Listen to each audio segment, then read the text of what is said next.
Chapter 1. The Soul-Hunting Forest. In the lush, verdant woods, moonlight filters through the dappled shadows of the trees, casting a gentle glow upon the tangled grass and stones, creating a starry spectacle. A unique tranquility, intrinsic to nature, envelopes this forest. Yet, it feels almost excessively silent. Suddenly, the serenity is shattered by a series of explosive sounds. Two figures, one large and one small, dart through the woods, pursued by a massive, dark green serpent.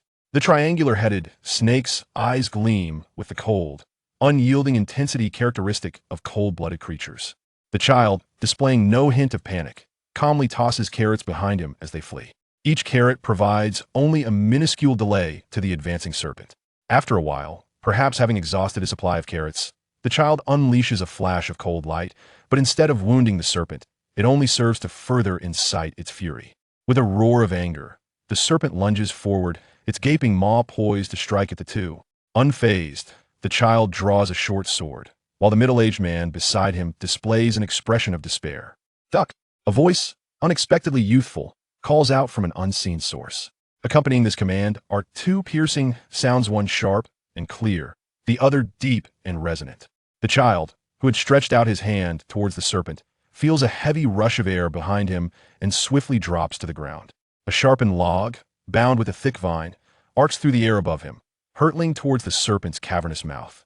The pointed log strikes with tremendous force, embedding itself within the serpent's maw and sending it reeling.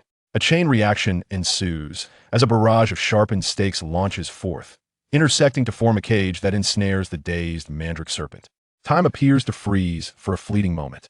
Lying on the ground, Tangan feels his heart race. "Why have you come here?"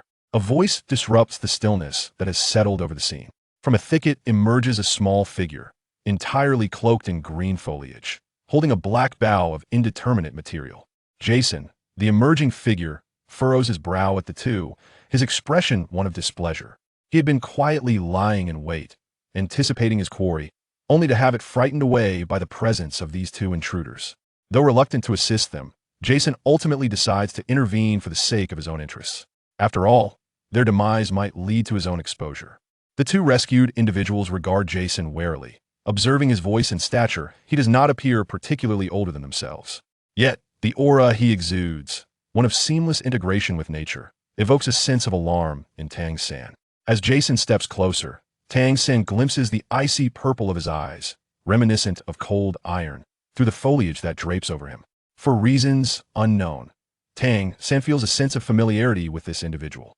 At this moment, the master snaps out of his stupor and rushes over. "Ah, young brother, thank you for saving us," he stammers, unsure of how to address Jason. Despite his youthful appearance, the earlier display of prowess compels him to regard Jason with respect. However, Jason ignores him and turns his attention to Tangan. "Tangan, what brings you here?" Upon closer inspection, Jason recognizes him. Lifting his hood, he reveals his silver-white hair. "Is that you, Jason?" Tangan inquires uncertainly. In Holy Spirit Village, there are two particularly notable children, one being Tangan, the son of the newly arrived blacksmith, and the other, Jason, the child adopted by the village elder, Old Jack. While Tangan is known for his maturity and politeness, Jason's renown stems from his hunting prowess at the tender age of 5. He had once slain a tiger and brought it home. From the age of 4, he mysteriously vanished into the mountains, returning each time with a different game. Old Jack often tried to dissuade him, concerned for the safety of such a young child in the wild, but was ultimately powerless to curb Jason's adventurous spirit, especially since he consistently returned unharmed. However, one fateful evening, Jason did not return as expected. As the sun began to set, Old Jack gathered the village's able-bodied men to search for him. Just as they prepared to depart, the blacksmith, Tangan, observed Jason's direction intently, causing others to follow his gaze.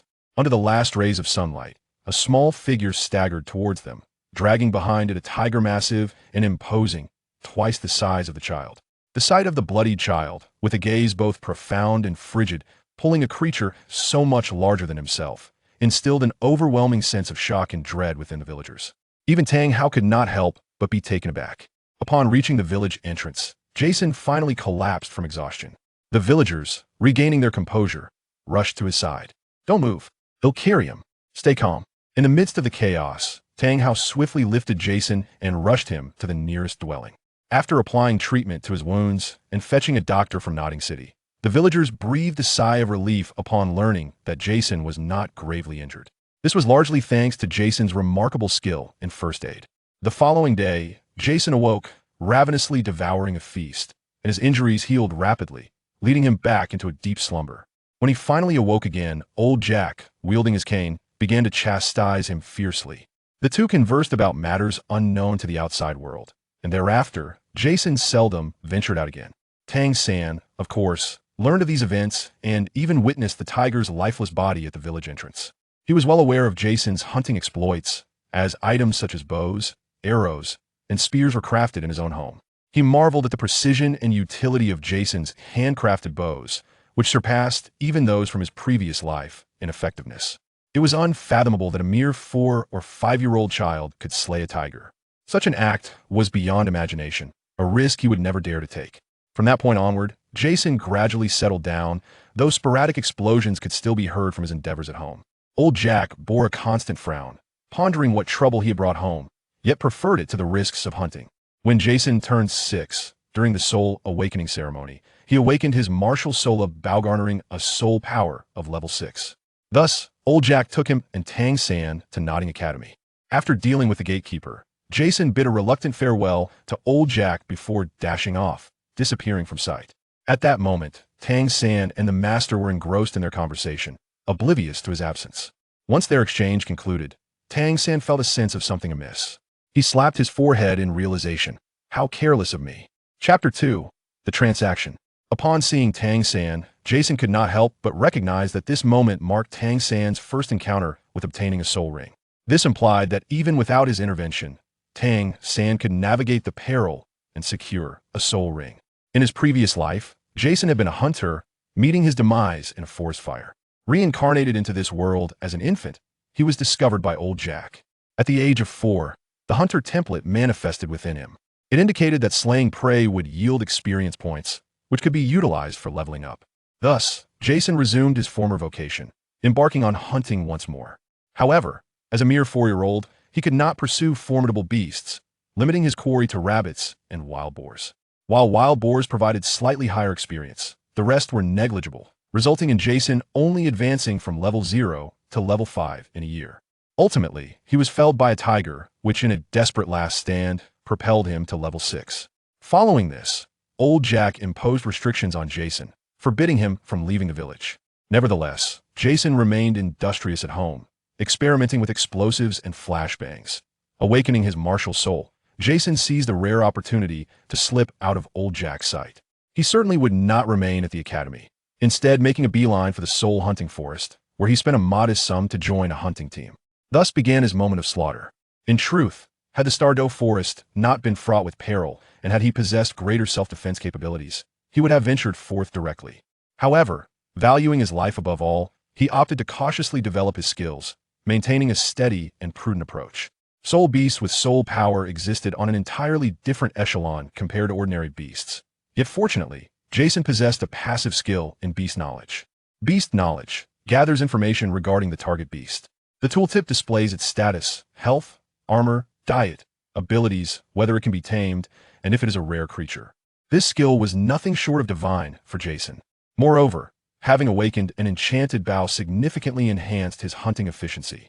As a result, Jason thrived in this environment, with his experience skyrocketing. Just a couple of days ago, Jason finally reached level 10, which corresponded to his soul power attaining the same level, granting him access to a soul ring. After dedicating 3 days to setting traps, Jason prepared to lure out a target. He aimed to hunt a monkey covered in crimson fur, known as the explosive monkey. This was a gathering place he had fortuitously discovered after spending considerable time in the soul hunting forest. The explosive monkey was his top choice for his first soul ring. Fire was vital for hunters surviving in the wilderness. However, Jason lacked the capability to simply invade their territory and kill one outright. Thus, luring a suitable specimen from the monkey troop was essential. After several days of trap setting, Jason finally awaited his chance. He managed to draw out an explosive monkey approximately 100 years old. Since there was no one to guard it, the absorption time could not extend too long. 100 years was just about right. With the trap set and the creature drawn in, all seemed well. Yet, fate had other plans. Just as the explosive monkey was about to enter the trap's vicinity, a mandala snake intruded. Sensing its presence, The explosive monkey fled back to its gathering place without a backward glance. The trap he had meticulously prepared was ultimately claimed by the mandala snake. His 3 days of patient preparation had allowed his quarry to escape. This incited Jason's immediate fury. However, upon gazing at the nearly lifeless mandala snake trapped before him, a flicker of joy replaced his anger. In comparison to the lost prey, the captured creature held far greater value. Although the mandala snake differed from his expected soul ring, it was still commendable, given its venomous attributes. Furthermore, it was approximately 300 years old. Yet, absorption posed a challenge. This realization compelled Jason to hasten his quest for a pet. Upon emerging, he was startled to find 2 familiar faces before him. One was Tangan from a nearby village, and the other was a master he had encountered once. Despite his awareness of this narrative, Jason had no intention of following its trajectory. Ever since the hunter system template had manifested, he regarded this world as a mere game, albeit a rather realistic one. As a hunter, the most formidable profession for solo play, aligning himself with a team would only impose constraints. In due course, he planned to acquire additional skills, achieving self-sufficiency through hard work. "It's me. Are you here to obtain a soul ring?" Jason inquired, helping Tangan to his feet. He held a favorable impression of Tangan, as his hunting gear had been crafted by Tangan and his father. Their craftsmanship was exceptional, with precision and power that had greatly aided him. "Yes, thank you for saving us." Tangan solemnly bowed to Jason. "It's nothing merely coincidence. By the way, how is that snake faring?" Jason waved his hand dismissively, then approached the serpent. "Additionally, stay close to me. There are still some traps ahead that have yet to be triggered, where you may remain where you are," he added, as a thought struck him, turning back to offer a warning. Upon hearing this, Tangan activated his purple extreme magic eyes, which glowed with a violet light. Indeed, he discerned numerous hidden elements. Truly, one must never underestimate anyone. Tangan silently marveled. The neglected master, sensing Jason's disregard, could only awkwardly follow behind. The 2 trailed Jason closely until they arrived before the great serpent. The snake lay on the brink of death, appearing lifeless. Surrounding it were numerous, tightly woven cages formed by massive sticks. However, the absence of a soul ring indicated it had not yet perished, though it seemed death was imminent. The master observed eagerly from the side, his eyes alight with excitement. At that moment, Jason picked up his hunting dagger, preparing to advance. The master glanced at Tangan, his expression conflicted, lost in thought. Just as Jason lifted the dagger, preparing to pierce the serpent's eye, the master's urgent voice rang out. "Wait." Jason had anticipated this very phrase. Maintaining his composure, he asked, somewhat displeased, "Is there something you need?" I recall your martial soul is a weapon martial soul. A bow, correct?" He inquired affirmatively. "Are you not observing what I'm holding?" Jason impatiently raised the bow in his hand. He needed to feign a difficult demeanor for future negotiations. The master suddenly found himself at a loss for words, realizing he lacked the authority to demand the mandala snake from Jason. However, recalling the practical opportunity to apply his theory, the master brushed aside his reservations. "Look, my disciple has just reached level 10, and you 2 are acquainted. Could Tangan kill it to obtain the soul ring?" He recalled that Jason's innate soul power was only level 6, suggesting he likely sought the hunt for monetary gain. "I'm also level 10. Just now, I was preparing to hunt a soul beast for a soul ring, but you 2 disrupted my plans. This creature, while not my first choice, is still quite acceptable," Jason pointedly remarked, emphasizing that the serpent was not his primary target. Meanwhile, Tangan felt increasingly uneasy, knowing Jason had saved them both, and the master's request for a soul ring seemed rather inappropriate. Just as he contemplated intervening, the master exclaimed, "You're level 10? How is that possible? Wasn't your innate soul power only level 6? I've leveled up during this period. If you have something to say, then say it." Jason's expression darkened, the bow in his hand elevating slightly. Seeing this, Tangan quickly stepped forward to shield his master, tightening his sleeves just in case. "Xiao Wu Jia, do not be angry. My master means no harm." Chapter 3. The hunt. At this moment, the master also realized his misstep. "I apologize. I was merely taken aback. Please do not take offense." The master uttered his apology while internally grappling with the situation, unable to fathom how this young child had ascended 4 levels in such a brief span of time. "Tangan, do you wish to absorb its soul ring?" Jason scoffed lightly, disregarding the master's words, and addressed Tangan directly. "Teacher, do you intend for me to absorb its soul ring?"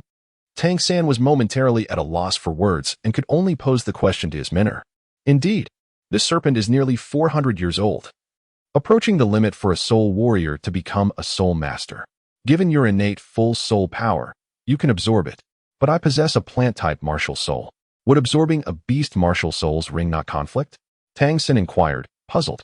The moment the discussion turned to his theories, the master's eyes sparkled with confidence. One of the 10 core competencies I have proposed in the realm of martial souls is the theory of martial soul mimicry. A plant martial soul is not necessarily restricted to absorbing rings from plant soul beasts, nor is a beast martial soul barred from absorbing plant soul rings. Under certain conditions, these two can indeed coexist in absorption. As I previously mentioned, one significant advantage of blue silver grass is its non-exclusivity. Due to its inherent weakness, it does not reject any attributes attached to a soul ring, but rather passively integrates them. Therefore, absorbing the soul ring of this mandrake serpent poses no issue. Moreover, do you recall the type of soul ring we sought? We desired one with added resilience or toxicity, both of which this mandrake serpent possesses. Tangan's eyes sparkled with understanding. After conversing for a while, Tangan was convinced and turned to Jason. Yes, I wish to absorb its soul ring. What do you desire?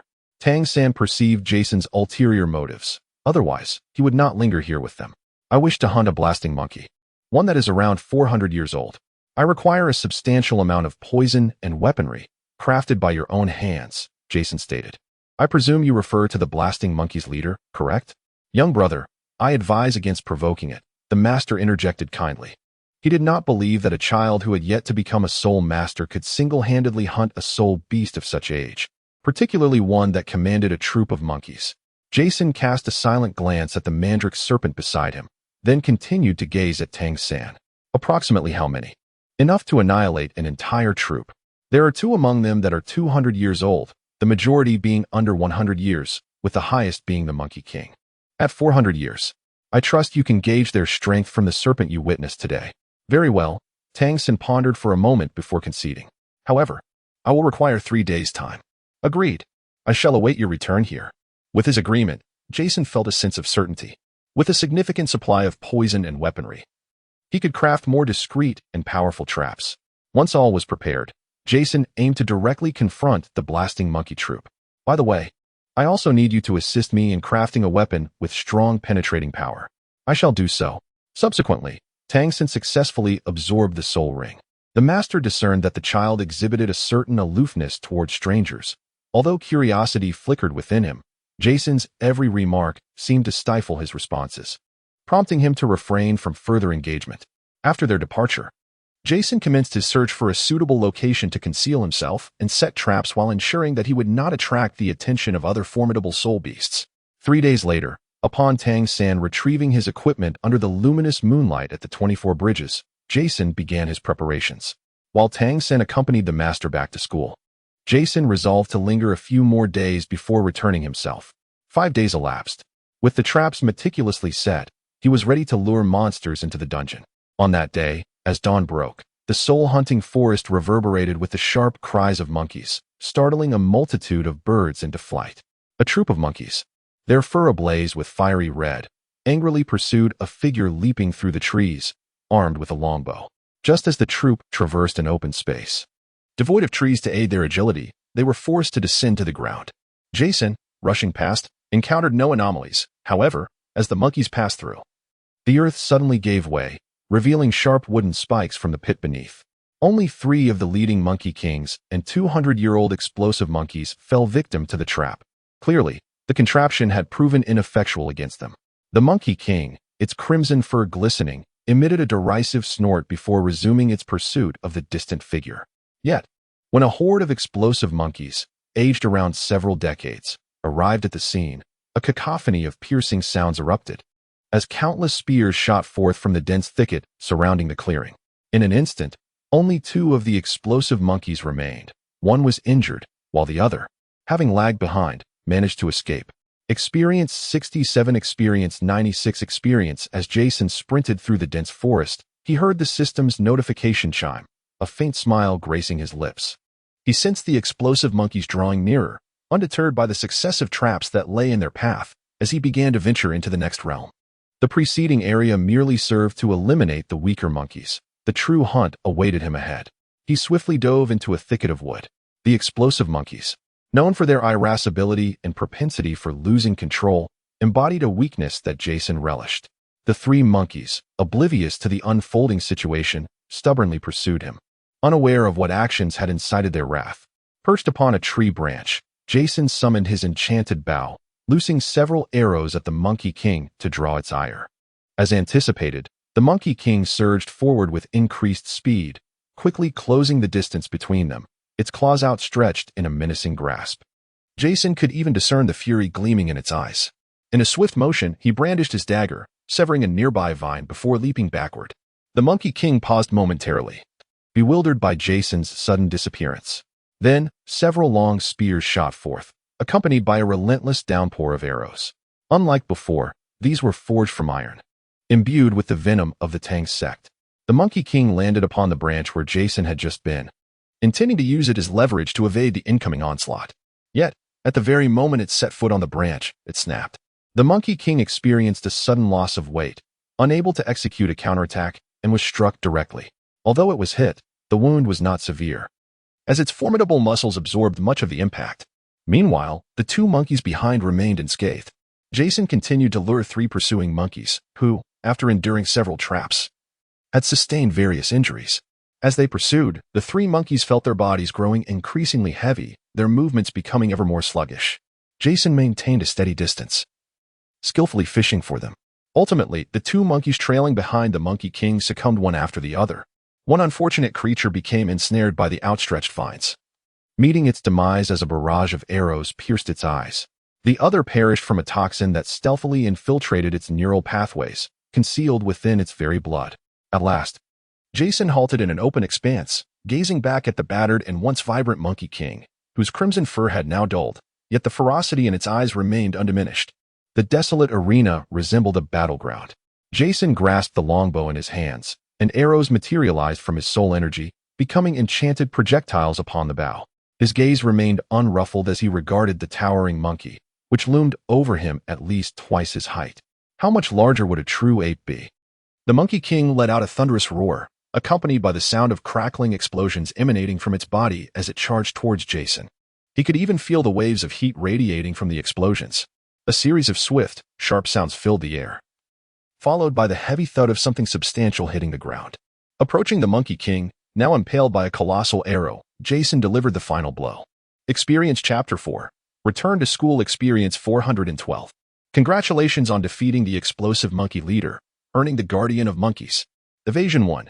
Agility 1 available for upgrade. Afterward, Jason gazed at the yellow soul ring rising before him, refraining from immediate absorption. Instead, he dragged the corpse to a secluded spot, within a hollow tree. Jason began to absorb the soul ring with a sense of tranquility. Surrounding him were traps he had meticulously laid out, the outermost being warning traps. The inner circle comprised of control traps, and the traps closest to him were lethal. This prompted Jason to express gratitude towards Tang San. However, he was also quite surprised by the abundance of resources Tang San had managed to procure, perhaps funded by the master. Focusing intently, Jason commenced the absorption of the soul ring. Outside, Tang San toiled in the blacksmith shop, laboring under the weight of his circumstances. Having preemptively spent a substantial portion of his wages on herbs for poison making, he was now burdened with the additional task of forging weapons and concealed projectiles. The exhaustion was overwhelming. Were it not for the financial support he could receive from the Spirit Hall after reaching level 10, along with the master's assistance, he would have struggled to afford basic sustenance. Yet, thoughts of Jason, alone in the soul-hunting forest, filled him with concern for the remarkable child. He pondered whether Jason had successfully acquired his soul ring. In the soul-hunting forest, Jason exhaled deeply and slowly opened his eyes. Congratulations! You have ascended to level 12. The pet template has been unlocked. Note: in the wild, you require companions with whom you can share life and death. Would you like to learn the skill of taming pets? Taming pets. Domesticate wild beasts to become your companions. Should you lose the beast's attention for any reason, the taming process will fail. Would you like to learn the skill of extraordinary beasts? Extraordinary beasts. Master the art of beast training, enabling you to tame unique creatures. Upon clicking yes, Jason began to perceive the skills he had just acquired from the soul ring. He summoned his martial spirit, revealing a pitch-black enchanted bow adorned with a crimson pattern. Subsequently, Jason knocked an arrow, pulling back the string, and a fiery red arrow materialized upon the enchanted bow. He aimed at a tree and released it with force. Upon impact, the arrow detonated with a resounding explosion, obliterating the tree, which was as thick as a person. The surrounding area was left in disarray from the blast. First soul skill of the Enchanted Bow, Explosive Shot. Jason looked upon his achievement with satisfaction. Explosive Shot causes all enemies before you to explode, repelling and confounding them. After conducting his experiment, Jason rose to prepare for his return. Exiting the hollow, he spent the remainder of the day tidying up the traps and stowing away any usable tools into his system backpack.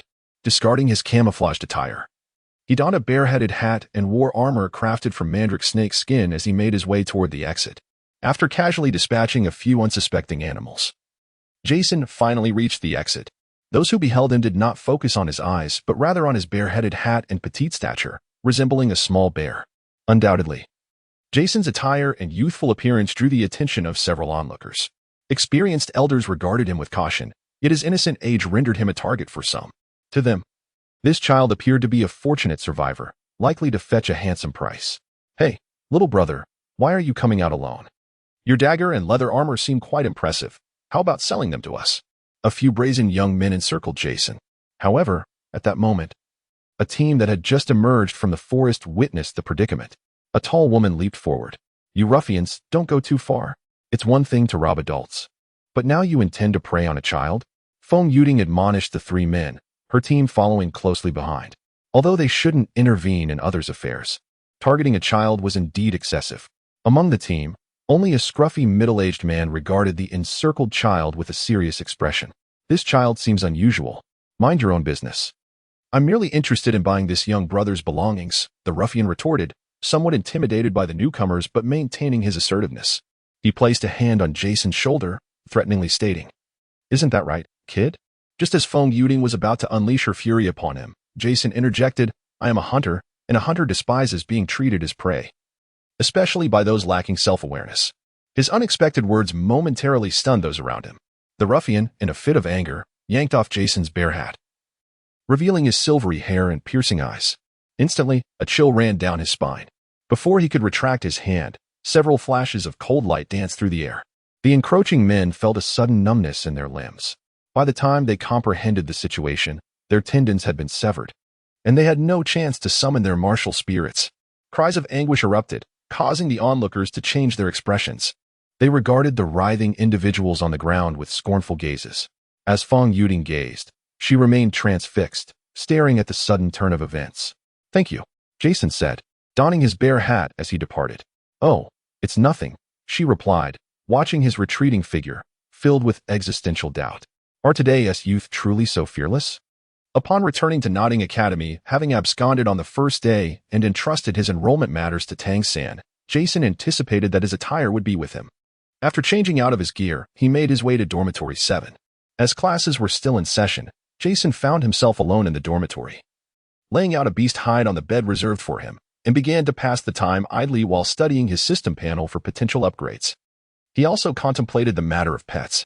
Around 5 o'clock, students began to trickle back into the dormitory. The first to arrive was Wang Xing, who, upon entering, noticed an unfamiliar face. "Who are you?" he inquired curiously. "I am from the same village as Tang San. I couldn't come earlier due to prior commitments." "Today is my first visit," Jason replied. As he stepped out of the forest, Jason consciously subdued his aura, striving for a sense of tranquility. Why is there an extra person in the dormitory? At that moment, a lively little girl entered, her brow furrowed in confusion. "Oh, Xiao Wu.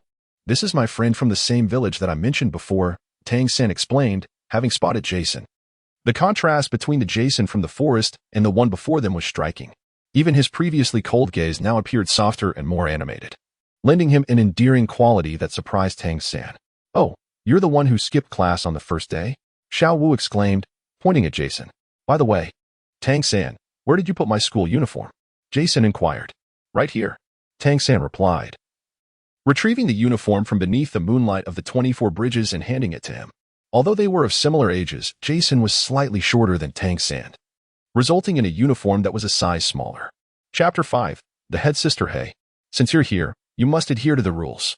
Call me Sister Xiao Wu," she declared with the authoritative air of a leader. Presently, she was the head sister of the entire school. "No, you're too weak," Jason retorted, displaying a lack of interest. Yet, he pondered how much experience he might gain from defeating her, considering she was, after all, a 10,000-year soul beast. However, it seemed to him that the system would likely classify the little Xiao Wu before him as merely a level 10 minor adversary, not worth the effort. What kind of look is that? Xiao Wu felt a twinge of fear under Jason's gaze. Xiao Wu Jia, don't do anything reckless. Tangan interjected, positioning himself protectively in front of Xiao Wu, eyeing Jason warily. Huh? I was merely reminiscing about some things from the soul-hunting forest. Don't mind me. Jason waved his hand dismissively, preparing to change his clothes. Should we avert our eyes? He hesitated to ask, noting their rapt attention on him. It was evident that the work-study dormitory lacked a private bathroom. TCH, what is there to be shy about when changing clothes? Xiao Wu scoffed, eager to reclaim her dignity as the head sister. Jason, indifferent, began to remove his garments.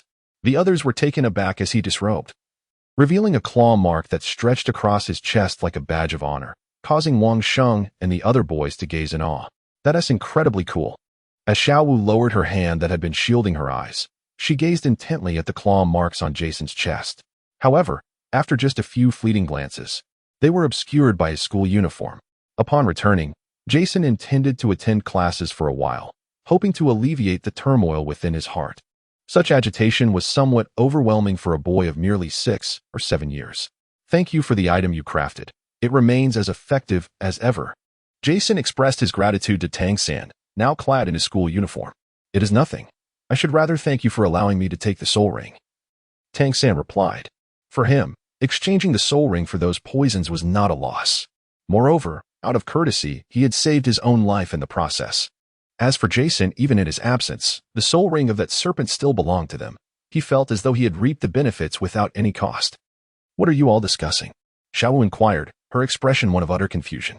My martial soul is a weapon, a bow, and I am called Jason, he introduced himself. He then closed his eyes, indifferent to whether others wished to introduce themselves. Just as Xiao Wu was about to introduce herself, she glanced at Jason, who had shut his eyes and ground her teeth in annoyance. In the following days, Jason attended class punctually, yet secretly devoted himself to developing his own unique soul skills. After school, he ventured to the back mountain, where he roasted some meat before immersing himself in research. He first summoned his martial spirit, then utilized his primary soul skill. As he released a powerful explosive shot, he keenly felt the flow of soul power within him. After several experiments, Jason began to consciously disperse the arrows, allowing the soul skill to attach to his hands. However, the process was fraught with challenges. He persisted in his experiments until darkness enveloped the sky. Although he made some progress, it was minimal. During the subsequent period, Jason devoted his time in class to studying the flow of soul power, and after school, he returned to the back mountain for experimentation. On this particular day, Jason arrived at the back mountain as usual, summoned his enchanted bow, and activated his primary soul skill. Yet, instead of a fiery arrow, he conjured an ordinary arrow composed of soul power. Jason's empty hand gradually transformed into a vivid crimson hue. Observing his flushed arm, Jason felt a surge of excitement, for it confirmed that his hypothesis was indeed valid. As long as he made contact with other objects, this arm would explode like an arrow. However, this came at a cost. Jason's arm would also sustain injuries. He did not possess the resilient constitution of a bombarding monkey. With his theory validated, Jason plunged into further research. He now had 2 avenues to explore. The first drew inspiration from an anime of his past life, specifically the stand known as Killer Queen, wielded by Kira Yashikage in JoJo's Bizarre Adventure. This stand had the extraordinary ability to turn anything it touched into a bomb. However, it required meticulous manipulation, and Jason was uncertain of his ability to replicate such precision.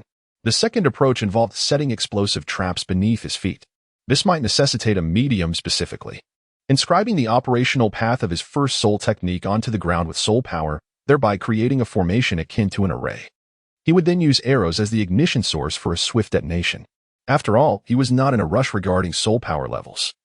It would be more prudent to dedicate this time to developing his own unique soul techniques. Acquiring survival skills in the wilderness was far more vital, as slaying foes beyond his level would expedite his advancement. Having charted his course, Jason established a more structured routine in his school life. Each day after classes, he would retreat to the mountains behind the school to conduct his experiments. Consequently, Jason rarely attended his lessons, often relying on Tangan to mark his attendance. He would remain in the mountains, feasting on grilled meat when hungry, or opting for vegetarian meals in the school cafeteria when the mood struck. As a result, Jason became somewhat of a legend within the school, known as the eccentric individual who resided in the mountains. Moreover, the mountains he frequently visited were often accompanied by the sound of explosions. Curiosity led some to follow him, only to be driven back by an arrow that whizzed past them. However, as time passed, the attention of others waned. The mountains became an abandoned place, resembling a forbidden zone. Gradually, a legend emerged, claiming that a creature radiating a crimson glow resided there, and those who encountered it met a fatal end. None of this affected Jason's resolve, and the semester swiftly drew to a close. Tangan brought Xiao Wu to the mountains. The exterior still flourished with verdant life. Yet the forest was eerily silent, devoid of even the chirping of birds. As they ventured deeper, they noticed the trees became increasingly sparse, and the ground bore many charred marks. A sudden explosion startled Xiao Wu, causing her to shiver against Tangan. At that moment, Tangan halted before a tree that had been obliterated. He scrutinized the remnants of the blasted tree. "What are you looking at, Xiao-san?" Xiao Wu inquired, glancing at the tree but finding nothing of significance. "This tree exploded from within." Tangan pointed to a piece of wood ejected from the ground, noting that the charred section was not on the bark but rather at its core. As he investigated further, he discovered a patch of grass that had also been scorched, revealing faint patterns within the charred area. The closer they approached, the more apprehensive Tangan became. He pondered what secrets his fellow villager might be investigating. Sensing an atmosphere fraught with danger, following the echoes of the explosions, the two finally spotted Jason standing in a clearing. He sat peacefully on the ground, as though he had been awaiting their arrival. "Have you come with business?" he inquired, brushing his long silver hair aside. "Yes, the school is on break, and we thought we might return to the village," Tangan replied, observing the contrast between Jason's tranquil demeanor and the surrounding scorched trees. "Very well. I have not seen the old man in quite some time," Jason mused, reminiscing about the elder who had raised him, a glimmer of nostalgia in his eyes. Chapter 6. Returning to the village, the three of them sat in the carriage, the atmosphere tinged with awkwardness. For reasons unknown, Xiao Wu felt a sense of apprehension towards Jason, her usual vivacity subdued. It was Jason who broke the silence. "Tangan, if he inquires about me upon our arrival in the village, please do not divulge anything unnecessary." He specifically cautioned Tangan. "Understood. I know how to navigate that conversation." Tangan chuckled at Jason's evident nervousness, realizing that only old Jack could elicit such concern from him. "So, how has your year with the master been?" Jason asked, seeking a light topic of discussion.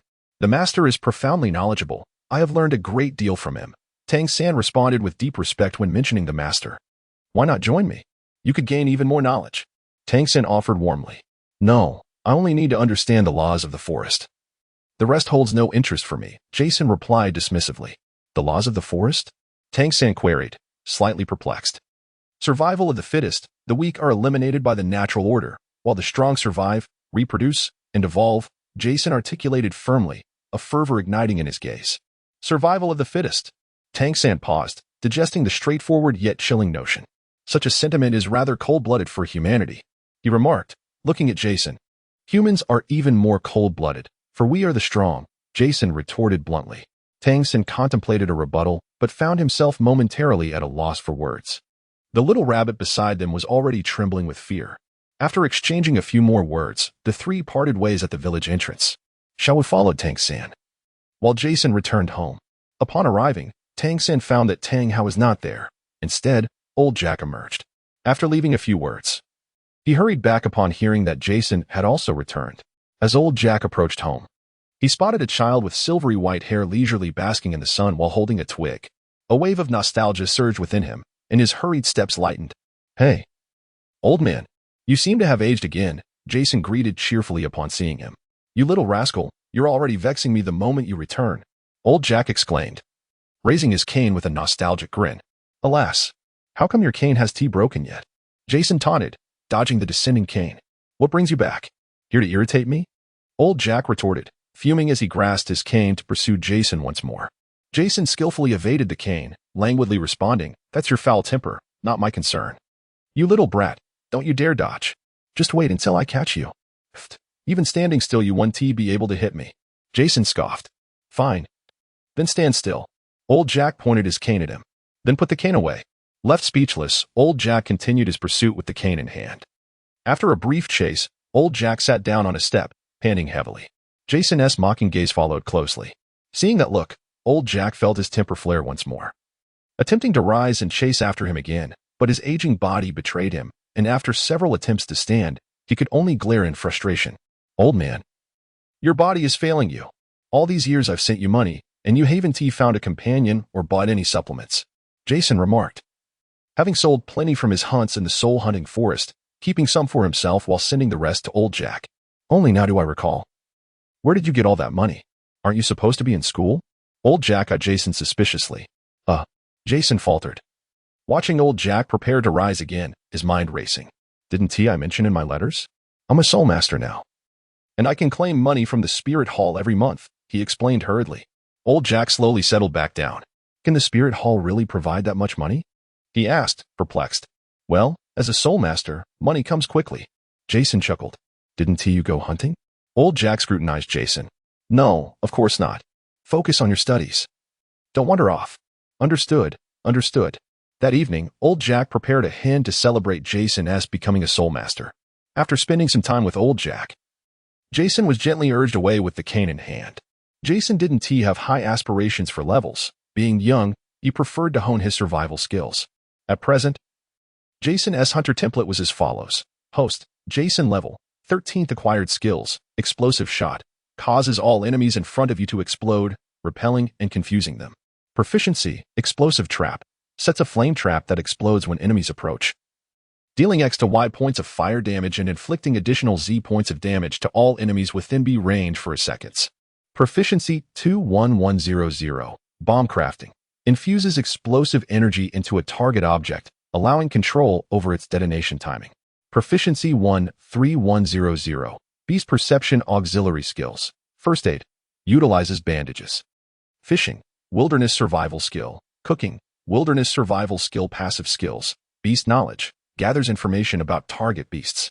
Tooltips will display status, health, armor, diet, abilities. Whether it is a tameable creature, and if it is a rare beast. Tame pets, tames beasts to become your pets. If you lose the beast's attention for any reason, the taming process will fail. Rare beasts, mastery of beast training, teaching you the ability to tame rare creatures. Explosive shot is derived from the explosive monkey soul ring. Explosive trap and bomb crafting are skills Jason developed through his own research, requiring full proficiency to level up. The passive skills are those granted by the system upon leveling up. Upon returning to school, Jason maintained a regular routine, barbecuing, conducting experiments, training, and sleeping. Xiao thrived at school, gaining popularity. Consequently, under her vivid descriptions, a demon resided in the back mountain, and her followers were utterly convinced. Thus, Jason remained considerably more tranquil. Time swiftly passed, and 3 years slipped away in the blink of an eye. One evening, within a dim alley of Soto City, the moonlight cast a ghostly glow over the city, yet the alley remained shrouded in darkness. At that moment, a child with silver-white hair slowly ventured into the alley, followed stealthily by several adults whose expressions were sinister. Brother, something feels off, muttered a somewhat simple-minded, burly man as he observed the child's silhouette. An inexplicable unease gnawing at his heart. What is there to feel off about? I've seen this child wandering the city for 3 days now, utterly alone. Besides, he is quite handsome. Selling him to the wealthy women of the city will surely fetch a handsome price. The bald man's eyes glinted with greed, his thoughts already spinning around the fortune he anticipated. Yet, it was a pity that such a beautiful child would likely suffer in the hands of those affluent women. But what can be done when your guardians cannot keep you in check? He muttered darkly to himself. All right, you two, go ahead and block him off. I'll catch him from the back. This merchandise is a good catch. Just be careful not to harm him, he commanded, watching as the child entered the alley. The group hastily sprang into action. Chapter 7. Explosion. The shadowy alley resembled the maw of a monstrous beast, eerie and foreboding.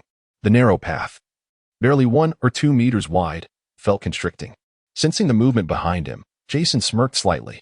Suddenly, a dark figure loomed before him, and a burlap sack was thrown over him. Jason remained unfazed. Instead, he swiftly retreated after brushing against the 2 men in front of him. They missed their target, and as they turned to see Jason evade their grasp, their expression shifted to one of astonishment, as they had not anticipated the child's agility. You two are rather clever to find a flaw in the inspection team, Jason remarked, his eyes gleaming with the thrill of the hunt. The 2 men, confronted by the calm demeanor of the child, immediately sensed something amiss. Their suspicion heightened, they scanned their surroundings, slowly retreating to assess for any ambush. However, after a lengthy pause, no signs of a trap emerged. "Do you wish to hear an explosion?" Jason inquired. Explosion? The bizarre scene in the child's demeanor began to instill a sense of dread in them. A sharp snap resonated in the silent alley. Suddenly, one of them felt his body swell unnaturally, terror washing over his features. Boom. An explosion erupted as one of the companions detonated beside him, bursting like a bomb. What is happening? What did you do?" The burly man, gasping for breath, stared at the child before him as if confronted by a demon. Without even a glance at him, Jason proclaimed like a fervent devotee, "Explosion is art." With that exclamation, another individual met the same explosive fate. "Now that's skilled," Daedara exclaimed. "Quite impressive, though the blast lacked power. To be so close and not kill," Jason muttered, somewhat dissatisfied, then vanished into the alley. Not long after Jason had vanished, the bald man, drenched in sweat and with his clothes soaked, was hiding in the shadows. At that moment, he faintly heard a distant, crisp sound of fingers snapping. Then, a crimson pattern materialized beneath his feet. Sensing an impending danger, he sought to flee. Suddenly, a resounding explosion erupted from the alley, drowning out the accompanying cries of terror. This particular detonation was accompanied by flames that seemingly emerged from nowhere, raging for nearly 20 seconds. Subsequently, sporadic explosions echoed throughout the city of Soto. This phenomenon captured the attention of the patrolling guards, yet despite their heightened vigilance, they remained fruitless in their efforts. The identity of the child served as Jason's innate disguise, preventing anyone from drawing connections. Moreover, although this world is endowed with the extraordinary power of martial souls, its information technology lags behind that of ancient times in my previous life, perhaps even worse. Consequently, Jason remains at large.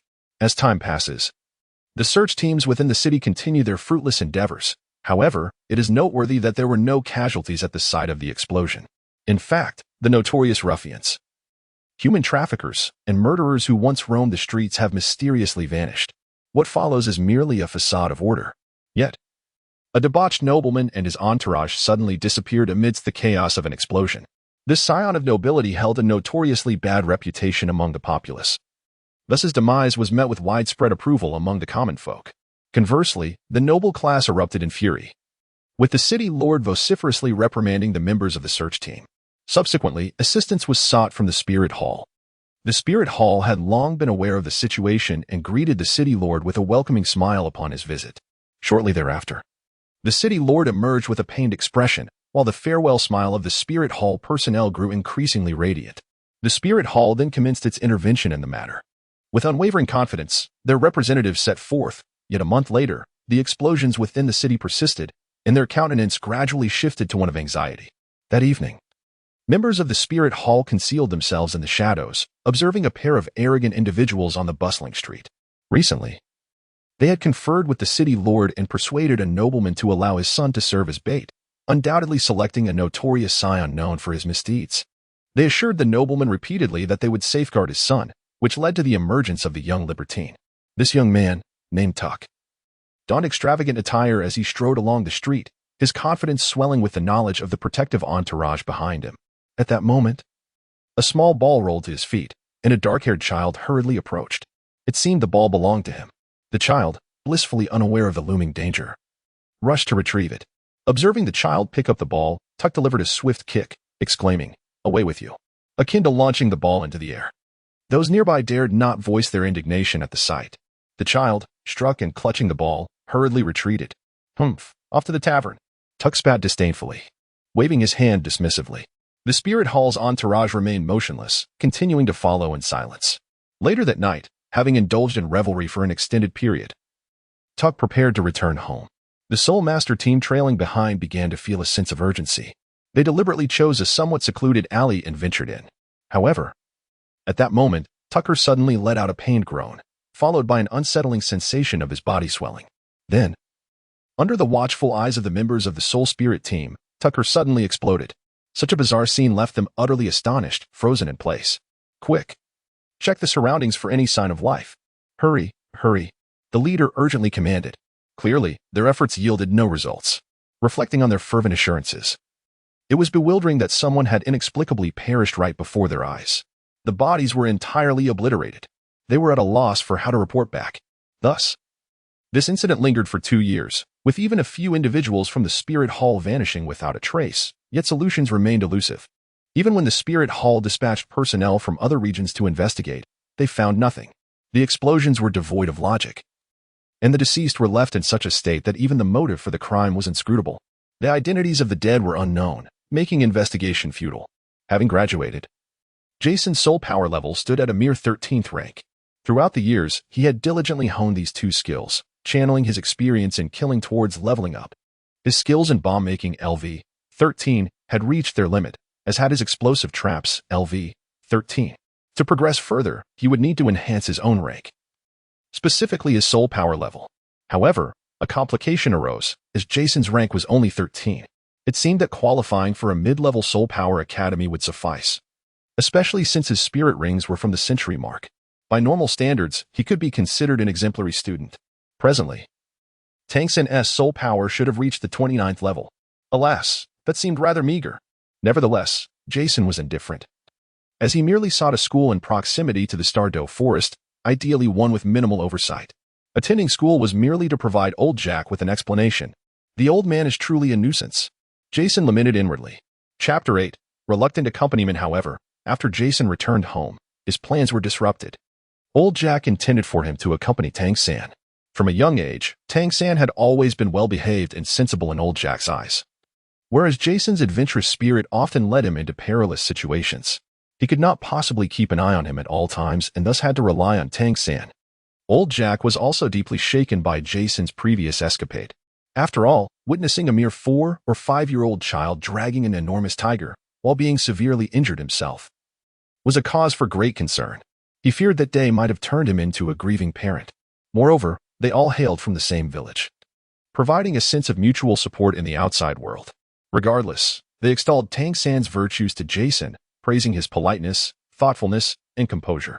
Reluctantly, Jason had to acquiesce to their arrangements. After all, it mattered little where they were. He would still sneak away when the opportunity arose. Smoothing the elders' concerns would also ease their minds. At the western gate of Soto City, the streets bustled with activity, most people carrying provisions, moving at a leisurely pace amidst the throng. Recently, the influx of people had increased due to the academy's enrollment period. At that moment, 2 men and a woman entered through the west gate. "Hey, Tangan, could you please stop darting your eyes around like that?" A handsome youth with silvery white hair looked exasperatedly at the boy clad in blue attire with matching blue hair, who was furtively glancing his way. "How can you act this way? If it weren't for Grandpa Jack's admonitions, my brother wouldn't bother with you." Before Tangan could respond, the adorably spirited Xiao Wu couldn't help but leap to her brother's defense. In her eyes, Jason, while slightly handsome, possessed nothing but flaws. His unpleasant demeanor and fierce gaze painted him as an oddity. Of course, this was merely a subconscious impression. To others, Jason appeared harmless. "Well, I can't help it. Old Jack specifically wrote to me, asking me to keep an eye on you. We should look out for one another while we're out here," Tangan remarked with a hint of resignation. "Then I will certainly wait until I enroll before making my escape. Until then, you've been watching me the entire way. It's unnecessary." Despite Tangan's subtle glances, Jason was still acutely aware of his sentiments. Tangan continued, "I've already informed you when I plan to run. By the way, old Jack said that if you attempt to flee, I should write to him." Tangan's leisurely tone caused Jason's expression to stiffen. No way. That old man considered even this. Jason lamented. Suddenly, a thought struck him, and his eyes lit up. What if the academy looks down on me? After all, I am merely a 13th level spirit master, while you two are nearly at 30. Historically, it seems that Shrek Academy only enrolls exceptional talents. I doubt they would find a 13th level worthy of their attention. This was a concern Tangan had not pondered, although Jason's level was only slightly lower than theirs. His possession of a century-old spirit ring made him an excellent candidate in a typical mid-level spirit master school. Let us wait until tomorrow to see what the academy says. It should be fine. Tangan expressed uncertainty. I hope they expel you. Xiao Wu made a funny face at Jason. Let us go. I'll treat you to braised rabbit meat. He cast a disdainful glance at Xiao Wu, her words causing her frustration to bubble. The trio made their way into Soto City. Jason excused himself midway, intending to return on the day of enrollment.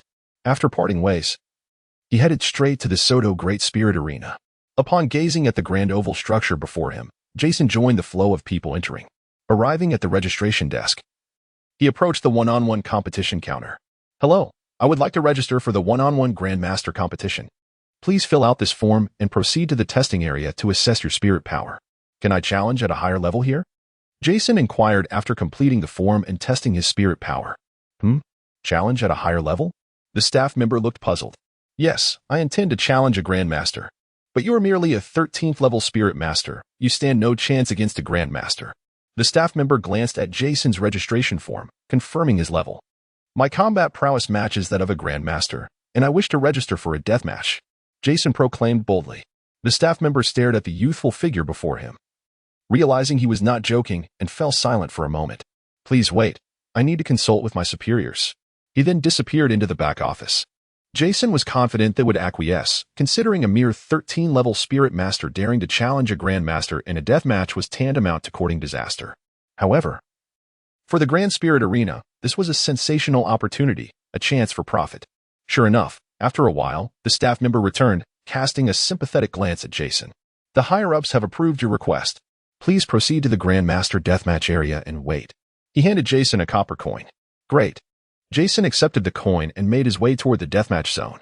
Deathmatches were typically used to resolve irreconcilable disputes, but they also attracted those with a penchant for violence or criminals, as well as individuals influenced by their martial spirits. Jason, on the other hand, belonged to the category of those who needed to kill. After all, defeating foes was an experience far removed from the act of taking a life. As Jason entered the waiting area of the deathmatch soul, numerous gazes converged upon his somewhat youthful visage. Jason felt an atmosphere laden with oppressive chaos. The reactions to his arrival were a curious blend of skepticism, joy, bloodlust, and impatience. No one seemed concerned about whether he had stumbled into the wrong arena. They sensed a similar aura emanating from him. It was evident that this 11 or 12-year-old boy had taken a life before. Jason found a position and closed his eyes in meditation, preparing to wait. The 13th match of the death duel was about to commence, featuring two combatants, Xiao Bao, a level 24 beast martial soul with a bloodthirsty leopard as his spirit, boasting a record of 3 kills. In this arena, victories were not measured by wins but by the number of lives taken. As the announcer spoke, the surrounding crowd began to cheer. Although the audience for the death duel was not vast, it was certainly substantial. Some were regulars, while others were mere curious onlookers. However, the cheers indicated that Xiao Bao was somewhat renowned. The second contender was rather unique. The host deliberately built suspense before revealing, the other participant is a hunter. A level 13 weapon spirit master wielding an enchanted bow, with an astonishing record of 0. He is today's fearless challenger. Upon hearing this, the audience fell silent for a moment, as if processing the information. Please welcome the two competitors to the stage. As the two contenders stepped onto the arena, the unfamiliar sight of a young boy sparked gasps from the spectators. Chapter 9, The Prey? Was this child seeking his own demise? This was the initial thought that crossed the minds of the audience upon witnessing Jason's entrance.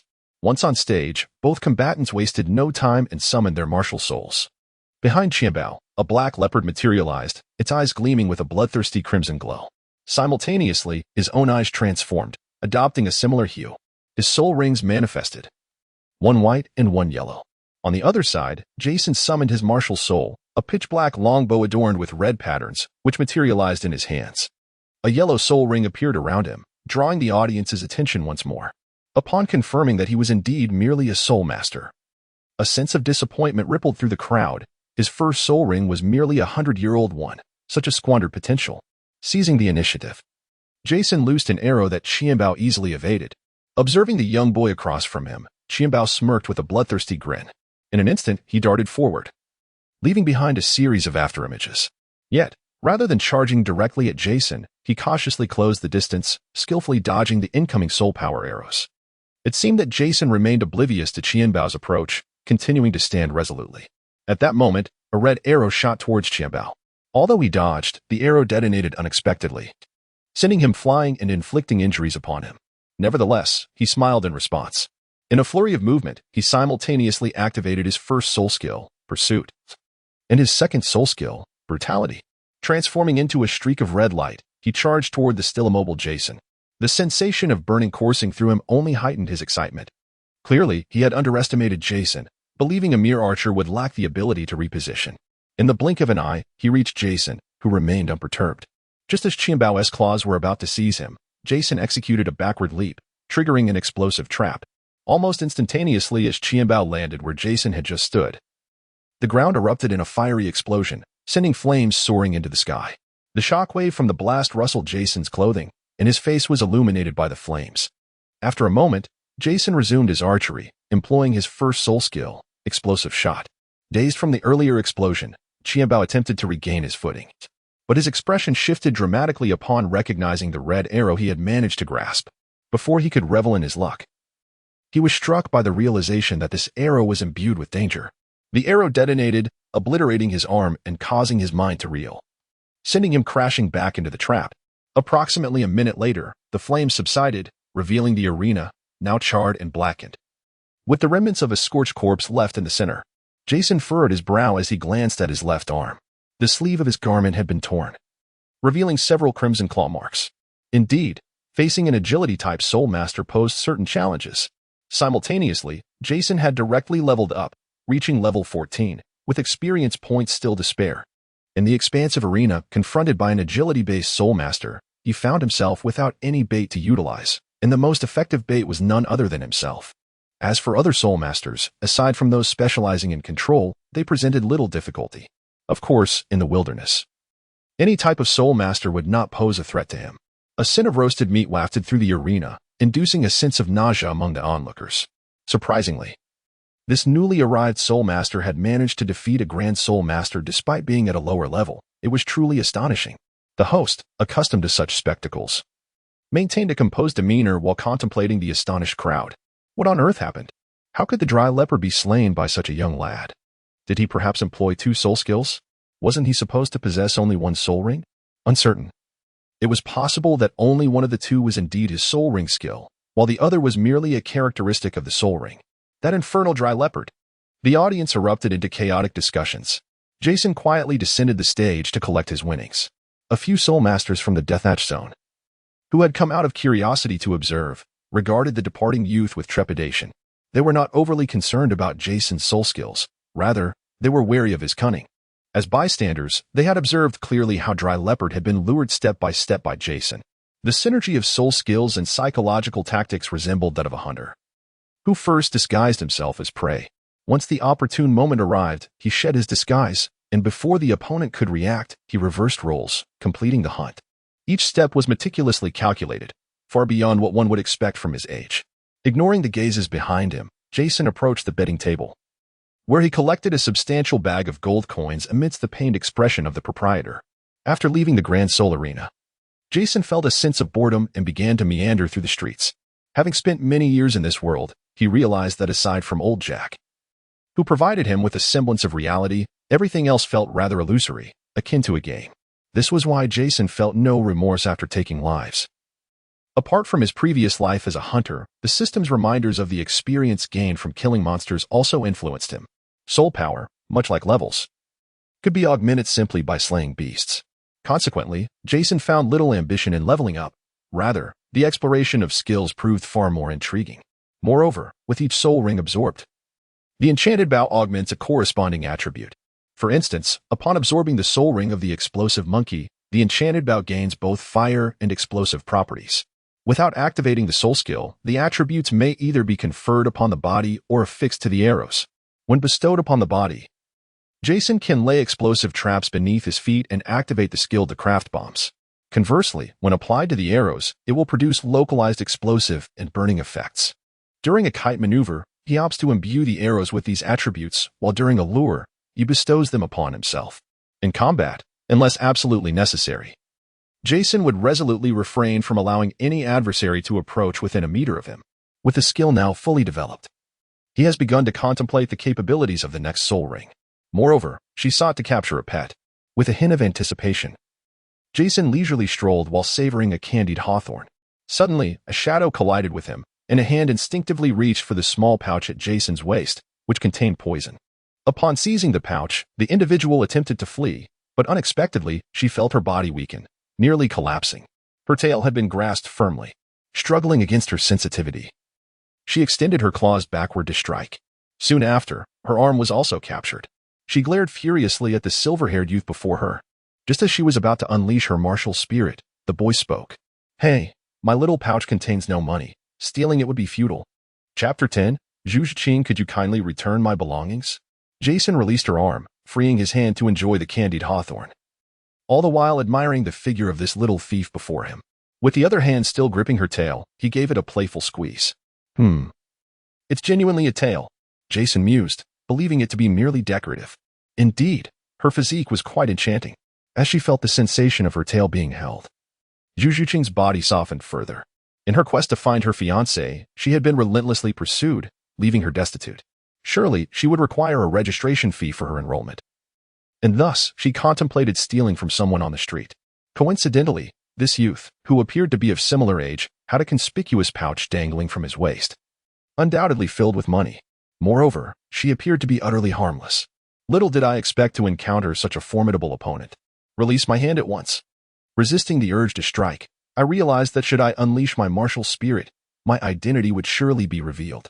Then return my small pouch. It contains poison, not mere money. Jason continued to grip the tail in his hand, showing no inclination to relinquish it. Zhu Zhiqing's breathing had begun to quicken. Here. She hastily threw the pouch to him. Jason graciously released the tail he had been holding. You hardly seem to be in need of money. Why resort to theft? Jason remarked, crossing his arms while taking a bite of the candied hawthorn. That is none of your concern.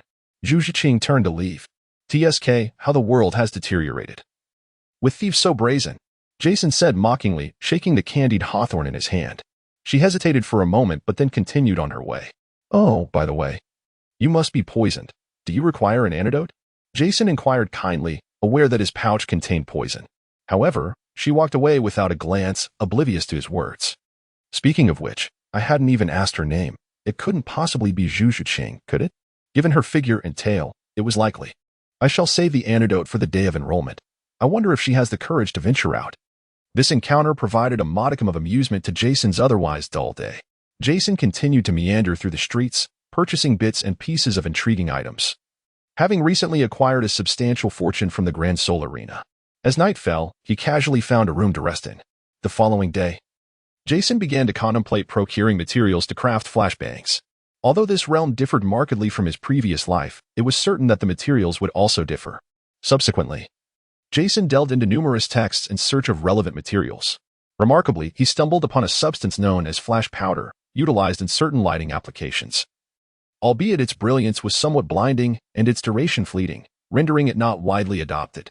Jason procured a significant quantity, embarking on the creation of rudimentary flashbangs, as he himself served as the detonation source, eliminating the need for any triggering mechanism. As long as the materials were prepared, he was set. This proved to be a substantial countermeasure against agile attack-type soul masters, though it held little utility against tank-like opponents. Over the years, Jason had devised many intriguing inventions centered around his explosive attribute, which also elucidated his choice of the exploding monkey for his first spirit ring. After all, once the matter of explosions was resolved, everything else became considerably more manageable. The outlets selling flash powder were scarce, typically frequented by children who used it as a toy. Thus Jason could not procure much in a day. When the prearranged time with Tangan arrived, Jason ventured into a secluded village within Soto City. Even though he had mentally prepared for the dilapidation of Shrek Academy, he was still somewhat taken aback. Upon his arrival, few individuals remained, and Tangan was just in the midst of a test. Behind him stood Xiao Wu, accompanied by a cloaked figure.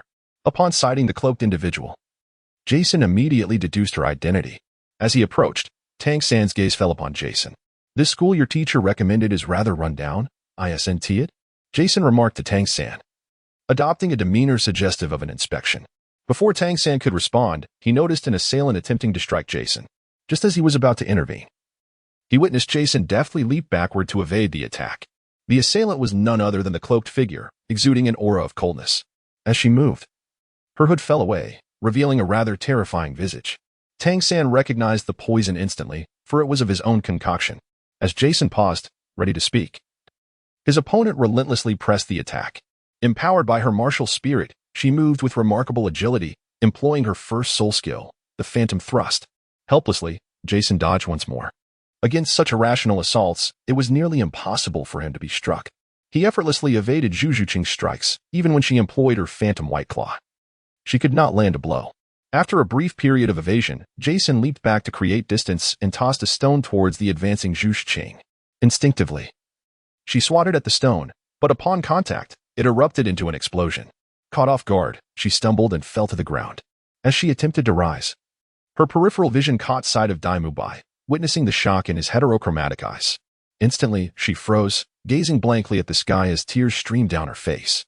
In that moment, Zhu Qing appeared rather haunting, her face marred by a web of purple veins, her lips tinged with a shade of violet, resembling a ghostly figure. Hey, why are you crying? A familiar face, the one she had been thinking about for the past 2 days, obscured her view of the sky. Do you still need the antidote? Jason inquired, noting her prolonged silence. Without the antidote, you will perish. Initially, your face will slowly decay, you will feel feeble, and the rotting visage will emit an unbearable stench, eventually leaving you immobilized. Doomed to die amidst decay, Jason spoke in a somber tone. Though you initiated the theft, I am magnanimous and chose not to hold it against you. I even intended to offer you the antidote as you departed, yet you simply ignored me and fled. He lamented, his tone oddly cheeky for some reason. For reasons unknown, an irritable tide surged within Zhu Qing. You must be joking. What sane person keeps poison at their waist? She retorted, instantly rising to wipe away her tears, indignantly cursing. So, I'm not a sane person. Jason replied matter-of-factly. Zhu Qing found herself at a loss for words, tears again threatening to spill. Hey. If you cry, the poison will take effect more swiftly, and your face will crack. At that moment, Jason produced a porcelain vial, tossing it lightly in his hand. Douluo, who had nearly deciphered her identity, observed the banter between her and Jason, feeling a twinge of discomfort, yet unable to approach given Zhu Qing's state. Tangan and Xiao Wu soon arrived. Jason, what happened? Tangan asked, frowning at the sight of Zhu Qing seated on the ground. What is wrong with her face? Xiao Wu inquired from behind Tangan. Oh, indeed? Jason was about to explain when Zhu Qing swiftly snatched the vial from his hand. Hey, just take one. Don't consume the entire thing, he called out. But by the time he finished speaking, Zhu Qing had already ingested all the antidote. Jason observed her quietly, and she defiantly glared back. Overindulgence will lead to diarrhea, he remarked, watching Zhu Qing, who for some reason appeared somewhat foolish. Upon hearing his words, her expression shifted, and she dashed towards the elderly man overseeing the registration, swiftly inquiring about the directions before rushing toward the latrine. Thankfully, as a speed-oriented soul master, she was quick. Watching her disappear, Jason smirked slyly, noticing Tangan's puzzled expression. He explained, that girl attempted to steal from me on the street, and unexpectedly triggered the poison pouch I kept at my waist, resulting in her current predicament. Initially, I had no intention of confronting her, as her beautiful face was a pity to ruin, so I meant to offer her the antidote. However, she disregarded me and fled.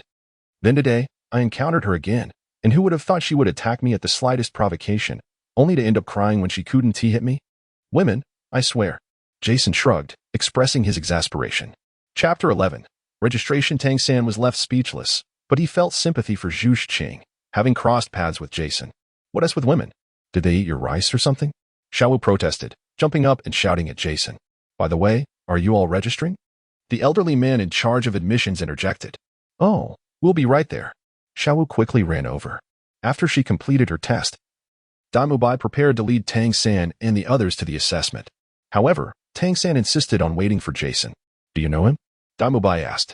Yes. He is from my village. We're friends, Tangan explained. At that moment, Jason approached the elderly man. Jason, age 12, martial spirit, enchanted bow, soul power, level 14. Upon hearing his soul power level, Douluo cast a glance at Tangan. My friend is rather special. He hasn't trained his soul power for years. Having spent his time researching something in the mountains, Tangan remarked, knowing little about Jason himself. As Jason revealed his martial spirit, he handed over 20 gold coins. The registration fee is only 10 gold coins, the elderly man stated, accepting the coins. Oh, the other one is the girl who just dashed off to the latrine. Jason clarified. If I don't meet the requirements, I'll just leave. Jason declared, retracting his martial spirit and turning to depart. Wait a moment. The elderly man called out to him. Is there something else? He queried, halting in his tracks. Allow me to assess your bone age, if suitable. You may join them for the assessment. The elderly man gestured towards Tangan and the others. Old man, I'm merely a soul master. Aren't you only accepting monsters? Jason questioned, perplexed. Surely, I see you as a little monster. Defeating a great soul master with a soul master of your caliber is no ordinary feat. The elderly man responded sagely. How hasty. Jason sighed, reluctantly extending his hand. Hearing the elderly man's words, Daimubai behind him finally understood. Of course, I knew someone like you couldn't be ordinary, he exclaimed, looking bewildered at Tang-san. All right. Your physique seems decent. You've passed and may accompany them for the assessment. The elderly man concluded after his examination, pointing towards Daimubai and the others. Very well. Jason replied, feeling somewhat disinterested as he approached Tang-san.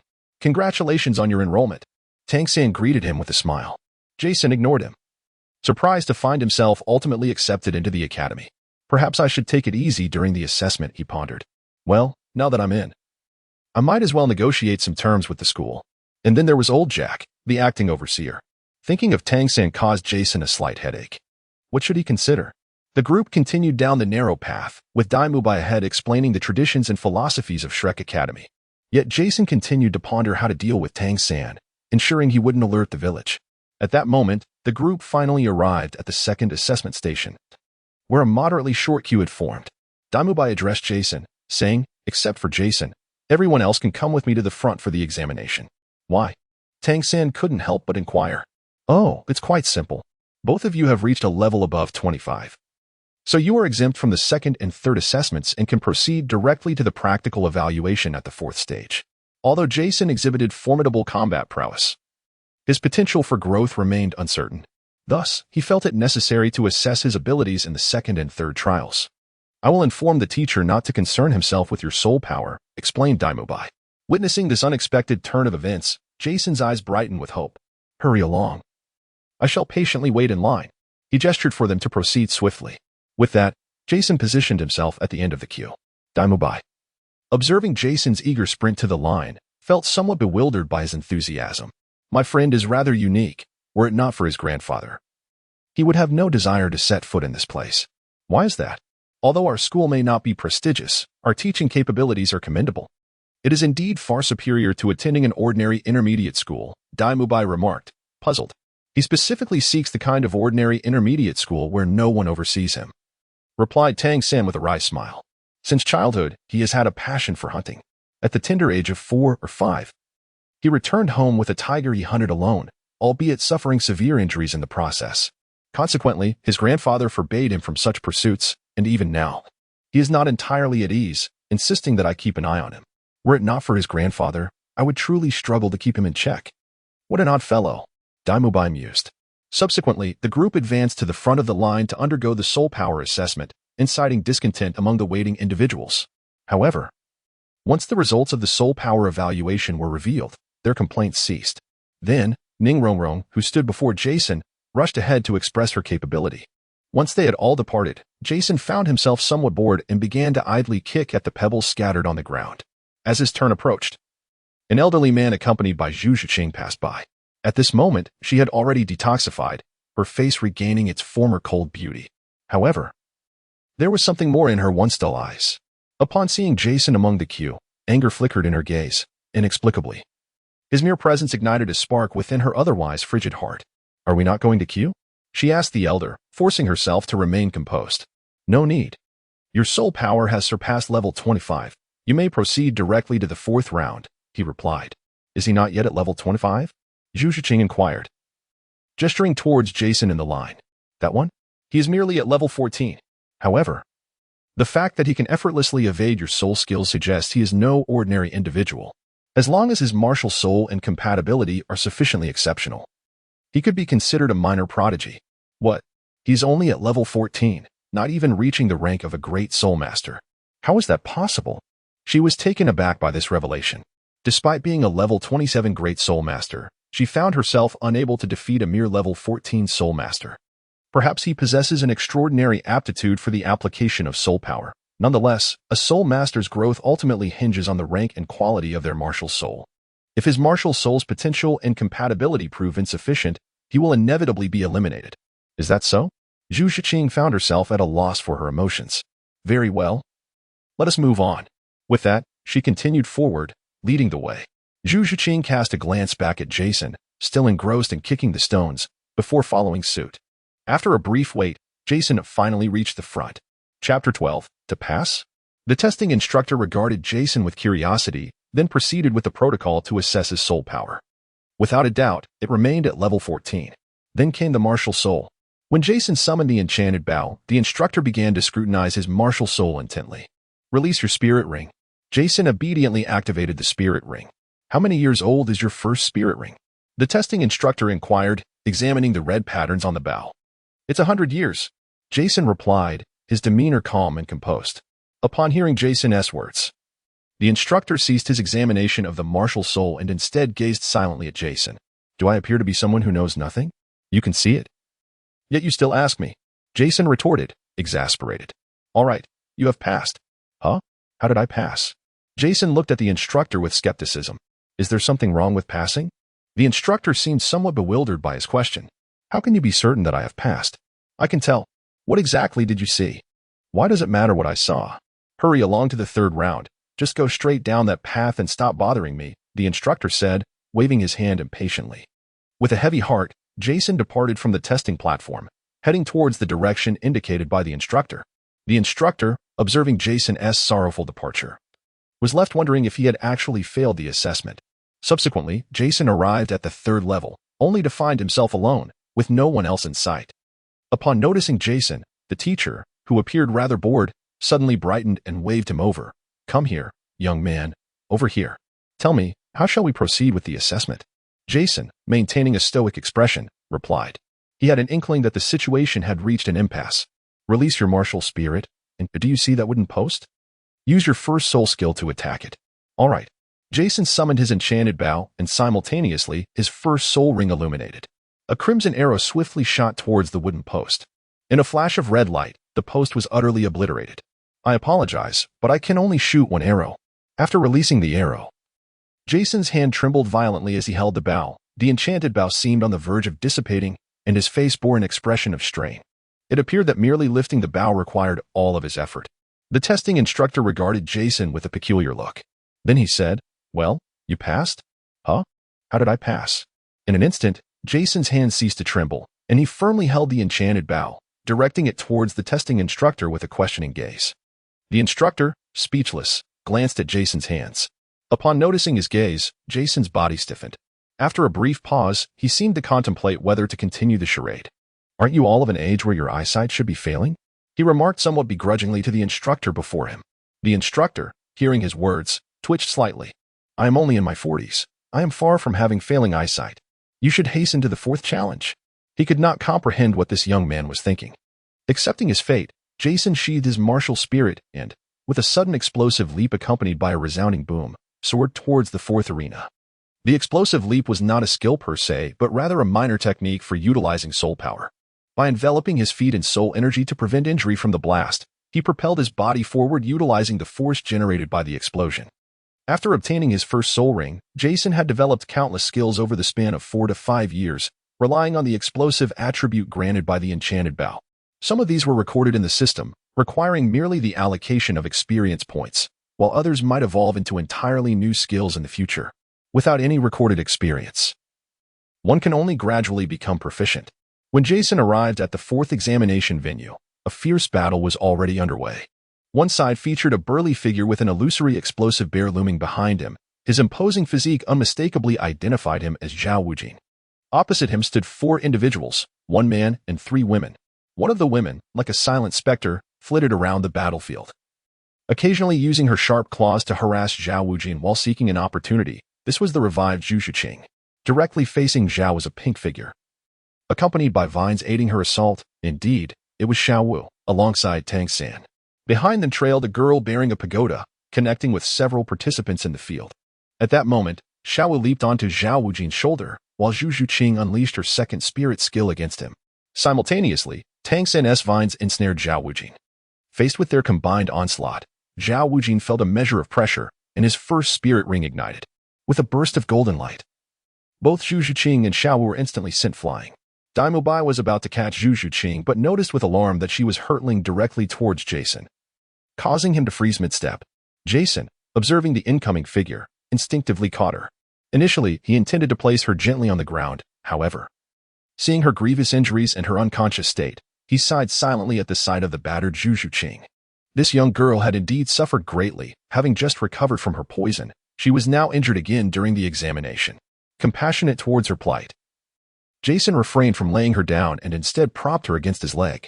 Sitting on the ground, he summoned his martial spirit, his first spirit ring illuminating the air around him. Channeling his soul power, he drew back his bow and released an arrow.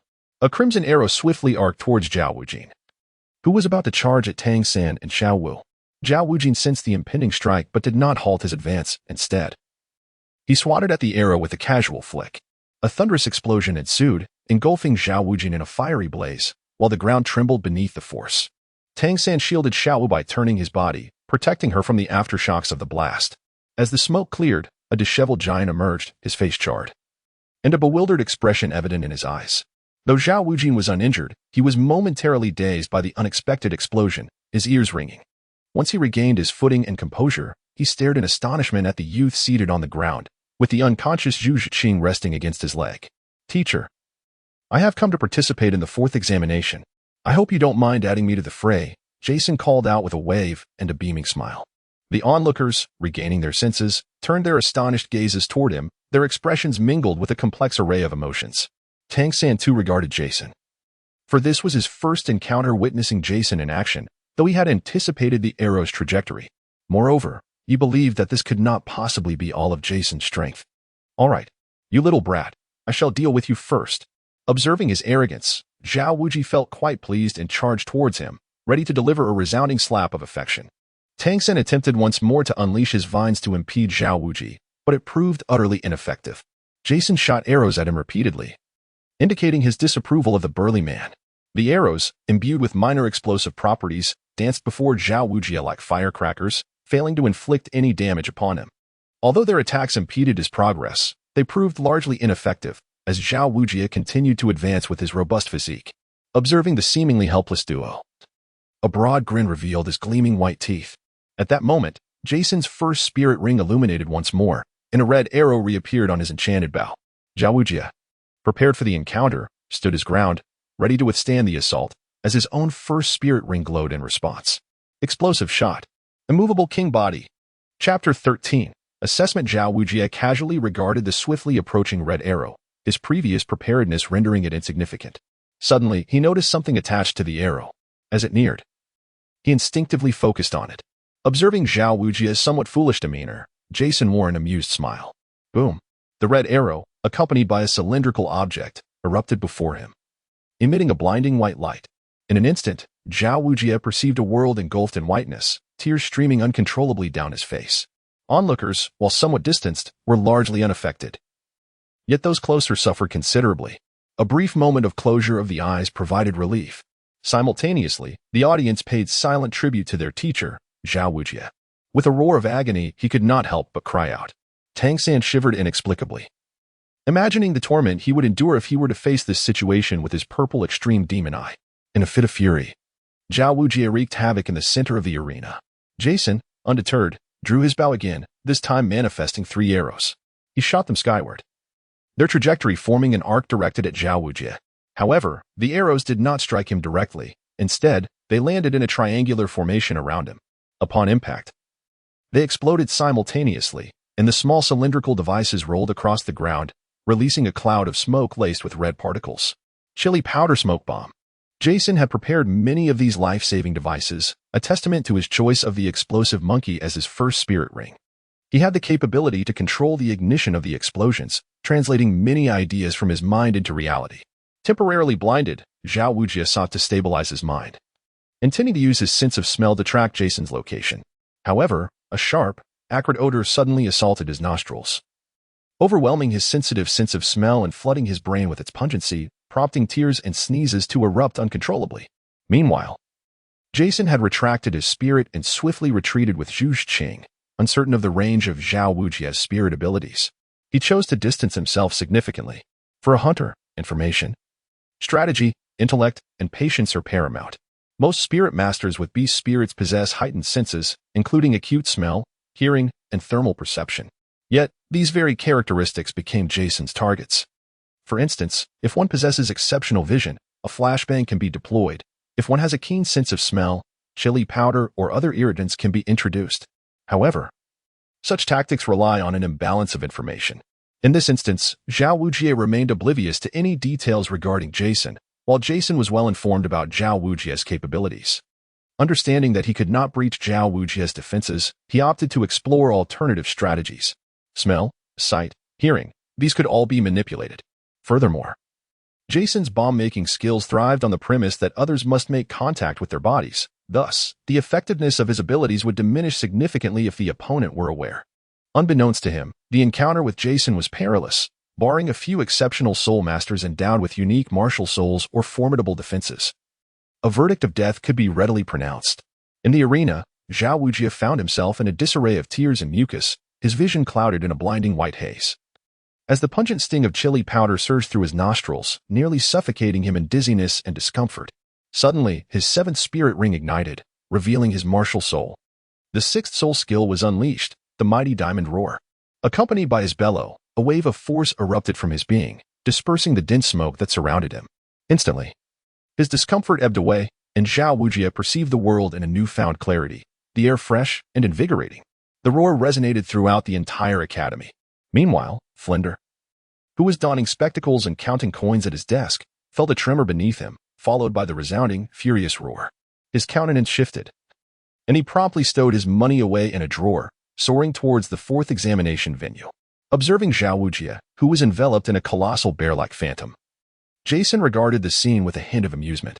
However, Xiao Wu Jia remained oblivious to this, as the distance rendered him unaware. Having regained his composure, Xiao Wu Jia was intent on teaching that insufferable brat a lesson. After all, how else could he establish his authority as a teacher? Yet, where was he? He scanned his surroundings, his vision still somewhat blurred, failing to catch sight of Jason in the distance. Suddenly, Oscar could no longer contain his laughter. Xiao Wu Jia's face, charred and singed, bore the remnants of the explosion. The flashbang and pepper smoke had left him in an utterly disheveled state, tears and mucus adorning his visage, resembling a jester, save for his bright, piercing eyes. His attire was tattered, embodying a picture of unkempt disarray. Upon noticing Oscar's laughter, Xiao Wu Jia shot him a glare. "Daimu bai, Oscar, we shall practice tomorrow."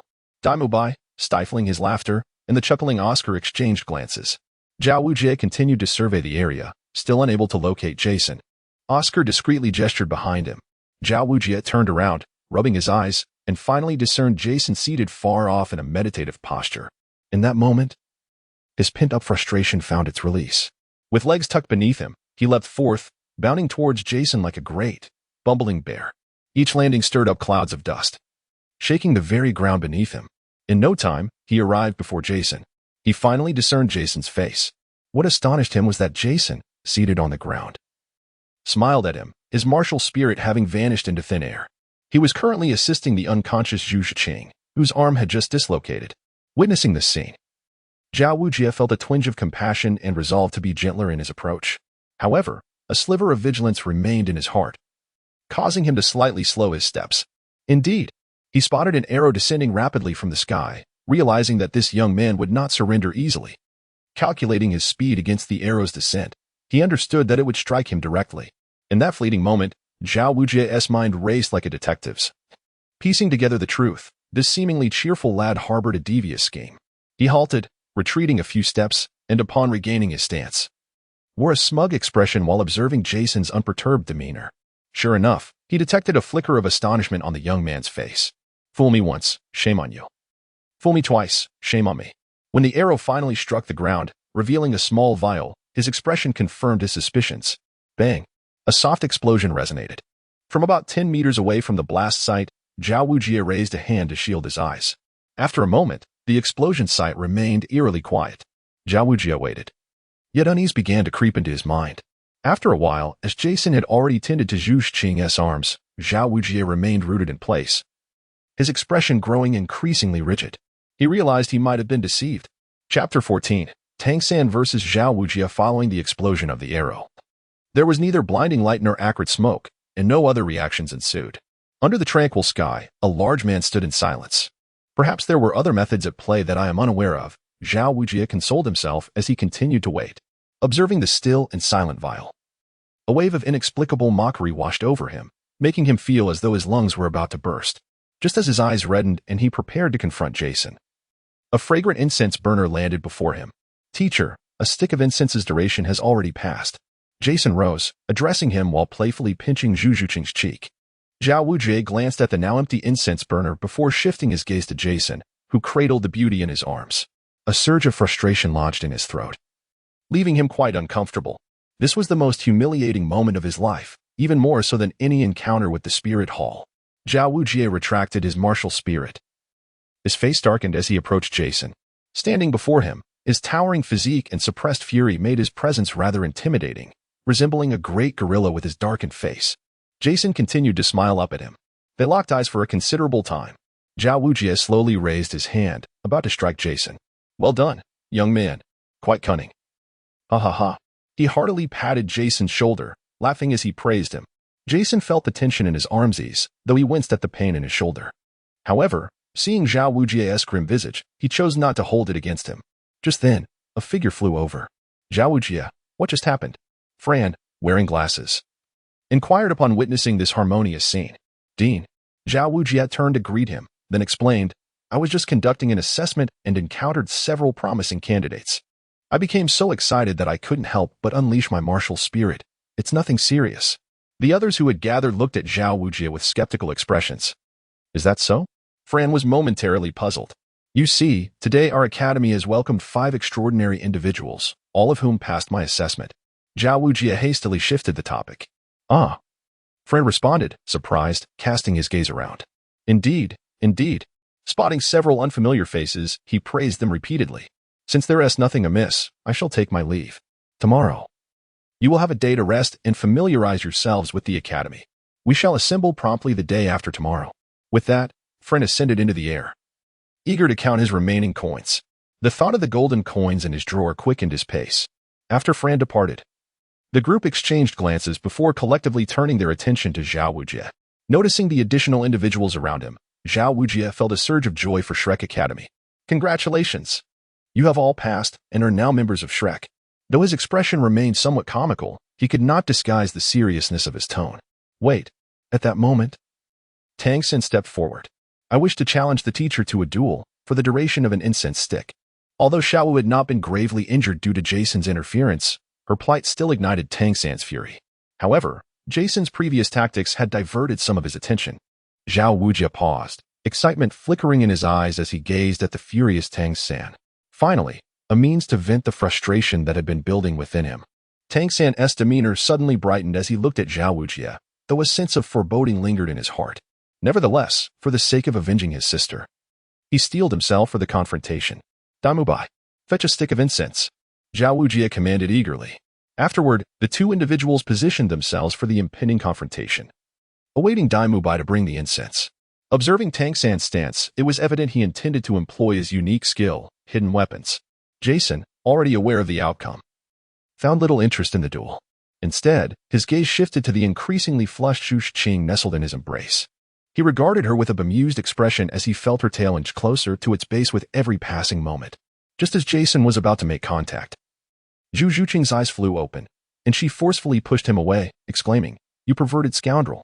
Instantly, the onlookers diverted their attention from the impending duel to the flustered Zhu Qing, who was now vociferously chastising Jason. You have finally awakened. Jason found amusement in Zhu Qing's feline-like demeanor, all ruffled and indignant before him.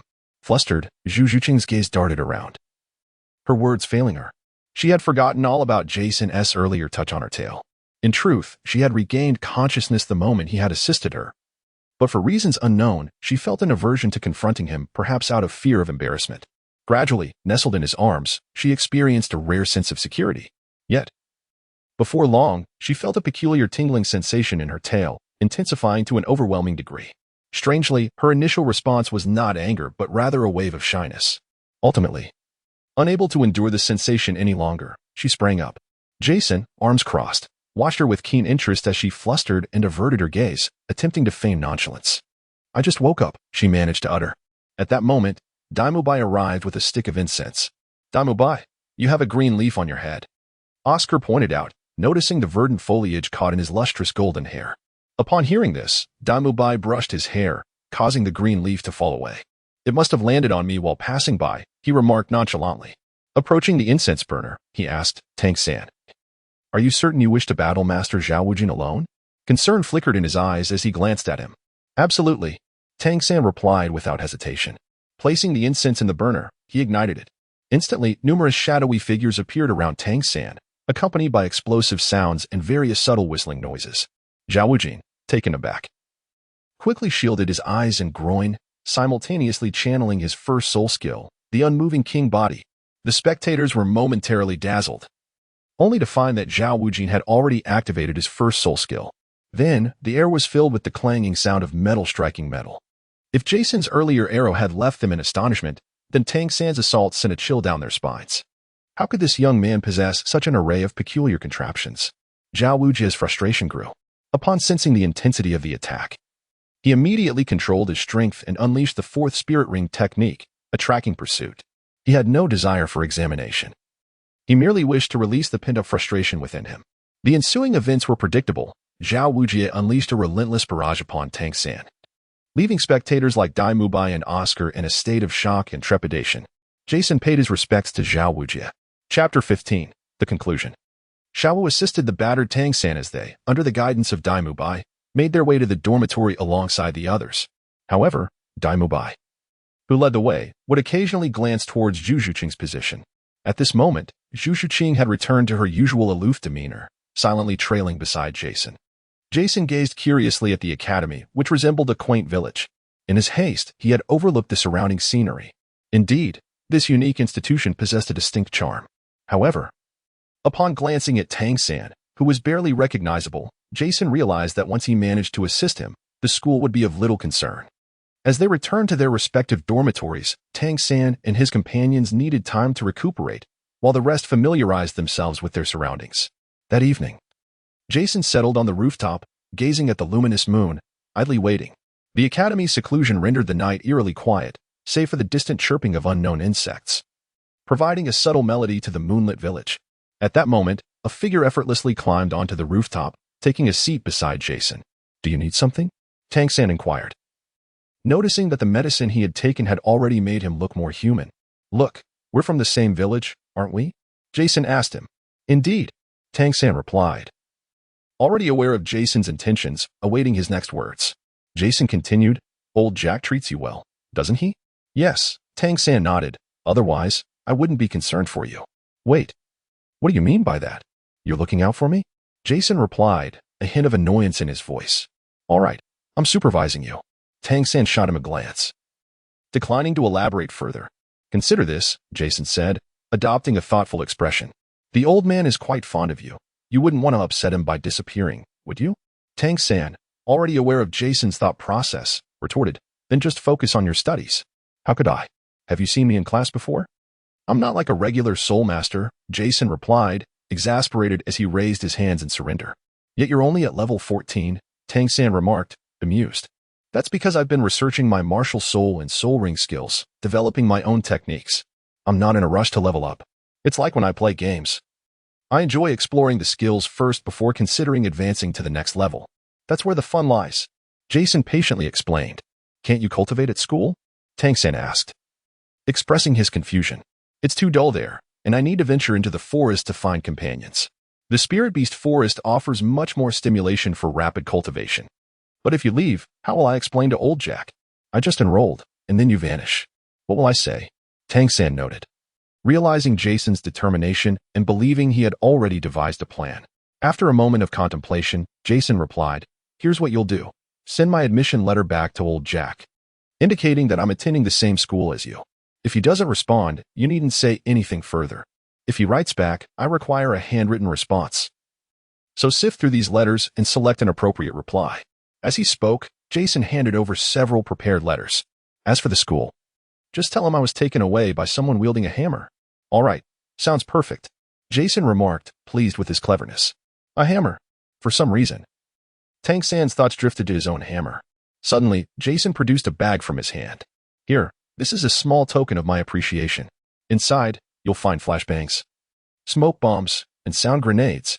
I primarily crafted flashbangs and smoke bombs, as you likely witnessed today. As for the sound grenade, it requires a specific organ from a spirit beast, and I only have 2.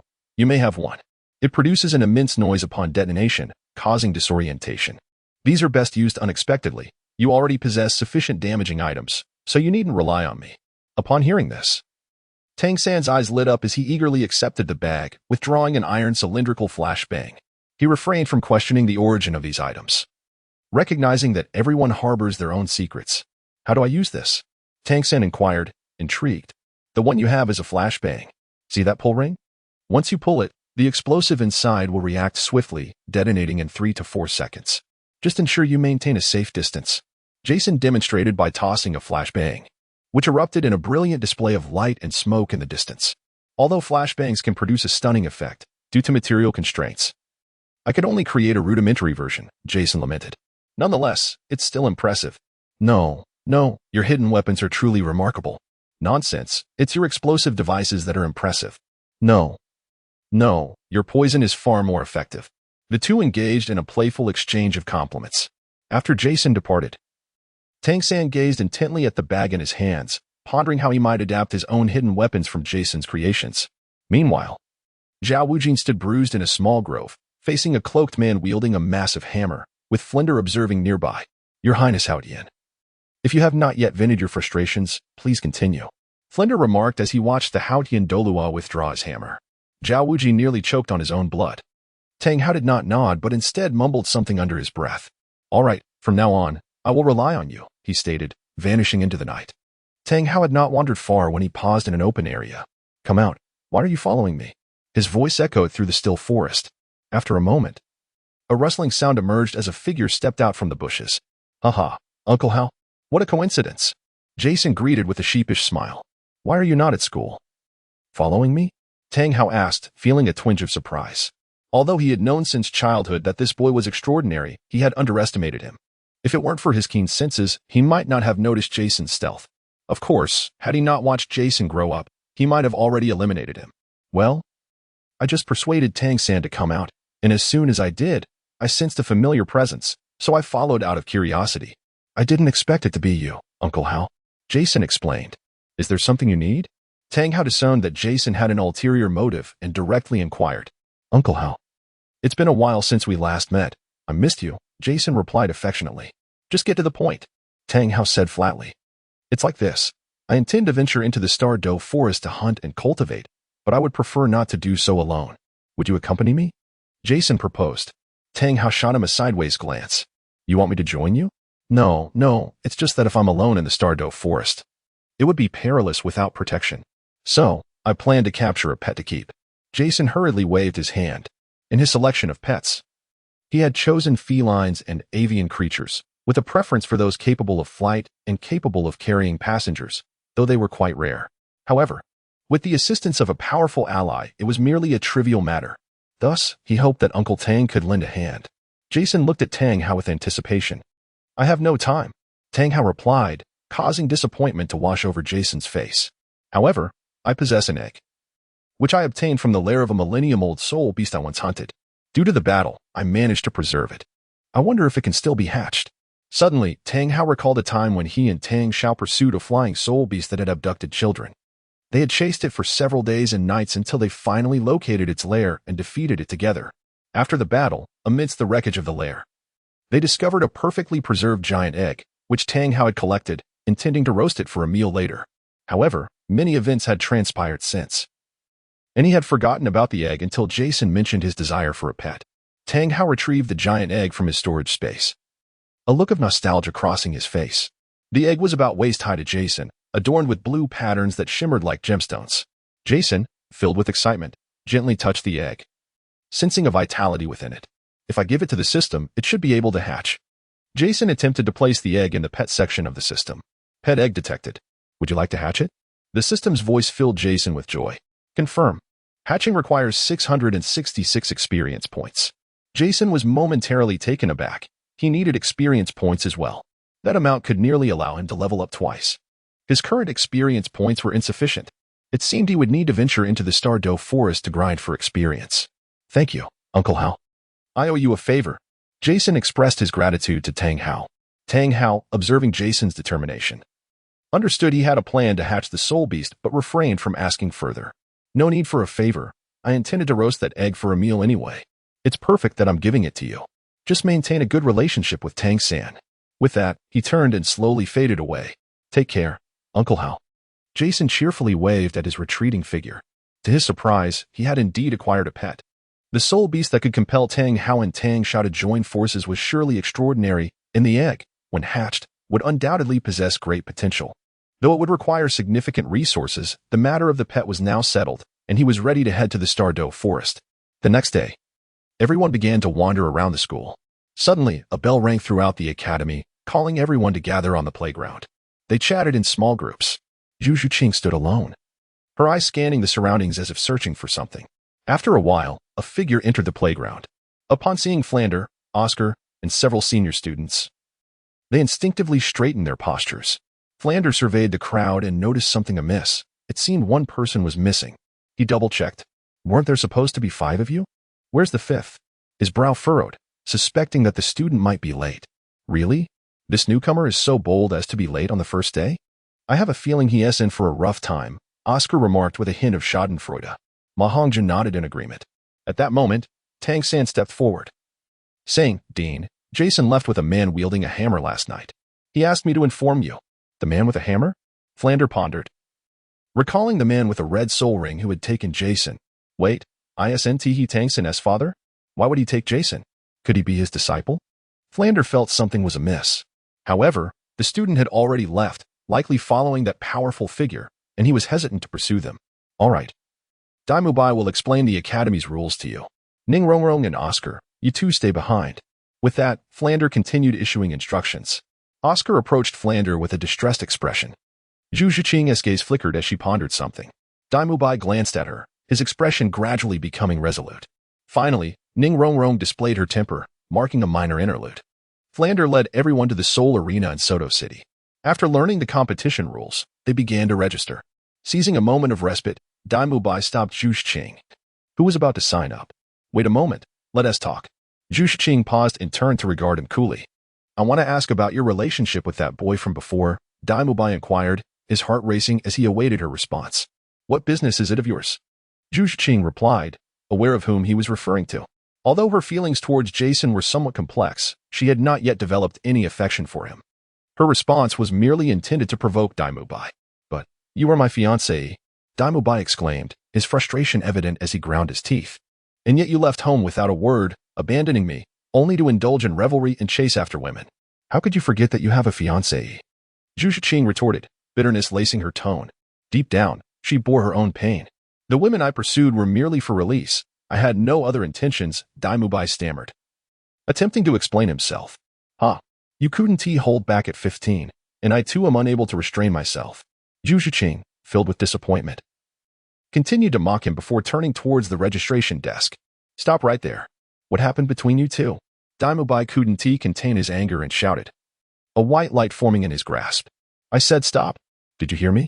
Seeing Zhu Xuqing continue forward without acknowledging him, his fury intensified. Unable to suppress his rage, Dai Mubai launched an attack towards Zhu Xuqing's back. Her ambiguous response only fueled his jealousy. Feeling the impending attack, Zhu Xuqing turned to see Dai Mubai, his face contorted in rage, charging towards her with a glowing white aura. Chapter 17. Griffin. Zhu Xuqing stared incredulously at Dai Mubai, who was about to strike her. She was unaware of how humiliating her words could be to a man, even though they were merely betrothed. The attack halted just before reaching her face, thanks to Flander, who had intervened. Dai Mubai, what are you doing? Flander questioned as he restrained him. Having been stopped, Dai Mubai regained some composure, looking at the now indifferent Zhu Xuqing, feeling utterly lost. It's nothing. We were just joking. I'll go register now. The aloof Zhu Xuqing suddenly broke into a radiant smile before turning to head towards the registration desk. What is the matter with you? Why are you attacking Zhu Xuqing? Flander fixed a stern gaze upon Dai Mubai. Dai Mubai, however, found himself at a loss for words. For reasons unbeknownst to him, Zhu Xuqing's enchanting smile had left a void within his heart. Return and explain yourself to me, Flander instructed the dazed Dai Mubai before turning on his heel and departing. On the way to the school, the others noticed that Dai Mubai's demeanor was somewhat off. Ma Hongjun suggested they take him out for some fun. Dai Mubai glanced at the indifferent Zhu Xuqing, fell into silence for a moment, and ultimately declined. Perhaps a glimmer of hope still lingered in his heart. Days later, within the Stardow Forest, a small gray bird blinked its lively eyes, cocking its head curiously at the rustling bushes. Suddenly, a figure darted from the thicket, leaping into the bird's view and making a comical face. The startled bird felt as though its soul had left its body, its head tilting in shock before it promptly fainted. Jason caught the little bird just before it tumbled from the tree, finding the situation amusing. This little creature is far too easy to scare, he chuckled, gently squeezing its fluffy belly. So small, it could hardly fill the gaps between its teeth. He then dangled its feet in front of him, weighing it playfully. The bird, possibly roused by Jason's antics, opened its eyes to find a large face looming before it, prompting it to chirp frantically while flapping its wings in an attempt to escape. Jason released its tiny claws, allowing it to fly away. Watching the lively, delicate bird take flight, Jason's face broke into a genuine smile. Despite the forest's harshness, there existed many endearing and charming aspects. Noticing that most of the soul beasts around were roughly 10 years old, Jason crouched down and continued deeper into the forest. As he ventured further, he swiftly located several century-old soul beasts that were relatively easy to hunt, resulting in a cacophony of sounds echoing through the woods. However, to the Stardow forest, such noise was merely a whisper. Jason intended to hatch his pet first before contemplating his own level. As long as he encountered soul beasts younger than 5,000 years, he had the means to evade them. For those under 5,000 years, he still had the opportunity to hunt, though preparation took time and success was not guaranteed. In truth, he could hatch his pet at any time. Reaching level 20 would not diminish the opportunity. Yet, Jason was eager to meet his first companion, hoping to encounter it soon. After hunting 3 soul beasts, each around 200 years old, Jason had amassed sufficient experience for hatching the pet egg. He had also prepared ample raw meat. That evening, Jason settled in a cave, sitting cross-legged before the bird egg gifted by Tangan. With enough experience, he pondered whether to proceed with hatching his pet. Pressing his hands upon the egg, he silently intoned, "Yes." Instantly, a white halo emanated from Jason's arms and enveloped the egg. After approximately 3 minutes, the egg began to stir. With a crack, a fissure appeared on its surface. Subsequently, much like a chain reaction, the cracks multiplied. At last, a beak-like protrusion shattered the eggshell, gradually expanding. A peculiar creature emerged, devoid of feathers, sporting a carnivorous beak. 2 diminutive wings on its back, for slender legs below, and a long, slender tail. Upon its arrival, the creature kept its eyes tightly shut, while its beak searched inquisitively. Jason placed the prepared raw meat before it. Observing this strangely naked avian, Jason began to envision the hues of feathers it might eventually possess, pondering whether it would exude a commanding presence. Moreover, observing it, which is already half my size, it seems quite suitable to become a mount once it matures. Additionally, it will require training in certain hunting skills, given that it possesses 4 limbs and wings. It should be capable of engaging in combat both on land and in the air. Once its fur has fully grown, he can bestow upon it a fitting name.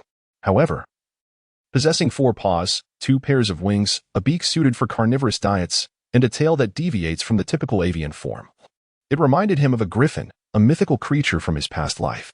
The more Jason pondered, the more exhilarated he became, yearning for its swift maturation. Despite its current rather unappealing appearance, he could not resist the urge to stroke its head. Sensing a wave of familiarity, the creature, eyes closed, nuzzled against Jason's palm. After it had satisfied its hunger, Jason returned it to his pet space, mentally cataloging various hunting skills of animals in his mind. Subsequently, a training regimen was devised for the newly hatched, unidentified avian creature. Ordinarily, it would take approximately a month for this bird to reach its juvenile stage. However, Jason possessed a system that enabled him to acquire experience through hunting and subsequently level up. It was only natural that his pet could do the same. Jason pondered as he activated his knowledge of beasts, surveying the surroundings. He yearned to witness the growth of his pet swiftly. Before acquiring the second soul ring, he aimed to develop the hunting skills of his companion. 2 weeks later, a creature with plumage as radiant as sunlight and a lion-like hindquarters adorned with tawny fur emerged. Its eagle-like head and forelimbs were cloaked in golden feathers, interspersed with deep red specks of creamy white plumage. The feathers on its head and wings were blue, while its chest feathers boasted a fiery crimson hue, complemented by a beak and talons of striking gold and black claws. It wobbled through the forest in flight. "Little Tion, steady yourself," Jason called from atop a tree. The creature responded with a piercing cry that blended a shriek and a roar.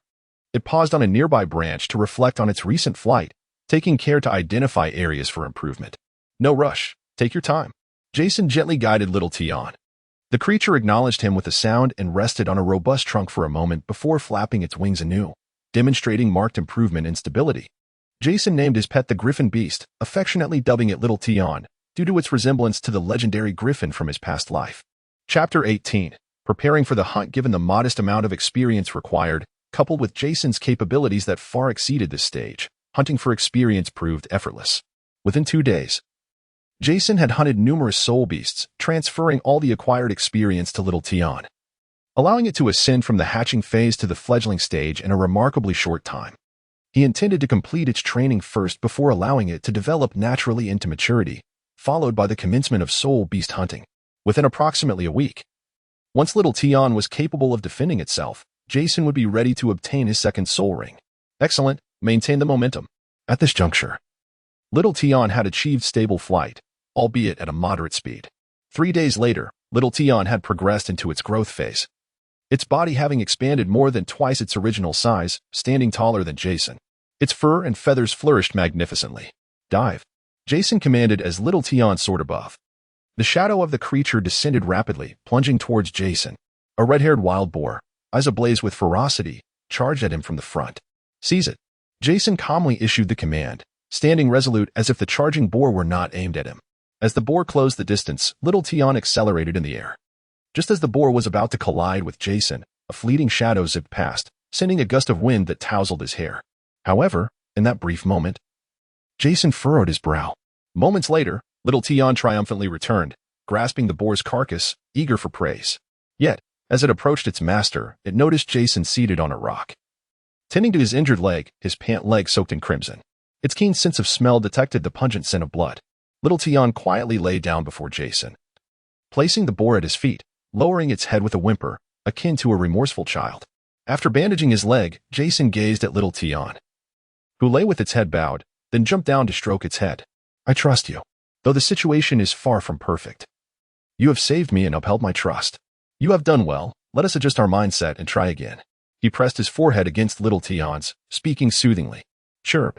Little Tian rose, its gaze resolute as it met Jason's. All right, let us try once more. With that, Jason turned to seek out another target. Navigating through the forest, Jason searched for his prey. In the sky, little Tian set aside its playful demeanor, focusing intently on its master. As Jason approached the target he had spotted earlier, he beheld a black serpent lurking in the shadows, approximately 16 meters in length, nearly invisible unless one knew where to look. Creature, black serpent age, 123 years. Characteristics, expert in concealment, possessing the patience of a hunter, with rapid reflexes and a spring-like launch. Weakness, as the saying goes, strike the snake at its vital point. If unable to strike at 7 inches, aim for 3 inches instead. Having reviewed the serpent's information, Jason retrieved the recently slain boar. Firmly grasping its hind legs, he steadied himself in a horse stance and began to channel his soul power. After calculating the optimal angle, he swiftly hurled the boar's carcass towards the serpent's location, 100 meters away. The black serpent, sensing the approach of a warm source of food, swiftly leaped, mouth agape, and devoured the boar in one gulp. At that moment, Jason positioned himself within close proximity to the serpent, now within its range of attack. Observing the emergence of a meal, the serpent, driven by instinct, surged towards the next target. The boar had served as a measurement for the black serpent's speed, allowing Jason to establish his position to lure the serpent closer, ensuring that little Tian would be able to seize it before it reached him. The reason for selecting the black snake lies in its method of consumption, which involves swallowing its prey whole. Despite the black serpent's ominous appearance suggesting a lethal toxicity, it possesses no venomous fangs. Jason, even if engulfed by it, harbors confidence that he could burst forth before his bones are crushed within its maw. Dive. Grasp. Jason intently commanded as he fixated on the rapidly approaching serpent. Just as the creature neared within a meter of him, Xiao Tian deftly seized it by its neck and tail, propelling it skyward.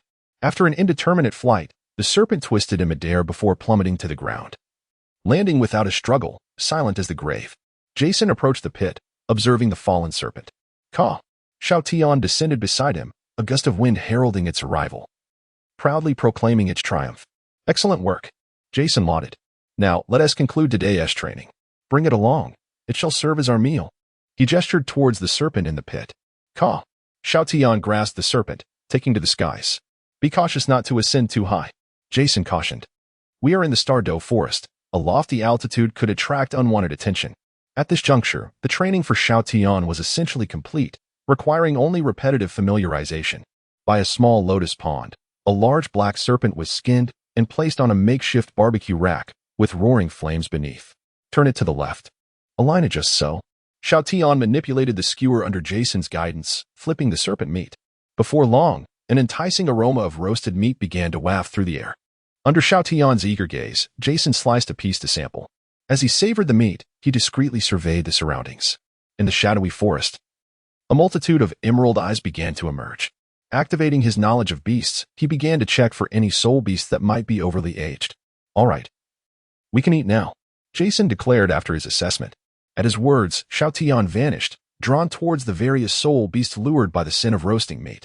Jason set aside his portion, summoned his martial soul, and with the activation of his first soul ring, a fiery arrow adorned with a flashbang shot forth in the opposite direction of Xiao Tian. Instantly, a thunderous roar echoed ahead, accompanied by blinding flashes that sent the forest's concealed flora into a frenzy. Simultaneously, a flurry of cold glimmers darted through the moonlight, accompanied by trails of blood and cries of despair. The prearranged explosive traps detonated, unleashing waves of shock and flames. Meanwhile, Xiao Tian, with excited calls, darted through the forest, alternately running and flying, executing a series of daring and precise maneuvers, while the hidden soul beasts faced a grim fate. This night was destined to be anything but tranquil. Chapter 19. The Ant Queen. Approximately half an hour later, the surroundings gradually settled into calmness. At this moment, a man and his pet gathered in one place, facing a massive lizard. Creature, mountain lizard, age, 1,150 years. Characteristics, capable of concealing itself underground. Though it lacks a swift tongue, it possesses tough skin and substantial flesh. Weaknesses, eyes, mouth, abdomen. Jason felt a shiver at the recent memory. As the surrounding prey either fled or fell, he intended to clear the battlefield and swiftly depart with Xiao Tian, aiming to avoid attracting any formidable soul beasts. However, just then, as Jason glanced at the ground, a beast suddenly leapt forth. Without a moment to ponder, Jason executed a backward leap, swiftly vacating the spot. Indeed, hot on his heels was a large, yellowish lizard that had erupted from the earth. Had Jason not jumped aside, he would now be ensnared within the belly of the great lizard, perched upon a tree. Jason drew his bow and loosed an arrow at it, which merely stirred up a cloud of dust, leaving the lizard unscathed, albeit with slightly reddened eyes. Let us go? Xiao Tian. After marking the lizard with a hunter's sigil, Jason mounted Xiao Tian and soared into the sky. We shall return after some time to develop further. Jason patted Xiao Tian's head, which bore a hint of reluctance. Chirp.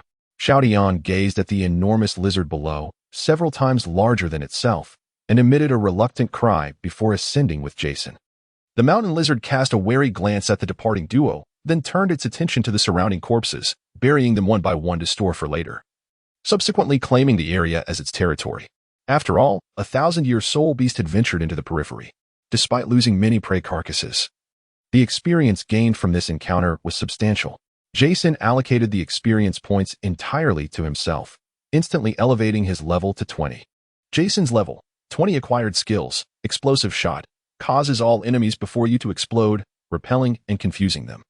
LV-14, explosive trap, sets a flame trap that detonates upon proximity, inflicting X to Y points of fire damage and burning all enemies within B range for Z points of additional damage over a second.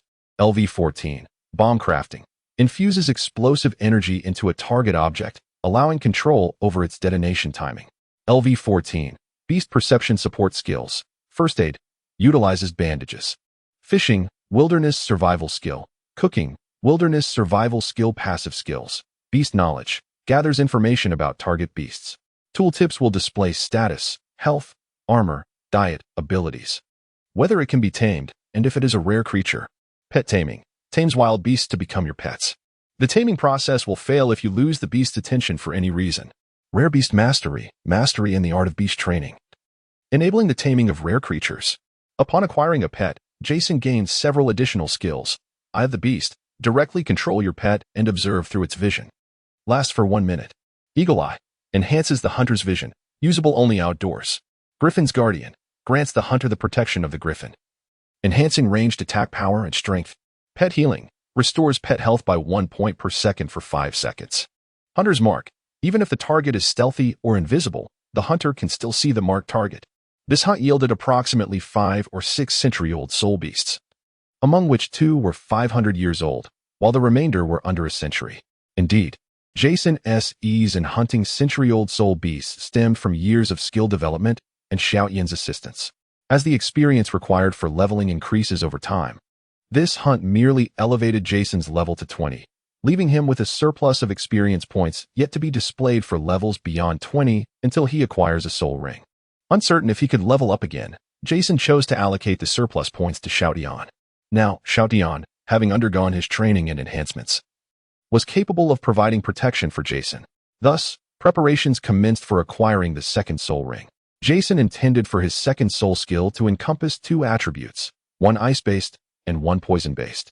However, ice-type soul beasts were absent from the Douluo forest, residing instead in the far northern lands, compelling Jason to opt for the poison attribute. Numerous poison-type soul beasts dwelled within the forest, and Jason would need to select them with care. Moreover, possessing a venomous attribute, even in the absence of prepared traps, there remains a chance to hunt down that formidable lizard encountered moments ago. Moreover, remnants of numerous concealed weapons lingered there, which he intended to retrieve later. He certainly did not wish to undergo the arduous process of crafting them anew. In summary, that formidable lizard which had startled him was doomed. Subsequently, Jason ventured deeper into the forest. By the following morning, as the sun began to rise and dew still clung to the leaves, Jason crouched atop a tree, peering through the dense foliage at a nest housing an ant of bovine proportions. This ant possessed long, tusk-like mandibles, enormous compound eyes, and 3 simple eyes atop its head. Its body was a dark brown hue, with red-brown antennae, mandibles, and legs. Its exoskeleton was robust, adorned with granular punctuations, and its abdomen exhibited a distinct constriction at the second segment, culminating in a long, thick stinger. Its slender and elongated form, coupled with its formidable mandibles, evoked the image of a cold-blooded femme fatale. Species, Pain Queen. Age, 756 years. Characteristics, equipped with sharp mandibles capable of effortlessly tearing apart foes. Its bite is laced with venom that can inflict excruciating pain to the point of death. It possesses immense strength. Weakness, aside from its formidable mandibles and strength, it is otherwise rather unremarkable. This ant was the queen of its colony, hence its moniker, the Pain Queen, derived from the lethal agony inflicted by its venom. Jason had waited all night for the emergence of the colony's queen. He had followed a rabbit-sized pain ant to discover this nest, utilizing his knowledge of beasts to ascertain that a suitably aged queen resided within. However, queens typically do not venture from their burrows, relying on their subordinates to forage. Yet, after Jason had slain several pain ants the previous night, the queen finally took notice that morning. While these ants were social creatures, they did not swarm in the multitude characteristic of their previous life. The colony of pain ants comprised only about 50 individuals, including a single queen. With the loss of over 10 subordinates, the queen was bound to be aware of the situation. Today, she finally resolved to investigate. Observing the colossal queen, Jason felt a sense of relief. Upon her emergence, she was flanked by approximately 40 subordinates, moving with an intimidating gait. Jason seized the moment to present a deceased pain ant before them and promptly fled without a glance back. The queen opened her mandibles wide, emitting a piercing shriek. And instantly, a throng of ants, their antennae crimson with rage, pursued Jason. This time, Jason employed a strategy akin to that used against the explosive monkeys, opting to divide and conquer. However, the traps he had set previously remained with the mountainous lizard, leaving him to rely solely on his own skills this time. At that moment, a shadow passed overhead. It was Xiao Tian. A few questions arise. The protagonist had entered the soul-hunting forest with a team possessing a permit, thus negating the need for one. As for being discovered by the Spirit Hall, it was merely a temporary separation from his team. I feel that adding these explanations may dilute the narrative, as this is a fanfiction. Excessive exposition can feel tedious. If desired, I can incorporate clarifications later. I shan't elaborate on the issue of levels. Just take your time to read on. Once again, I thank everyone for their comments. By the way, I'll take a brief hiatus, Doghead. Chapter 20. The Second Soul Ring. Jason navigated through the forest, striving to reach the periphery. The leading queen ant, accompanied by her subordinates, swiftly maneuvered through the winding paths of the thicket, raising clouds of dust and vibrations in their wake. In the sky, Xiao Tian, with keen eyesight, reflected the scene below, ever ready to heed Jason's command. As Jason advanced, he occasionally fired off a projectile to divert attention and hinder their progress. At this juncture, Xiao Tian called out. Hearing this, Jason halted atop a towering tree, surveying the approaching horde of colossal ants. The tallest tree in the area loomed overhead, appearing as if it pierced the very heavens. Upon noticing Jason's pause, the leading queen let out a shriek, causing her subordinates to immediately cease their movement. Their multifaceted eyes fixed upon Jason. Remarkably, they exhibited a hint of intelligence. Unfazed by their collective gaze, Jason felt a mischievous urge to give them the finger. As he contemplated this, his middle finger was already raised. Instantly, sensing the provocation, the queen's antennae flushed a deeper red, and in a fit of rage, she opened her mandibles wide, emitting a deafening roar that caused the nearby grass to bow under the force. Her subordinates surged past her, scrambling up the tree trunk in pursuit of Jason. Observing the advancing army of ants, Jason glanced back at the queen, who moved with calculated slowness, and swiftly began to ascend higher into the branches. While Jason was no match for the ants in climbing, Xiao Tian was. Hovering in the air, Xiao Tian grasped a pointed stone, tethered with a rope for easy retrieval. Flapping its wings, Xiao Tian watched Jason below. Release, Jason commanded, eyeing a pursuing pain ant that was nearly upon him.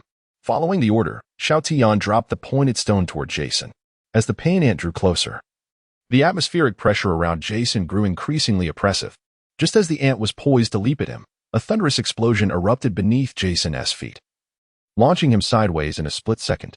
This maneuver not only allowed him to evade the descending stone, but also the ravenous jaws of the ant behind him. Thud! The pointed stone struck the leaping pain ant with a resounding thump, sending several others tumbling from the tree trunk. The queen, perched on the same branch, narrowly dodged the falling corpses and the pointed stone, her compound eyes fixated intently on the descending Jason. With another furious roar, the remaining pain ants on the branch, undeterred by the danger, leapt from their perch, intent on reaching him. Even if they succeeded in clinging to Jason, they would meet their demise. In that moment, as Jason plummeted, he beheld the ants leaping around him like startled rabbits. Calmly, he extended his right hand skyward. A flying claw shot forth from his sleeve, connected by a rope. It was the flying heavenly claw crafted by Tangan. Jason's falling body came to an abrupt halt, and with the swarm of pain ants lunging toward him, he waved his left hand, bidding them farewell. In the instant they lunged, Jason ascended rapidly, causing the ants to miss their mark, and with it, their lives. From the ground, it appeared as though a shower of ants cascaded from the heavens. Some fortunate enough to grasp a branch, while others plummeted to the ground, shattering upon impact. Throughout this ordeal, Jason remained untouched. It is well known that ants possess immense strength, capable of lifting objects many times their size. The nature of these ants in this world remains uncertain, but based on the knowledge imparted by the beasts, it was clear they possessed formidable power. Thus, Jason strategically avoided most close-quarter confrontations. After this harrowing escape and the subsequent hunt, over half of the pain ants lay dead, with a portion incapacitated and unable to engage in battle. Now, only a dozen or so pain ants, including the queen, remained capable of fighting. Upon witnessing this scene, the ant queen could no longer contain herself. Her limbs tensed, and she swiftly scurried up the trunk, quickly surpassing her underlings as she charged towards Jason, who was still leaping between the branches. Jason, of course, noticed this unfolding drama.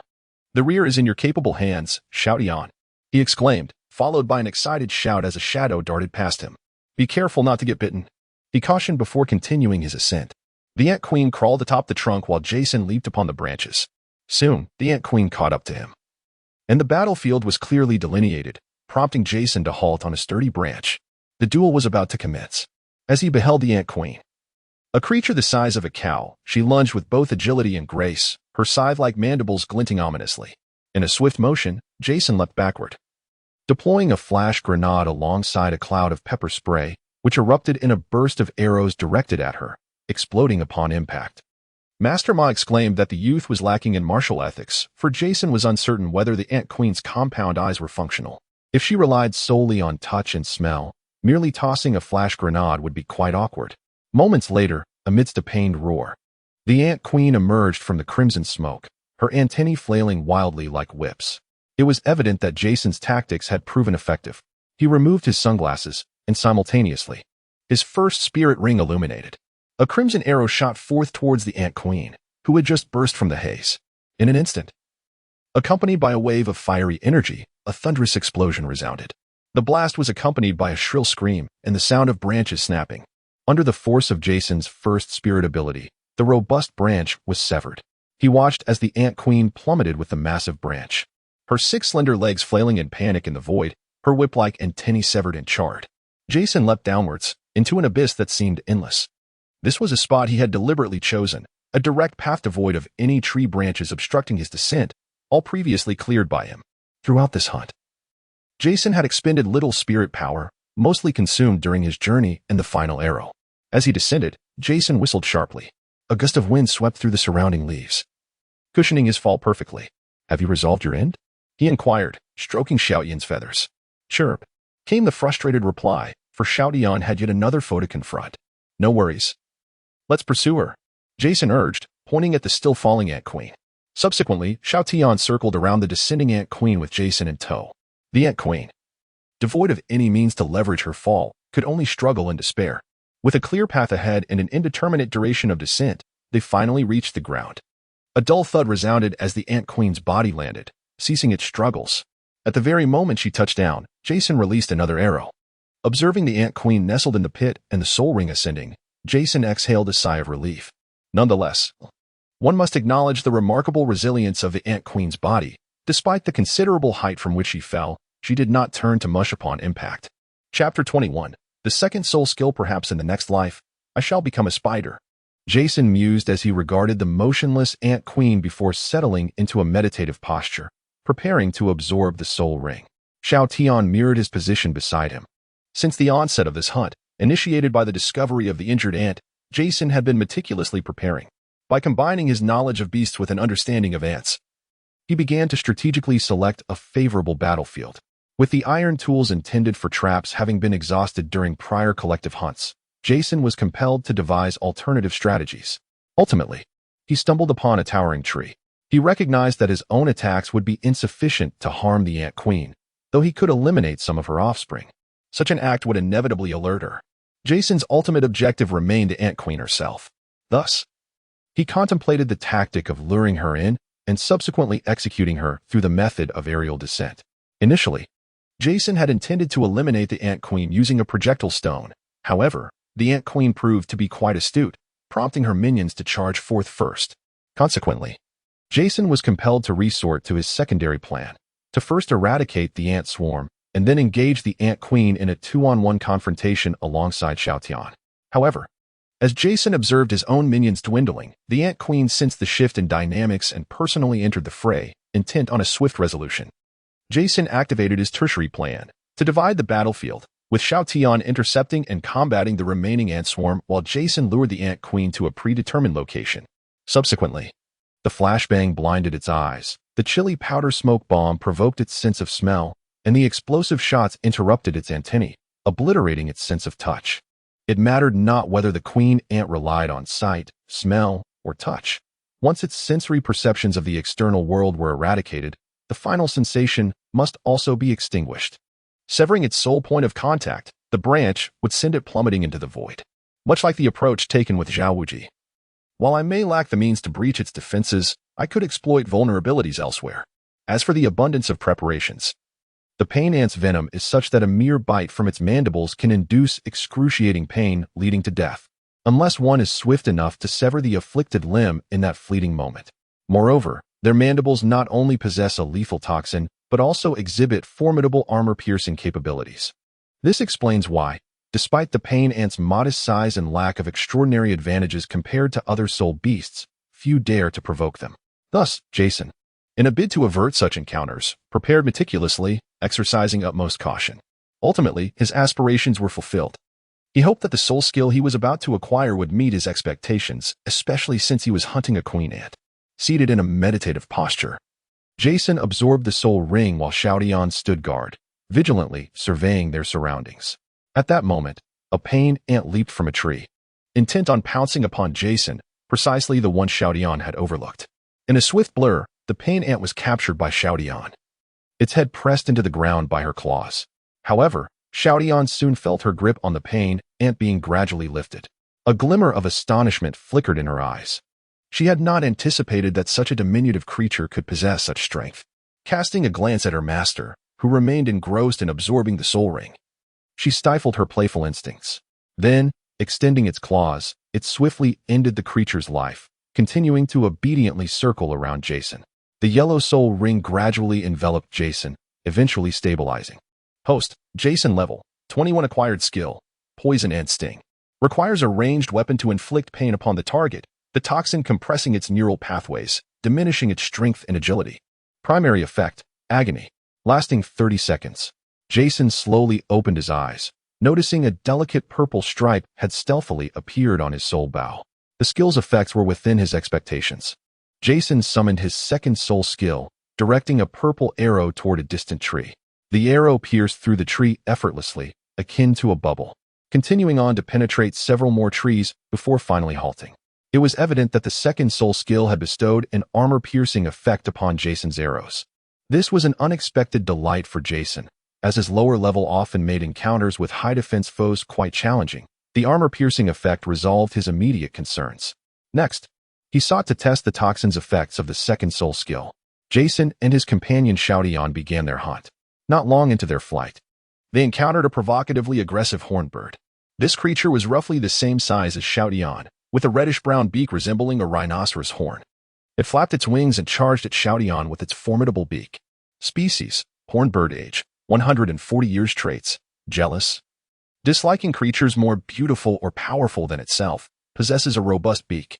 Weakness, recklessness, failing to assess the difference between foes and allies. This bird has strong reproductive capabilities.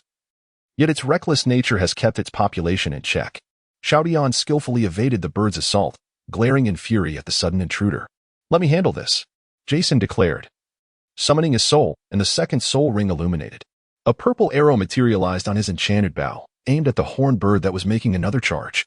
Seizing the moment, the purple arrow shot forth, evading the creature's sturdy beak and drawing a line of blood across its foot. This minor injury did not deter the horned bird, which continued its relentless advance toward Xiao. Approximately 3 seconds later, the creature began to convulse mid-flight, emitting a pitiful cry before plummeting straight to the ground.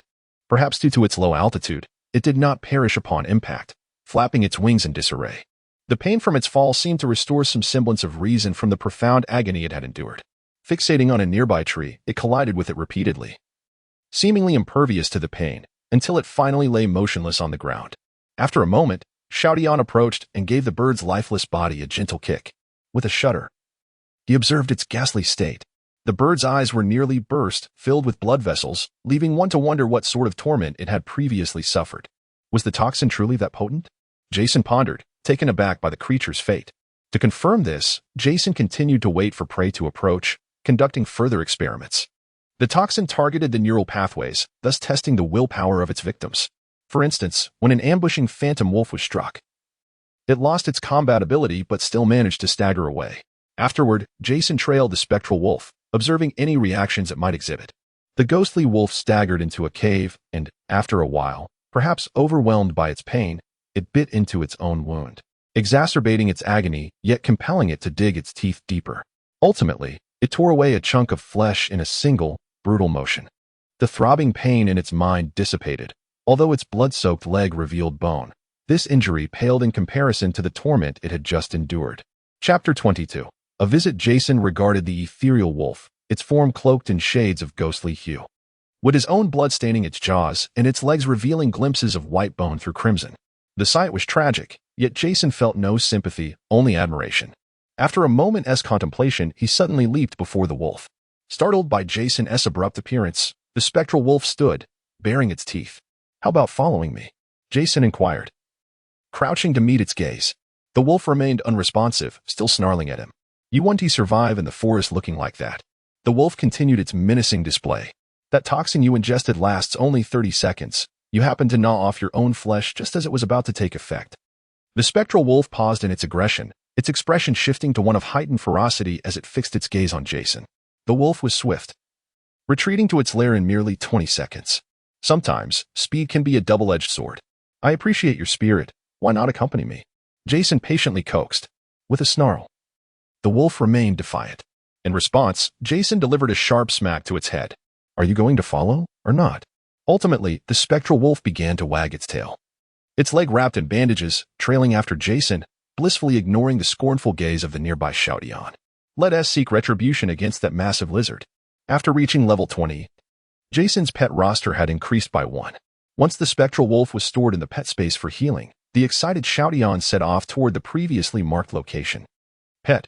Spectral wolf age. 652 years talent. Ethereal light. Grants speed and enhances physical defense. Note. This spectral wolf was likely exiled from its pack for its penchant for destruction. Flight, whether in combat or traversal, is an exceptional trait. Upon arriving at the site of a prior hunt, the area lay in disarray. Yet the remains of the soul beasts had vanished, leaving only faint traces of blood. Scorched patches marred the grass and tree trunks, and from a distance, one could discern numerous hidden weapons glimmering ominously upon the trunks and stones. Though the forest basked in the midday sun, an eerie silence prevailed, rendering it hauntingly desolate. Jason, unfazed by the ominous atmosphere, was instead wary of a tattooed monk suddenly bellowing, "Great power of the heavenly dragon," perched upon Xiao Wu's back. He activated his knowledge of beasts, scanning the ground. Soon, he spotted the massive lizard quietly lurking beneath a large tree. The creature stirred uneasily underground. Aware of Jason's presence above, a smile crept across Jason's face as he summoned his enchanted bow, the first soul ring illuminating. A fiery arrow gradually coalesced, growing increasingly radiant. When the crimson light reached a point of near explosion, Jason released the drawn string. "I have come to pay you a visit, great lizard." As he spoke, the arrow traced a red arc, aimed directly at the concealed mountain lizard below. Upon contact with the ground, the arrow did not explode, but instead burrowed into the earth, targeting the mountain lizard directly. A thunderous boom echoed as the ground erupted, debris flying like a dragon awakening from slumber. The massive lizard, bloodied and battered, emerged from the soil, letting out a pained roar. Seeing its pitiful state, Xiao let out a joyful cry. With the enhancement of his soul power, Jason's first soul skill had also improved. If the previous explosion had been akin to the power of a grenade, this one now rivaled that of a cannonball. However, being a 400-year-old soul ring, its upper limit was constrained, though with the system, it could potentially be elevated. The mountain lizard glared menacingly at Jason with its beady eyes before turning to flee deeper into the forest. As the guest, how can you be so discourteous? Jason admonished, shooting another arrow at its retreating form. Although this arrow, composed of soul power, struck the lizard, the wound was shallow. The massive creature, in its panic, toppled numerous trees as it fled, the ground shaking beneath its weight. Feeling increasingly threatened, the mountain lizard retreated into the earth. "Oh, so you dare to burrow?"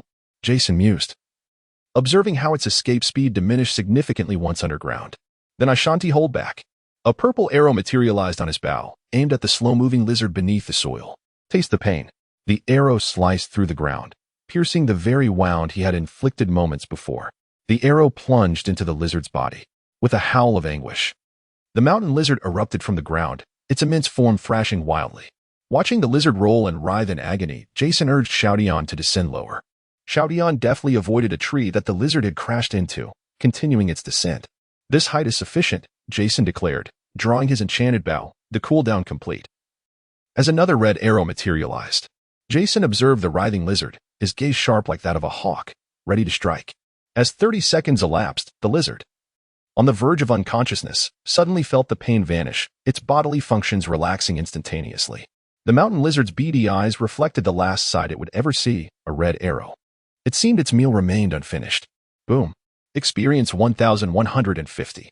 Jason absorbed this experience, leveling up to 22. What a relief.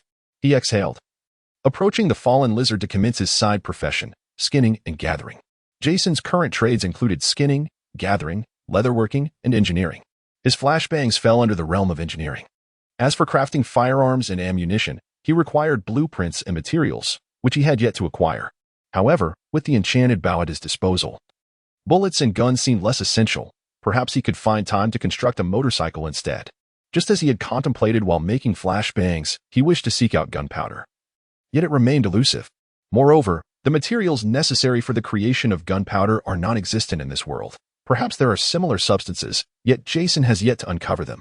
Moreover, Jason's first soul skill allows him to create explosions, rendering firearms and ammunition unnecessary. Hence, he did not seek them out. Discovering the luminous powder was indeed fortunate. The creation of flash bombs occurred when Jason, during the hunt for a soul beast known as the Roaring Beast, collected materials from it. This particular beast's stomach could emit a tremendous sound. However, such soul beasts appeared to be rare, as he only encountered one more afterward. Consequently, he crafted a total of 2 flash bombs, giving one to Tangan. Future endeavors in jewel crafting and enchantment would require further unlocking. Chapter 23. Dragon and Serpent. The soul ring emitted by the mountain lizard was absorbed by the system as experience. After thoroughly examining the giant lizard, Jason noticed a slightly curved tail had appeared in his hand. The tail of the mountain lizard, now lifeless, possessed potent medicinal properties. Consuming it would harden the skin for an hour, albeit with a bitter taste. Harden. Jason's eyes brightened with realization. This skill could bolster his defense, a valuable asset in critical moments. He placed the tail and the corpse into his backpack and began preparing to return for the concealed weapons he had left behind. How impoverished, Jason lamented. Following Xiao Tian back to the scattered weapons location. Upon arrival, he donned specialized gloves and began collecting the weapons one by one. He carefully wiped the bloodstains from those found on the branches and ground, discarding any that were severely damaged. Xiao Tian lay on the ground, idly waving its tail, observing its master as he picked up items like a farmer planting rice. Midway through, noticing Xiao Tian's boredom, Jason released the nether wolf. The little wolf circled around Jason, its tail spinning like a small fan. Although it moved on 3 legs, it was undeterred in its spirited antics. Stop, stop, Jason exclaimed, feeling dizzy from the creature's antics. Aren't you a wolf? Why do you behave like a dog? Woof. It seemed to understand, responding immediately. Jason stood there, momentarily dumbfounded, questioning whether his ears had betrayed him. No, you should call out again. His voice trembled. Woof, woof, woof.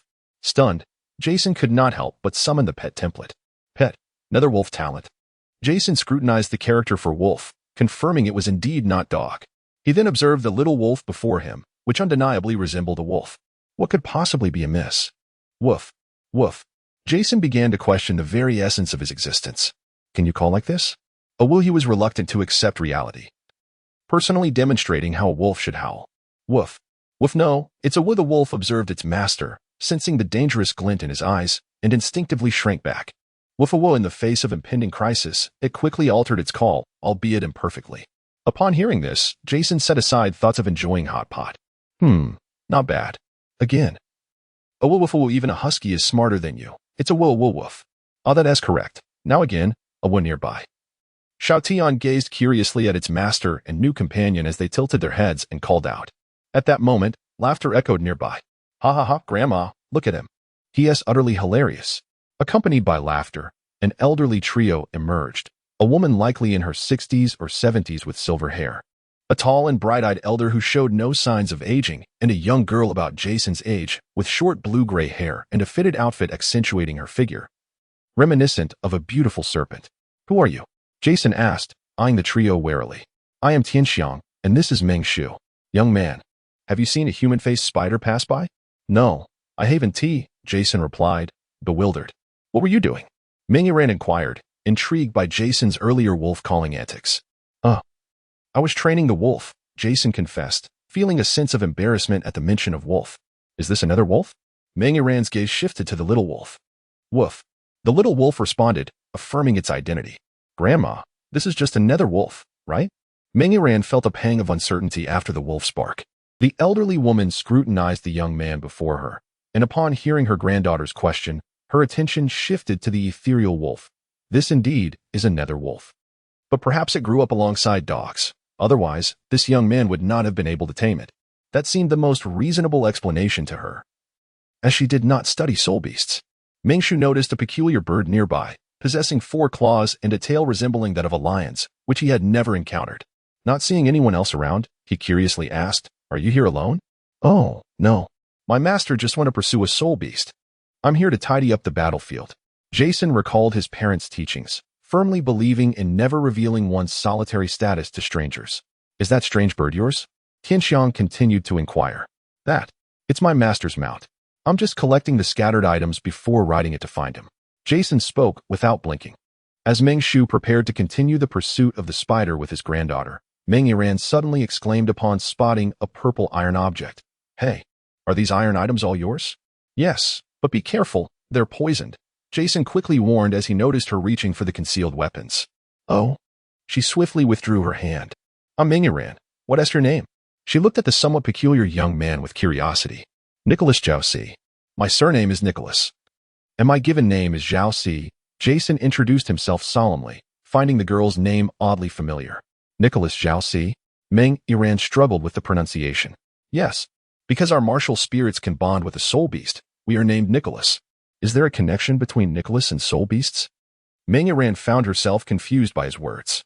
Nicholas is the name of our ancestors' bonded soul beast, and C is our ancestor's name, hence our clan's surname is Nicholas. For reasons unknown, Jason found himself speaking more fluently. Moreover, our clan predominantly resides in a remote village adjacent to the Stardow Forest, where we have crafted numerous iron tools like those around you for better survival in the woods. Jason spoke almost incessantly, while Meng Yiran listened intently. All right. Let us hurry and pursue the human-faced spider. Your third soul ring depends on it. Beside them, Xiao Tianxiang and Meng Shu could hardly contain their impatience. Urging Meng Yiran onward. Oh, I almost forgot, and I shall see. I have matters to attend to, so I must take my leave, she said, reluctantly bidding farewell to Jason while only mentioning the latter's name. Chapter 24, The Encounter. Ah, why must you leave so soon? I have yet to finish my thoughts. Jason seemed unsatisfied, his enthusiasm prompting him to wish to keep them a while longer. Young man, we have pressing matters to attend to. I will bring my dear Yiran to visit you another time, Xiao Tianxiang declared, already leading her granddaughter away. Certainly. Jason waved his hand in farewell as they departed. He then sent Xiao Lang to join Xiao Tian, continuing to organize his iron tools while pondering. Meng Yiran and Meng Shu were somewhat familiar with these names, having either encountered them before or recognizing them as characters from the narrative. Characters from the story, The Starry Forest, The Serpent Staff, 6 Heavens. Indeed. It dawned upon Jason as his eyes lit up. He finally recalled them, the Invincible Dragon Serpent, 3 individuals with particularly minor roles. It appeared that Tang San and his companions had also arrived. Yet, Jason held no particular interest in seeking them out, for he was still intent on hunting a few more soul beasts today. Having resolved these thoughts, Jason continued to tidy his iron implements. Meanwhile, Meng Shu, guiding his granddaughter, felt a lingering unease about the youth clad in green leaves and wearing a bear-head hat. Something felt off, yet he could not articulate why. Moreover, the bird accompanying him was far from ordinary. Had he not been in a hurry to pursue the human-faced spider, he would have been intrigued to visit Nicholas' village, perhaps even to incorporate it into his own family lineage. At that moment, he spotted a trail of blue blood on the ground, unmistakably left by the human-faced spider. After a considerable amount of time, Jason had finally organized everything in that area. It was a pity about the corpses of the prey, which had all been stored underground by the mountain giant lizard, for he had no time to excavate the remains. Ah, finally finished. Jason exhaled deeply, stretching his slightly sore body. Just then, a shadow suddenly loomed over him. Without thinking, he rolled forward. Bang! Crack! A dull thud accompanied by the sound of snapping branches echoed behind him. Who goes there? Jason crouched low, gripping his enchanted bow adorned with red and purple stripes. Silence enveloped the surroundings. Woof! Chirp! The sounds of Xiao Tian and Xiao Lang broke the stillness. Upon investigating the source of the broken tree, Jason's expression darkened. At the base of the tree, there was a deep hole, its edges marked by fresh claw prints.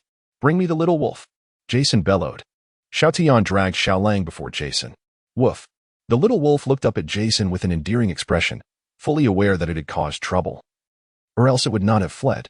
Primarily, it had been ignored by Xiao Tian and, with nothing else to occupy itself, had busied itself digging, a favorite pastime. You foolish dog, did you dig this hole? Jason had long abandoned hope that it would act like a wolf. It continued to pant happily, tongue lolling and tail wagging at Jason. How did I end up with such a creature? Jason lamented dramatically. Well, I suppose raising it as a hunting dog isn't too bad. Xiao Tian was indeed the better companion. Jason cast an appreciative glance toward Xiao Tian. Chirp. It called out proudly. Let us go in search of prey. We shall also solve the matter of tonight's dinner.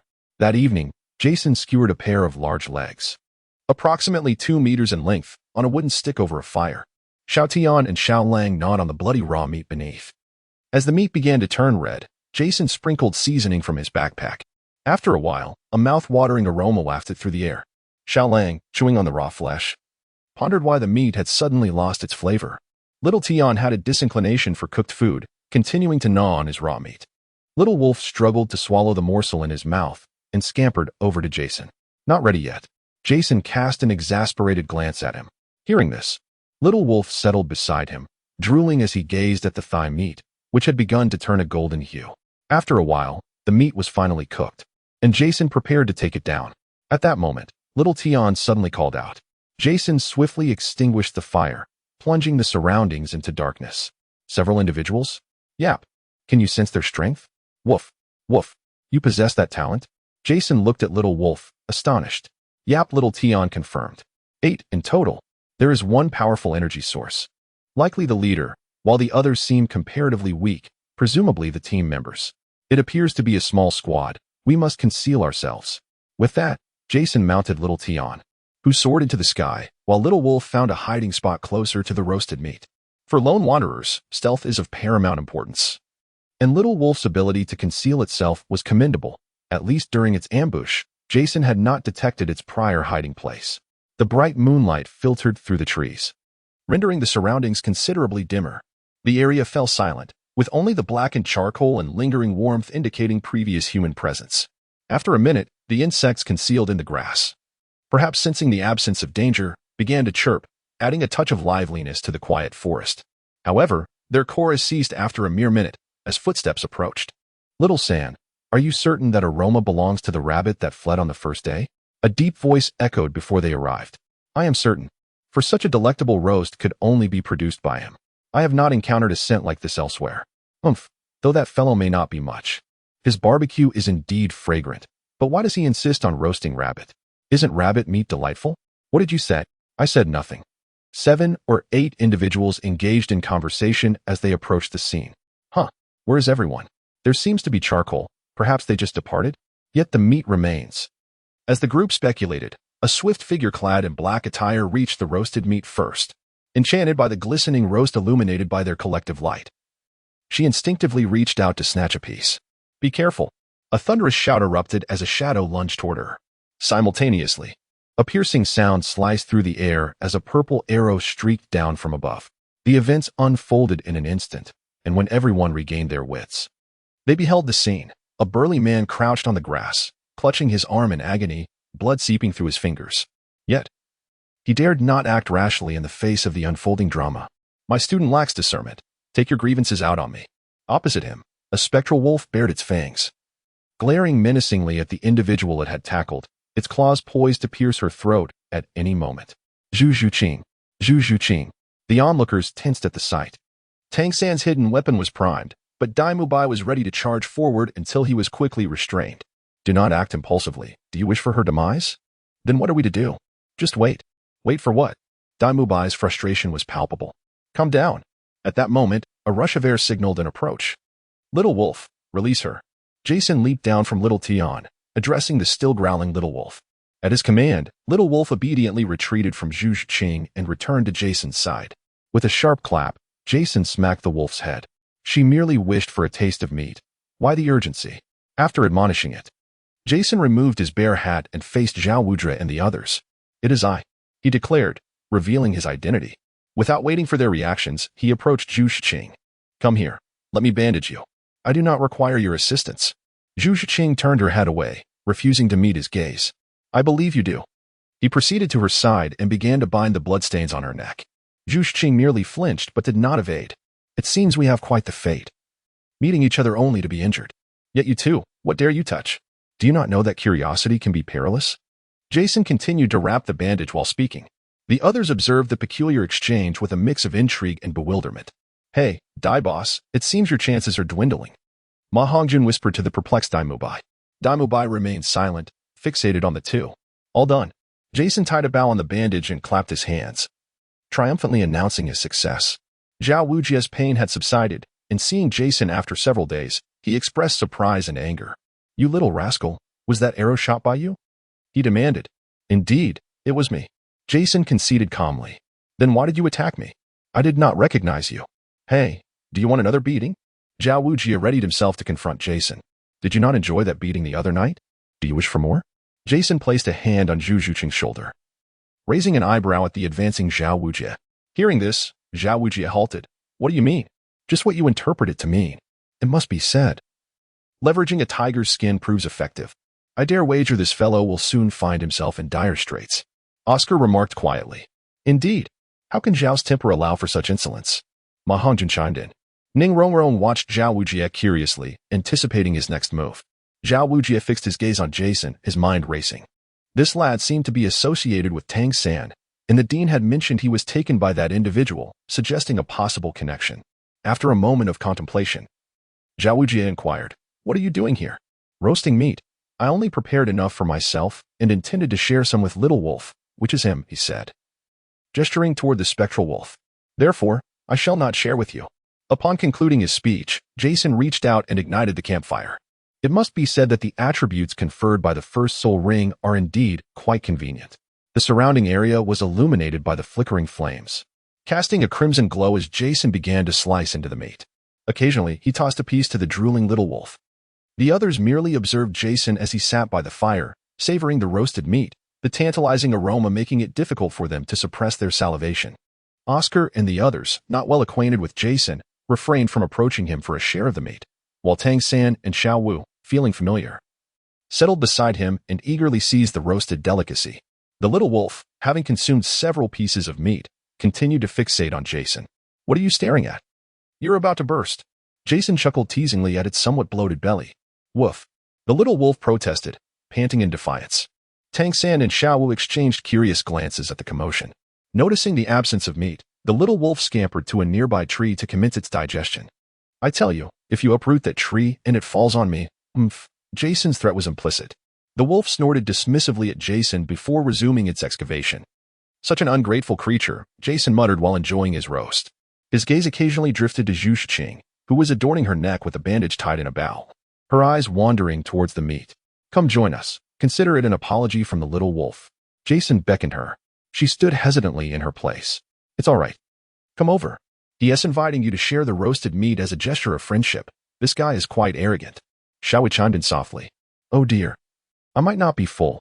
I could catch a rabbit later for roasting." Jason mused wistfully. "You dare? With your hands on me. You think you can control me?" Jason cast a disdainful glance her way, reminiscent of the earlier exchange with the little wolf, filled with mockery. Unable to resist, Xiao Wu clung to Tang San's sleeve with her greasy paws, seeking affection. "All right, he was merely jesting." Tang San affectionately reassured her before turning to Jason, inquiring, "Jason, how long do you intend to stay here?" After a moment of contemplation, Jason replied, "I plan to reach around level 30 before returning. With a stroke of luck. It should take about 2 or 3 days. Tang San exclaimed in surprise. "What level are you at now?" "Guess." Jason smiled, withholding the answer. Tang San paused, realizing he had been somewhat abrupt.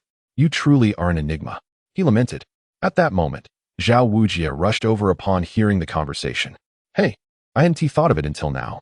Weren't you only at level 14 while at the academy? It's only been a few days. And you've already acquired your second soul skill? You must have been concealing your level, but that wouldn't be right. Only wouldn't fail to notice." Xiao Wu Jia was engulfed in confusion. The others, recalling the fleeting purple light of the soul power, shared in his bewilderment. Everyone looked at Jason with shock and confusion. "I've leveled up during this time."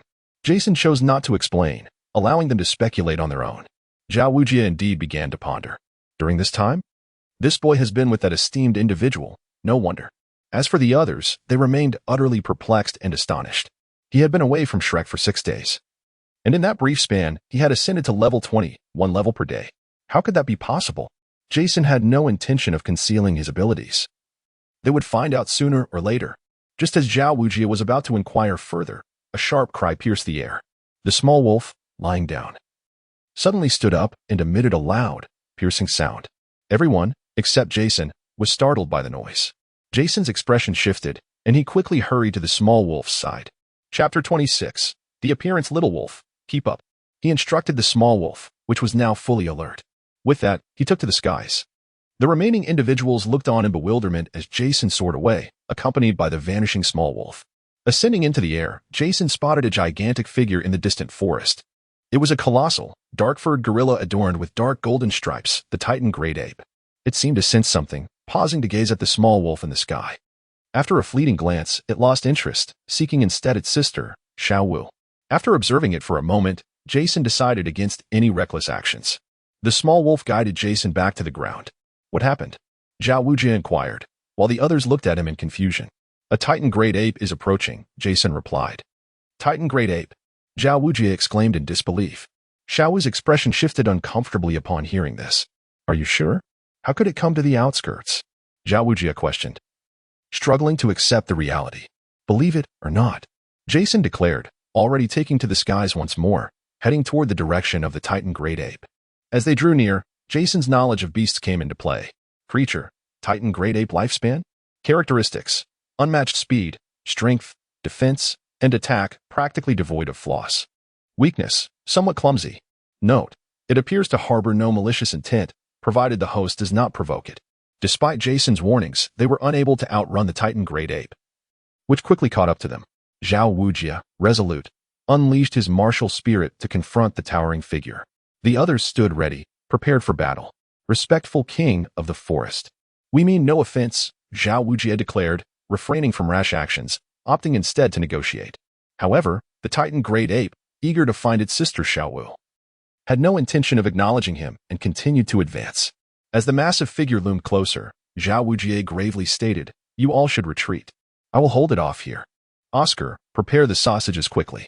The group stood firm, refusing to back down, each releasing their martial spirits and soul skills. Xiao Wu Jia's spirit rings glowed as he raised his enormous bare paw to strike at the Titan great ape. However, upon delivering the blow to its head, Xiao Wu Jia was instantly sent flying backward. The Titan great ape staggered backward from the impact, its mouth opening in preparation to unleash a furious roar. However, at that very moment, Jason could not resist the urge to seize the opportunity and hurled his only remaining explosive, the shock bomb, into its gaping maw. The true potency of the shock bomb was unknown to Jason. It had merely been crafted according to the system's specifications. To the Titan great ape, the explosive was no more than a trivial pill. A resounding blast erupted from its mouth, reverberating through the air, and even from a considerable distance. Jason could hear the thunderous sound. Indeed, the power is worthy of the system's creation, Jason mused. As if muted, a moment later, a far more profound roar echoed throughout the forest. Although the strike was effective, it merely caused the Titan great ape some discomfort and a slight buzzing in its head. The taunt, however, paled in comparison to Xiao Wu Jia's previous blow. The dark golden patterns adorning its body flared crimson with rage as it fixed its gaze upon the sky, where the source of its irritation had descended from above. The creature's eyes locked onto the source of its torment. Quickly, Xiao Tian, run, Jason urged, patting Xiao Tian's back. Sensing the imminent danger, Xiao Tian flapped its wings and took flight with Jason in tow. The enraged great ape, noticing the fleeing Xiao Tian, charged forward, preparing to leap. In its furious advance, it snatched up Tangan, whose eyes were reddened with fear. With a swift motion, the Titan great ape leaped, creating a gust that rustled the surrounding leaves. "Watch out, Xiao Tian, maneuver," Jason exclaimed, startled by the sight of the towering beast soaring towards them. Fortunately, Xiao Tian's agility allowed it to deftly evade the assault with a lateral flight. "Not again," Jason cried as the creature lunged once more. Eventually, Xiao Tian ascended to the clouds, and after a final frustrated grunt, the Titan great ape abandoned its pursuit. Once it had retreated, Jason instructed Xiao Tian to descend slowly. "What an exhilarating experience," he said, his heart racing. "Xiao Tian, when you grow stronger, we shall seek vengeance. A gentleman's revenge is never too late. Remember this." "Chirp," Xiao Tian responded, flapping its wings in agreement. "Now, let us see how Tangan and the others are faring." Upon returning to the original site, Jason found chaos. Fallen trees littered the ground, and the small creatures were helping one another, appearing quite distressed. Where was Tangan? Jason surmised he had pursued the Titan great ape. "You must help me retrieve him," Xiao Wu Jia implored urgently, despite his injuries. "Xiao Tian can only carry me. No one else can ride with us," Jason replied. "What shall we do? Tangan and Xiao Wu are in grave danger." Without a word, Jason whistled sharply, producing a piercing sound. Moments later, a shadow swiftly approached, carrying someone on its back, someone who had already lost consciousness. "You actually know how to save people?" Jason said as he took Zhu Zhuqing from its back. "Woof." The creature protested defiantly. "Now, I have a task for you. Find Tangan, the one with the strong scent of blue silver grass. Do you understand?" "Woof." It barked in acknowledgement. Turning to Xiao Wu Jia, Jason instructed, "Follow the wolf. It should remember Tangan's scent. You and the others should follow it while Xiao Tian and I search for Xiao Wu. Be cautious on your own," Xiao Wu Jia cautioned, placing a heavy hand on Jason's shoulder. "She should be waking soon. Please take care of her, teacher. Farewell." With that, Jason placed the soon-to-be conscious Zhu Zhuqing back onto the wolf's back before joining Xiao Tian. The rush of air from Xiao Tian's wings tousled their hair as Xiao Wu Jia and the others disappeared into the forest. The one of them cast a complicated glance at Jason in the sky. Once airborne, Jason instructed Xiao Tian to follow the path of the Titan Great Ape, flying leisurely. After all, Xiao was acquainted with her companion, and thus, there was little cause for concern. As for Tang San, with the guidance of the little wolf, their encounter should occur much earlier, perhaps avoiding the threat posed by the dragon snake couple altogether. Chapter 27, The Conclusion? Jason soared through the sky for quite some time. Suddenly, the little Tian, weaving through the forest, came to a halt. Jason focused his gaze and indeed saw a pink figure leaping among the trees. Little Wu, over here. Jason waved at her. Startled by his call, Little Wu turned to see him, relieved that he hadn't witnessed the earlier scene with their Ming. Otherwise, it would have been difficult to explain. Little Tian gently landed Jason in front of her. Ah, it's you. Where are Tang San and the others? Little Wu feigned surprise. I've come to find you alone. They went after Tang San, Jason replied. By the way, weren't you captured by the Titan Great Ape? Upon hearing this, Little Wu's eyes darted. Oh, it encountered another powerful soul beast in the forest, and I seized the opportunity to escape during their battle. Let's not dwell on that. What happened to Xiao San? She asked urgently. He came alone to pursue you, and now we have no idea where he is, Jason noted, observing her change of subject without pressing further. Then we must hurry to find him. The Stardow forest is perilous. I hope he hasn't encountered any trouble. Little Wu said, her tone tinged with anxiety. Let's go then. I'll have Little Tian carry you. It will be faster, Jason instructed as Little Tian soared into the air. Little Wu glanced at the ample space beside Jason on Little Tian's back. Isn't there room for me too? She pointed out. I'm afraid not. Little Tian only allows me aboard, Jason replied helplessly. I don't believe it. Little Wu protested, confident in her status as a 10,000-year soul beast. Certain no soul beast could refuse her. With that, she leaped onto Little Tian's back, her pride briefly flickering. Just then, a whistling sound sliced through the air. Little Wu swiftly changed her position mid-air to evade Little Tian's tail strike. Upon landing, she glared in frustration at Little Tian, who returned her gaze with disdain. This infuriated Little Wu further. Stop wasting time. We should reunite with them. They may have found Tang San, Jason stated calmly from atop Little Tian, observing her defiance. Humph. A pet and its owner are of the same ilk, she retorted, resigned to her fate as Little Tian grasped her with its claws and took flight. Thus, Little Tian carried Little Wu while bearing Jason back in the direction they came from. Little Tian slowed down upon sensing Tang San and the others' presence. Jason also detected 3 other familiar auras, likely the dragon snake couple they had encountered earlier. As Little Tian leisurely approached their location, Xiao Wu Jia's group was already confronting the dragon snake couple. They soon noticed Little Tian in the air. As they descended, Tang San, with keen eyes, was the first to spot Little Wu being held by Little Tian. Xiao Wu, he called out loudly, even while still airborne. It's Little Wu. It's really her. How wonderful that she is alive. Tang San and the Shrek members exclaimed in delight. He's here. Unlike the joy of the Shrek group, Mingshu recognized Little Tian and Jason atop it. He had noticed the familiar shadow of the nether wolf beside Shrek, but had not paid much attention due to the presence of the human-faced spider. Now seeing Jason, he sensed a connection to Xiao Wu Jia and the others. As Mingshu pondered this, Little Tian set Little Wu down. She darted into Tang San's embrace like a lightning bolt. The others gathered around, curious about her circumstances. Meanwhile, Mingshu and his companions could no longer remain silent. Xiao Wu Jia, I am only indulging you because of our past acquaintance. Are you demanding I personally seek an explanation now? Mingshu's tone was somewhat displeased. Oh, it's Uncle Ming. What are you doing here? Jason greeted immediately after dismounting. I wish to ask you the same. Who exactly are you? Mingshu inquired. Realizing Jason had not disclosed his true identity. I am also a student of Shrek. My earlier deceit was out of necessity. After all, one must be cautious in the outside world. Please, do not be angry. Jason responded with a smile. You are a Shrek student as well? Mingshu felt quite unfortunate to keep encountering Shrek students everywhere. Indeed. You deceiver. I can't believe I was foolish enough to trust you. Ming Ran angrily pointed at Jason, her expression akin to that of someone scorned by a lover. Instantly, the Shrek boys regarded Jason with scrutinizing eyes. How can this be called deceit? I was merely following my master's advice to avoid revealing the truth to strangers. Then why are you speaking the truth now? Ming Ran countered. This is our second meeting, so we are no longer strangers. Allow me to introduce myself, Nigo, Jason, single and unmarried. With no affections to speak of, my aspirations are the stars and the sea. The Crystal Palace. Jason spread his arms as if embracing the world. Beside him, Little Tian turned its head away in embarrassment. It was fortunate that the little wolf was far enough away, or its expression would have been even more revealing. I know of the stars and the sea, but what is this crystal palace? Meng Yuran, as always, cut straight to the point. That wish may be quite difficult to realize. I shall refrain from elaborating, Jason replied. Meng Shu, glancing at Xiao Wu Jia, who was leisurely enjoying a sausage, remarked nonchalantly, well, enough time has passed. It's time for an explanation. Jason ceased speaking, offering a resigned expression to Xiao Wu Jia. Thank you, senior.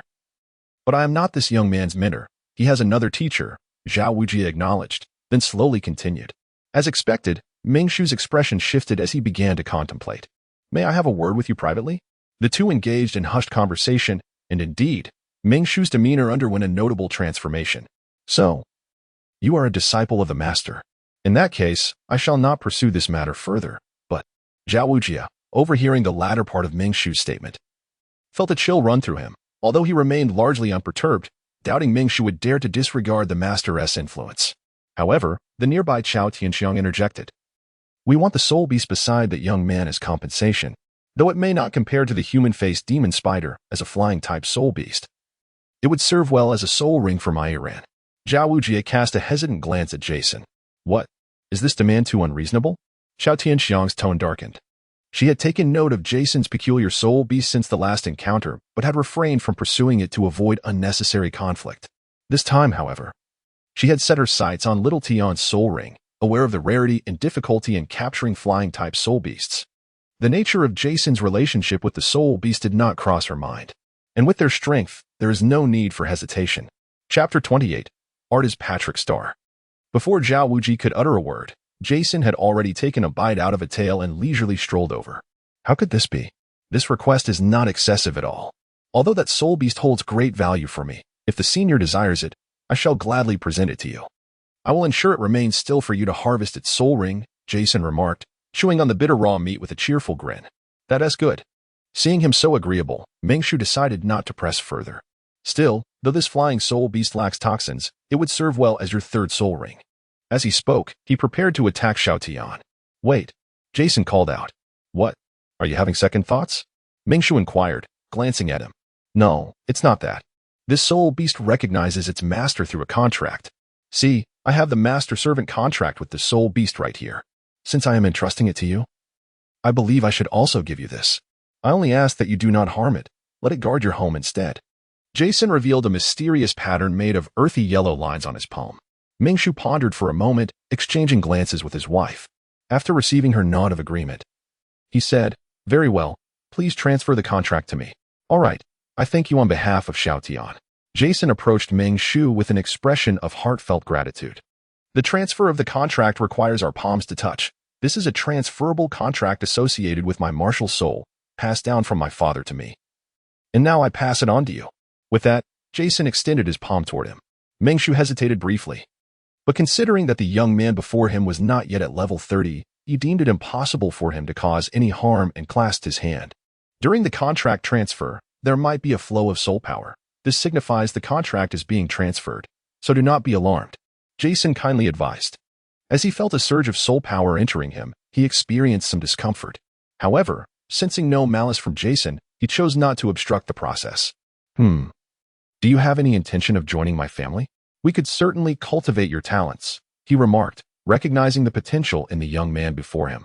That would be wonderful. However, he discreetly glanced at Meng Yuran beside him. Sharp-eyed Meng Shu caught on to his thoughts and smiled, saying, As long as you diligently cultivate your abilities and become strong enough, you may pursue whatever you desire. He painted an enticing picture. Is that truly the case? If I join you, can I have Xiao Tian returned to me? Jason looked at Meng Shu with eager anticipation. That I must give to Iran. Meng Shu replied after a brief pause. That's all right. It can be given to her just the same. Jason appeared to be smitten. Is it done? May I speak with Xiao Tian once more? Jason asked, his expression tinged with reluctance.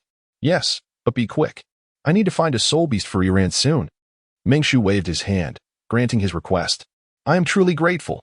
Jason turned and, hidden behind his gaze, a hint of savagery lurked. As Meng Shu watched Jason's retreating figure, he suddenly felt as though he were gazing into a ravenous abyss. He shook his head, dispelling the unsettling illusion from his mind. He lifted his hand, inspecting his palm, intending to see what the contract looked like. However, he found nothing in his hand. He looked up at Jason, ready to inquire about the situation, but when he glanced again, he discovered that Jason had already mounted the back of the soul beast, squinting his eyes and smiling as he waved at him. Yet that smile sent a chill through his heart. In a rush, he attempted to expel the soul power within him, but Jason had already raised his index and middle fingers in front of his lips.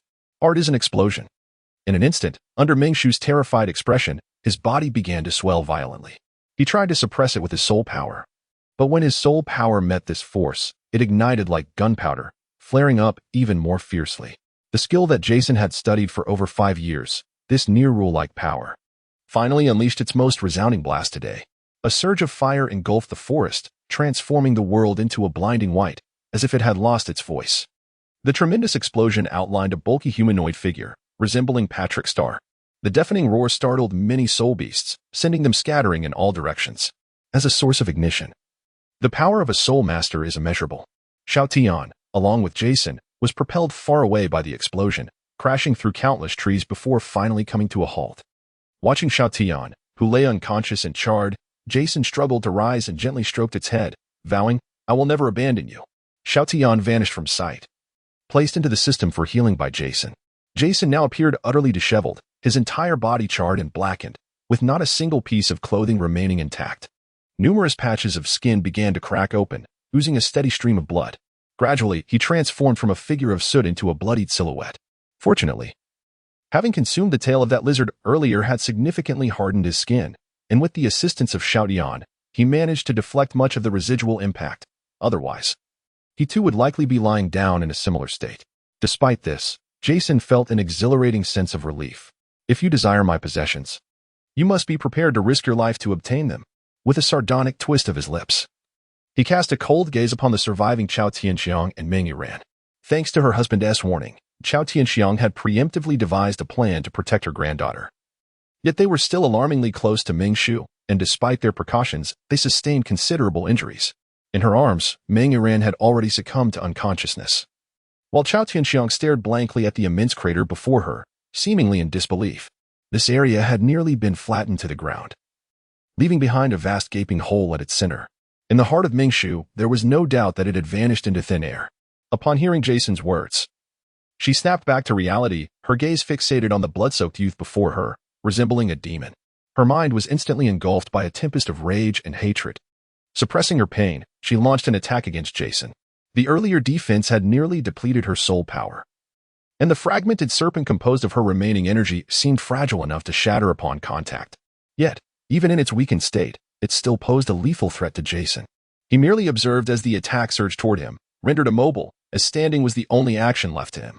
Just as the assault was about to strike Jason, a towering figure interposed himself before him. The golden radiance emanating from his body revealed Xiao Wu Jia, enacting the unmoving king. "Old hag, let us call it a day," he exclaimed, forcefully suppressing his astonishment as he noticed a flicker of murderous intent in Xiangxiang's eyes. "We only sought an explanation. Why must we endure such treatment?" Xiangxiang's voice became hoarse, nearly breaking, her expression morphing into one of madness, resembling a deranged old woman. "That is because you sought your explanation at my expense," Jason replied coolly. Upon seeing Jason, her face twisted in fury as she pointed and cursed, "You monster, may you meet a wretched end." Chapter 29, The Conclusion. Tangan and the others emerged like groundhogs from a burrow, gazing around in bewilderment. What just transpired? Ning Rongrong, the little witch, exhibited uncharacteristic disarray for the first time, her voice trembling. However, the others were oblivious to her words, their ears ringing, still recovering from the auditory assault. Yet, as they surveyed the charred desolation surrounding them, they cared little for the inaudibility of their surroundings. Their minds resembled the barren land, utterly incapable of articulating their thoughts. What kind of power could inflict such devastation? Tangan stared in shock at the scene before him while recalling Jason's methods of attack. Even his own Tang's top-ranked hidden weapon, the Buddha's Wrathtang Lotus, paled in comparison, akin to a mere flickering firefly. It was no wonder Tangan felt this way. A hunter, particularly of the sharpshooter variety, was made to feel as though he were but a mage's artillery in Jason's presence. Perhaps he no longer needed to seek out gunpowder for his Buddha's Wrathtang Lotus. Finding Jason would suffice. This thought ignited a spark of excitement within Tangan. After their initial shock, Oscar and the others felt a wave of relief wash over them. Thankfully, Tangan had the foresight to recognize the impending danger and had retreated to his safe distance, digging a pit for shelter. Tangan had sensed something amiss upon seeing Jason's grin and realized that whatever he intended to unleash was capable of inflicting harm at the Soul Douluo level, ensuring its formidable power. Thus, he led Xiao Wu and the others to retreat far in advance. Although they were unaware of Tangan's motivations, they trusted his grave demeanor and followed his lead. However, as they slowly withdrew, they looked down upon Jason's apparent cowardice. Ultimately, when the explosion erupted, Tangan had underestimated Jason's capabilities. Fortunately, Xiao Wu Jia arrived just in time to shield him from much of the ensuing chaos. As he surveyed the desolation surrounding him, a palpable sense of dread enveloped the crowd. Meanwhile, Jason observed the frenzied woman ahead, her tirades echoing in the air. "Teacher Xiao, is there a chance to eliminate her?" he inquired abruptly, addressing the imposing figure of Xiao Wu Jia who stood before him. Xiao Wu Jia, upon hearing this, glanced back at his bloodied form. Yet his eyes betrayed an unsettling detachment. The recent explosion of a soul creature had sent a shiver through even his steely resolve. "No. I have sustained severe injuries while protecting my students. Engaging her could lead to mutual destruction," Xiao Wu Jia replied solemnly, turning his gaze toward the chaotic woman.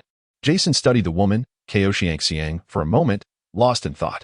Despite the distance, Xiang could feel the weight of the monster's gaze behind Xiao Wu Jia, causing her to falter momentarily in her insults. "Let us conclude today's events here. I shall take my leave," Jason declared, struggling to turn away. "Little wolf, let's go." Suddenly, a clump of earth shifted, and a spectral wolf burst forth from the ground. Sensing its master's discontent, it approached Jason without further antics. The little wolf playfully tossed Jason aside, eliciting a pained gasp from him. "You foolish creature, are you seeking revenge?"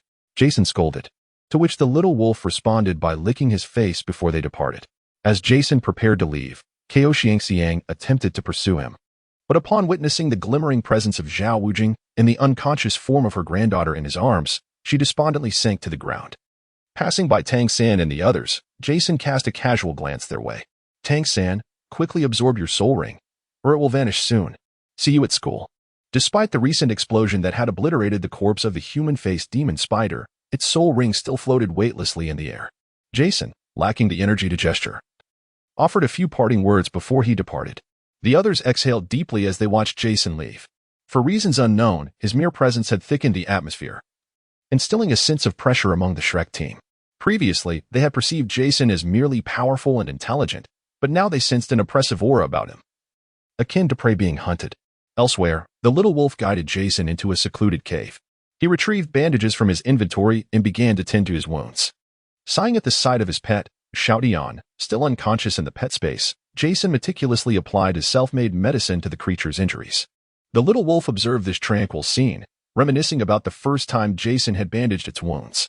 Though it had been injured by its master, it was also saved by him, and most importantly, it had found a sense of belonging. In the dimness of the cave, the duo remained silent. Jason contemplated that, with the little wolf's assistance, it was indeed possible to defeat Xiang. However, he harbored doubts regarding Xiao Wu Jia's trustworthiness. If Xiao did not exert his full strength, the little wolf could be ensnared in a deadly confrontation with Xiang. A mere old woman was not worth risking the little wolf's life. After tending to Xiao Dian, Jason closed his eyes to meditate, entering the realm of his system. A series of numbers appeared before him, prompting a cold smile. Defeating an 80-level boss at over 20 levels below was an unimaginable feat, yielding an abundance of experience. Yet, such exploits were fraught with peril. Should he show weakness? If Meng Shu insisted on harming Xiao Dian, or if he underestimated Jason, there were countless variables at play. Ultimately, however, despite Jason's various attempts to distract him, Meng Shu had faltered. Upon instantly ascending to level 30, Jason felt his injuries meant significantly due to the enhancement of his soul power. He pondered whether the system would unlock a shop for him. If so, he would wish to exchange for numerous healing potions. Yet, until now, the system had remained dormant aside from the addition of pet templates. Considering his remaining experience, he decided to allocate the majority to Xiao Dian. The remainder, he summoned the little wolf and placed a hand on its head. A stream of white light flowed from Jason's arm, gradually enveloping the little wolf. Once the light dissipated, Jason affectionately patted its head, feeling a pang of reluctance. Days later, in the Stardow Forest, a spectral wolf darted through the woods, leaving behind ethereal traces of its passage. Upon its back rested a figure, clutching a long, ebony bow adorned with crimson and violet patterns, their gaze sweeping vigilantly across the surroundings. "Little wolf, venture westward," Jason instructed, having yet to uncover the object of his quest. At his command, the little wolf immediately altered its course, racing towards the west, enhanced by the system, albeit to a limited extent. The little wolf's lifespan had now extended to approximately 1,500 years. Its form had grown considerably, and as it sprinted, the ethereal glow enveloping its body deepened. The only lament was that its howl remained unchanged. After a prolonged dash, with the little wolf's acute sense of smell allowing it to evade numerous dangers within the forest, Jason felt relatively at ease. Perched atop the little wolf, his eyes suddenly sparkled with realization. "Little wolf, slow down," he called out. They crouched beside a colossal rock, observing a lion basking in the sun with half-closed eyes. This magnificent creature boasted a red mane, large paws, and white lightning stripes adorning its body, with a blue crystal dangling from the tip of its tail. Creature, Thunderous Blaze Lion Age, 2,412 years talent. Potential activation: the crystal at the tail's end served as a reservoir for its energy, which it could unleash when necessary to activate its potential. During this release, the blue crystal would dim, the lion's white lightning stripes would turn azure.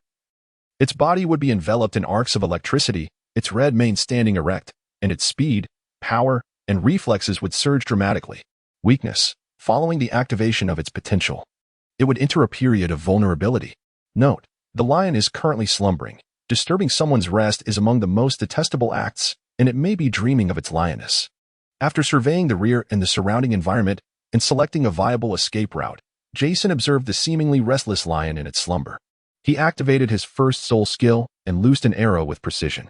"Regroup at the designated location," he instructed the little wolf, and they proceeded to execute their respective plans. A resounding bang echoed through the air, followed by an enraged roar from the lion, sending flocks of birds into a frenzy. Indeed, since Jason's arrival in the Stardew Forest, tranquility had been a rare occurrence. The forest had been plagued by explosions, both minor and grand. On this day, creatures were either scattering in terror or avian flocks were flying chaotically. The loud noises were unwelcoming to the timid spirit beast sensitive to sound. While the scent of blood might attract predators, the sound of explosions would send them fleeing. Meanwhile, the little wolf carried Jason through the woods. Glancing back at the pursuing lion, Jason knocked an arrow and fired, a volley of azure projectiles striking towards the beast, each arrow successfully hindering its advance. It relentlessly pursued him thereafter. A soul beast that had existed for over 2,400 years would easily rend his diminutive form asunder upon contact. However, as long as he remained on the back of the little wolf, he only needed to maneuver like a kite, with no need for direct positioning. Thus, Jason maintained a distance, drawing the ire of the ferocious lightning lion while gradually depleting its energy. After a considerable time had passed, Jason sensed that the little wolf's speed was diminishing, and the ethereal glow enveloping its body was gradually fading. As the frenzied electric lion pursued, its bloodthirsty fangs were revealed. "That should suffice, little wolf. You may go now," Jason declared, leaping down from the small wolf. The wolf cast a reluctant glance back at the colossal lion before swiftly vanishing from sight. Once it had departed, Jason held his breath, observing the approaching beast. The second soul ring illuminated, and a violet arrow coalesced upon his enchanted bow, poised for release. Feeling the lion's ferocious aura drawing nearer, Jason became increasingly composed. Closer. Ever closer. Just as the lion lunged, bearing its sharp fangs towards him, the moment arrived. With a deft slide, Jason released the violet arrow straight into the beast's gaping maw, then executed a roll to the side. Upon the release of the arrow, the frenzied electric lion sensed the impending danger and tilted its head in midair. A sickening sound echoed as the arrow found its mark. While the beast evaded the arrow aimed at its mouth, its left eye was not so fortunate. The violet arrow pierced through its vulnerable eye, and the agony of the injury, compounded by the searing pain of poison, caused it to collapse to the ground in a howl of despair. Without a moment's hesitation, Jason aimed his right hand at the tree trunk above, launching a steel claw projectile. It was the skyward claw. With a gentle push off the ground, the cable tightened instantaneously, pulling Jason away from his position. Then, a roar accompanied by the crackling sound of lightning echoed through the air. A blue beam shot up from the ground, lunging towards Jason, who was suspended in midair. As he beheld the lion, crackling with electricity and charging at him, a tingling sensation coursed through his body. Jason's expression shifted as he extended his left arm outward, and a powerful explosion erupted from his hand. Utilizing this force, he maneuvered sideways, narrowly evading the lion's ferocious leap. Though he felt a numbing sensation radiating from his left arm, he noticed the claw marks had begun to bleed. Yet he remained oblivious to the pain. His left arm was temporarily incapacitated, but he had ultimately escaped this deadly assault.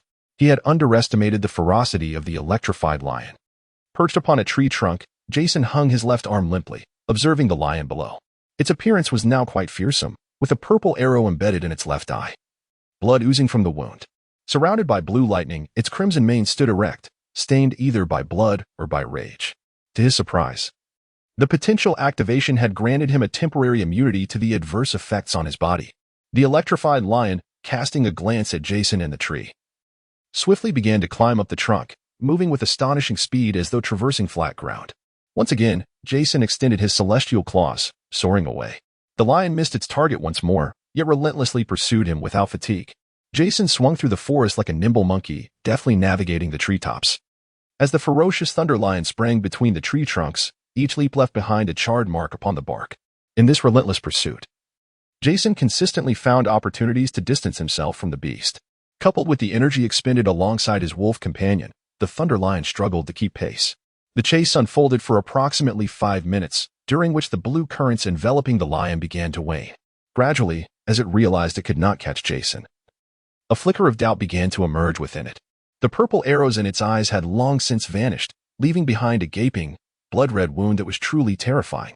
Perhaps still reluctant to concede defeat, it continued its pursuit for a moment longer, but upon realizing it could not close the gap, it abruptly turned to flee. Chapter 31. The blood-sucking tree demon. Observing the retreating lion, Jason was not surprised. He let out a sharp whistle, and his rejuvenated wolf companion swiftly appeared before him. Catch up with it, but be cautious not to get too close, he instructed. In a swift maneuver, Jason mounted his wolf and set off in pursuit of the lion. Upon noticing Jason closing in, the lion contemplated turning to confront him. However, the wolf suddenly halted, creating an advantageous distance.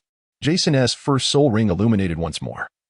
As explosive arrows anticipated the lion's trajectory, the red arrow collided with the charging beast, erupting into a blaze of light and smoke. After the explosion, an eerie silence prevailed, as if the arrow had missed its mark entirely. When the smoke cleared, a patch of charred grass remained. But the thunder lion had vanished without a trace. The surrounding area was enveloped in stillness, while the wolf bared its teeth, remaining vigilant of its surroundings. As Jason delved into the knowledge of beasts, he discerned their traces. Descending from the young wolf, he realized that its agility was insufficient, rendering it an easy target. Upon his descent, Jason refrained from acting rashly, for such impulsiveness could easily expose his vulnerabilities. Moreover, its time was drawing near, and ultimately, it would be unable to contain itself any longer. Jason merely needed to evade its final assault, and this hunt would be deemed concluded. 10 seconds later, a blue figure suddenly leaped from within a thicket, charging towards the vigilant duo of man and beast. Dodge! Jason shouted to the young wolf, already prepared, as he swiftly rolled to the ground. However, this leap was far from its last. Upon landing, the storm lion erupted in a frenzy of blue lightning, accompanied by a piercing, shrill sound. Its powerful hind legs propelled it upwards, causing the ground beneath to cave in from the force of its impact, as it lunged at the rolling Jason with its remaining right paw. At that moment, Jason's body was in a state of suspension, rendering him completely unresponsive. Just as it was about to pounce on him, a figure cloaked in serene hues suddenly emerged from its side, colliding with it and sending it flying. In that fleeting moment, Jason made contact with the small wolf's body, retrieving the paralyzed creature into his pet space. After being struck by the small wolf, the raging lightning that enveloped the storm lion gradually dissipated, and its mane sagged visibly. Jason gasped for breath, observing the slowly rising lion. Its eye was pierced, its leg shattered, and its crimson mane appeared somewhat dull. Coupled with the weakness following its potential eruption, it was on the brink of collapse. Yet, despite its grievous injuries, it mustered the strength to stand, its lone eye fixated intently on Jason. With a deafening roar, it unleashed its primal fury, charging at Jason without hesitation. Thud! The sound of a heavy object crashing to the ground resonated. Then, a purple soul ring floated from its body. Jason paid no heed to the soul ring. Instead, he approached the lion's corpse and directed a harvesting spell and skinning technique at it. Potential crystal. This can awaken the body's latent abilities and, upon use, can dispel all negative states. The effect lasts for 30 seconds and has no side effects. Mad Lion headgear. Wearing this increases intimidation. In Jason's hand appeared a thumb-sized blue crystal and a red lion headgear. Removing the hat from his head and gazing at the blue crystal in his hand, Jason felt a surge of excitement. I can proceed to the next step. He fashioned it into a simple pendant to hang on his chest and summoned his pet wolf. Let us rest for a bit first, then prepare to find it tomorrow, Jason exclaimed as he climbed onto its back. He first bandaged his arm and then rested through the night. Early the next morning, the little wolf set forth with Jason. After weaving through the forest for a while, they arrived at a rather extraordinary location. This place, distinct from the dense woods, was a barren land. Surrounding trees formed a large circle, and in the center stood a striking tree with red branches and leaves. Its appearance resembled giant broccoli, featuring an enormous umbrella-shaped crown, typically measuring around 60 centimeters in diameter. With all the leaves clustered at the tips of the branches, the roots appeared to be exposed, entangled in a chaotic embrace around them. Upon closer inspection of the tree, one occasionally perceives a flicker of green luminescence. The surrounding sunlight seems significantly dimmer. Species: blood-sucking tree demon innate ability, Plunder. It drains moisture, sunlight, life, and soul energy. Age: 2,541 years. Weakness: vulnerable to fire note. The blood-sucking tree demon instinctively plunders, yet excessive exploitation renders the surrounding area desolate, ultimately depriving it of any energy to absorb. The sunlight's energy is insufficient to sustain its growth. If its power does not increase, it will ultimately perish from starvation. This tree is rare in the forest. Those with stronger plundering abilities tend to die more swiftly, while those with weaker capabilities endure longer. The more powerful ones exhaust the resources around them, depleting the moisture from neighboring trees and transforming the area into a wasteland, where water ceases to flow. Trees no longer thrive, and animals stay away. Moreover, its tendrils cannot grow rapidly enough, leading to its eventual demise from starvation. Those with feeble predatory abilities do not instantaneously transform their surroundings into a desolate wasteland. Although their growth may be somewhat gradual, they possess the capacity for sustained growth and cyclical regeneration. However, as they mature, their predatory prowess will inevitably intensify, ultimately leading to the desolation of their vicinity. The inevitable outcome is all too apparent. Such trees seem ill-fitted for existence within this forest, as if they have incurred the disdain of the cosmos. Thus, they are destined to pursue their own annihilation. As Jason gazed upon the colossal tree, he realized that if its roots did not continue to expand, it would soon meet its demise. His first soul skill was effective against it, but the second proved largely futile. However, the immobility of the tree suggested that as long as he refrained from entering its specific domain, he remained safe. Tentatively, Jason took a few steps forward, approximately a meter. Yet the giant tree remained unresponsive. Nevertheless, he chose to retreat swiftly. Indeed, as the tree sensed his withdrawal, a robust root burst forth from the ground, reaching out to ensnare him. Fortunately, Jason had already exited its territory. To his surprise, the tree exhibited a capacity for deception. He hoped its intelligence was not overly advanced. Jason attempted to shoot an arrow at the giant tree once more. The blue arrow was intercepted mid-flight by a root, which gradually absorbed it until it vanished. This boss was proving to be quite challenging. With a sigh, he leaned against a tree outside the danger zone, contemplating the giant tree in the desolate center. Fire was a concern, yet the barren land offered no combustible material. However, he could search for a source of ignition. He needed to create a conflagration instantaneously, otherwise, any flicker of flame would be swiftly extinguished.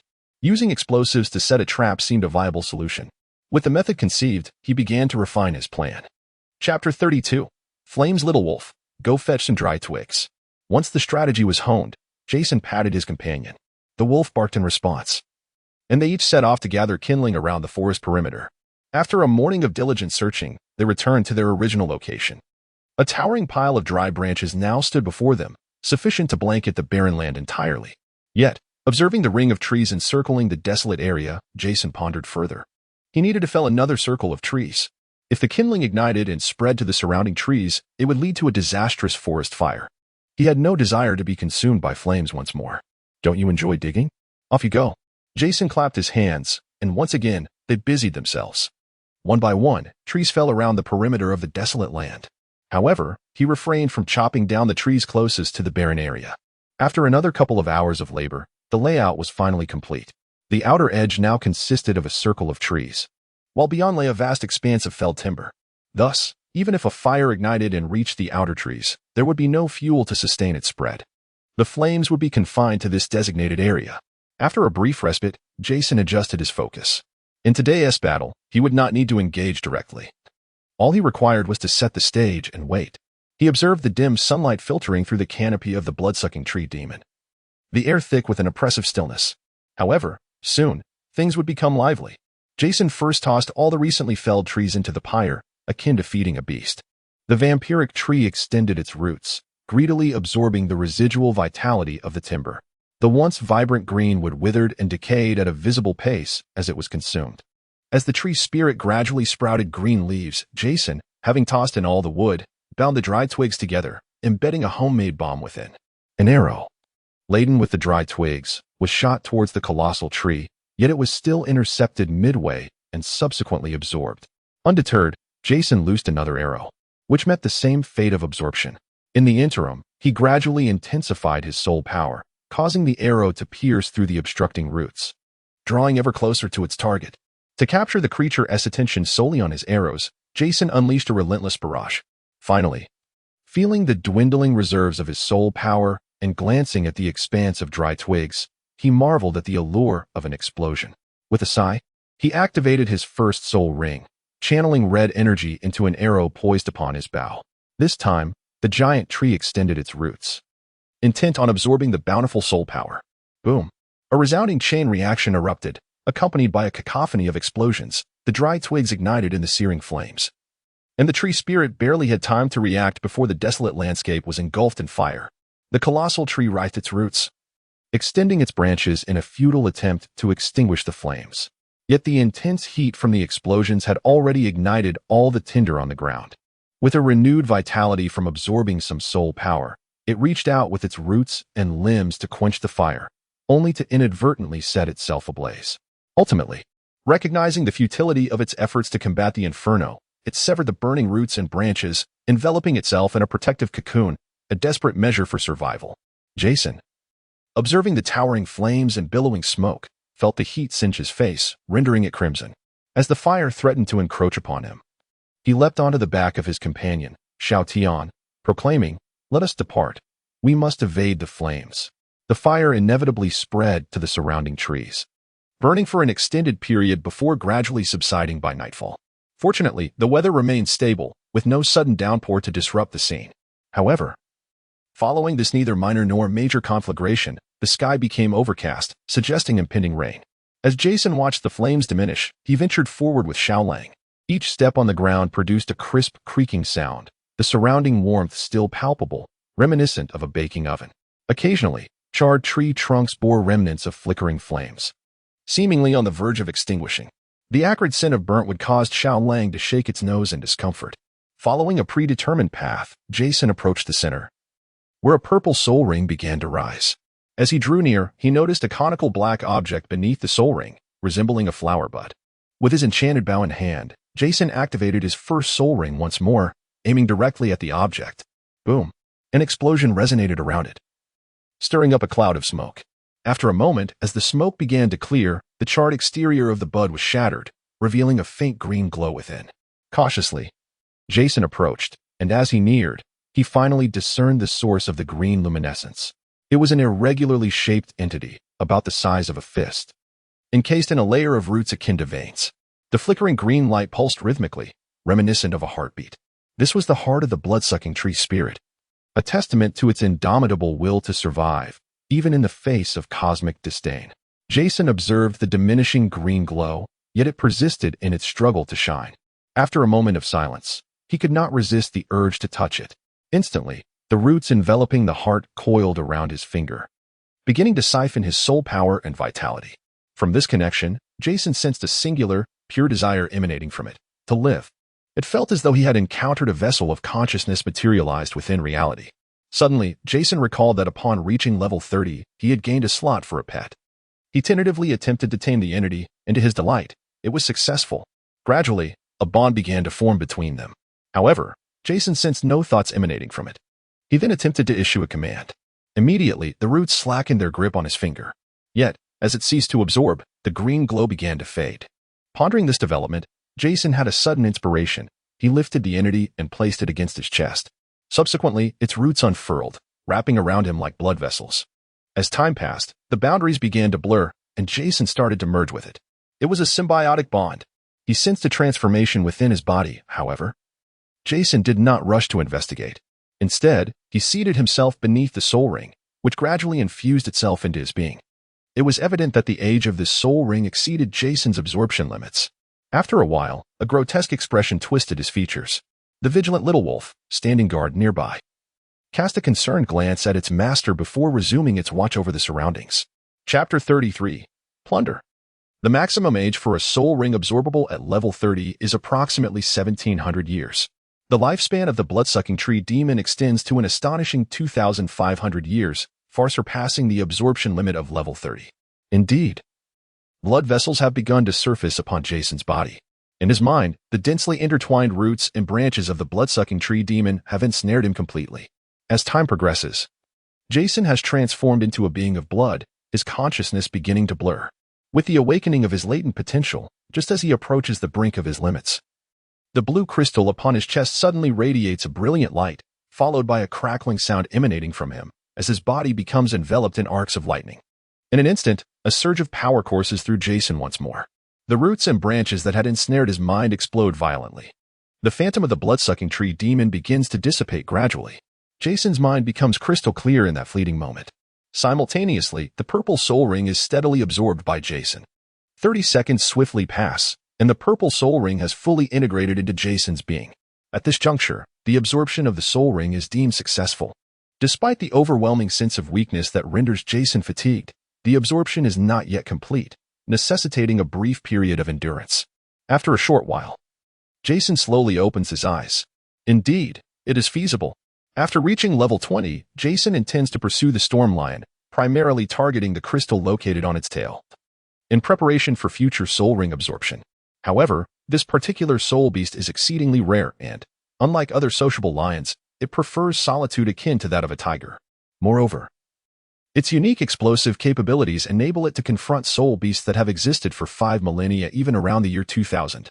In fact, Jason initially intended to select it for his third soul ring, but following the incident involving the dragon and snake couple, he resolved to seek a soul ring that leans towards restorative abilities. With damage and armor penetration control secured, the third must possess vampiric qualities. The discovery of the blood-sucking tree demon came as a considerable surprise to Jason. Its predatory abilities were remarkably potent, capable of not only draining life force but also siphoning soul energy. It seemed to encompass the complete arsenal of both vitality and essence extraction. The effect of potential activation can elevate Jason's limits, akin to a rubber barrel that has been stretched anew. This is also the reason Jason is able to absorb the soul ring of the blood-sucking tree demon. Sensing the weakness in his body, Jason prepares to mount the little wolf in search of a place to rest. At that moment, he suddenly feels a stirring in the heart of the tree before him. Jason perceives its intended message and then extends his hand towards the little wolf, saying, "Come, channel your soul power to me." Obediently, the little wolf extends its paw and places it upon Jason's hand. Subsequently, the heart of the tree began to absorb its soul energy. After a while, a more refined essence of soul energy flowed from the heart of the tree into Jason's body. Sensing this pure soul energy, Jason felt a tinge of astonishment. Then he attempted to harness the spiritual energy of the world. Following Jason's command, the tree heart began to absorb the soul power from its surroundings. After a while, Jason once again felt a surge of soul energy flowing into his body. At that moment, he was nearly overwhelmed with joy, on the verge of leaping with excitement. With the tree heart, he realized he no longer needed to rely solely on hunting to cultivate his powers. Previously, Jason's soul energy had been provided by the system, and he had often contemplated drawing energy from the world to cultivate independently. However, he had been unable to sense the soul energy around him. After numerous futile attempts, he had resigned himself to the situation. The soul energy he had expended would be restored by the system, resembling the mechanics of a game. Now, Jason finally felt a sense of authenticity emanating from this world. Subsequently, Jason swiftly approached a towering tree at the periphery and placed his hand upon its trunk. The majestic tree exhibited no outward reaction. However, Jason felt a subtle surge of vitality coursing from the heart of the tree into his own being, significantly alleviating his previous weakness. Once he had fully recuperated, Jason resumed his experimentation. In addition to absorbing soul energy and life force, he discovered that he could manipulate the roots and tendrils that clung to the surface of his body through the tree's heart. In essence, as the heart of the tree gradually flourished, he had effectively acquired a botanical spirit. Jason was elated. as he had not anticipated that his third companion would bestow upon him such a remarkable surprise. This particular companion could indeed be categorized as a symbiotic pet. Moreover, it possesses the capacity to absorb the experiences of the system while simultaneously plundering growth for itself. This results in a dual growth phenomenon. The swifter its development, the greater its assistance to Jason during battle. It not only enhances Jason's vitality, but also accelerates his cultivation speed. Perhaps evolving towards the path of a druid would be a commendable choice. Imagining the future, he envisions himself wielding roots to ensnare his prey, only to strike it down with a single arrow, feasting upon its essence. Although it does not grow in the traditional sense, its growth signifies his own advancement. Does it not? Presently, Jason feels as though he has won the lottery, walking with a newfound vigor. It seems he must wait a while longer before exiting the forest. Apologies for the interruption. I was somewhat blocked in my writing. I took a day off yesterday due to working late, resulting in a missed update.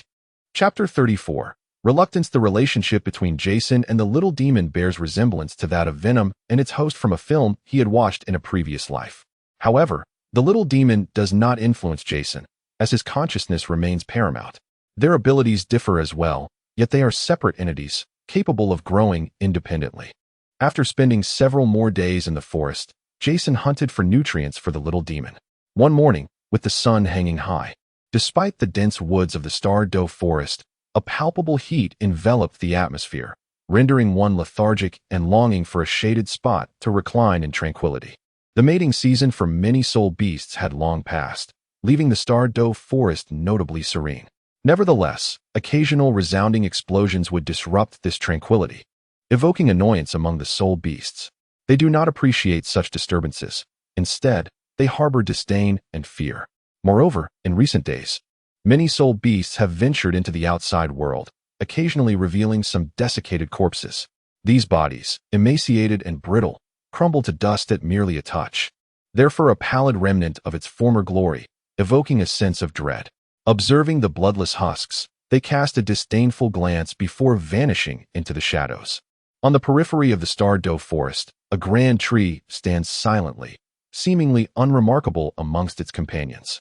However, upon closer inspection, one might discern a serpent, adorned with muted patterns, coiled around its trunk, lying still as if it were a colossal vine, camouflaged amidst the dense foliage.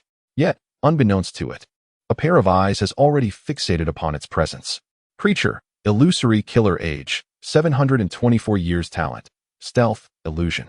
Its serpentine gaze can unleash phantasmagoria, ensnaring its prey in a delusion, only for them to awaken within the confines of its belly. Weakness. It seems the warning to strike at the serpent has been conveyed. Note: exercise caution not to meet its gaze. While it may not petrify you like Medusa, it could very well lead to your demise within its gullet. Jason crouched beside a tree, his body entwined with roots and branches. Then, a branch slowly extended from within, inching towards the colossal serpent. The branch resembled a small snake, gradually slithering closer, ever so slowly. After a while, it had encircled most of the serpent's massive form, yet it was careful not to make contact. It stretched further, then suddenly tightened. The entrapped phantasmagoric killer thrashed in a panic, attempting to break free. The branch only hindered it for a brief moment before being snapped. However, a dense array of branches swiftly ensnared it once more, binding it tightly to the tree, emanating a blue glow.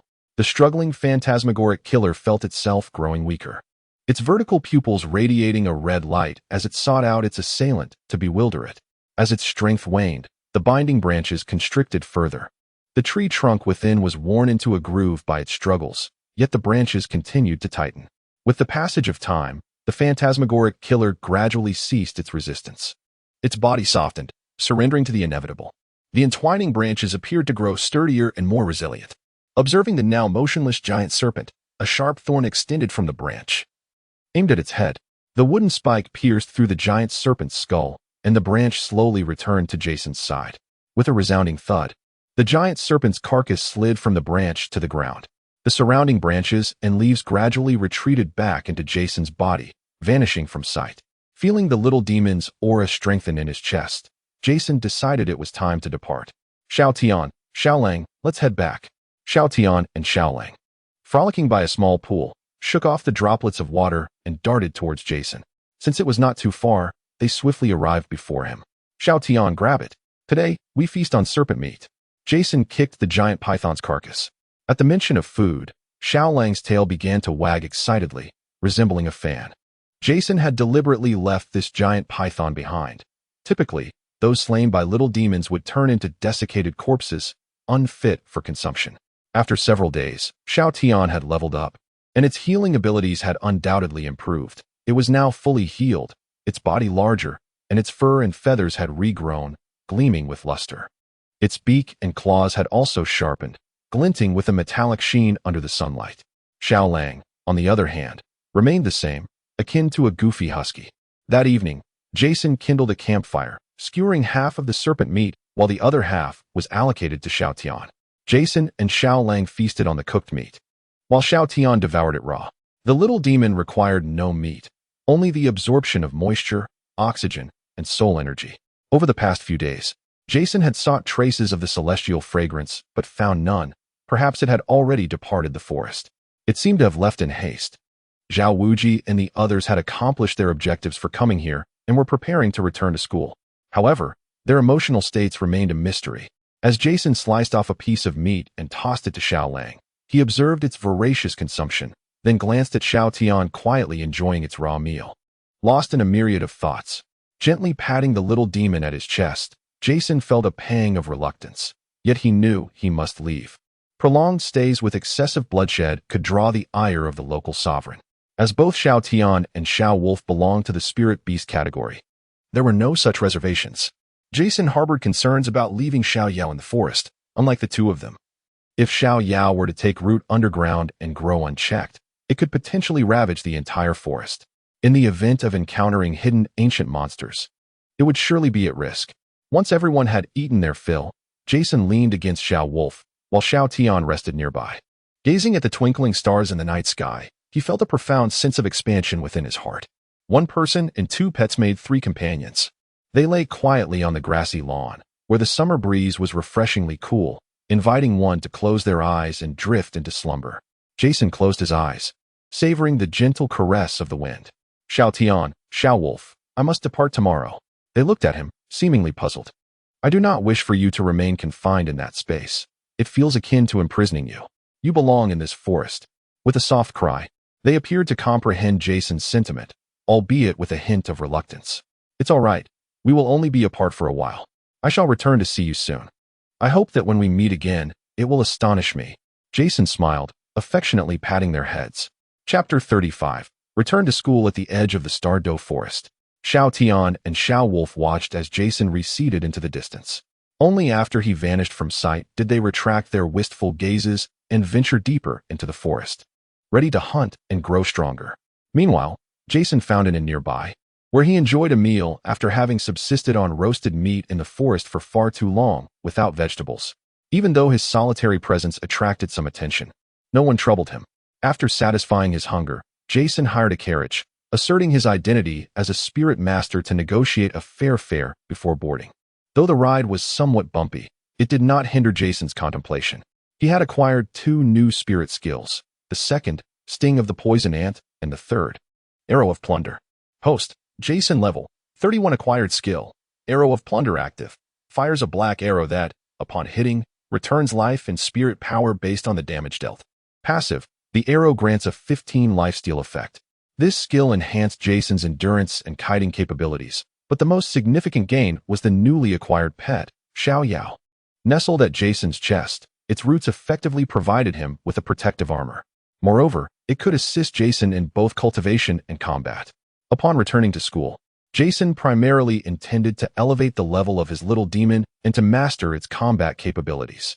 Additionally, he wished to delve into his own skills, exploring the possibility of fusing soul rings to amalgamate 3 skills into one, the explosive poisonous blood arrow.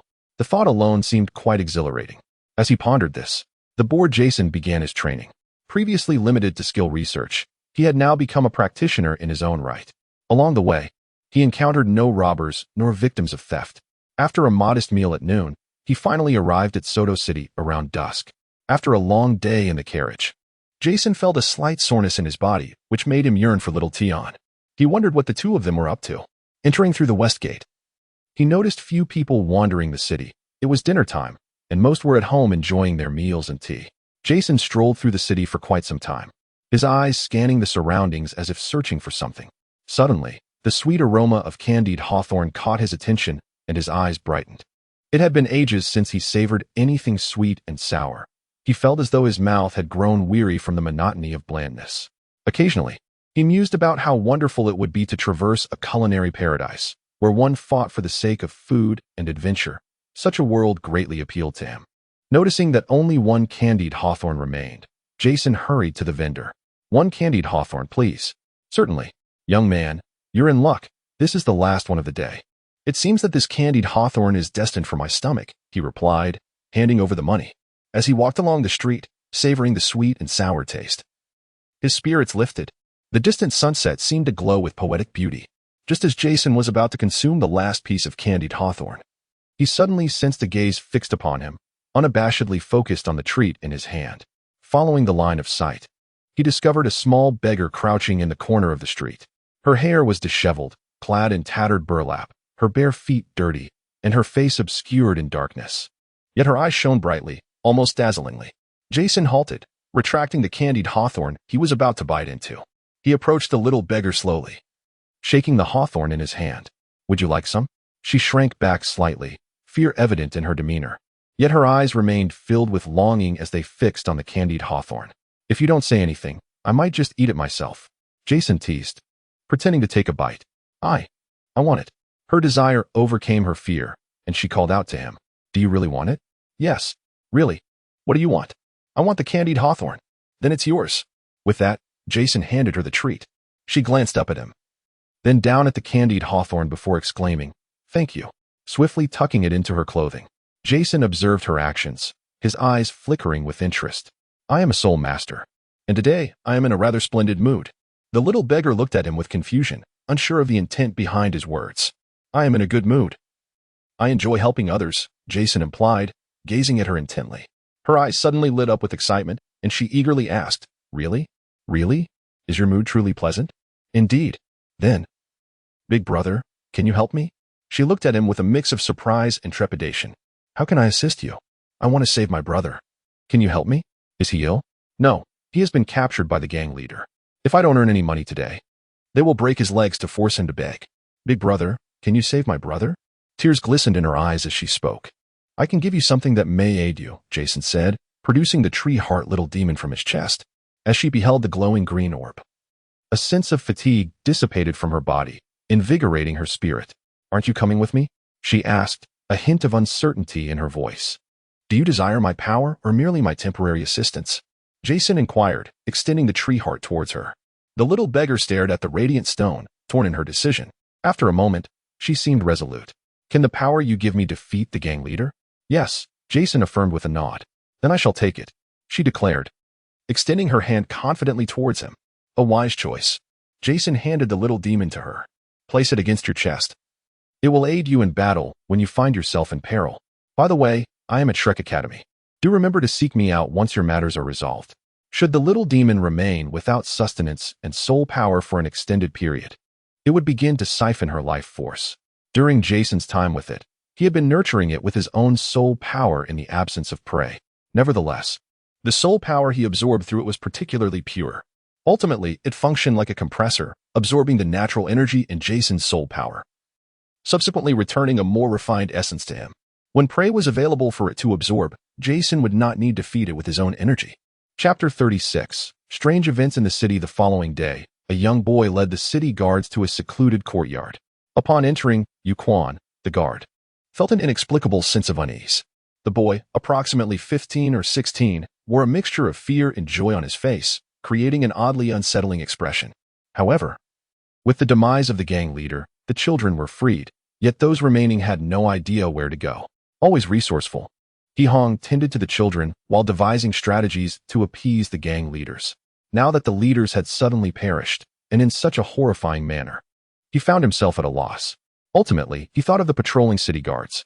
Nervously, Yuquan pushed open the courtyard door, gripping his sword tightly.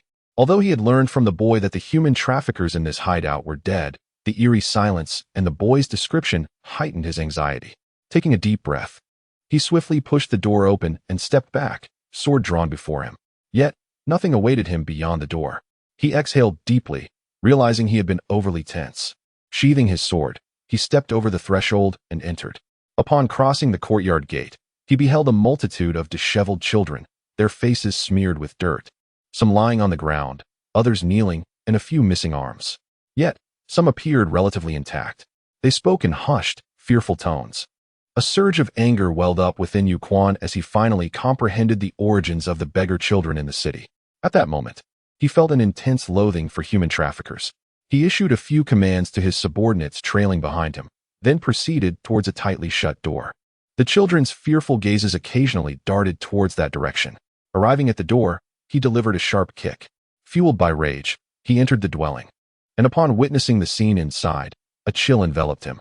Several emaciated corpses lay sprawled, identifiable as 2 men and a woman by their clothing.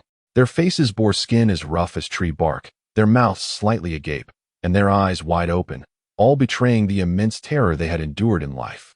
The sweltering summer heat did little to dispel the icy sensation that overcame Yu Quan. Yet, he felt an inexplicable exhilaration. Such brutality could only be the work of a soul master.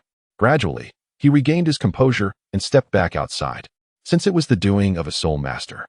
This matter would conclude here. Afterward, he inquired further with the children. It seemed that only a little girl had entered last night, after which piercing screams echoed from within, frightening everyone into silence. The following day, it was discovered that the traffickers inside had perished, along with the disappearance of that little girl and her brother. Upon hearing this, Yu Quan could vividly imagine the events that transpired. A benevolent passerby, a soul master, had responded to the girl's cries for help, locating the traffickers and employing grotesquely cruel methods to eliminate them. The girl, in her desperation, pleaded for mercy, and this kind-hearted soul master, softening at her plight, took her and her brother away to raise them. Such benevolent soul masters are a rarity indeed. He mused. For soul masters, the lives of ordinary people seldom weigh on their consciences. As long as they refrain from actively oppressing the common folk, that is often deemed sufficient. The kind of soul master he encountered today is even more elusive, albeit their methods were rather ruthless. After reporting this incident to the city lord, notices were posted within the city and at the city gates, urging parents who had lost children to come forward and claim them. The events occurring in the city did not affect Jason, who had returned to Shrek Academy. He was leisurely observing Tang San and the others, who had been running around the village since dawn. In his hand, he held a candied hawthorn skewer, which he had just purchased from the street. 121. 12134. Seeing them grow weary, Jason cheered them on. He also produced a whistle he had crafted himself, playing the cheerful music for their running. The small village was suddenly filled with the enchanting sound of his whistle. Perhaps feeling parched from blowing, he approached the group. Oh dear, Xiao Wu, would you care for a carrot? Just thinking of its sweet and crispy flavor is enough to make one salivate.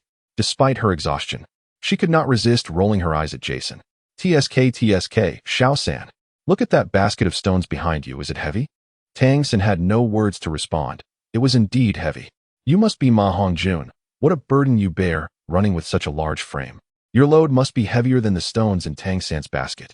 Ma Hongjun tapped into his potential and dashed forward a few steps. Am I fat? I'm eating from your family's pantry. This charming young man, your name is Oscar, isn't it? Look, that beautiful girl is watching you. Oscar straightened his posture, wondering. Is she really looking at me? Ah, we are old acquaintances. TSK, how unfortunate that every time I see you, you appear to be in a dire state. But this time, it's not my doing. Oh dear, why are you showing your claws? You seem rather unexhausted. Zhu Zhiqing revealed her sharp claws, seemingly intending to scratch Jason. This lovely lady, don't you find it more delightful to lie on your princess bed at home, drenched in sweat? Look at that soft bed and fragrant room. The expression on Ning Rongrong's face turned sour. She felt quite virtuous compared to the boy before her.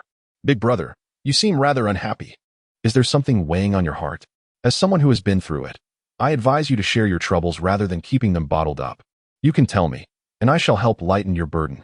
Dai Mubai's face flushed crimson, feeling as though his lungs might explode, uncertain whether from running or from anger.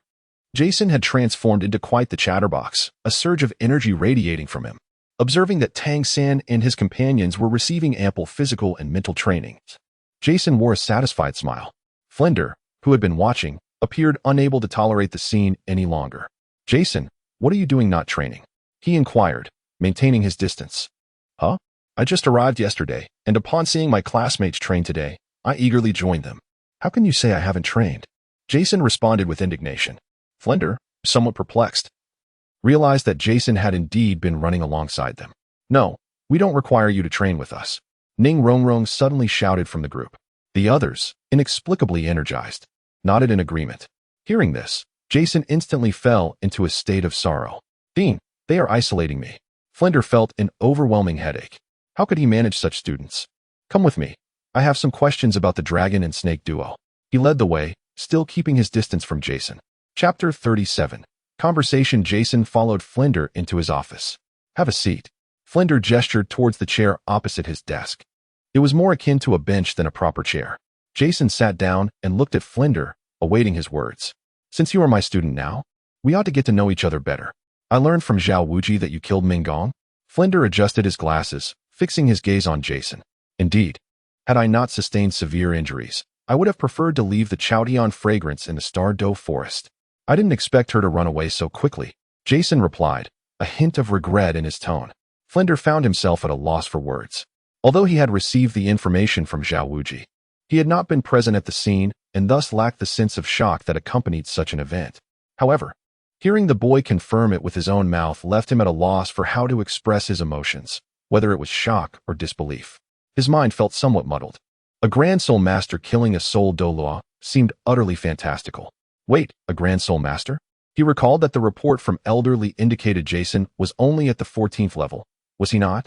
Due to Mr. Li's particular mention, he was able to effortlessly evade an attack from a Grand Soul Master at the age of 14. Moreover, the table indicated that his martial soul possessed exceptional quality, with an attack power rivaling that of a Soul Master, even capable of standing shoulder to shoulder with the Soul Douluo. When he first saw the table, he took note of it. Later, upon learning of his connection to Tang Hao, he felt it was all quite normal, exclaiming, "No wonder he is the esteemed Lord Haoyan. Both his son and disciple are so formidable." Yet now, in merely a few days, not only has he ascended to the rank of Grand Soul Master, but he has also miraculously slain a Soul Douluo. Typically, one would consider it remarkable to gain 2 levels in a year, but for him, it seemed as effortless as drinking water. "When did you become a Grand Soul Master?" Previously, he had only noticed Jason's feat of killing Mengong and had overlooked the fact that he was a Soul Master. "Oh, I have achieved the rank of Soul Douluo," Jason declared, as 2 yellow and 1 purple soul rings emerged around him. "How could this be possible?" Flinder exclaimed, nearly losing his glasses in shock. "Nothing is impossible. I merely concealed my true power," Jason replied nonchalantly as he withdrew his soul rings. "But why conceal your strength?" Flinder inquired, puzzled. He refrained from questioning how Jason had deceived Mr. Li, as it was evident that Lord Haoyan was indeed impressive. "Of course, I wanted you to underestimate me." Jason shrugged. "Why not just refrain from coming if you didn't want to?" Flinder asked. "For the sake of showing off, perhaps?" Jason, disinterested in elaborating further, dismissed the matter. Flinder was at a loss for words regarding this excuse. "Could you perhaps reveal your true cultivation level?" Flinder asked, steadying his emotions. It was no wonder he could easily defeat a Grand Soul Master at level 14. "This is my true cultivation level," Jason replied candidly. As for what it might be in a few days, that remained uncertain. "Very well, let us conclude our conversation here.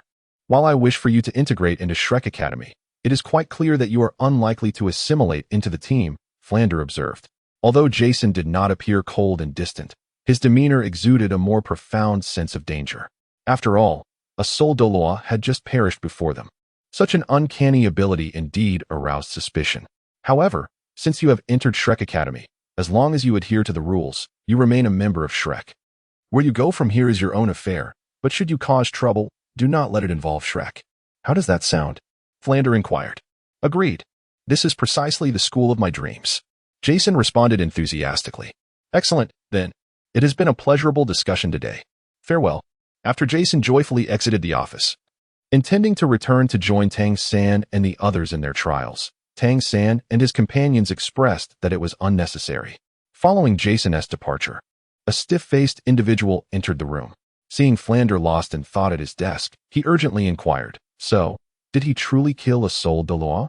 While incredulous, It was indeed the case. How could this be? Even as a grand soul master, he shouldn't be able to harm a single hair on a soul Douluo, let alone kill him, the newcomer exclaimed in disbelief. He is now a soul Douluo. Plunder replied lightly. A soul Douluo? He has become a soul Douluo? The newcomer was none other than the master who had arrived days prior, his face reflecting a profound sense of existential doubt. He claimed to have concealed his cultivation before coming here and has a connection to that individual. It is conceivable that he may have received some form of life-preserving technique. Plunder said, adjusting his glasses habitually, but his innate soul power is only at level 6. How could he possibly advance to soul Douluo so swiftly? The master felt as though the very theories he had studied for years were now being challenged. I cannot say for certain, Plunder shrugged helplessly. I must personally inquire. The master, after a moment of contemplation, suddenly dashed toward the exit. Plunder quickly intercepted him, stating, it would be wise not to pursue this. Everyone has their own secrets, and it is better not to pry. Moreover, the fact that he could gleefully slay the Dragon King indicates that this child possesses a rather formidable temperament. When he declares he will eliminate you, he certainly means it. I would prefer not to see our golden triangle lose one of its corners. I merely wish to pose a few inquiries to him. Yet, that too is not advisable. I am still unfamiliar with you, and in a moment of haste, I might inadvertently ask something inappropriate, Plunder remarked. The master sat in silence for a moment, ultimately returning to his seat, unwilling to yield to his frustration. Xiao Gang. I must impart a word of caution. That child is a peculiar being, and it is unnecessary for you to become entangled in his existence, Plunder advised him. However, does not his very existence render my theories utterly futile? The master lamented, his hands clutching his head in distress. That cannot be entirely accurate. Has not Xiao Sun already been validating your theories? It is entirely normal for theoretical research to yield both correct and incorrect outcomes. There is no need to become fixated on minutiae. Just as with mutations, can you definitively assert that your research is infallible? Since it involves mutations, it is inherently elusive. Plunder endeavored to enlighten Xiao Gang. The master sat in contemplative silence, gazing down at the floor, lost in thought. Observing this, Plunder felt powerless and began counting the money he had extracted from his drawer, simultaneously contemplating arrangements for Jason. Chapter 38.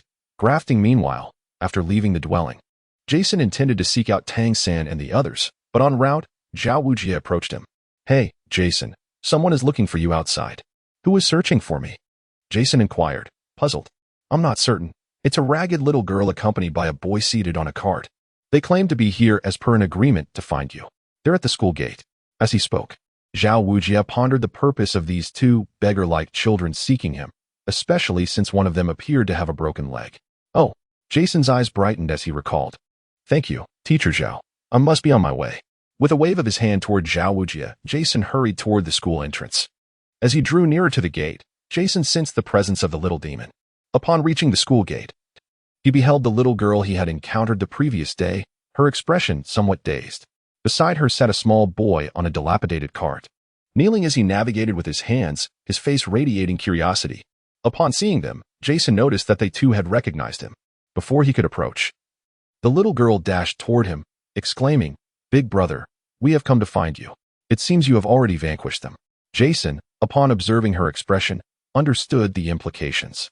Indeed, she replied, yet the memory of the mysterious roots that drained those individuals from the previous night instilled a sense of unease within her, causing her gaze to falter momentarily.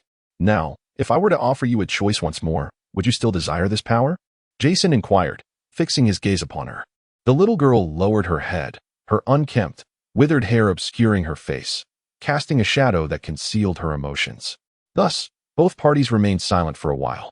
At that moment, the little boy had maneuvered the cart closer, slowly approaching his sister and taking her hand. Feeling the warmth of his grip, she glanced down at her brother. Meeting his trusting and resolute gaze, she finally made her decision. She lifted her head to look at Jason, holding her brother's hand, and then knelt on the ground, her forehead touching the earth. I wish for this power. Please, great brother, grant it to me. The little boy, too, struggled to position himself on the ground. After a moment of silence, Jason regarded the two kneeling before him, sensing their fervent desire. Both wished to possess strength to protect one another. A wise choice. I shall bestow upon you the power you seek, Jason declared, summoning the little demon from within her while simultaneously implanting a branch within her. Do you desire power as well? He queried the little boy. Yes, he responded with unwavering conviction. The little demon re-entered the boy's body, merging with him and leaving behind a branch. The little demon returned to conceal itself within Jason's chest, transmitting a wave of yearning to him. Jason smiled, channeling his soul energy to it. You may rise. I have implanted a source of strength within you both. The potency of this force depends on your nurturing. The sustenance required is soul energy and life itself. Should you cease to nourish it, it will not drain your vitality. Yet it will perish, and in turn, you shall also lose your strength. Do you comprehend? The siblings exchanged resolute glances and nodded in affirmation. We understand. Let us proceed. I shall first escort you to freshen up, and during this time, you can familiarize yourselves with the wielding of your powers. As Jason spoke, he turned and led them towards the school. Jason instructed the little spirit to leave a branch within them, yet this branch did not perish. Instead, it grew within them through a grafting process. This grafting, however, did not necessitate any wounds or contact, resembling a form of parasitism. Moreover, the detached branch still remained an integral part of the little spirit. Those who accept the branch of this little demon, if they wish to retain this power, must incessantly hunt to nourish it. Yet, as they feed it, it will grow increasingly formidable, demanding ever more sustenance in an endless cycle. During this period, the nutrients they killed would transform into experiences to be imparted to Jason. As the branches multiplied, they grew increasingly robust. In this manner, even while seated at home, Jason would continuously acquire abundant experiences. They would gain greater strength, while Jason would amass a wealth of experience. As their branches grew to a certain extent, they could also graft a part of themselves onto others. Upon entering the school, Jason guided the siblings to Flander's office. He politely knocked on the door. Come in. Flander's voice echoed from within. With his keen ears, Jason could hear the crisp sound of soul coins clinking together, as well as the aura of the master. Pushing the door open, Jason glanced at the master before leading the siblings before Flander. Dean, these two are children I rescued from human traffickers. I intend to let them stay here for a few days before sending them off. What do you think? As he spoke, Jason tossed a few soul coins onto the desk. Ah, how pitiful these children are. Here are the keys to the room next to your dormitory. I will have someone prepare the bed shortly, Flander said, swiftly pocketing the coins and handing Jason a key. Thank you, Dean. Now, let's get you two cleaned up and have something to eat, Jason said, weighing the key in his hand before turning to the siblings. At that moment, the master could no longer restrain himself and approached Jason. Jason, may I have a moment? I wish to ask you some questions, and I hope you can answer them truthfully. As the master spoke, Flander behind him tensed and activated his martial spirit. Jason looked at the master blocking his path and then at Flander, who had unfurled wings behind him. The atmosphere in the room grew heavy due to the master's words. I'm sorry, but I have no time. I still need to settle them. Jason waved his hand in resignation. Instantly, the tension in the room eased. Just as the master was about to speak again, Flander covered his mouth. It's fine. You can go now. If you need anything, come find me, he said, retracting his martial spirit and pulling the master away. Thank you for your trouble, Dean, Jason replied as he led the siblings out. Flander sighed in relief as he watched the door close, then turned a disapproving gaze towards Yu Xiaojiang. Have you forgotten my previous advice? Hearing his question to Jason, I can't help but lament his low emotional intelligence.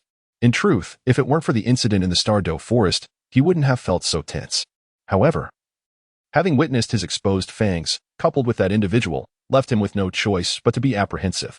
After all, he was capable of killing a Ming Gong through unknown means, and Flander questioned whether he was any stronger than Ming Gong.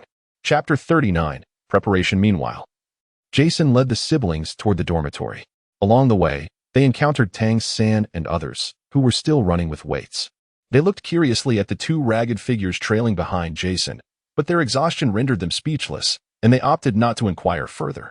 Those are students from our academy. My classmates. They are currently in training, Jason explained to the siblings. But why isn't the big brother training? The little girl asked with curiosity. I wish I could. However, they don't welcome me, Jason lamented. Tang San and the others, not far ahead, couldn't help but glance back at Jason upon hearing this. Their gazes are rather peculiar. The little boy seated on the cart remarked, Oh, perhaps they've had a change of heart and realized that ostracizing classmates is wrong. They seek my forgiveness, wanting me to reintegrate with them. He pretended not to notice their looks, speaking to himself. The big brother's classmates must be quite nice, unlike where we come from, where there are always people trying to steal our food, the little girl said enviously as she observed their somewhat disheveled figures. All right, We are almost at the dormitory. Once we arrive, you should wash up and then familiarize yourselves with the powers bestowed upon you by the little demon. Jason indicated toward a building not far ahead. Upon their arrival, Jason used the key to unlock the door, revealing an empty space inside. At that moment, a few village women approached, carrying supplies. Young man, we've come to prepare your beds, the lead woman, wrapped in a headscarf and holding blankets, called out. Yes, this house is for them to stay in. Please send someone to help them wash up. Jason nodded and pointed to the siblings. The woman then noticed their ragged clothes and the boy sitting on the cart. Oh dear, what has happened to these two children? How pitiful, she exclaimed. Come, Xiaoying, take them to wash up quickly. And see if you can find some clothes for them to change into. If not, they can borrow some from my home. She promptly called someone forward. These human traffickers have become truly audacious. I heard that not long ago, a child from Old Lu's family in the neighboring village suddenly went missing on the street. Old Lu only had that one child. Losing them was like the sky falling down. I've heard they are still searching everywhere in the city. The woman, known for her knowledge of local affairs, spoke as she made the beds. Indeed, I saw Old Lu on the street yesterday. He can't draw. He just gestures wildly whenever he sees someone. It's truly quite pitiful. These human traffickers deserve to be punished. As they tidied up the room, the women engaged in conversation. By the time the room was nearly arranged, the siblings returned after washing up. They appeared transformed. The little girl's once dry and brittle hair had become smooth after a good washing, and the women had simply tied it back, revealing her delicate features. However, due to prolonged hunger, her face still appeared sallow and emaciated, with cracked lips. She wore an oversized white linen garment. Meanwhile, her brother, still seated on the cart, looked similarly improved. Overall, they seemed much more refreshed compared to before. Good, go on in. You will be staying here for the next few days. Jason beckoned the two with a smile. After observing the tidied room, Jason turned to the elderly women standing nearby. Thank you for your assistance, he said to them. Oh, it's no trouble at all, the women replied, gesturing dismissively. Later, Jason looked at them with confusion and asked, Is there anything else you need? The leading matron chuckled awkwardly. Oh, we haven't received the money yet. Jason was at a loss for words, realizing the greed of this woman. If the young man has no money, it is no matter. We are merely here to lend a hand, she said, assuming he was penniless. Jason snapped back to reality and smiled at her. I do have some. I was just a bit distracted. My apologies. As he spoke, a soul coin appeared in his hand. Oh dear, young man, you've given too much, the matron said as she tried to return the money. No worries. Use the extra to buy some clothes for those two, and perhaps find a carpenter to make a wheelchair, Jason indicated towards the siblings. No problem.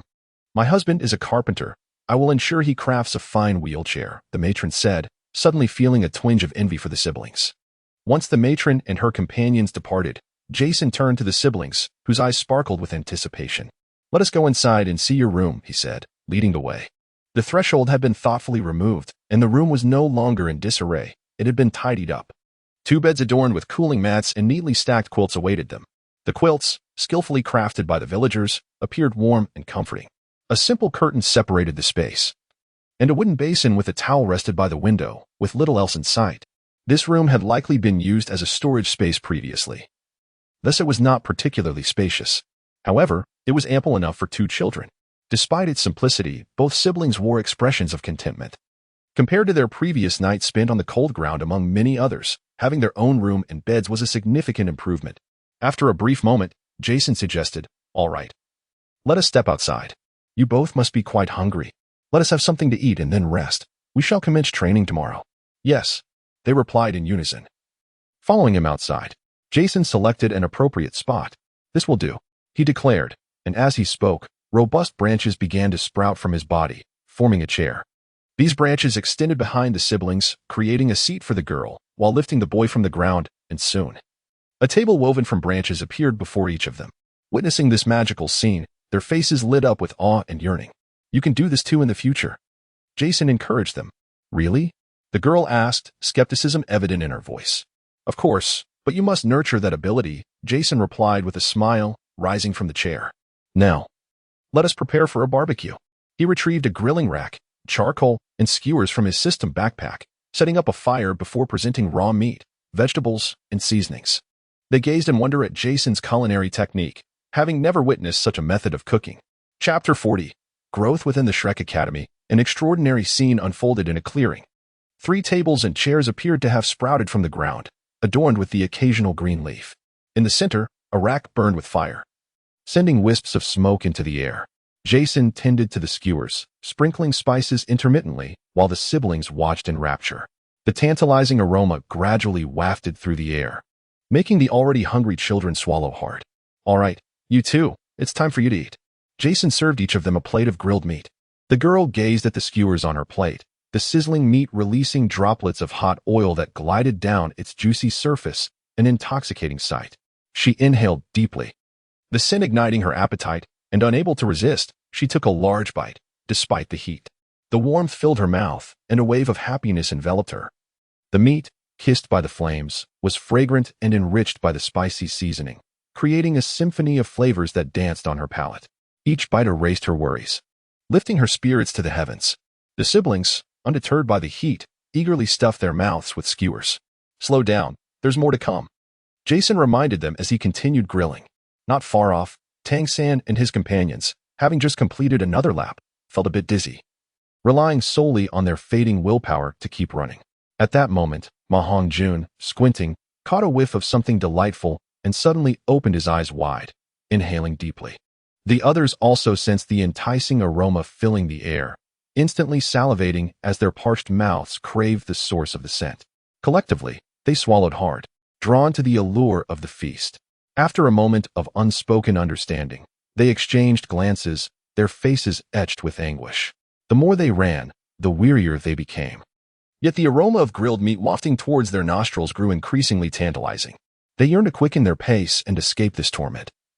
Though they were reluctant to part with the delightful scent, their training remained unfinished, compelling them to endure the temptation with unwavering willpower. As they continued to run, the enticing fragrance gradually faded, allowing them to breathe a silent sigh of relief. It was undeniably excruciating. Without a doubt, it was Jason who was preparing the meat. The siblings were lost in the reverie of culinary delights, while Jason tirelessly grilled meat and vegetables for them. They feasted for what felt like an eternity, and only when their stomachs felt uncomfortably full did they reluctantly savor the lingering flavors on the wooden skewers. "Now that you are sufficiently nourished, let us take a moment to get to know one another," Jason declared. "My name is Jason, but you may call me Nethersis." He pondered for a moment before adopting the name of a canine character. "No one can hinder my development as a Q soldier. What are your names?" Jason did not elaborate on the significance of the code names. The siblings exchanged a glance, and the little girl timidly replied, "We do not have names." "Really?" Jason mused for a moment. "Then you shall take my surname. I shall call you Jelen," he said, pointing at the little girl. Thank you, big brother." Jelen beamed with joy upon receiving her name. Then he pointed at the young boy and said, "You shall be named Jemin." Once the name was established, Jason continued, "Now that the name has been bestowed and you have accepted my power, it is imperative that you cultivate it swiftly. My task for you is to rescue more souls in suffering, after which you may choose whether to bestow upon them power."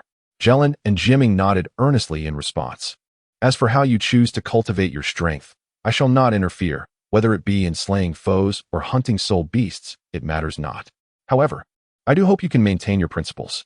Do you understand?" They affirmed with solemn expressions. "Once your numbers increase, you may absorb members under the banner of a sect, which shall venerate the god of death, Neles. The doctrine shall revolve around life and death, an unending cycle. We live, they perish." Jason's voice resonated deeply as he clasped his hands together, causing the makeshift chair and table formed from branches to dissolve into particles. The grass beneath them withered rapidly. Life and death, an unending cycle. We live, they perish. The two solemnly echoed Jason's words as they surveyed the desolation around them. After a moment of contemplation, Jason shifted his tone. "Of course, all of this is of little consequence. What truly matters is but one phrase. Grow quietly. Do not be reckless." The two appeared somewhat puzzled by this statement. Noticing their confusion, Jason elaborated. "It means that upon gaining power, do not flaunt it indiscriminately. Rather, remain low-key and unnoticed, nurturing your growth in secrecy." They nodded in understanding. "Excellent. Now extend your hands to me." Jason crouched before them, extending his palms. Without hesitation, they placed their hands in his. Grasping their hands, Jason began to channel his soul power into them. Within Jelen and Jimming, the branches swiftly and greedily absorbed this pure essence of soul power, leading to rapid growth. After a while, sensing the substantial expansion of their inner branches, Jason withdrew his soul power. All right, now begin to guide the power within you, he instructed as he released their hands. The two closed their eyes slowly, beginning to attune themselves. Shortly thereafter, a small root emerged from Jelen's palm, swaying in the air. Very good, take your time, Jason praised. Moments later, a similar phenomenon occurred in Jimming's palm. Thus, Jason observed them as they transitioned from unfamiliarity to a growing familiarity with their inner branches. A relationship distinct from that of Jason and the little demon, who merely adhered to Jason's surface like a suit of armor. In their bodies, the branches were seamlessly integrated, achieving a remarkable union through the process of grafting. This constituted a unique form of experimental modification. At noon, Jason allowed them a moment of respite before indulging in a barbecue. Admittedly, Jason's inclination towards laziness and his limited culinary skills, primarily restricted to grilling, led him to this choice. Cooking elaborate dishes was beyond his capabilities, with the exception of perhaps simmering a soup. During this interlude, Tangan and Xiao Wu made an appearance to partake in the feast, and upon their departure, they stealthily pilfered a considerable number of skewers. Upon returning to the cafeteria, a curious group craned their necks to catch a glimpse of the outside. Before Tangan could even place the skewers from his plate onto the table, they had already vanished. By the way, Zhu Qing, this is for you, Tangan exclaimed, retrieving a stack of skewers from his storage space and presenting them to her. The onlookers, still savoring the remnants of their own skewers, suddenly found their morsels less appealing in comparison to the generous offering. Chapter 41. Untitled. After finishing their meal, the two resumed their training, progressing from a precarious stance to a vigorous display of movement, persisting until nightfall. At that juncture, the elder women returned from the marketplace, bearing new garments and a wooden wheelchair, crafted entirely of red wood, likely from the red sandalwood tree. Thank you, everyone. No need for thanks, really. What is there to thank for? How can we not? You all made quite the journey to the marketplace. Oh dear. Jason and the elder women exchanged pleasantries for a while before parting ways. All right. These clothes are for you. Make do with them for now. In a few days, I'll arrange for tailored outfits for you, Jason said as he placed the garments at their bedside for convenience the following day. Jimming, come and try your wheelchair, Jason remarked, noticing Jimming's eager gaze fixed on the wheelchair. Jimming immediately extended his branches from the base, lifting himself, and then maneuvered onto the wheelchair.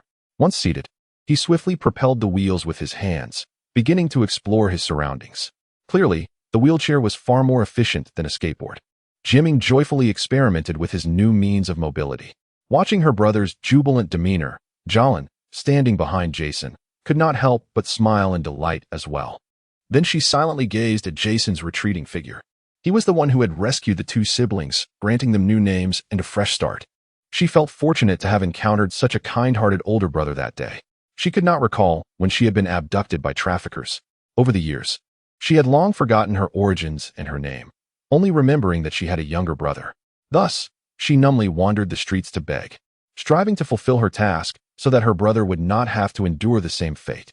They feared that if her brother were allowed to escape, he would face dire consequences, his legs broken as punishment. Despite her earnest efforts to beg, there came a day when she failed to meet her quota. The money they collected was insufficient for both of them, and so they turned their cruelty upon her brother, shattering his legs. This not only made it easier to extort money, but also prevented him from fleeing. In that moment, she wept profusely, loathing her own helplessness and cursing herself for failing to protect her brother. The sound of his anguished cries shattered her heart, leaving her with the sensation that the world was collapsing around her. She struggled fiercely, but it was futile against the strength of an adult. Her brother was thrown at her feet, his face pale. He managed a faint smile and said, "Sister, you won't have to suffer so much anymore." In the days that followed, she became increasingly numb, mechanically begging on the streets, calling out, "Have pity on me." The entire world appeared in shades of gray, with her brother's smile being the only splash of color. Year after year, she felt the passage of time elude her, with only the relentless cycle of heat and cold remaining unchanged. Until yesterday, when she spotted someone holding a candied hawthorn. She recalled a time when she had found a squashed one on the ground, and she had painstakingly brushed off the dirt before tasting a morsel. Though it carried a hint of earthiness, it could not mask the delightful sweet and sour flavor. This made her envious of those on the street enjoying their own candied hawthorns. Whenever someone walked by with one, she would gaze at them with longing. Yet no one seemed to notice her. However, yesterday, someone looked over, seemingly acknowledging her presence. As the person approached, she felt a rush of panic. Yet, he bore no malice and instead offered her the last candied hawthorn. He then proclaimed himself as a soul master, mentioning that he had heard of such beings, elevated individuals who stood in stark contrast to those like himself, mere beggars, who dwelled in the depths below. At that moment, a soul master expressed a willingness to assist her. Initially, she was somewhat incredulous until he produced a gemstone that emitted a radiant green light, resembling a stone. A surge of desire ignited in her eyes. She yearned to escape from that place with her brother. Before her stood a strikingly handsome soul master who could aid her. Subsequently, he presented her with a choice: to empower herself to confront the challenges ahead or to allow him to intervene on her behalf. Naturally, she yearned for him to resolve the issue, yet upon reflection, she realized that once he dealt with the traffickers, how would she protect her younger brother? Gazing at the glowing green orb in her hand, she made a resolute decision. Upon returning to the secluded courtyard, she arrived later than expected, knowing full well that she was about to endure a severe beating. Typically, it was the harsh-faced woman who inflicted the punishment. Her strikes were heavy, and her visage contorted with cruelty, as if intent on delivering a fatal blow. Clutching the money she had earned that day, she pushed open the door. Indeed, as she entered, the woman, who had been waiting, immediately unleashed a torrent of verbal abuse, snatching the money from her grasp before reaching for her hair with the other hand.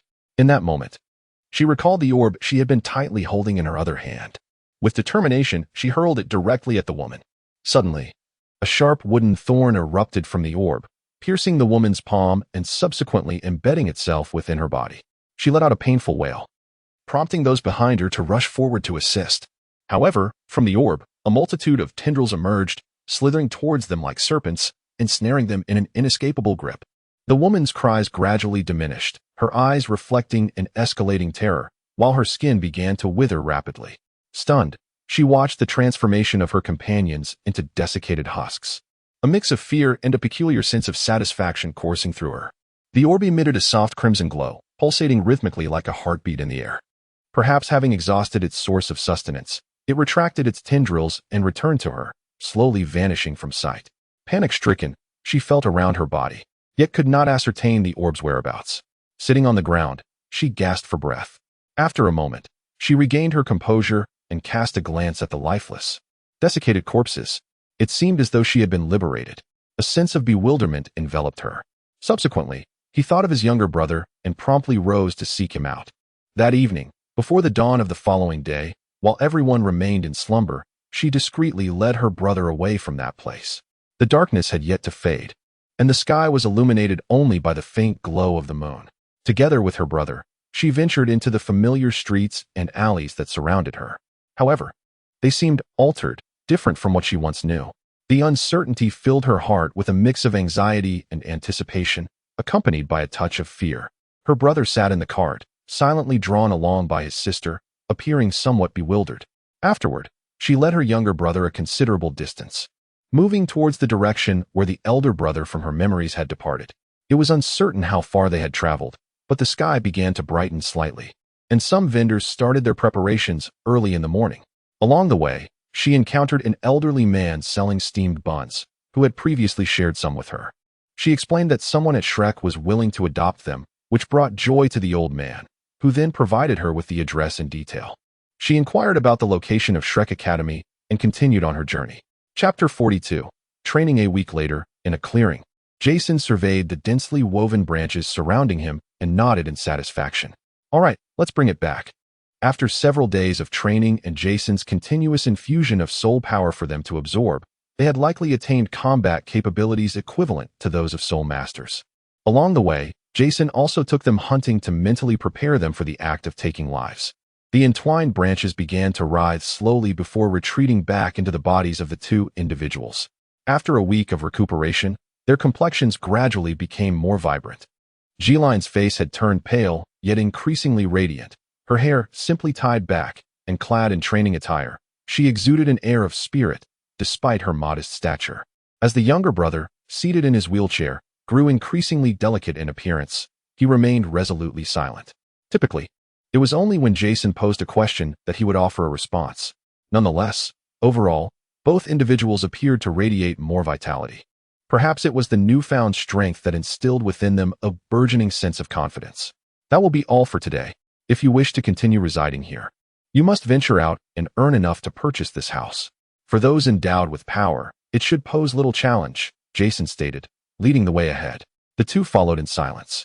I have imparted all that I can teach you in these days. The rest lies in your hands. I, too, must commence my own training. In a few days, the Academy will organize an expedition to the Battle Soul Arena, and I need to refine my own abilities. The two remained reticent, their heads bowed, lost in their own thoughts. Furthermore, remember this when you venture outside.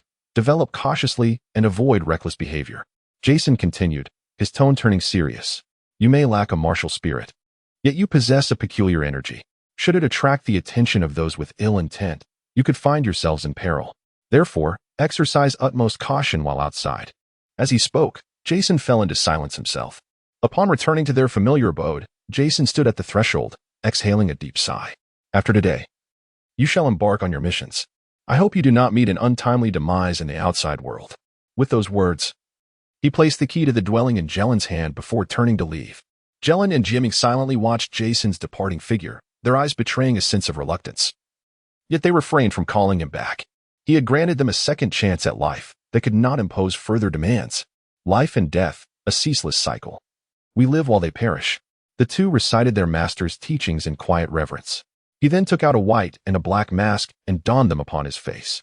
One was a sacred lamb mask, while the other was a ferocious wolf mask. Wherever the lamb roams, the hungry wolf shall follow. From that moment on, they became the eternal hunters. Jason arrived at the dean's office. Knock, knock, knock. Come in. Jason pushed the door open and beheld Flanders seated in a chair, counting a stack of soul coins on his desk. Ah, a rare visitor, he exclaimed in surprise upon seeing Jason. I have finished my tasks. Could you spare a space for me? Jason inquired as he settled down before him. A space? How large? Flanders asked, somewhat puzzled. As you know, I am an archer, and my destructive prowess is remarkable. Thus, the space should be as vast as possible. Jason replied, spreading his hands. In truth, he initially sought a random location, given the solitude and sparse population of the area. However, considering the surrounding villages and the presence of the dean, he lost the inclination to scout for suitable training grounds. Let me ponder that for a moment. He furrowed his brow, deep in thought. You might as well train your physical abilities alongside Tangan and the others, Flanders suggested.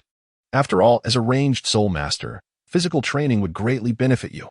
No, that method of training does not suit me. I will arrange it myself. Jason firmly declined his suggestion. The master's training was not merely for physical enhancement, but also for fostering camaraderie. Jason had no intention of involving himself in that. Moreover, such training holds little significance for him, who has hunted in the forest since childhood. Now, show me your attack. Come on, let us go, he said, rising from his chair and stepping outside, with Jason closely following. Approaching a stone pedestal, he pointed towards a distant wooden post. Barely visible, that is the target for students' usual training. Attack it. Jason activated the Griffin's Guardian, and the distant post gradually came into focus. An enchanting bow adorned with red, purple, and black stripes materialized in Jason's hands. The first soul ring illuminated, and a crimson arrow manifested on the enchanted bow. Drawing the string and releasing it, the red arrow shot forth, leaving a trail of crimson light. Boom! A thunderous explosion resonated through the air. Flanders' pupils constricted in astonishment. The targeted wooden post had undoubtedly been obliterated, leaving a deep crater in the ground. Such destructive power! He gazed in shock at the distance. How was that? Jason's inquiry snapped him back to reality. Are you truly just a soul master? He asked incredulously. Absolutely. With a system that continually enhances skill levels. I essentially face no limits on soul rings. However, the required experience increases exponentially. Had I not slain a soul fighter that made me instantaneously wealthy, my explosive shot skill would not have advanced so far. Jason's level, 31 acquired skills, explosive shot, causes all enemies in front of you to explode, repelling and bewildering them. LV31, maximum level attained. Explosive trap, sets a flame trap that detonates upon enemy approach, inflicting X to Y points of fire damage and burning all enemies within B range for Z points of additional damage over seconds. LV31, maximum level attained.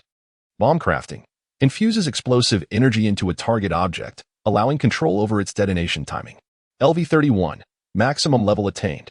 Venomous stinger, requires a ranged weapon. Passive, armor piercing active, inflicts pain on the target, with toxic agony affecting their neural functions, reducing strength and agility. Primary effect, pain. Lasts 30 seconds. LV-21, insufficient experience. Plundering arrow, active. Fires a black arrow that restores health and soul power based on damage dealt upon impact. Passive. Arrow possesses a vampiric effect, restoring 15 health. LV-30, insufficient experience. Support skills, first aid, utilizes bandages. Fishing, wilderness survival skill. Cooking, wilderness survival skill. Passive skills, beast lore, gathers information about targeted beasts. Tooltips will display status, health, armor, diet, abilities, whether they can be tamed, and if they are exotic creatures. Tame pet, converts a wild beast into a pet. If you lose the beast's attention for any reason, the taming process will fail. Exotic beast, mastery of beast training grants the ability to tame exotic creatures. Beast's eye, directly controls your pet and observes through its vision for 1 minute. Eagle's eye, enhances the hunter's vision, usable only outdoors. Griffin's guardian, the hunter gains the protection of the griffin, enhancing ranged attack power and strength. Heal pet, restores pet health by 1 point per second, lasting 5 seconds. Hunter's mark, the hunter can see their marked target even if it is stealthy or invisible. The acquisition of the third soul skill occurs directly at level 30. Chapter 43. Sparring in a secluded area of the academy, desolate and devoid of life, surrounded by scorched earth and remnants of shattered trees, the landscape appeared barren. Suddenly, a reverberating explosion echoed across this vast expanse. A figure darted swiftly within the open space, with each pause or turn accompanied by resounding blasts. Within the arena, a bespectacled individual observed intently, his sharp gaze following the swift shadows that darted about. A sudden explosion reverberated, and the figure, accompanied by a flash of fire, lunged toward him. A dagger, gripped firmly in hand, glinted ominously as it aimed for his throat. In the face of this rapid thrust, he calmly adjusted his glasses. A flicker of brilliance in his eyes, and deftly sidestepped the lethal strike. Yet, in that fleeting moment of evasion, the assailant with the dagger erupted again with a deafening roar, redirecting the blade toward him with renewed ferocity. The blast momentarily jarred his ears, yet he appeared unaffected, narrowly escaping once more by mere milliseconds. The dagger wielder moved with astonishing speed, the blade dancing around him as if it possessed a life of its own, threatening to ensnare him with a single misstep.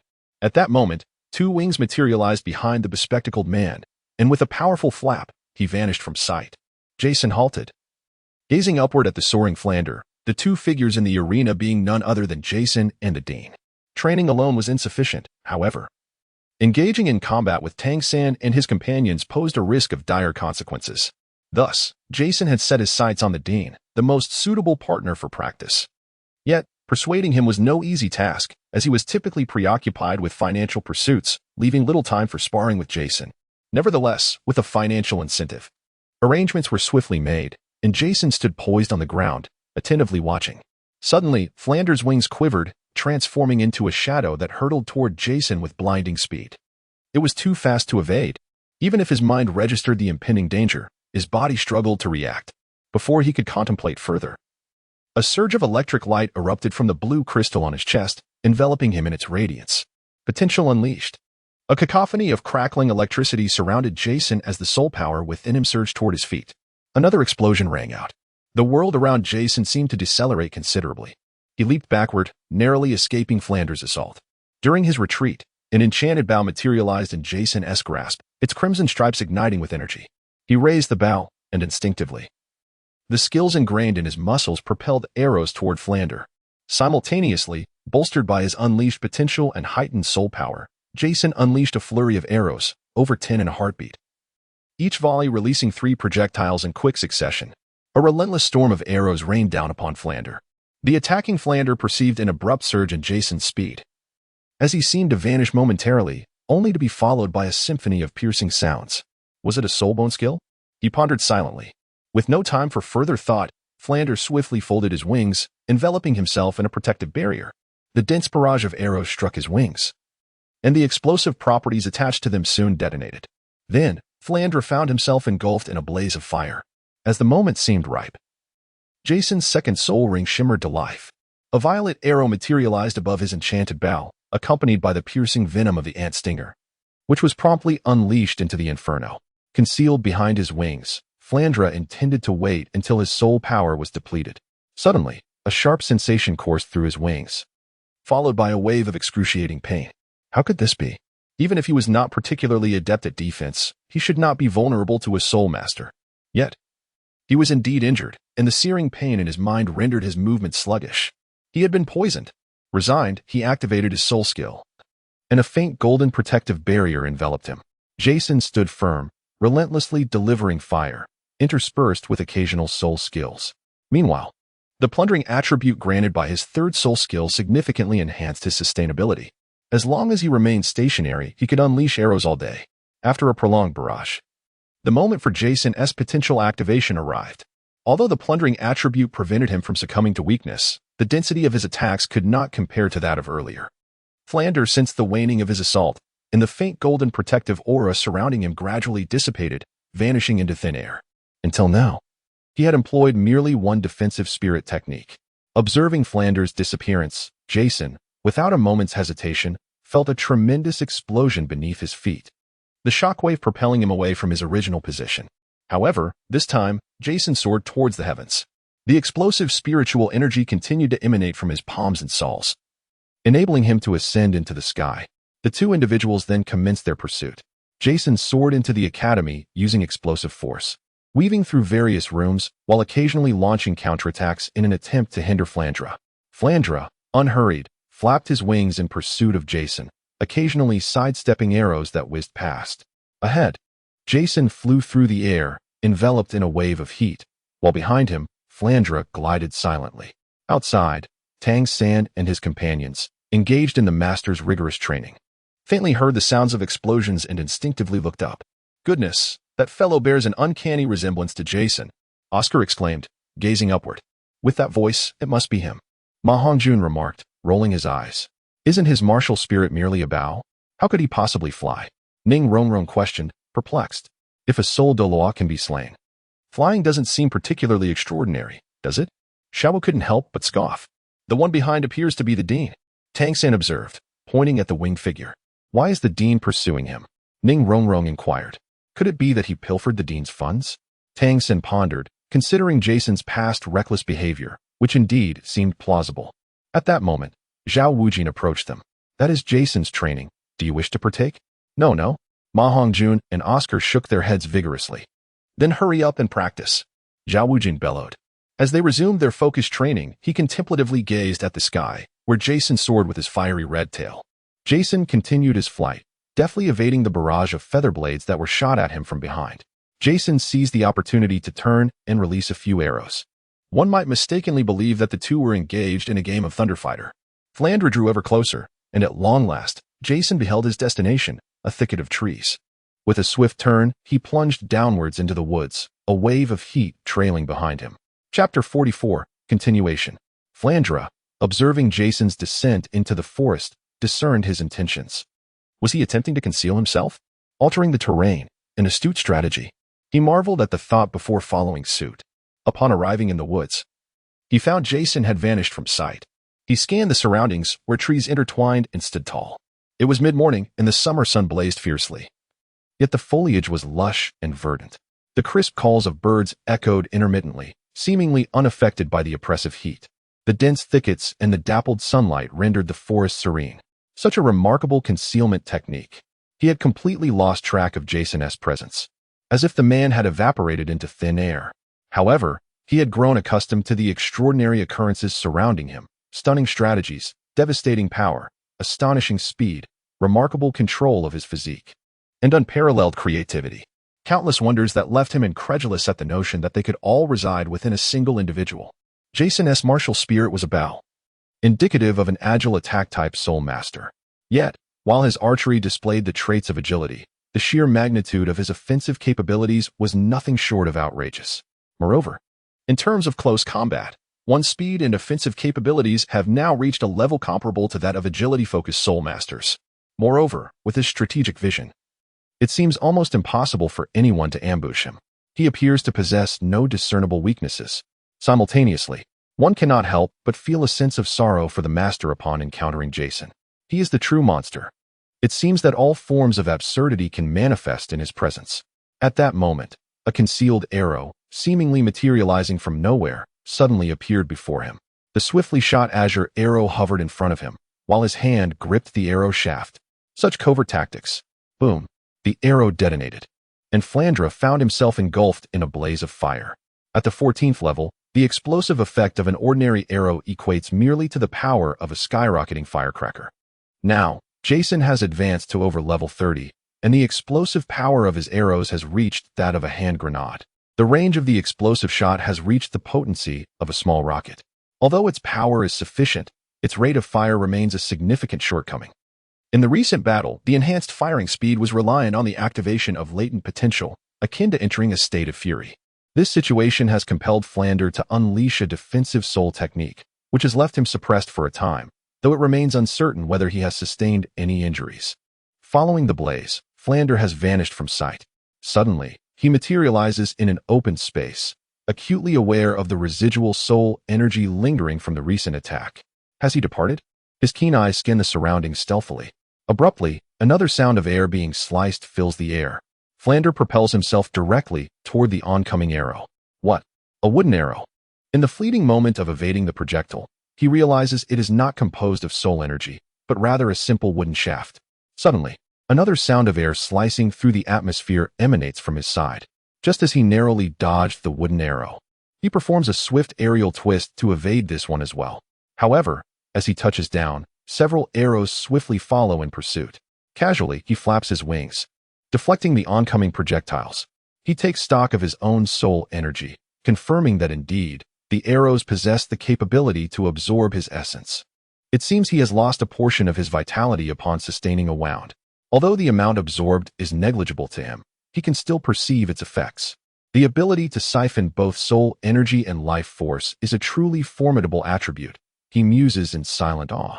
Moreover, in addition to the conspicuous explosive property, there exists a venomous soul technique.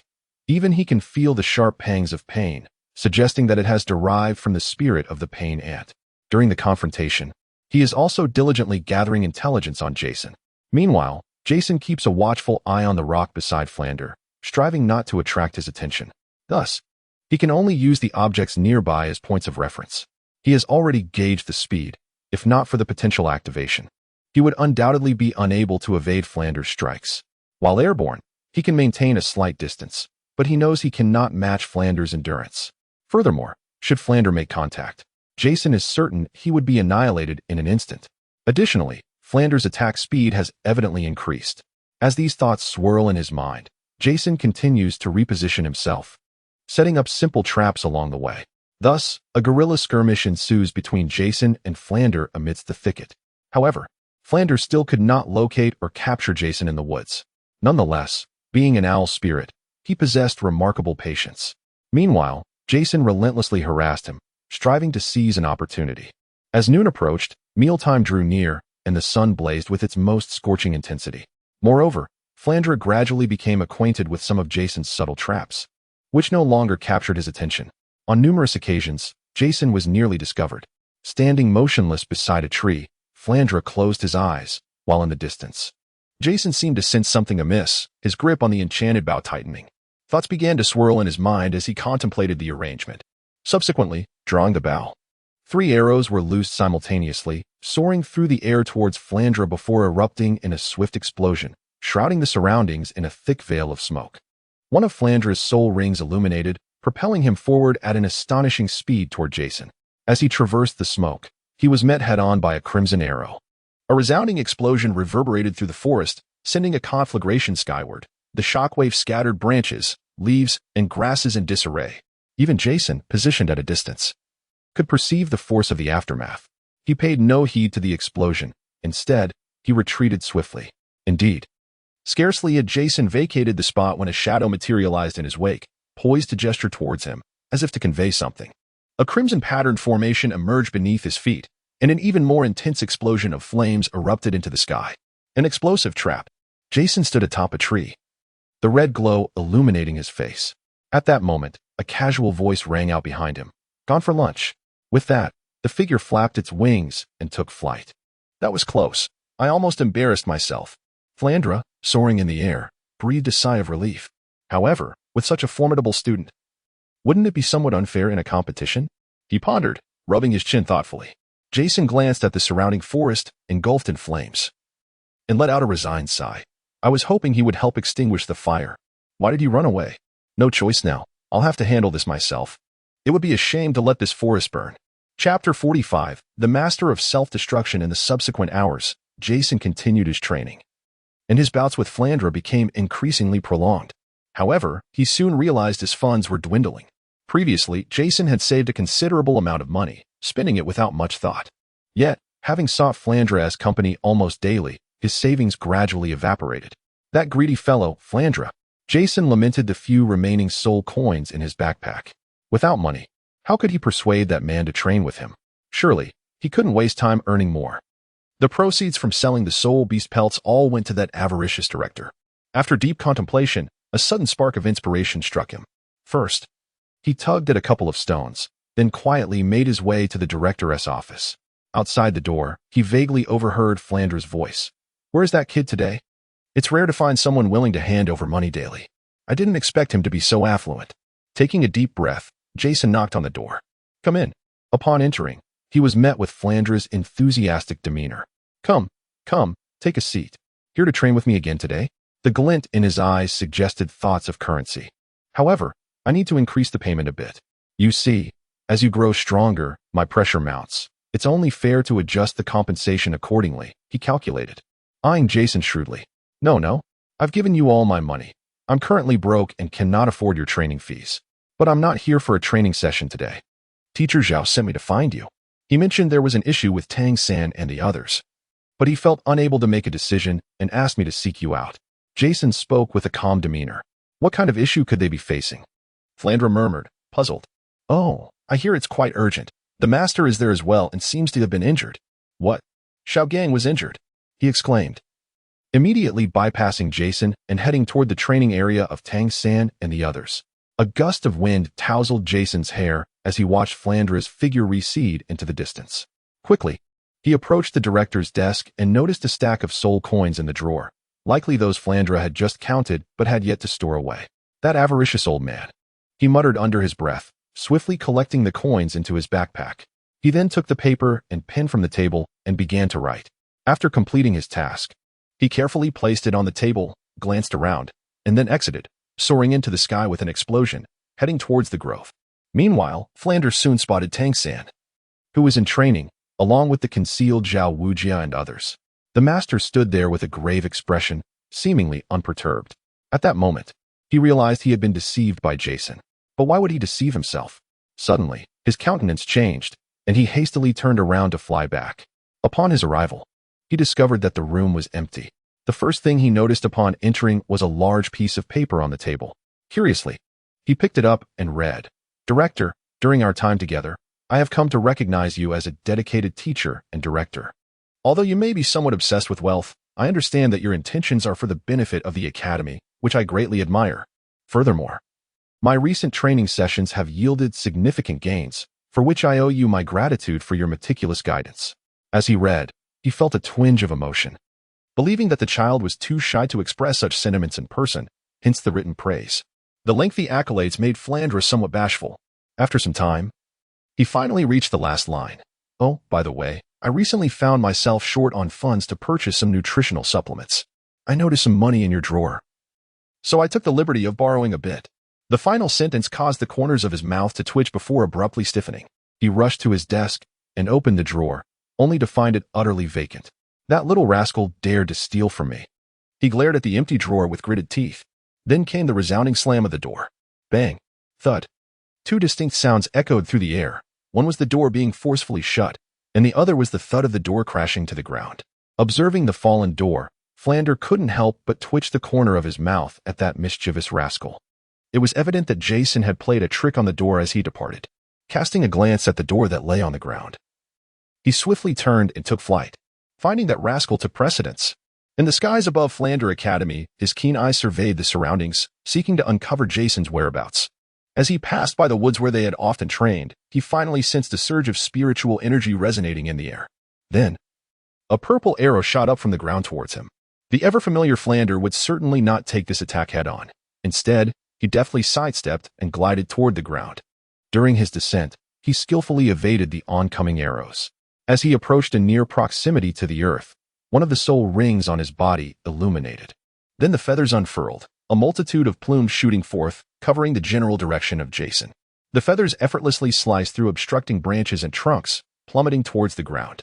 As Jason observed the scene before him, his eyelids fluttered in disbelief, exclaiming, "Are you serious?" He hastily concealed himself behind a nearby rock.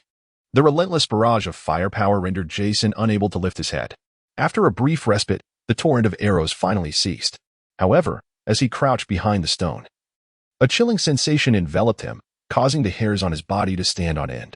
Without a moment's hesitation, the crystal on his chest began to glow. In the instant Jason intertwined with the lightning and departed, the very rock he had just hidden behind erupted in an explosion.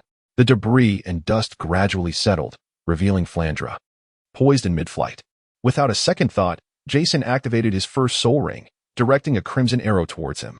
Yet, the arrow detonated mid-flight, the shockwave staggering Flandra as he attempted to advance.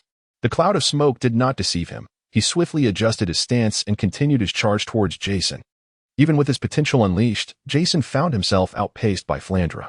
Nevertheless, he was not entirely unprepared. He placed his index and middle fingers before his lips, proclaiming, "Art is an explosion." Bombs crafted in the vicinity erupted in rapid succession, engulfing the small area in a blaze of fire. The very ground seemed to tremble beneath the force of the explosion. Jason found himself ensnared by roots and violently propelled away by the shockwave of the explosion. Crouching on the ground, he shielded his head with his hands, pleading for mercy. Flander, charred and blackened, twisted his neck and unleashed a flurry of punches and kicks upon Jason. Instantly, the forest, which had only just echoed with the sounds of the explosion, was once again filled with anguished cries. "You little rascal, stealing my money. You've taken my money. Stop it. I told you not to hit my face. Yet you persist. This is sheer envy." Chapter 46. Reflections. In the time that followed, Jason found himself burdened with immense debt. Coincidentally, Flander had little to occupy himself with during this period, other than counting his money repeatedly. Later, he encountered Jason, a Navi individual who devoted a portion of his daily time to earning money. However, as days of financial hardship ensued, Flander's demeanor underwent a remarkable transformation. Previously, he had been exceedingly cautious, fearful of offending this benefactor. Yet now that the benefactor had fallen on hard times, he felt free to unleash his frustrations without restraint. What astonished him, however, was that no matter how severe the injuries Jason sustained during training, he would invariably appear the next day, vibrant and unscathed. This phenomenon intrigued him greatly. Wasn't this fellow supposed to possess a martial soul? How could his recovery be so extraordinary? Nevertheless, he chose not to investigate further, opting instead to intensify his own approach. In recent days, Jason has scarcely found a moment's respite.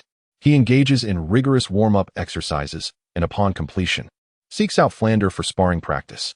After their session, he swiftly tends to his injuries before resuming his weight-bearing runs and archery training, honing the explosive power of his legs and arms, while simultaneously navigating various obstacle courses. Throughout this arduous training, he continuously channels his life force into himself. As 3 months have elapsed, the time for training has dwindled, while the moments spent in practice have increased. The leaves of the trees surrounding the school have begun to turn a weary shade of yellow, perhaps a sign of the impending autumn. After finishing his training, Jason quietly places his hand upon the trunk of a tree. Despite nearly 3 months of relentless training, he remains unchanged. Yet clad in a striking yellow martial arts uniform reminiscent of Dragon Ball, he stands there, exuding a more formidable presence, akin to a mountain, enveloped in a veil of mist. Sitting cross-legged on the ground, the roots of the small demon silently penetrate the earth, drawing sustenance from it. As time slowly drifts by, the flora around Jason begins to wither, while he basks in the last vestiges of sunlight, his golden garb emanating a faint green glow. The fatigue from training dissipates once more, yet the energy within him has been entirely expended. Acutely aware of his empty stomach, Jason resolves to head to the school cafeteria for a meal.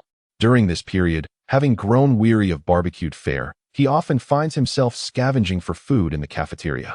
However, when he encounters Tang San and the others, he engages in conversation primarily with Tang San, Xiao Wu, and Zhu Zhuqing. With the rest, he rarely exchanges more than polite greetings, often merely saying thank you when he offers them skewers of meat. Notably, Ning Rongrong occasionally gazes at Jason, seemingly on the verge of speaking, as if she has something to discuss, yet ultimately, her words remained unuttered. Moreover, everyone was utterly fatigued from training, their minds solely focused on their meals. Jason, bathed in the last rays of twilight, made his way to the dining hall, where a long table was already adorned with an array of dishes. Each meal was infused with ample protein.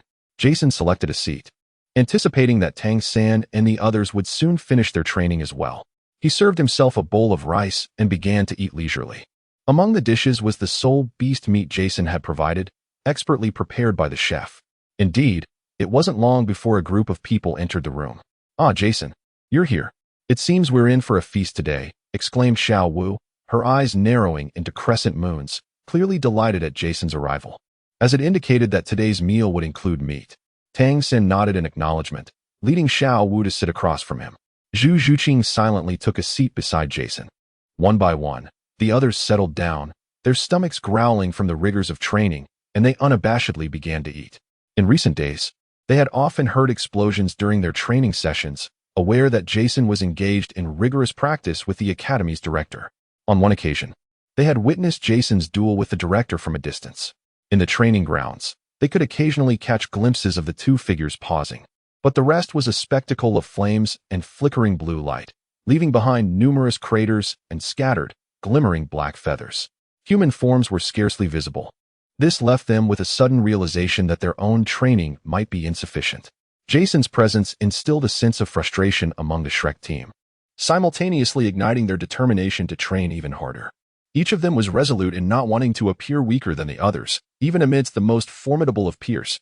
Today, their training was nearing its conclusion, and the master had granted them a 7-day reprieve to relax before embarking on the second phase of their training. Jason was also summoned by the dean to participate, indicating that earning money at the fighting arena was swift. Jason was burdened with an overwhelming debt. Each day, the dean's gaze upon him seemed increasingly peculiar. Coincidentally, Jason also needed to gather nutrients for the little demon. It was certainly not out of fear of that fellow, Plunder. With a 7-day holiday looming, Oscar languidly inquired, after devouring the meal laid before them, if anyone had plans. "I definitely intend to vent my frustrations," exclaimed Ma Hongjun, whose already plump and dark face began to take on a rather lewd expression. The other girls, aware of his disposition, rolled their eyes in response. "Dai, would you care to join?" Ma Hongjun nudged the nearby Dai Mubai. Dai Mubai paused momentarily, glancing at Zhu Zhuqing, who sat beside Jason, before silently deciding, "Forget it. I'll seek my own adventures." "TCH, enjoying a hearty meal without inviting me, huh?" he retorted, a hint of envy in his tone. "That was purely my own endeavor." "It's not comparable to yours," he replied, seemingly unburdening himself as he began to engage in lively conversation with Ma Hongjun. Meanwhile, Jason rested his hand upon Zhu Zhuqing's shoulder as the little demon commenced her recuperation. With Zhu Zhuqing consciously inching closer, Jason instinctively maintained this connection. Essentially, after her daily training sessions, she would always seek him out. At that time, Jason was typically engaged in training, thus he paid her no mind. Yet, she appeared unfazed by Jason's indifference, choosing instead to sit beside him and quietly observe his somewhat exaggerated training regimen. With the presence of the small sprite, Jason relentlessly pushed himself to the limits, resulting in a training intensity that seemed almost superhuman. By the time Jason completed his session, night had fallen, and under the vast expanse of twinkling stars, only the sound of his deep, labored breaths echoed like a muffled drum across the open space. Gazing at Zhu Zhuqing, who lay on the grass with her eyes closed and her complexion pale from exertion, Jason found a moment of calm. He understood her unspoken wishes. Crouching down, Jason lifted her effortlessly into his arms. She, having curled up against the cool night breeze, nestled deeply into his embrace. The roots of the sprite entwined around her, emitting a gentle green glow to aid in her recovery. Jason then carried her to the entrance of the girls' dormitory. The door swung open to reveal Ning Rongrong, who wore a fatigued expression. Upon seeing Jason, she regarded him warily before glancing at the slumbering Zhu Zhuqing in his arms. She pointed at Zhu Zhuqing, who was peacefully asleep, and then at the composed Jason, seemingly inquiring about the peculiar situation. After entrusting Zhu Zhuqing to her, Jason turned and departed. Chapter 47. Conversation. The following evening, Zhu Zhuqing returned to observe Jason's training once more. After several days, on a particular night, the moonlight cast a silvery sheen upon the grass, While the ground occasionally trembled from the weight of a stone Jason was lifting to build his arm strength. Each time the stone fell, the earth quivered slightly, hinting at its immense weight. Zhu Zhuqing arrived punctually, and upon her arrival, Jason completed his final set before approaching her. Noticing Jason's approach, Zhu Zhuqing appeared flustered, lowering her gaze to the ground. "Have you finished your training?" Jason inquired as he settled beside her. Feeling the warmth radiating from his recently exerted body, she stammered, "Why, yes. Training is exhausting. Why not return to the dormitory for a rest? Come here?" She hesitated, her eyes drifting, unsure of what to articulate. "Do you yearn to grow stronger?" "Indeed," she replied with resolute conviction. "Why do you wish to become stronger?" She paused thoughtfully before meeting Jason's gaze earnestly. "Initially, it was to prove myself, but now, I wish to keep pace with you." Jason was rendered speechless. The two maintained a prolonged gaze, the surrounding silence punctuated only by the sounds of summer insects. In her eyes, Jason discerned determination and reliance, reminiscent of a stubborn kitten. However, Zhu Zhuqing could perceive no expression in his eyes, as if they were an unfathomable abyss, which left her feeling somewhat defeated. "I understand. Do you need to recover your strength?" Jason's inquiry left Zhu Zhuqing puzzled. Like the previous days? It was evident she had noticed her physical condition over the past few days. "Yes. Are you certain you want to recover?" A glimmer of amusement flickered in Jason's eyes. She regarded him quizzically. Is the recovery potion unpleasant? She believed that only a potion could facilitate her recovery, as she generally fell asleep soon after his training concluded. "No. I will channel energy to restore you. Then let us proceed." "How will you do so?" Zhu Zhuqing extended her hand toward Jason. Naturally, Jason grasped her hand, suddenly pulling her into his embrace, leaning down to kiss the blushing Zhu Zhuqing. As he gently lowered his head, feeling the warmth drawing nearer, she slowly closed her eyes. A verdant energy flowed from his lips into her being, a refreshing sensation coursing through her, prompting her to crave more. After a considerable time, Zhu Zhuqing gazed dreamily at Jason, who held her close. The fatigue of the day seemed to dissipate, and her body was revitalized with energy. "With my strength restored, shall we train together?" Indeed.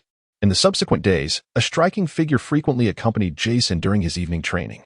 Like Tangan and the others, Jason required a 7-day respite for recuperation before joining them in the battle spirit arena. However, while Jason planned to rest, Zhu Zhuqing had no such intentions. Thus, for these days, Jason observed her training from the sidelines, serving as her practice partner without charge. On one particular day, Jason sat upon a stone pedestal, watching Zhu Zhuqing train in the area that had once been his own. She had secured a resistance band to her leg, the other end tethered to a tree. She was continuously stretching and running back and forth. At that moment, Jason glanced to his left and noticed someone there. The light, delicate voice suggested it was a girl. Excluding Xiao Wu, it could only be Ning Rongrong. Sure enough, after a while, Ning Rongrong peeked out from behind a tree, cautiously observing Zhu Zhuqing, who was training in the field. "Hey, is something the matter?" Suddenly, her shoulder was tapped. Ning Rongrong jumped in surprise and, in a fluster, bumped into the tree in front of her with a thud. Jason winced at the sight. It looked painful. He crossed his arms and quietly watched Ning Rongrong, who sat on the ground, cradling her head. Typically, there would be no one in his training area, although they all appeared nonchalant in their encounters. Jason could sense the underlying wariness in their hearts. Tangan and Xiao Wu were fine, but Zhu Zhuqing had no defenses against him. The others maintained a typical classmate relationship. As for partners, Jason was not one to entrust his back to others. Thus, his only companions would be Xiao Tian and the others. "Why did you sneak away without a sound?" she said, tears brimming in her eyes as she looked at Jason. "Come on, you were the one hiding behind the tree. I hadn't even questioned you." Jason gazed at her in exasperation. "By the way, what were you sneakily doing behind that tree? You didn't even think to help me." She glanced at Jason, who showed no intention of assisting her, and mumbled as she held her forehead and stood up. "I have something to discuss with you." Chapter 48. The Great Soul Arena. The two approached a stone platform, watching Zhu Zhuqing train. "Is she training recklessly?" Ning Rongrong exclaimed, astonished by the blood pooling beneath Zhu Zhuqing's feet. This was her first observation of Zhu Zhuqing's training. Previous training sessions had only resulted in fainting, but nothing as gruesome as this. "It appears like self-harm. She desires to grow stronger," Jason replied indifferently. "But it shouldn't be this way. Such training can easily leave lasting repercussions." Ning Rongrong insisted, wanting to rush over to stop her. "It's her choice. And besides, isn't there me? Jason restrained her with a hand. She intended to argue, but, recalling his enigmatic nature, held her tongue. All right, did you come to see me for something? Jason asked, resuming his seated position on the stone platform. I indeed have matters to discuss with you. She glanced at Zhu Zhuqing, who was immersed in her training. Resembling a mechanical being devoid of pain, suppressing her own shock as she recalled today's events. You know I belong to the Seven Treasure Glazed Tile School. We inherently lack combat prowess and must seek a battle spirit master as a partner or spouse. I see. Are you suggesting that you wish for me to be your partner, or perhaps a companion? Jason raised an eyebrow. And no, don't misunderstand. She stammered, her neck stiffening. And the little witch felt a tinge of shyness. Oh, Jason cast a skeptical glance her way. Do you dare to threaten me with the removal of my eyeballs? She playfully threatened, shaking her fist at him. All right, no more jesting. Please, tell me what you need. Jason chuckled. Ning Rongrong focused on her purpose for seeking Jason. Since we are both support-type spirit masters, we require some means of self-defense. I've already discussed this with Tang-san. And now I wish to talk to you about the flash bomb you used against teacher Xiao Wu Jia that day. She had learned the term flash bomb from Tang-san. Are you seeking its manufacturing method? Jason inquired. Yes. If that is not possible, we can purchase it. Ning Rongrong looked at Jason with some anxiety. However, it seems I don't particularly need money. After uttering this, Jason suddenly recalled his financial situation with Plunder, and his expression darkened. It appears I am indeed rather short on funds. Then what do you desire? We can exchange it with you, she said, sounding somewhat urgent. How about this? You can offer those special ores and materials in exchange. What do you mean by special? Can you elaborate? Anything unique will suffice. Whether it's exceptionally hard or soft, or possesses extraordinary properties, all of these will do. Jason counted off on his fingers. Are you selling the recipe or the equipment? The equipment, for now. Much of what I create requires my soul power to infuse it. Once I secure the main recipe, I'll consider selling the recipes later. Moreover, I have not only flash bombs, but also shrapnel grenades, smoke bombs, and stun grenades. By the way, if you can help me locate an explosive beast, I can produce more stun grenades for you. He began to promote his wares. If he could acquire ores and metals from them, he might unlock many additional professions. Among them, what Jason anticipated the most was the enchantment. Subsequently, Jason provided her with some smoke bombs and flashbangs to present as samples to her father. In the end, Ning Rongrong expressed her gratitude to Jason before taking her leave. Subsequently, he sought out the individuals concealed nearby, entrusting them with the items to return to the sect. It appears that Tang-san and his companions have all ventured out today, seemingly to avenge Ma Hongjun. Zhu Zhuqing was training with Jason, leaving the dormitory empty save for her presence. Sitting on her bed, memories of her recent conversation with Jason began to echo in her mind. The brief respite of a few days swiftly passed, marking the commencement of the second phase of training. For the first time, Jason participated in a group activity at the school, accompanying Tang-san and the others. As they made their way to the Grand Soul Arena, Jason walked alongside them. Yet it felt as though an invisible barrier existed, dividing them into two distinct worlds. He quietly observed the streets around him while Tang-san and his companions animatedly discussed the upcoming assessment.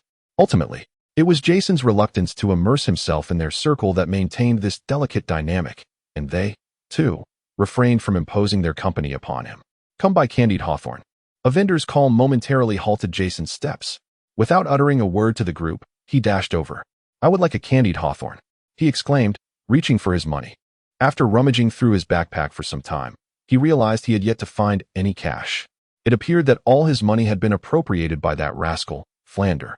Embarrassed, he produced a small piece of meat, still bearing traces of blood, and said, Good sir, surely this piece of meat can be exchanged for a Candied Hawthorn? He weighed the meat in his hand. The elderly vendor paused, having never before encountered someone trading meat for candied fruit. However, recognizing the familiar face before him, the vendor beamed and handed over a stick of Candied Hawthorn. Young man, I recognize you. You frequently purchase my Candied Hawthorn. Consider this one a gift. I shall not take the meat. The elder remembered the striking young man with silvery hair and handsome features quite well. Very well then, Jason replied, in that case, may I have another Candied Hawthorn? You can keep the meat to enhance your dinner. He hung the meat on the skewer of Candied Hawthorn and took another stick for himself. The vendor hesitated, but Jason added, if you do not wish to eat it, you can always give it to your children. With that, he walked away, leaving the vendor to watch his retreating figure. a warm smile forming as he shook his head and resumed his calls. Upon returning to his companions, several pairs of eyes regarded Jason with curiosity. "Why are you all staring at me?" he questioned, biting into the candied hawthorn. "If you want some, go buy your own." They all shook their heads, clarifying, "Oh no. It's just surprising to see that you enjoy candied hawthorn. What is so strange about that?" Jason replied, the brief incident seemingly rendering him more approachable. The group, accompanied by Plunder, soon arrived at the Grand Soul Arena, where Master assigned each of them a nickname. Jason whimsically chose the moniker Poop Shoveler for himself. "What a peculiar nickname," Xiao Wu remarked with disdain. "It is because I have adopted a little kitten," Jason replied, casting a glance at Zhu Qing with a smile. "Humph. My little San's name is far more impressive," Xiao Wu retorted dismissively. "Soft-boned enchantress bunny. It sounds quite fitting for steaming," Jason mused, stroking his chin in a feigned contemplative manner. Infuriating. Upon hearing this, Xiao Wu kicked at Jason in a fit of anger, but he effortlessly evaded her strike. "Enough. You both need to decide on your combinations," Master interjected, halting their playful bickering. Chapter 49, Soul Duel. Xiao Wu immediately dashed to Tangan's side. As auxiliary soul masters must pair with a battle soul master, Oscar sought out Dai Mubai. Just as Zhu Qing was about to approach Jason, she was intercepted by Ning Rongrong. "I shall participate in the one-on-one match," Jason declared to her. Subsequently, Zhu Qing and Ning Rongrong formed the Seven Treasure Spirit Cat duo. Following this, they proceeded to register for the competition. However, Jason exhibited little interest, as he was more eager for another match awaiting him. "Now, let us welcome the Pooper Scooper."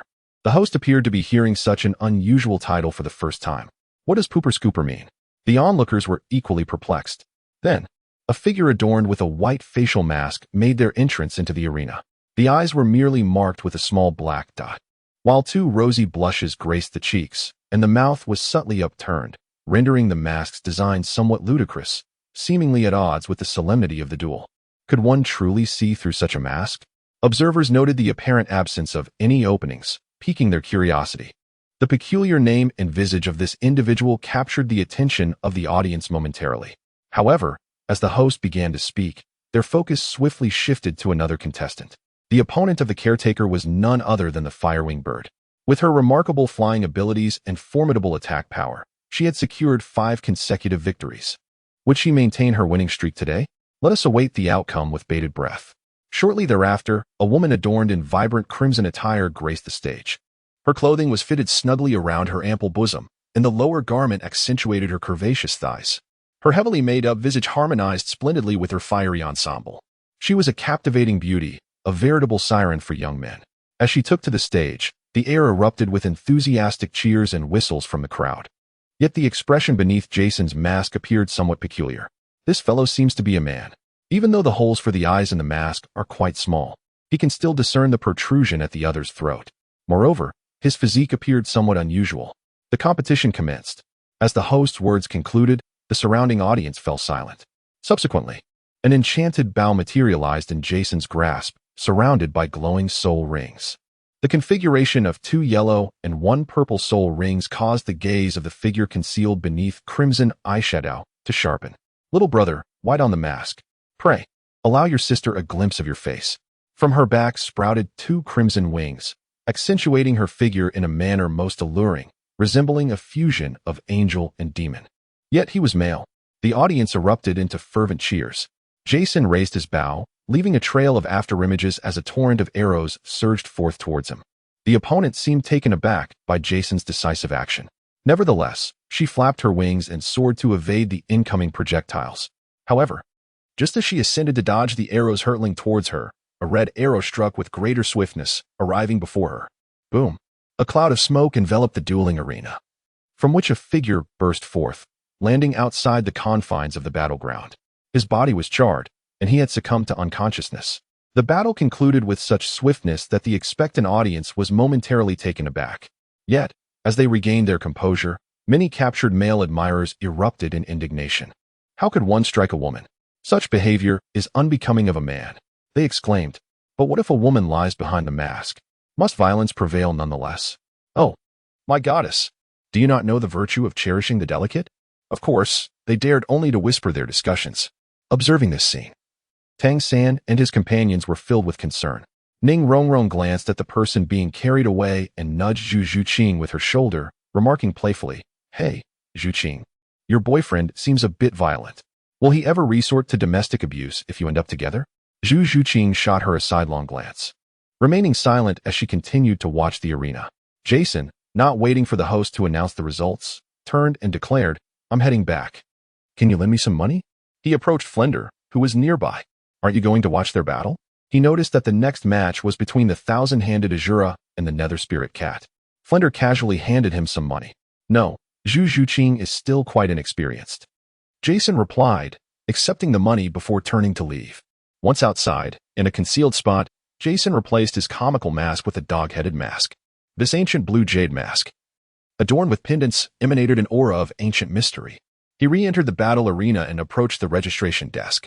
Level 30 Soul Master, Martial Soul, Blood-Sucking Tree, Title, Groot. Deathmatch Zone. Jason's voice, muffled behind the dog mask, was notably deeper.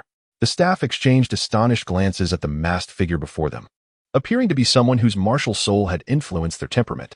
However, the fact that he could participate in the deathmatch indicated he still possessed some reason. In the Douluo continent, individuals awakening soul power are relatively rare, yet this is in comparison to the overall population.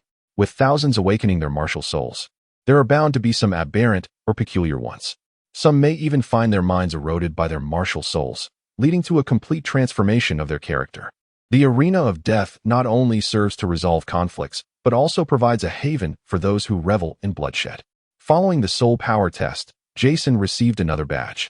He had already discarded the copper coin he obtained on his first visit here. "Please place your hand upon it," instructed a staff member, presenting a blue crystal ball. Jason complied, resting his hand on the orb, which gradually illuminated. This is utilized for testing soul power to prevent any false reporting of levels, ensuring the fairness of the competition. "Please pay the soul coins." Jason handed over some money he had borrowed from Flandra. Borrowed money comes with interest. "Will you participate in today's competition?" Once both the soul power level and the amount of money were confirmed, the staff member continued, "Yes. Very well. Please proceed to the waiting area in the basement. We will do our utmost to match you with an opponent." As he spoke, a receptionist emerged, leading Jason towards the waiting room. Upon entering, the atmosphere was similar to his previous visit, and Jason casually chose a spot to sit. However, it seemed that someone found his mask mysterious and took offense, approaching him to provoke a confrontation. The newcomer was a burly man, bald, with a face marked by excess flesh, exuding an intimidating presence. "Hey, kid, why the mysterious mask? Are you hiding something?" Jason remained silent, choosing not to engage. "Hey, I'm talking to you. Didn't you hear me?" The burly man seemed to feel slighted. Onlookers turned their attention, some indifferent while others appeared eager for a spectacle. Chapter 50, Plunder. "You have no one to duel with?" Jason remarked, casting a sidelong glance from behind his mask. The man was taken aback, seemingly unprepared for Jason's response. Some individuals who had participated in numerous death matches could directly enter the waiting room. The astute would arrive at the waiting area, hoping to encounter newcomers. Upon meeting a novice, these seasoned fighters would rush forward to provoke them. Unlike regular soul battles, death matches occur within a designated area where few gather, allowing two individuals to contractually duel without the need for allocation. The imposing figure before Jason belonged to this category. Newcomers, in comparison to experienced veterans, were considerably easier to handle. They simply relished the act of killing, detesting the prospect of being slain themselves. "Now that you are aware, I extend a challenge to you. Do you dare to accept?" He hesitated briefly before stating bluntly, "Very well, let it be the next match." Jason replied with a calm demeanor, subsequently falling into silence once more. "Good lad, you possess guts. Soon I shall grant you a death most dignified." The brutish man's expression grew even more menacing upon witnessing Jason's resolute stance. He summoned a staff member and requested a contract. After pressing his handprint behind the challenger's name, he handed it to Jason, saying, "Now, place your handprint." Jason took the contract, glanced over it briefly, and affixed his own handprint. The staff member collected the contract and proceeded backstage to organize the next duel's lineup. The onlookers, intrigued, cast glances at the silent figure adorned in a mask. Most of them also wore masks or visors, though none possessed the antiquated nature of Jason's. 3 months of rigorous training had allowed Jason to suppress the aura of death that clung to him. If one were to avert their gaze from his eyes, they would hardly sense any malevolence emanating from him.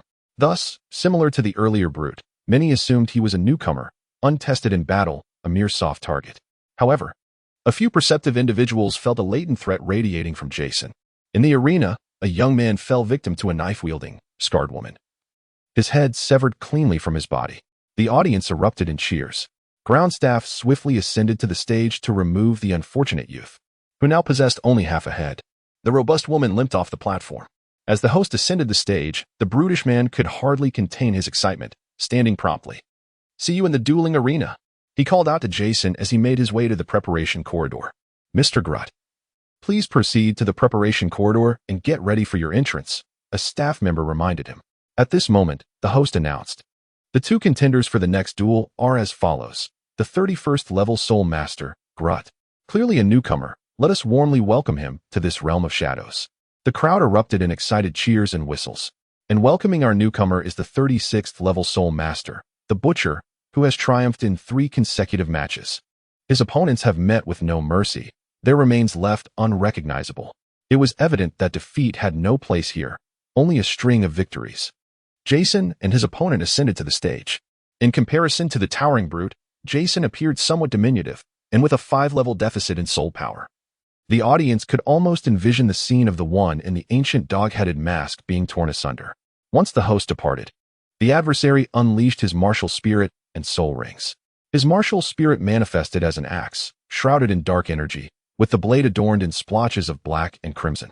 A white, yellow, and purple soul ring illuminated around his formidable frame. Jason found himself ensnared within a thick network of robust roots, which coalesced around him to form a shape reminiscent of a colossal egg. Layer upon layer of these sturdy roots obscured any view of the interior. "Are you planning to play the part of a timid turtle?" the brutish man exclaimed, his eyes now a fierce crimson hue as he brandished an axe. Silence enveloped the space. If it weren't for their recent exchange, he might have assumed the individual was mute. He attempted once more to provoke the occupant within. Yet it seemed as if he were confronting a mere tree, devoid of any response. Faced with this peculiar tableau, he refrained from rushing forward, instead opting to observe intently for a moment. The spectators observing this contest were far from patient. They had already begun to express their disdain vocally. The fierce warrior paid no heed to the insults hurled by the crowd, continuing to circle around the colossal egg woven from intertwined roots and stems. The enclosure was impenetrable, obscuring any view of the occupant within. How absurd, he thought, attempting to conjure illusions.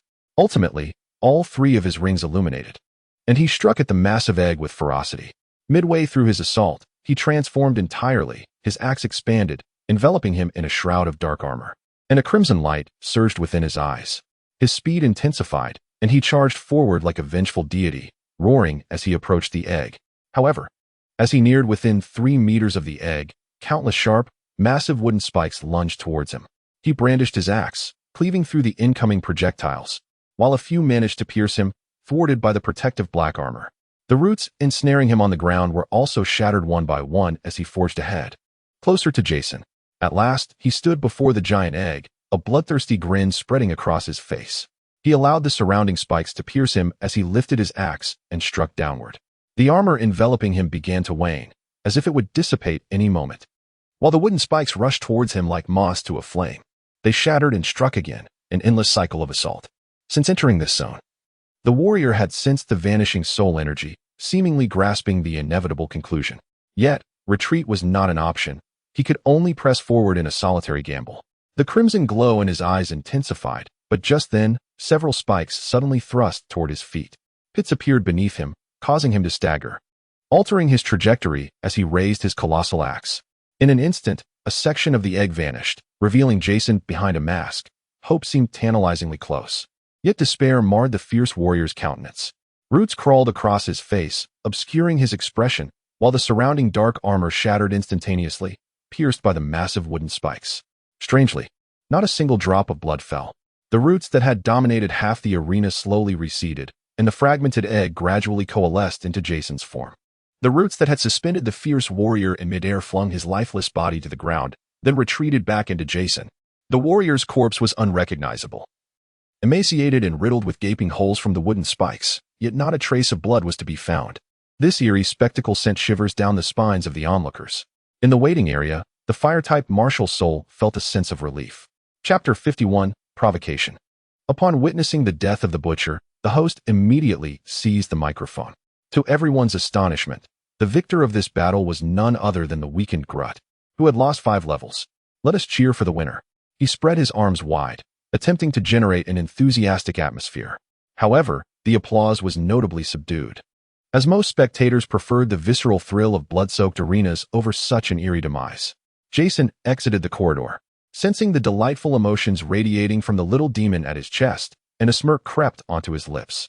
Having secured his earnings, he discreetly slipped out of the fighting arena. Today had proven fruitful, as he had earned money on 2 occasions and provided some nourishment for the little demon. Experience 10. Experience 12. Suddenly, a notification chimed in Jason's mind, announcing the arrival of experience points. He paused momentarily, and his spirits soared even higher.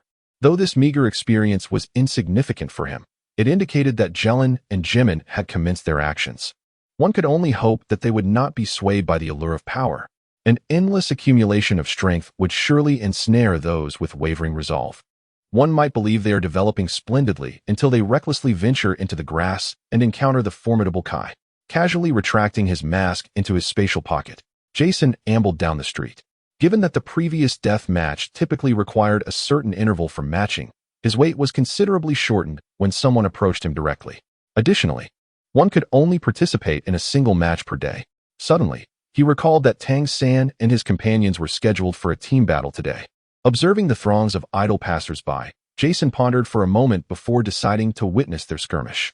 With this resolution, Jason returned to the fighting arena, unmasked, and located Plunder, who was at the betting table. Watching Plunder revel in his winnings brought to mind the days, just months prior, when Jason had been thoroughly cleaned out by him. Yet, this seemed to be a rather effective method of earning money. "Ah, you're back again," Plunder exclaimed in surprise upon seeing Jason. "Oh, I was just bored and wanted to check out our school's team battle," Jason replied, gesturing towards the betting table. "Are you gambling?" "Yes, indeed." "Why? Do you wish to place a bet?" Plunder asked, casually stowing some money into his spatial backpack. "Yes, today Tangan and the others have a team battle, and I'd like to wager the money I just won on them." "Please include my stake when you bet," Jason said, handing over the cash. Plunder weighed it in his hand. "You really have faith in Tangan and his team. If they lose, you'll be without even lodging money today," he remarked. "Indeed, I believe in them. If worst comes to worst, I'll just set up a stall selling roasted meat," Jason declared, for his spatial pocket was filled with an abundance of roasted delicacies. "Very well, since it's a school team battle, you should join them," Plunder suggested. "Join them? Why would I do that?" Jason questioned, puzzled. "You are a member of Shrek Academy, after all," Plunder stated, hands behind his back. "Okay. But haven't they already filled their roster?" Jason countered. "Then you can go as a substitute. It's not good to be so disconnected from your classmates." "Of course. This is merely my suggestion. Are you sure this isn't just a ruse to divert me?" Jason shot him a skeptical glance. "Cough, cough. How could that be? I merely wish for you to foster camaraderie with your peers," he replied, clearing his throat and adopting a serious demeanor. "Is that so?" Jason retorted. Plunder nodded emphatically. After sizing him up, Jason made his way toward the assembly point. "You better not pocket my money." He suddenly turned and pointed at Plunder. Startled, Plunder replied, I know. How could I possibly embezzle from a student?" He waved his hand dismissively. Soon after, Jason swiftly arrived at the waiting area. Upon his arrival, he discovered a burly man present, who was met with the furious glares of Tangan and his companions. At this moment, Zhu Zhuqing had already risen to summon her martial soul, sharp claws extending from her form, as the opposing party unleashed their martial soul to strike at her. Tangan was poised to retaliate against the burly man when, suddenly, a figure flashed between them. "Hey, where did this rabble come from?" Jason coldly scrutinized him.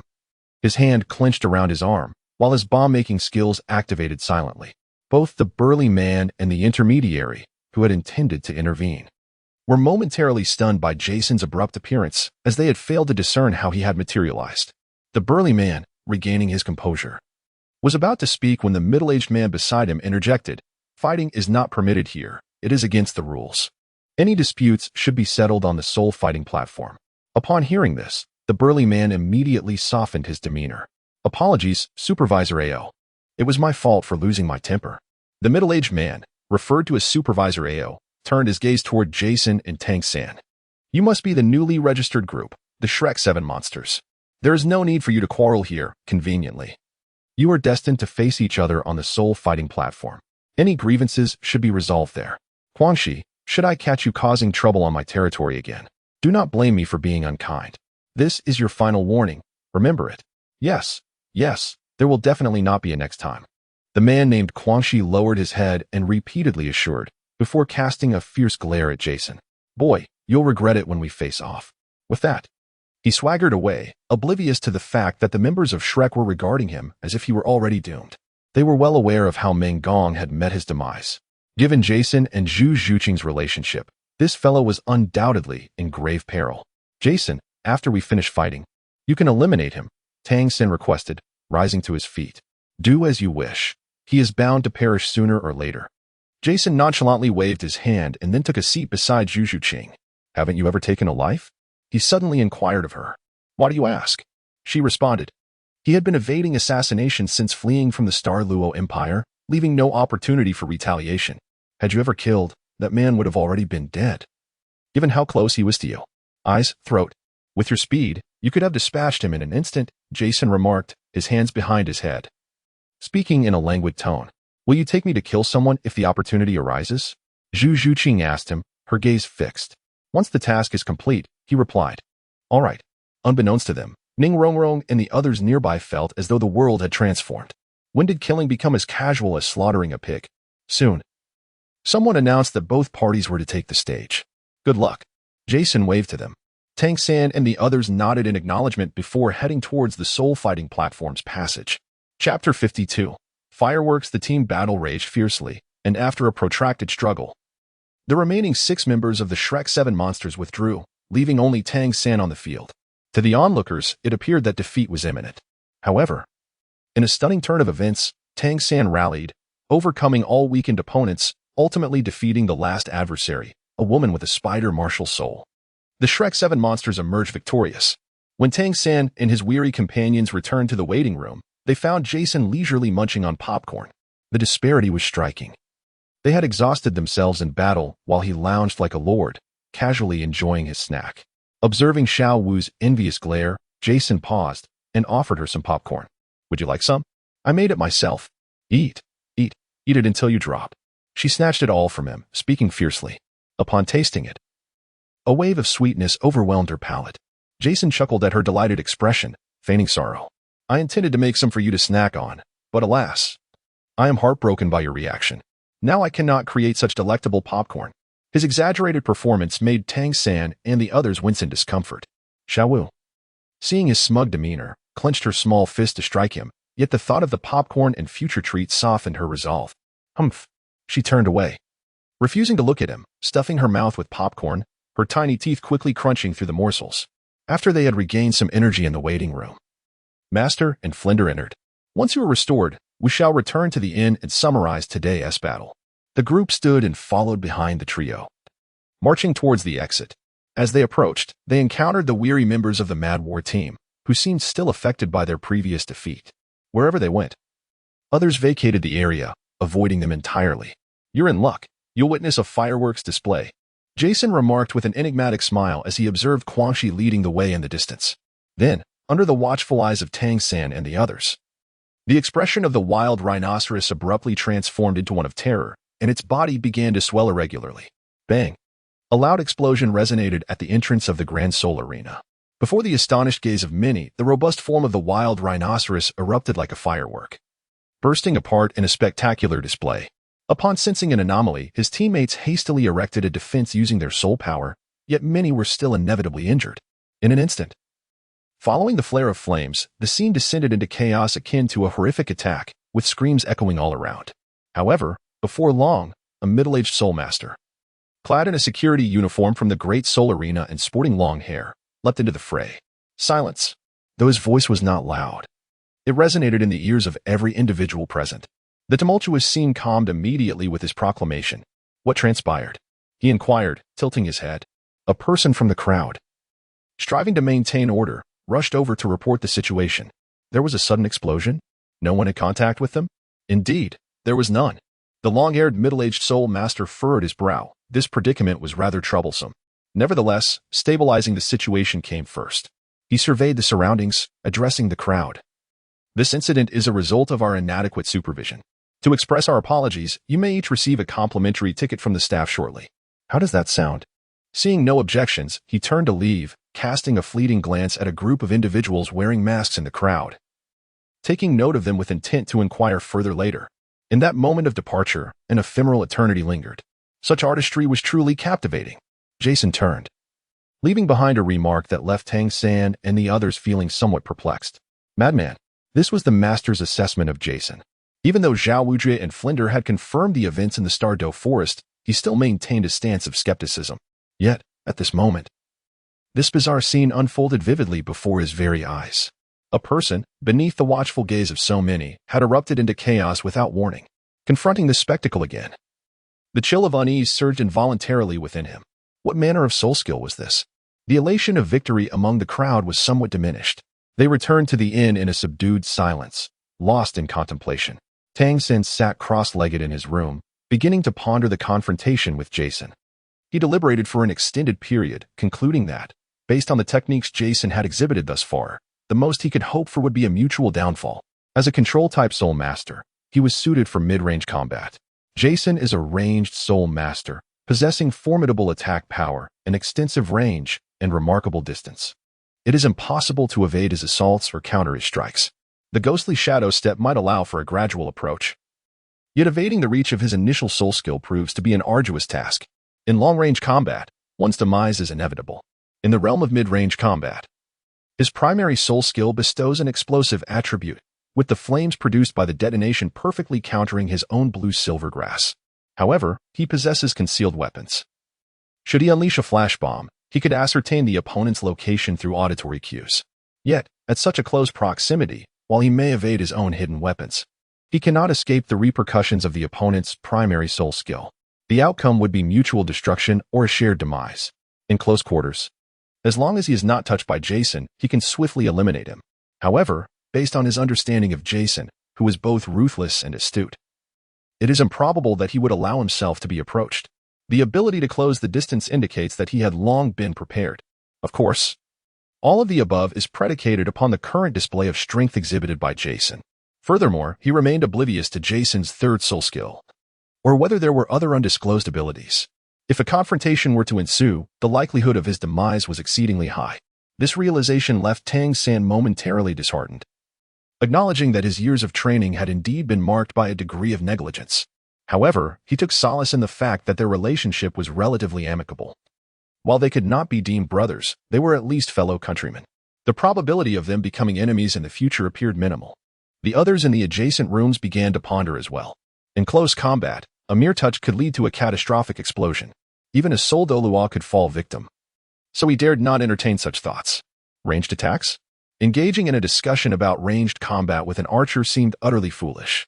It appeared that aside from a sheer numerical advantage in levels, all other strategies were seemingly futile. Most importantly, their unfamiliarity with Jason left them uncertain whether he was revealing the entirety of his prowess. Just as everyone was quietly processing the day's shocking events within the inn, the master hurriedly approached, knocking on doors and calling them out one by one. Chapter 53. Nourishment. One by one, they were summoned by the master into Tang San's room. Jason was summoned by Flandra, who mentioned a distribution of funds. Eagerly, Jason followed him.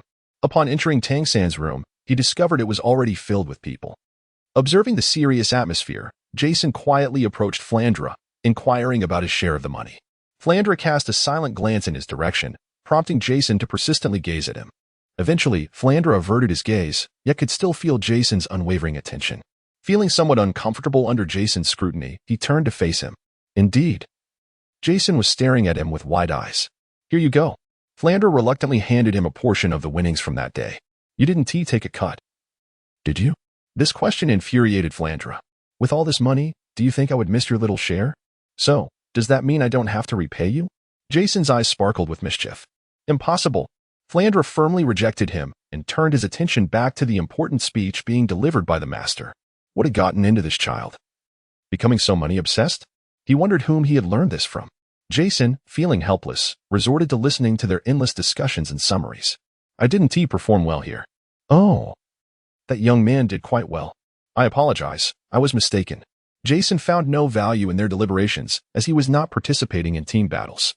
He pondered why the dean had summoned him. Sighing, he reminisced about the old man, wondering if he had found a widow yet. After all, many tales circulated about village chiefs and widows. However, the old man should simply seek a companion to share his twilight years with his health. Who knew how long he had left? Jason's thoughts began to wander. Flandra noticed Jason's distraction but chose not to comment, recognizing that his presence was already a significant improvement. Far away in St. Soul Village, old Jack remained oblivious to Jason's thoughts. Had he been aware, he would undoubtedly have seized his cane and given chase. By the way, once Tangan procures the elixir, he should brew some soup to send back. Otherwise, when my secondary task for herb gathering refreshes, I could venture out to gather the herbs myself. As for enchanting, I shall rely on Ning Rongrong's father. With enchantments, it seems I would no longer lack for funds, which is quite delightful. My thoughts began to drift further and further away, eventually lost in the ether. Hey, the meeting has concluded. Hurry back and get some sleep. We have a competition tomorrow, Flandra urged, nudging the somewhat dazed Jason. Huh? Oh. Jason snapped back to reality, stretching lazily before departing from Tangan's room to catch up on sleep. Lying in bed, he murmured, "Little demon, I entrust tonight to you. Good night." With that, Jason closed his eyes and gradually drifted off into slumber. The small demon upon Jason's chest began to absorb soul energy, subsequently channeling it back into his body. Over the course of the following month, Jason engaged in 2 battles each day, one a standard soul duel, the other a death duel. The standard duels typically concluded with a single strike. When facing a defensive soul master, Jason would exert a bit more force, whereas against a speed-oriented agile attacker, he would temper his strength slightly, requiring a degree of foresight which extended the time before he unleashed his attack. Thus far, no one has managed to endure more than 2 strikes under Jason's onslaught. This phenomenon has sparked considerable discussion among the spectators, as Jason, at merely level 31, has left no opponent capable of surviving even a single blow at the rank of Soul Master, which is nothing short of astonishing. Each time Jason enters the arena, the betting rules are adjusted to reflect the new challenge. How many seconds can an opponent withstand against the formidable contender? Once this concludes, Jason will don the canine mask once more and re-enroll in the brutal arena of death. As the little demon absorbs its nourishment, its roots and branches grow increasingly resilient, making the act of vanquishing opponents ever more effortless. When encountering distant spirit masters, Jason would envelop himself and gradually advance, ultimately ensnaring them amidst their despairing gazes. He also faced a fire-type spirit master along the way. Fortunately, the attack range was limited. In the end, Jason pierced through layers of fiery barriers with his densely packed wooden spikes, leading to the demise of his opponent. That incident inflicted considerable damage upon the little demon, compelling Jason to channel a significant amount of soul energy to restore it. Today marks a rather extraordinary occasion, as Jason has been matched against the formidable thousand-handed Azura. The Grand Soul Arena is unexpectedly bustling with activity. Upon hearing the news, spectators from other arenas have hurried over. In no time, the venue has become packed, rivaling the scale of a group battles audience. Both contenders are undefeated champions, having never tasted defeat until this moment. One is a fire element agile attack soul master, while the other specializes in plant-based abilities. Given their elemental opposition, the outcome is widely anticipated. Nevertheless, this battle represents a rare spectacle for the caretaker. Betting is in full swing. Behind the betting platform, the stakes have been divided into 2 distinct sections. 1 move, 2 moves, 3 moves. 3 seconds, 6 seconds. 10 seconds. The allotted time has significantly increased compared to previous matches. Now, let us welcome the caretaker. He has become something of a legend within our Grand Soul Arena, as no opponent has ever lasted more than 2 moves under his prowess, a tradition that remains unbroken to this day. With a somewhat comical mask adorning his face, Jason gracefully approached the duel platform. God of War, explosive fire god. The air was immediately filled with cheers and screams from the crowd. His opponent, too, is no ordinary challenger. Though not as flamboyant as the caretaker, he remains undefeated thus far. It remains to be seen whether his impeccable record will be shattered today. Let us welcome the thousand-handed Azura. Subsequently, Tangan, adorned with a half-mask, approached Jason, standing directly across from him. The surrounding supporters erupted in cheers. From the moment he entered the arena, Tangan regarded Jason with a solemn expression. This marked his inaugural confrontation with him and presented a rare opportunity to gain a closer understanding of his opponent. However, Jason, already aware of Tangan's tactics, found himself lacking in interest, for the outcome was already determined. Both parties summoned their martial spirits, revealing identical soul rings, 2 yellow and 1 purple. Tangan immediately unleashed his third soul skill, web binding. Following closely, a sharp sound of explosion suddenly resonated through the air. Hidden weaponry. As Jason faced the onslaught, he executed a backward leap. In an instant, his figure vanished from the spot. In mid-air, a brilliant burst of flames erupted from beneath his feet. He ascended once more, deftly evading the concealed projectiles aimed at him. The air was filled with resounding explosions as Jason reappeared above the arena. Drawing his bow, he released an arrow with such swiftness that it left behind a fleeting shadow. A torrential downpour of arrows cascaded from the heavens, targeting Tangan with relentless precision. Gazing up at the dense barrage, Tangan's eyes gleamed with a violet light. On the ground, he maneuvered with agility, evading the rain of arrows that fell from above. Just as he concentrated on dodging, a violet arrow suddenly materialized before him amidst the chaos. Its appearance was abrupt and cunning, leaving him no time to evade. In a moment of desperation, he activated his Xiao Wu hand, attempting to catch the arrow. Having been engrossed in reading the 3-body problem yesterday, I lost track of time, only to realize it was already time for bed. I will endeavor to complete this chapter tomorrow. My apologies. Chapter 54. Pain. When Tangan's palm made contact with the violet arrow, it emitted a crisp sound.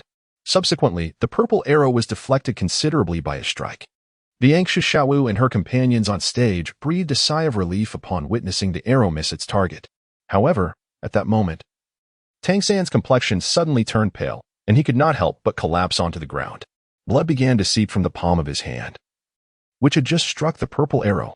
Clearly, although his Xiao Wu hand had altered the arrow's trajectory, it still managed to slice through his palm. The agonizing effect of the poison ant sting took immediate effect.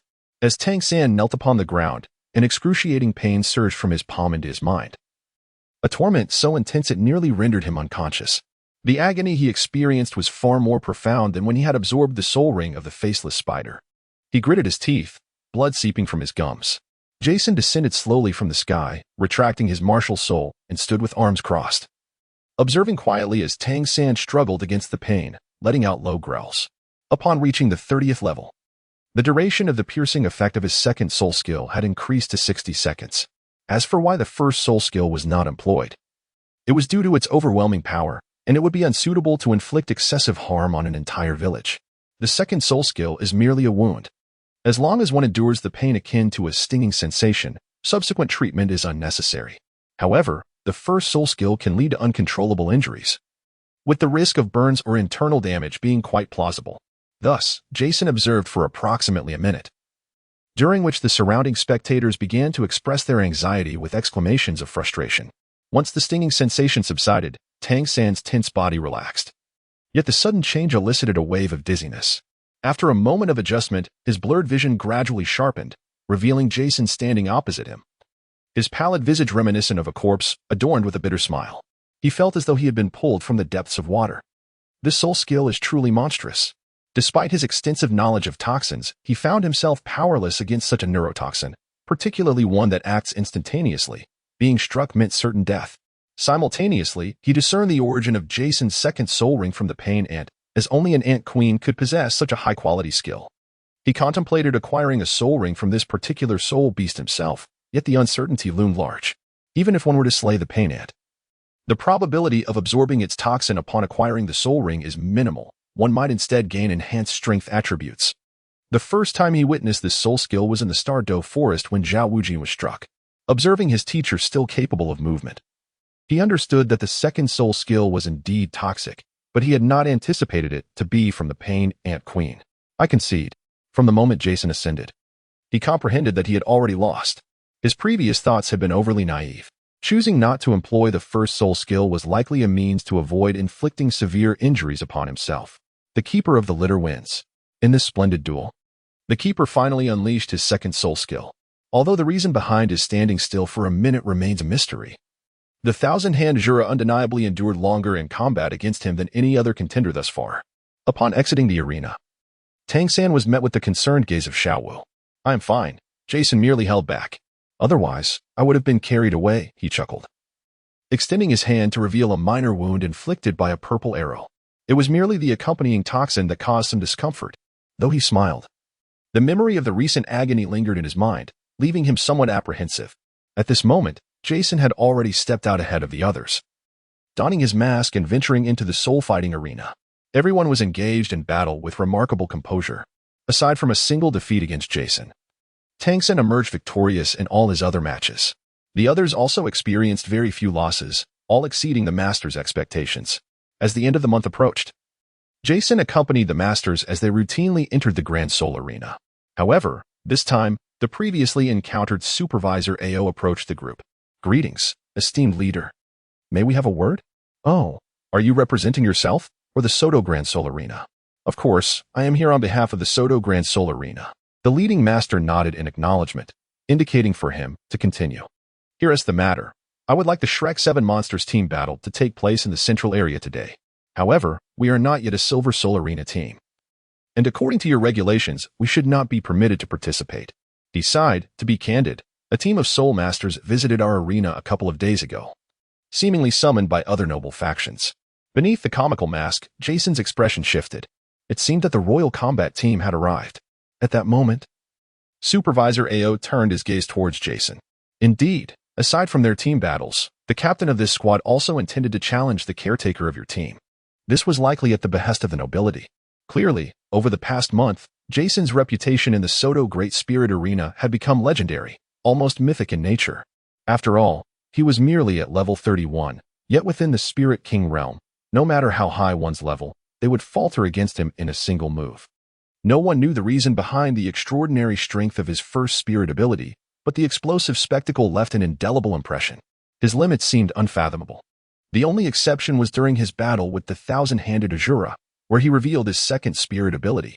Since Jason merely held a nominal position within Shrek and had never participated in a match, many were unaware of his affiliation with the Shrek 7. However, Supervisor Ao was aware that the peculiarity of that occasion stemmed from their shared affiliation within the same team. Upon discovering that the caretaker was also a member of the Shrek 7 Monsters, the shock he experienced was beyond imagination. Simultaneously, he pondered if this could be a covert training squad orchestrated by the Spirit Hall or perhaps by some royal family. Jason tilted his head and glanced at him. Upon hearing this, the others were equally astonished. How could anyone dare to challenge Jason? Regarding this formidable classmate, they were utterly unaware of the extent of his capabilities. They even pondered whether Jason could vanquish a titled Douluo. Yet, such musings were merely speculative. After all, he was a titled Douluo, no matter how powerful he might be. It seemed implausible that he could defeat one of such esteemed rank. During the incident involving the demise of the Contra, it is certain that some forbidden methods were employed. This was the only explanation they could conceive. Why would their captain challenge me instead of him? Jason gestured towards Daimubai, asserting that captains ought to confront one another. Unbeknownst to them, you were part of the Shrek team, and they were unaware that it was you they were battling today, likely orchestrated by certain noble figures. Chapter 55. The Blue Lightning Tyrannosaurus Rex. Could it be that they genuinely believe the captain of that unknown team can defeat him? Ma Hongjun could not restrain himself from speaking, expressing his conviction that even their entire team might not stand a chance against him. The others remained silent, tacitly agreeing. Supervisor Ao, observing their expressions, seemed poised to speak, but Jason interrupted him, declaring, "Fine, if he dares to challenge me, then let it be a fight to the death." Upon Jason's proclamation, an eerie silence enveloped the surroundings. "No, absolutely not." Suddenly, a voice filled with urgency pierced the stillness. It was the master, with a sullen expression. He addressed Supervisor Ao, stating, "We refuse this battle. Please convey this message to them." Supervisor Ao, upon hearing this, was about to acquiesce. "Do not concern yourself with him. He oversees the team, but he cannot dictate my personal matters. Just relay my words accurately." Jason once again interrupted him. The master glared at Jason with palpable anger, seemingly on the verge of retorting, but through the small apertures of his mask, he recalled Jason's icy gaze from their first encounter in the forest. Reminiscent of a chilling abyss, the master felt a sudden constriction in his breath, struggling for air. "Jason." Flanders stepped in front of the master, casting a wary glance at Jason. The atmosphere grew tense. "Did you not inform him of the connection between our academy and yours?" A voice emerged from beneath the comical mask. "I haven't had the opportunity to explain yet." "Very well, young man. The master may have his reasons for his urgency. So temper your demeanor," Xiao Wu Jia said, patting Jason on the shoulder in a casual manner. "Apologies for causing any anxiety." Over the months, Jason had developed a deep respect for Flander, who often sparred with him, and Xiao Wu Jia, who occasionally visited. Supervisor AO, just convey my message honestly. Jason continued, disregarding the master's disapproving expression. All right, let us now discuss matters concerning the team battle. Supervisor AO sensed a discord in the team's atmosphere and sought to shift the topic. We agree, but I must meet with them first, the master said, regaining his composure and speaking in a grave tone. Observing the resolute expression on the master's face while glancing at Jason, who wore a comical mask, Supervisor AO pondered for a moment. Very well, I shall escort you shortly. The master seemed to acknowledge his earlier lapse in composure and swiftly adjusted his demeanor. You should provide information regarding your opponents, I presume? It is already prepared. Supervisor AO retrieved the meticulously organized documents from his robes. Tangan and the others looked on. The white fabric was bordered with golden embroidery, adorned with the emblem of the Soto Great Spirit Arena, and neatly recorded the details of a team. As they examined the document, even Daimubai, known for his pride, could not suppress a gasp of astonishment. Perhaps the shock brought by Jason had already been considerable enough to keep them from overreacting. The Royal Fighting Team, consisting of 7 members, all possessing silver spirit badges. Captain, Yu Tianhing, Martial Soul, Blue Lightning Tyrannosaurus Rex, a level 39 Assault System Soul Master. Soul Rings, 2 yellow and 1 purple. Vice Captain, Du Guyin, Martial Soul, Blue Phosphor Snake, a level 38 Control System Soul Master. Soul Rings, 2 yellow and 1 purple. Team members, Shimo, Martial Soul, Black Tortoise, a level 38 Defense System Soul Master. Soul Rings, 2 yellow and 1 purple. Team member, Shimo, Martial Soul, Black Tortoise, a level 37 Defense System Soul Master. Soul Rings, 2 yellow and 1 purple. Team member, Yufeng, Martial Soul, Windbell Bird, a level 36 Agile Attack System Soul Master. Soul Rings, 2 yellow and 1 purple. Team member, Yi Lingling, Martial Soul, 9 Hearts Begonia, a level 35 Support System Soul Master. Soul Rings, 2 yellow and 1 purple. Team member, Aosu Luo, Martial Soul, Ghost Leopard, a level 36 Agile Attack System Soul Master. Soul Rings, 2 yellow and 1 purple. After reviewing the information about their opponents, Tangan and the others exchanged glances, clearly astonished by what they had read. While they had anticipated that any team capable of attaining Silver Spirit status would be formidable, they had not expected them to be this powerful. Plunder adjusted his glasses, remarking, if I am not mistaken, this team must be quite renowned in some city. What brings them suddenly to Soto City? Xiaojiang, you should not have agreed to the duel. It seems we are outmatched. The master, seemingly having forgotten the earlier tension, spoke calmly. Pressure is the source of motivation. Retreating in the face of adversity will never forge a true strong individual.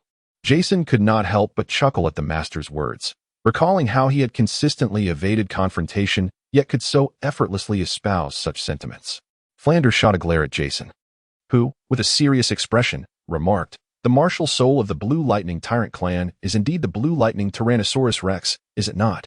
Upon hearing this, Plunder finally grasped the reason behind Xiaojiang's earlier anxiety. Subsequently, the group began to deliberate on the team's martial spirits and their background. The more they discussed, the more their hopes seemed to dwindle. Flanders could not help but glance at Jason before bowing his head in contemplation. Chapter 56. The team. After examining the members of the Royal Fighting Team, most were somewhat disheartened. Their team composition was indeed impeccable, a healer capable of unleashing powerful abilities, a warrior focused on damage output, a control specialist in the form of a serpent woman, 2 robust defenders, an agile assassin, and a disruptive free agent. In contrast, in terms of support, the overall spirit power of the Shrek team is significantly lower. Although the presence of the 7 treasure glazed tile pagoda provides some balance, it still pales in comparison. The opposing team possesses an additional healer, one that offers substantial healing as well. To be honest, as an archer, Jason finds the opposing formation most favorable. It boasts a solid front line, a robust defense, and effective recovery. In the realm of the Shrek 7 monsters, it appears that none possess the fortitude to withstand the onslaught. If one were merely an ordinary archer, they would have to constantly seek the optimal position to deal damage while vigilantly watching for the enemy assassins. The 2 fragile support characters certainly would not shield one from harm. Having 2 robust allies at the forefront indeed provides a significant advantage, rendering the need for intricate maneuvers unnecessary. One can simply unleash attacks without reservation. Should one sustain any injuries, the healer will promptly restore one's vitality. Without delving into Jason's thoughts, the observant Flanders, upon hearing Ning Rongrong's explanation, also sensed the precariousness of the situation. For the sake of their school and the substantial rewards of the Great Soul Arena, he promptly approached Jason to instill confidence within the group. Flanders proposed that Jason should take to the field this time. As he spoke, he gave Jason a gentle push. In the Great Soul Arena, battles can involve more than 5 but fewer than 10 participants, and Jason has always been an integral part of the Shrek 7 monsters, never straying from their ranks. Upon hearing this, Supervisor Ao's eyes sparkled with enthusiasm. He wholeheartedly endorsed this plan. The master contemplated a rejection, yet, witnessing Tangan and the others visibly reassured, he restrained the words that nearly escaped his lips. Indeed, Jason is a member of Shrek, despite his never having officially acknowledged it. His consistent presence in every battle is more than sufficient. This is precisely what Flander has been tirelessly striving to alter. It appears that some progress has indeed been made. Isn't it somewhat unfair to involve him? Oscar murmured. His mere presence was sufficient, primarily serving as a safeguard. Thus, even in the event of your defeat, there would remain a final line of defense. A glimmer of wisdom shone beneath Flander's crystalline gaze. Shouldn't you have consulted me before making this decision? Jason, who had remained silent, suddenly spoke in a low voice. All debts cleared. Flander whispered with a pained expression. Jason, rendered speechless, continued to gaze at him intently. In an additional week of training, Flander declared, as if enduring great anguish. Deal. Jason immediately nodded in agreement. After all, with Tangan's extraordinary abilities, it was highly unlikely that he would need to intervene. This arrangement felt akin to a windfall. Subsequently, after Tangan acquired the authority to make decisions from the master, the group gathered together to deliberate on their tactics. The master accompanied Supervisor Ao as they proceeded to the Soto Grand Soul Arena, specifically to the VIP Lounge, Room 3. This opulent chamber spans an impressive 200 square meters, adorned with a colossal genuine leather sofa exceeding 15 meters in length, comfortably accommodating a multitude of guests. The entire decor is predominantly gilded, featuring golden palace lanterns, shimmering wallpaper, and an array of golden embellishments that evoke an aura of resplendent magnificence. Before the expansive white leather sofa lies a crystal coffee table, elegantly arranged with exquisite delicacies and a variety of beverages. Most notably, one wall of this room is crafted entirely from transparent crystal, ingeniously treated to allow an unobstructed view of the outside world, while ensuring absolute privacy for the activities within. Beyond the crystalline wall lies the central arena of the Soto Great Spirit Arena, a place of paramount significance. At this moment, the room is occupied by 7 individuals, each possessing their own distinct characteristics, all appearing to be in their early 20s. Seated at the center of the plush sofa is a slender young man with long black hair. His looks are not conventionally handsome, and his expression is seldom seen. As if the muscles of his face have stiffened, he bears a resemblance to the master, clad in a simple blue outfit devoid of any embellishments. Exuding an aura of simplicity, he reclines comfortably on the sofa, eyes closed in a state of meditation.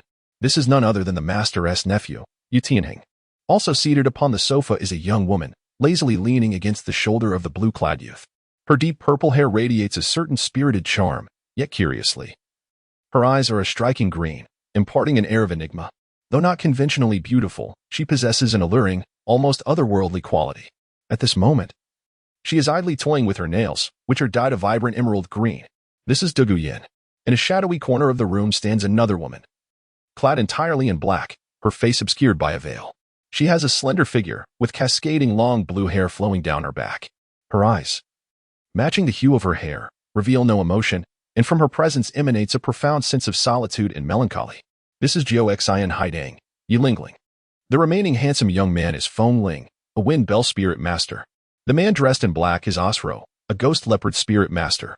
Sitting cross-legged in meditation are 2 brothers, both of whom are Xuanwu turtle spirit masters, engaged in quiet conversation. Just then, Ao, the supervisor, enters the room, accompanied by the master and an unassuming middle-aged man dressed in plain attire. Upon seeing the newcomer, the 7 individuals immediately straighten their postures and rise to their feet. Teacher. Qin Ming gestures towards the master, indicating that someone is seeking him, claiming to be his uncle. Tianheng, do you still recognize me? A voice, vaguely familiar, reaches Yu Tianheng's ears. He gazes at the master, hesitating momentarily before stammering, You are uncle. Once he confirms his recognition, he excitedly rushes forward. Uncle, where have you been all these years? Father and grandfather have missed you dearly. Subsequently, the 2 individuals began to reminisce. After a brief discussion, the master recalled the purpose of their meeting. I have heard that you wish to challenge the Scoop Master. Is that correct? He inquired, fixing his gaze upon him. Indeed. The other replied, I must admit, I have little interest in confronting that scoop master. It is merely a request from someone else. I thought I might as well engage in a match, as it holds little significance for me. Despite the scoop master's esteemed reputation in the Soto Great Spirit Arena, he remained indifferent. Indeed, Mr. Scoop Master has accepted your soul duel, but it must be a life and death match. At this juncture, Supervisor AO finally interjected. What? The 7 members of Yu Tianheng were taken aback, casting incredulous glances at Supervisor AO, doubting their own hearing. The master beside them solemnly reiterated the statement. Chapter 57, The Meeting. Is that Scoop Master out of his mind? Does he truly believe that a modicum of fame in this modest arena grants him the right to act so arrogantly? Remarked Douluo, unable to suppress her derision. Precisely. There is no need for our captain to intervene. Any one of us could easily defeat him. Others chimed in, expressing their agreement. Yu Tianheng remained silent. Yet the master could discern his skepticism and disdain through his eyes. A heaviness settled in the master's heart. Indeed, they had never witnessed Jason's battles. Tianheng, you must not agree to a life and death match with him. He placed a hand on Yu Tianheng's shoulder, locking eyes with him earnestly. It's fine. Yu Tianheng is quite strong and no stranger to bloodshed, Qin Ming interjected, unable to contain himself. Indeed, uncle, do not underestimate me. I am now at level 39. And I have heard that the Scoop Master is merely at level 31. Even if he were to gain a couple of levels during this time, it would be inconsequential. Yu Tianheng proclaimed proudly, thumping his chest. Now that you mention it, how audacious of him to accept a challenge from a level 39 Soul Master at only level 31. And to demand it be a life and death match. Is he attempting to intimidate his opponent due to his own inadequacies? Joked Yufeng, the Wind Whisperer. His previous victories may have been due to the high quality of his martial soul and the low caliber of the opponents he faced. In this arena, I could perform just as well, Osro, with the Black Panther martial soul, stated, causing Supervisor Ao's expression to darken. Taking a deep breath, the master urged, Tianheng, please heed my words and do not agree to this life and death match. He refrained from declaring Jason's strength or the potential danger, knowing such statements might provoke rebellion. Qin Ming and the others regarded the master with confusion, uncertain of his intent. However, despite their discontent, they refrained from voicing their opinions out of respect for the elder. After a moment of silence, Yu Tianheng observed the master's serious demeanor and silently nodded in agreement. The master, relieved by his acquiescence, resumed his impassive expression and addressed Supervisor Ao. He has declined. You may take your leave. Mr. Yu Tianheng, do you formally reject the life and death match with the Scoop Master? Supervisor Ao inquired with gravity. Upon hearing this, Yu Tianheng glanced at the master and then took a deep breath, affirming, yes. Very well. Please prepare your team for today's Central Area battle. I have already forwarded the opposing team's information to Mr. Chen. Should you require anything, feel free to seek me out. He nodded and then turned to leave. I must also take my leave. I shall not disturb you further during your battle. Do not let your guard down, the master cautioned Yu Tianheng before departing. Uncle, let us converse a while longer. It is not often we meet. Yu Tianheng called after him. As the master closed the door, he glanced back. We shall meet again soon. Master, is he the one renowned for his invincible theories? Douluo suddenly recalled and asked Yu Tianheng. Indeed, he is my uncle, Yu Tianheng confirmed with a nod. What use is there in possessing theory without strength? He sounds as though he were a titled Douluo, Yufeng muttered softly. Silence. Do not let me hear you speak ill of my uncle again. I regard his theories as the pinnacle of achievement. They merely challenge conventional thought, Yu Tianheng admonished, his tone serious despite Yufeng's quiet voice. Qin Ming quickly intervened to ease the tension. Now, let us examine the Soul Master teams we are to face today. He produced a document, emphasizing that gathering information was an essential duty for every team leader. Douluo tugged at Yu Tianheng's sleeve. Come now, Yufeng merely speaks his mind. Yu Tianheng's displeasure began to dissipate. Yufeng, I may have been overly harsh. Please do not take it to heart.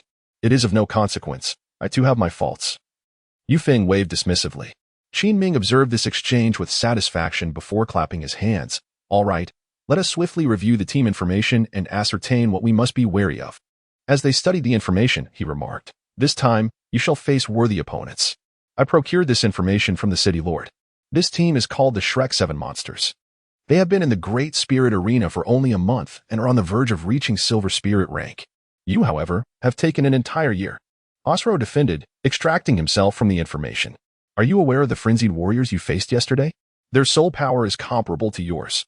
The Shrek 7 monsters previously battled them, though the captain has since changed. After the demise of Guangxi, they recruited a new member. Shrek 1? The others were drawn into the conversation. Indeed, you can verify their soul power levels. They scrutinized the information in their hands once more. Shrek 7 Monsters Team. Captain, Evil Eye White Tiger, Martial Soul, White Tiger, Level 38 Assault Type Soul Master. Soul Rings, 2 yellow, 1 purple. Vice Captain, Thousand Hand Azura. Martial Soul, Blue Silvergrass, Level 32 Control Type Soul Master. Soul Rings, 2 yellow, 1 purple. Team Member, Softbone Charm Rabbit, Martial Soul, Jade Rabbit. Level 31 Close Combat Assault Type Soul Master. Soul Rings, 2 yellow, 1 purple. Team Member, Evil Fire Phoenix, Martial Soul, Evil Phoenix, Level 28 Assault Type Soul Master. Soul Rings, 2 yellow. Team Member, Nether Spirit Cat, Martial Soul, Nether Spirit Cat, Level 28 Agile Attack Type Soul Master. Soul Rings, 2 yellow. Team Member, Sausage Specialty. Martial Soul, Sausage, Level 31 Support Type Weapon Soul Master. Soul Rings, 2 yellow, 1 purple. Team Member, 7 Treasure Glazed Tower, Martial Soul, 7 Treasure Glazed Tower. Level 27 Support Type Weapon Soul Master. Soul Rings, 2 yellow. Team Member, Scoop Master, Martial Soul, Enchanted Bow, Level 31 Agile Attack Type Soul Master. Soul Rings, 2 yellow. 1 purple. Beneath the team information, there was a note. Since this month, the Shrek 7 monsters have achieved an undefeated record in team battles. And their true strength is far beyond what their levels suggest. As a control system battle soul master, Xiao Luo must exercise particular caution. For he possesses formidable control abilities, often capable of turning the tide of battle. Additionally, there is a teammate known as the Pooper Scooper. Though he has never participated in a team battle, he consistently concludes individual soul duels with a single strike, his soul skill capable of generating explosions with tremendous power. During the skirmish with Xiao Luo, he revealed a second soul skill imbued with toxins, the effects of which remain unknown. However, based on Xiao Luo's performance, it merely incapacitated him. This enigmatic teammate warrants close attention. The third soul skill remains undisclosed. Chapter 58, Battle. Who compiled this information? It's utterly amusing. The Pooper Scooper's Martial Soul, an Enchanted Bow, is one thing, but why is there a special note regarding a blue silvergrass? If I'm not mistaken, there are several individuals here who have yet to reach the Soul Master rank. Upon viewing the materials in Qin Ming's hands, everyone wore expressions of mirth. Seriousness. How have I instructed you? Especially you, as vice captain, how can you lead the team with such a mindset? Never underestimate others. I hope you will always remember this. Qin Ming cast a stern gaze at Douluo.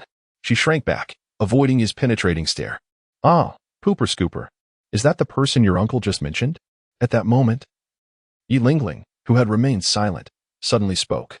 The others immediately glanced again at the annotations regarding the Pooper Scooper. It's him. I never expected he would be part of this team, Yu Tianheng remarked in surprise. This fellow is indeed rather mysterious. He has even utilized his third soul skill. Douluo, as the vice captain, adjusted her mindset and looked over. Qin Ming approached and said, "This mysterious soul master is also your formidable adversary. I specifically acquired his battle information from the city lord." He produced another information sheet and began to read. The Pooper Scooper entered the soul arena a month ago, securing his first victory with overwhelming damage. Since then, he has been unstoppable. No enemy has lasted even a single strike against him. Even speed-focused soul masters have been preemptively struck by him, showcasing extraordinary insight. Remarkably, even soul masters at level 39 have been no exception. At this juncture, Qin Ming paused, allowing Yu Tianheng and the others time to absorb the information. From his level 31 perspective, this was indeed astonishing, yet it was the truth. Furthermore, in these battles, his first soul skill is accompanied by explosions, burns, and tremors, highly damaging and with an extensive range. During the confrontation with Xiao Luo, he displayed a flying soul skill, which did not illuminate his soul rings, indicating that this flying ability is his own creation. Even having seen it once, Qin Ming couldn't help but marvel again. A flying soul skill, and itself created? The crowd was astounded, with Douluo unable to suppress her exclamation. Yu Tianheng too grew increasingly solemn. A master who can fly, inflicting tremendous damage, with exceptional shooting skills and insight. In a team battle, he becomes a mobile artillery platform, posing the greatest threat to support soul masters. As for his sustainability, since battles end in an instant, it remains uncertain how many arrows he can fire before exhausting himself. He is undoubtedly the trump card of the Shrek 7 Monsters team. Qin Ming solemnly stated, looking intently at Yufeng. Thus, in the team battle, Yufeng, you must keep a close watch on him. Yes. Yufeng nodded gravely. Shimo, you two must keep an eye on him and protect Yilingling. Yes. They echoed in unison. Of course, based on past occurrences, he may not participate, as usual, but they should also be aware of your information. This individual is highly likely to take the stage. Qi Ming tossed the manuscript onto the table for them to examine. Who would have imagined encountering such a person in this place? No wonder he carries himself with such arrogance, Du Guyan murmured to herself, clutching the paper. Moreover, let us not forget that he possesses a third soul skill that no one has yet witnessed. Had it not been for his association with Qianshou Xiaoluo, perhaps his second soul skill would not have been revealed, Yu Tianhing added, discussing earnestly. An enchanted bow? I've never heard of any family using bows. He pondered, recalling that there were no prominent families known for bow martial souls. Well, even if he is powerful, he is but one individual. Does their team not also include a soul master with the 7 treasures glazed tile martial soul? And their captain, who is merely 1 level below him, possesses the evil-eyed white tiger martial soul. If I'm not mistaken, he should belong to the royal family of the Xinglua Empire. We cannot solely focus on him, and the information we have is too scant. We shall have to devise a strategy once he appears. Indeed, due to Jason, the royal fighting team has diminished their contempt for the Shrek 7 monsters. Simultaneously, Yu Tianhing eagerly anticipates meeting the pooper scooper, wishing to discern the nature of a person capable of prompting his uncle to advise retreat. Indeed, such behavior is a form of retreat. The Battle of Souls. Stars adorn the sky, heralding the arrival of night. In the Central Master Soul Arena, there are 12 high-end VIP rooms and 320 ordinary VIP rooms, which are seldom left vacant. Each high-end VIP room has its respective occupants, while ordinary VIP rooms are fully booked annually at the beginning of the year. Suddenly, the already brilliant golden lights of the Central Master Soul Arena intensified, and all the illumination began to converge towards the battle platform, resembling a colossal spotlight casting golden beams from the heavens, enveloping the entire arena. From such a luminescent soul guide alone, one could discern the wealth of the Soul Arena. In the very center of the arena, the ground suddenly bulged, forming a circular platform 2 meters in diameter that slowly ascended. Beneath the rising circle stood a stout golden pillar, and upon this pillar rested a young lady. She appeared to be merely 18 or 19 years old. Clad in a stately, elegant white gown, her long, wavy brown hair cascading down her back. In her hand, she held a conical amplification soul guide, her fair face adorned with a professional smile. It is an honor to once again greet all esteemed guests. As the white-dressed lady reached her position on the circular platform, she stepped forward, gracefully twirling and waving to the audience in the stands. The circular platform that had elevated her quietly descended, returning to its original position without leaving a trace. It is a privilege to host the Grand Team Battle Soul competition once more for all esteemed guests. I hope this evening proves to be delightful for you all. Tonight will feature a highlight event, as we have arranged only this one battle. Though the combatants are merely at the Soul Master level, they have both earned the honor of the Silver Battle Soul Badge. If one were to assign them a title, I believe the word genius would be most fitting. Douluo will provide commentary throughout for our esteemed guests. Now, allow me to introduce the particulars of both competing teams. The Shrek 7 Monsters team, Captain, Evil-Eyed White Tiger Soul Master. The Royal Fighting Team, Captain, Yu Tianhing, Blue Lightning Tyrant Dragon Soul Master. After briefly introducing each team, he announced, "Now, let us welcome both teams to the stage and commence the most exhilarating battle of the day." With that, wings sprouted from his back, and he soared into the air above the arena. A day of interruption. I had intended to publish 2 chapters yesterday, but a company meeting extended until 10 o'clock. How distressing. Thus, today, my apologies. Chapter 59, The Spectator. After the winged dodo, adorned with white feathers, soared into the sky, both sides continued to take the stage. The Royal Combat Team, adorned in a myriad of colors, had its captain and vice-captain leading the way at the forefront. On the other side, the Shrek 7 Monsters team donned matching attire, clad in sleek black outfits complemented by uniform green masks. Yet, amidst this uniformity, there existed a notable exception. Jason, too, was dressed in black. However, he retained his whimsical white mask, introducing a touch of contrast to the ensemble. As both teams took to the stage, an electric tension filled the air. Standing in the back and observing the charged exchanges between the two sides, Jason's gaze wandered to the sky. Does this world also possess safety shorts? A source of all evils. The figure above, noticing Jason, found him rather conspicuous at that moment. While both teams radiated their dazzling and awe-inspiring martial souls, Jason remained immobile. A solitary black dot amidst a vibrant spectrum. She instinctively took note of him, only to find him gazing upward at her. This was an encounter unlike any she had previously experienced. After all, does one not focus intently on their opponent once they enter the arena? Who would dare to observe her so brazenly, especially with such an audacious gaze directed towards her skirt? Fortunately, she never forgot to wear her safety shorts. How perverse. Meanwhile, Jason was merely curious whether the women of this world donned safety shorts beneath their skirts, certainly not as others might presume. Indeed, not at all. At that moment, Jason finally cast his gaze across the way, where the most striking figure was none other than the leader, Yu Tianheng. The semi-draconic form of Yu evoked a peculiar sensation in Jason's hands, stirring an urge to unleash his power upon him. Then there was the vice-captain, De Guyen, whose lower body had transformed into that of a serpent, exuding a uniquely alluring charm, a tantalizing thrill, if you will. Bored, Jason glanced past the Black Panther Birdman and the two turtles, redirecting his gaze towards the elegant leaves of the begonia, composed of vibrant white and pink petals. For some reason, he felt that the pink hue did not quite suit her. Black would have been far more fitting. The attire was rather snug, offering little to behold. Although the host donned safety shorts, her legs remained visible. Both sides unleashed their martial spirits, their formidable auras colliding in a breathtaking display. Jason stood at the back like an audience member, albeit one captivated by the beauty rather than the combat. Within a minute, it seemed that some spectators had noticed Jason's presence. Old Xiao. A young man with a buzz cut nudged a burly figure beside him. What is it? The latter replied, his excitement glued to the arena, impatience evident in his tone. Look at that person behind the Shrek 7 Monsters team. Do you see who it is? He pointed at Jason, who resembled a mere shadow amidst the spectacle. Remarkably, he managed to spot Jason amid the dazzling display of martial spirits. The burly man shifted his focus from the myriad of martial spirits to the rear. Holy cow, isn't that the poop scooper? What is he doing here? And how did he end up in the Shrek 7 Monsters team? Upon seeing the comical white mask adorning Jason's face, he exclaimed in shock. Those nearby cast puzzled glances at him before scrutinizing the scene themselves, echoing his astonishment. However, while they recognized the moniker of Poop Scooper, few had actually encountered him before. The knowledge of his presence added an element of intrigue to the impending battle. In no time, the minute had elapsed. Let the battle commence. As the host's voice faded, the sounds of dragon roars and tiger howls erupted, and the two leading captains clashed. The collision of claws sent shockwaves through the air. The visceral experience of flesh meeting flesh stirred Jason's blood. Until now, aside from a brawl with a tiger, he had not faced anyone or any creature up close. The prospect of grappling seemed far-fetched.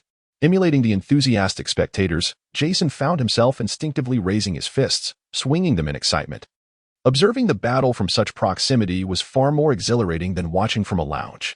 With this thought, Jason's eyes sparkled with anticipation. Then, a burst of fire erupted from beneath his feet, propelling him into the air.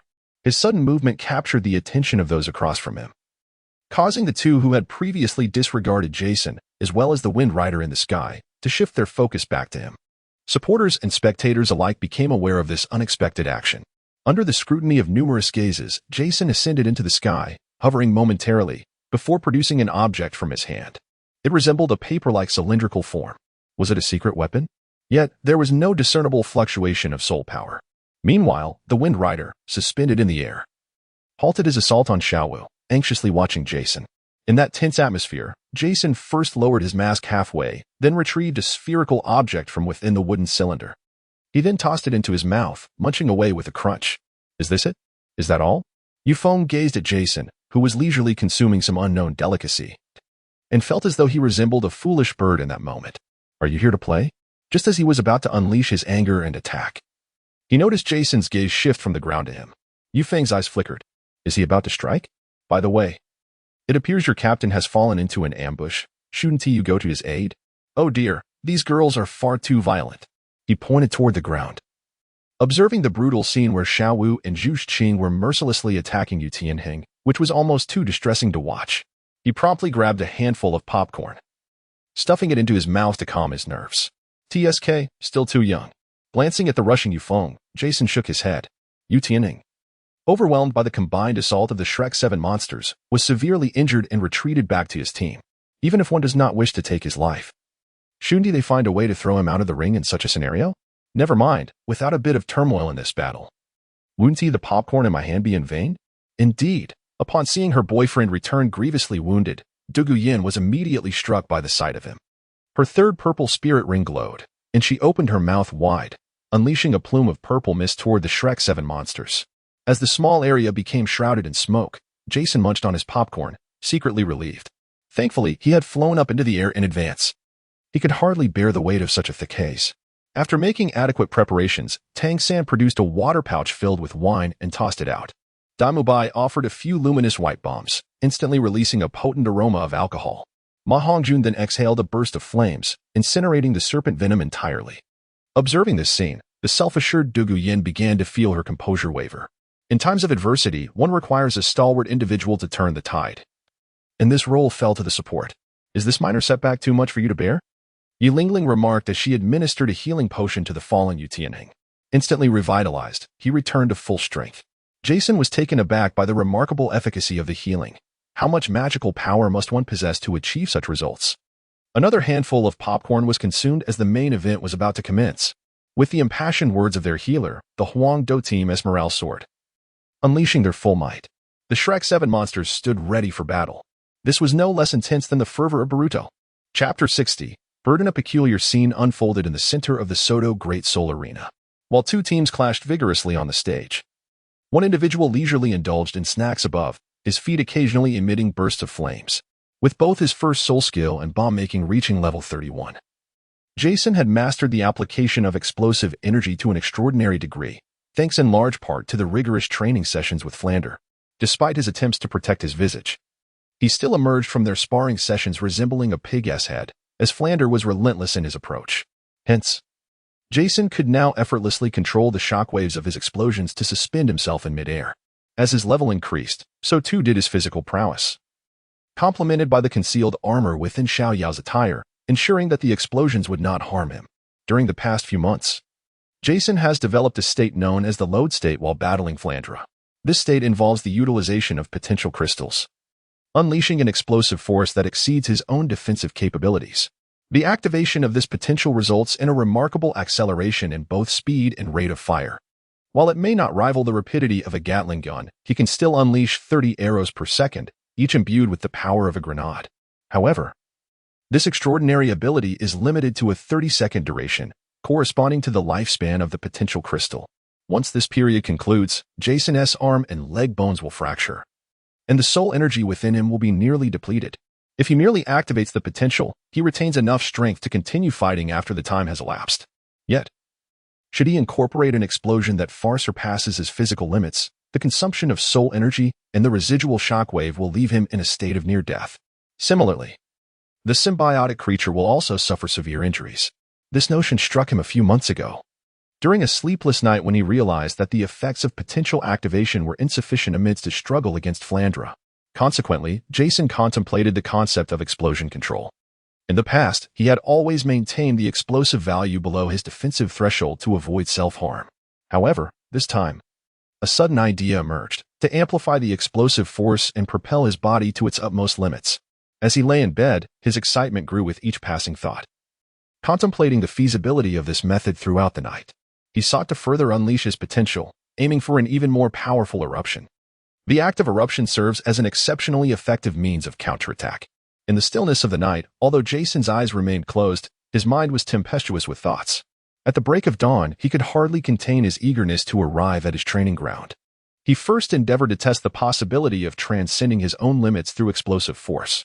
However, the outcome of his experiment revealed that success eluded him. The innate self-preservation mechanisms of both body and mind rendered it exceedingly difficult to harness such explosive energy. Just as an explosion threatened to inflict harm, a subconscious retreat occurred, as if an invisible barrier stood before him, preventing any self-inflicted injury. Subsequently, Jason endeavored to awaken the potential crystal, as lightning surged throughout his being in an instantaneous flash. An overwhelming sensation of omnipotence swept through his mind. The soul energy within him coursed with unprecedented swiftness, and the cells of his body became remarkably invigorated. Then, the explosion was under control. A deafening roar suddenly reverberated through the sky as a massive spiral of air surged behind Jason, and he instantly vanished from the spot. Then, throughout the academy, there intermittently erupted a series of explosive sounds. During their morning jog around the school, Tangan and his companions were startled by a tremendous roar, followed by a gust of wind that swept past them. They came to an abrupt halt, staring ahead, where they could only discern a conical object resembling a sonic boom, left in the wake of an exceedingly rapid motion. This scene bore a striking resemblance to the moment when the speed barrier of sound is breached. However, Jason's velocity was not quite so extraordinary. The deafening blast was the result of an explosion, and the conical shockwave was generated by the propulsion and detonation. Meanwhile, Plunder, who was awaiting Jason's arrival in his office, naturally heard the resounding explosions from within the academy. That rascal, can he not remain quiet for a single day? Plunder muttered to himself, shaking the coins in his hand. Just then, the sound of the explosion grew alarmingly closer, nearly deafening him. As he pondered this, his expression suddenly shifted. Hastily, he stashed the coins into his storage space and swiftly vacated his position. In the very moment he departed, the wall behind him was violently breached, and before he could comprehend what was happening, his chair and desk were also shattered. A figure halted just 1 meter from the entrance. Plunder, poised to unleash a torrent of invectives, was taken aback as the figure suddenly collapsed to the ground. He rushed over to investigate. There lay Jason, his body oozing blood, marred by extensive burns, with scarcely a patch of unscathed skin. Noticing his feeble breaths, Plunder's expression darkened, and he summoned his martial spirit, lifting the unconscious Jason and hastening toward the city. As he soared above the village, he shouted below, "Xiao Wu Jia. Swiftly ascertain whether there are any foreign spirit masters within the academy. If encountered, eliminate them without hesitation." His countenance grim, he surveyed the surroundings before the spirit ring shimmered and he vanished from sight.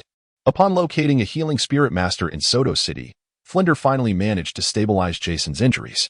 However, Jason was swathed in bandages, resembling a rice dumpling.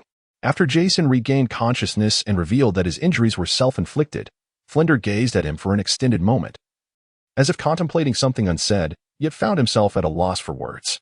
Even though he recognized the perilous nature of this exceptional student, who was ruthless to others, he had not anticipated such self-inflicted severity.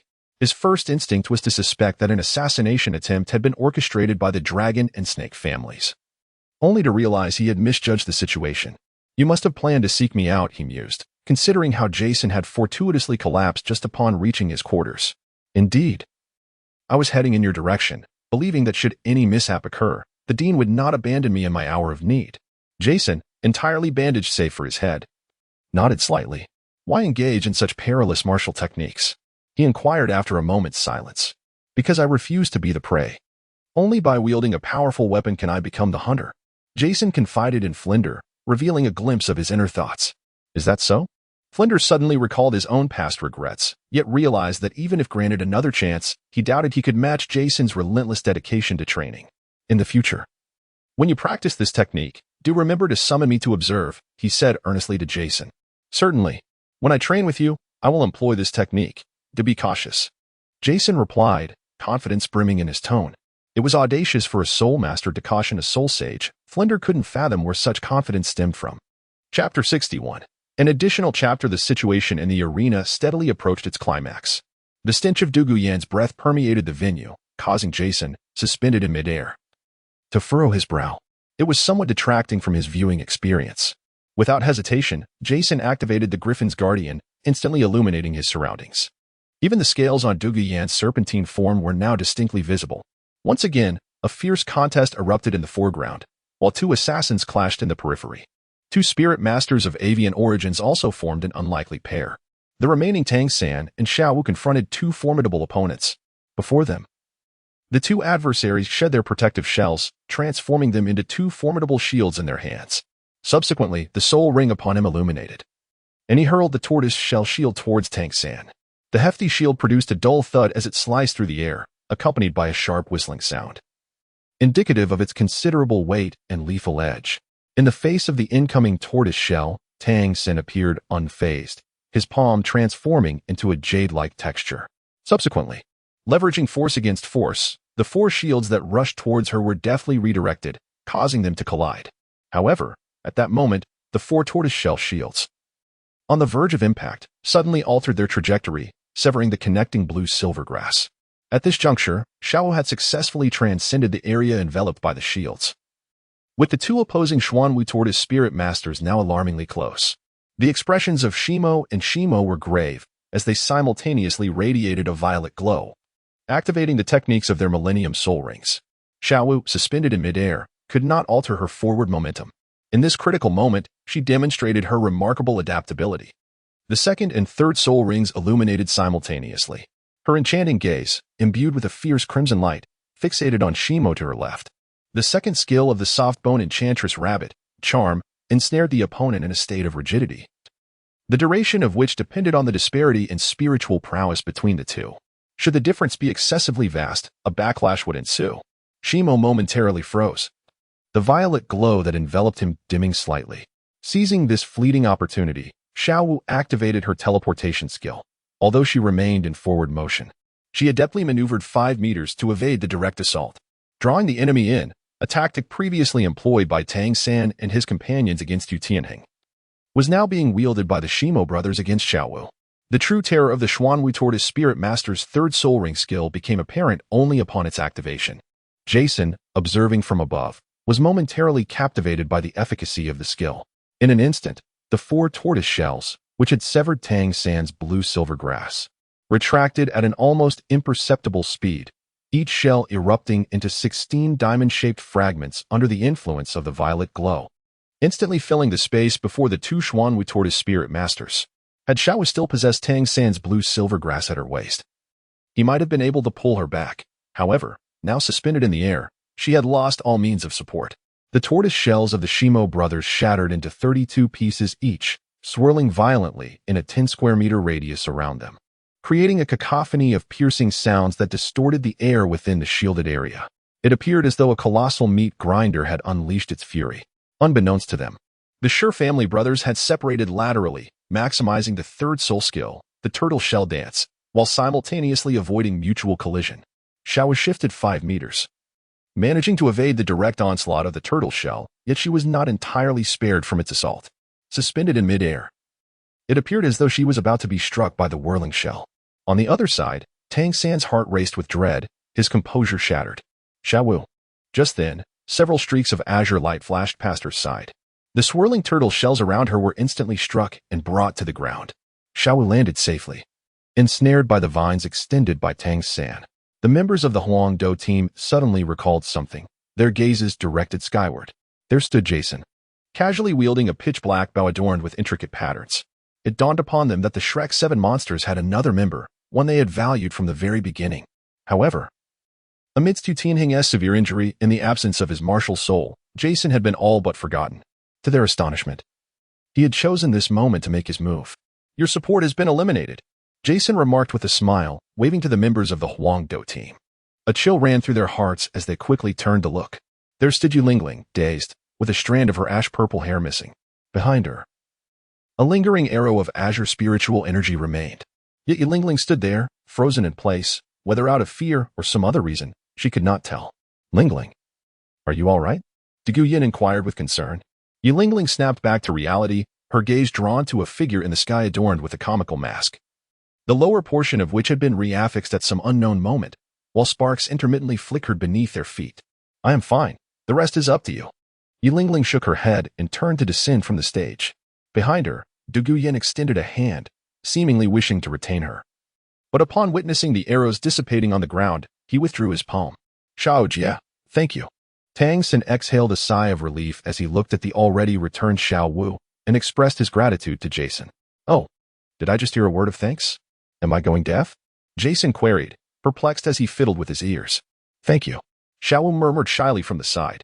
"No need for thanks, just invite me over for a visit sometime," Jason remarked with a hint of meaning.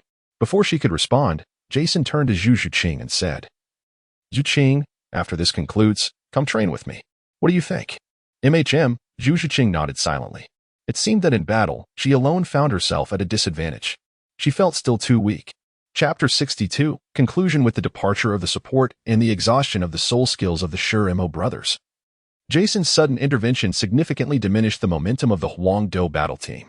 In the face of Shrek's formidable prowess, the anger of the Shrek team intensified due to Xiao Wu's perilous situation. The atmosphere became charged with tension. Tang San, no longer concealing his abilities, summoned his external spirit bone, the 8 spider lances. Ultimately, the royal fighting team was systematically defeated by Tang San. Shrek emerged victorious. The central arena fell into a profound silence, where Tangan stood, surrounded by 8 spider lances radiating a purple aura.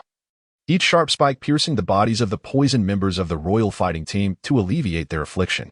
Among them, the Shimo brothers were the most severely poisoned. Yet, at that moment, they gazed up at Jason in the sky, with faces marked by terror. The shattered fragments of the tortoise shell they had scattered earlier remained embedded in the ground, chaotic and disordered. Any fragment capable of harming that woman had found its mark. Penetrating deeply, the 2 brothers, acutely aware of their own defenses, understood the dreadfulness of the figure cloaked in a white mask above them. As they retracted their defenses, many fragments of the tortoise shell were missing, leaving numerous gaps, which Tangan adeptly exploited to strike them. They dispelled their martial spirits, and the pierced tortoise shell fragments gradually dissipated. Simultaneously, the arrows composed of soul power dissolved as well. The Shrek 7's victory was proclaimed as Douluo fluttered down from the sky, announcing the result. As the words faded, a series of clear sounds echoed from some opulent private boxes. The crowd at the Soto Grand Arena breathed a sigh of relief. This signified that the disruption caused by outsiders had come to an end, and those who had been targeted had successfully regained control of the situation. Observing that the battle had concluded and held little intrigue, Jason chose to depart early. He had no desire to revel in the cheers of the surrounding spectators. Moreover, these circumstances did not constitute a triumph for him. Jason silently approached Plunder, intending to confirm whether the words spoken prior to the match held any weight. Upon his return, he beheld Plunder and the others glowing with exuberance, their eyes sparkling with uncontainable excitement. It was unclear whether their elation stemmed from the victory in the student battle or from financial gains. Regardless, for Jason, the monetary reward and Plunder's promise were of utmost significance. Upon entering, Jason found Plunder eagerly waving him over, exclaiming, "Ah, my instincts were indeed correct about you." Haha. It was a rare moment of laughter for him. "Don't forget about the practice sessions in a few days." Jason took a seat and replied nonchalantly, "Certainly. But I did not expect you to save someone," Plunder remarked, astonished as he joined Jason. "I am quite familiar with Tangan and Xiao Wu. And I also owe someone a favor," Jason stated, opting not to elaborate further on the nature of that favor. "If it had been Dai Mubai and the others, I would have never intervened," he added. "No worries, you will gradually become accustomed." Plunder waved his hand dismissively, fully understanding Jason's character. Opportunities should be few and far between. Jason calculated the time, realizing it was indeed drawing near. Just as Plunder was about to inquire further, Tangan and the others returned. The master exchanged glances with Tangan, then surveyed the rest before speaking. "In this battle, while it cannot be deemed a loss for you, it also cannot be considered a victory, as your success was largely attributable to Jason." He offered neither praise nor condemnation. At that moment, Xiao Wu Jia interjected from the back. "Master, you cannot say that. Jason is also part of the Shrek 7 Monsters team. Why should we separate the two?" He then turned to Tangan and the others, adding, "Of course, you also have your shortcomings. From the very beginning, having lured the enemy deep, and with Rong Rong having previously disclosed the healing effects of the 9-heart sea flower, if you could not eliminate him, why not devise a method to send him off the field directly?" He continued, "And regarding that incident with Xiao Wu, I must criticize you, Tangan. While hidden tactics are employed to achieve victory through surprise, they should not come at the expense of your companions. Had Jason not participated today, the scale of damage could have left Xiao Wu severely injured or even dead. Even if you had unleashed your hidden capabilities then, what would it have served? To avenge Xiao Wu?" Xiao Wu Jia's words dimmed the excitement on Tangan's face, as it was evident that his remarks struck a chord within him. Despite his robust exterior, Xiao Wu Jia possessed a keen sense of observation.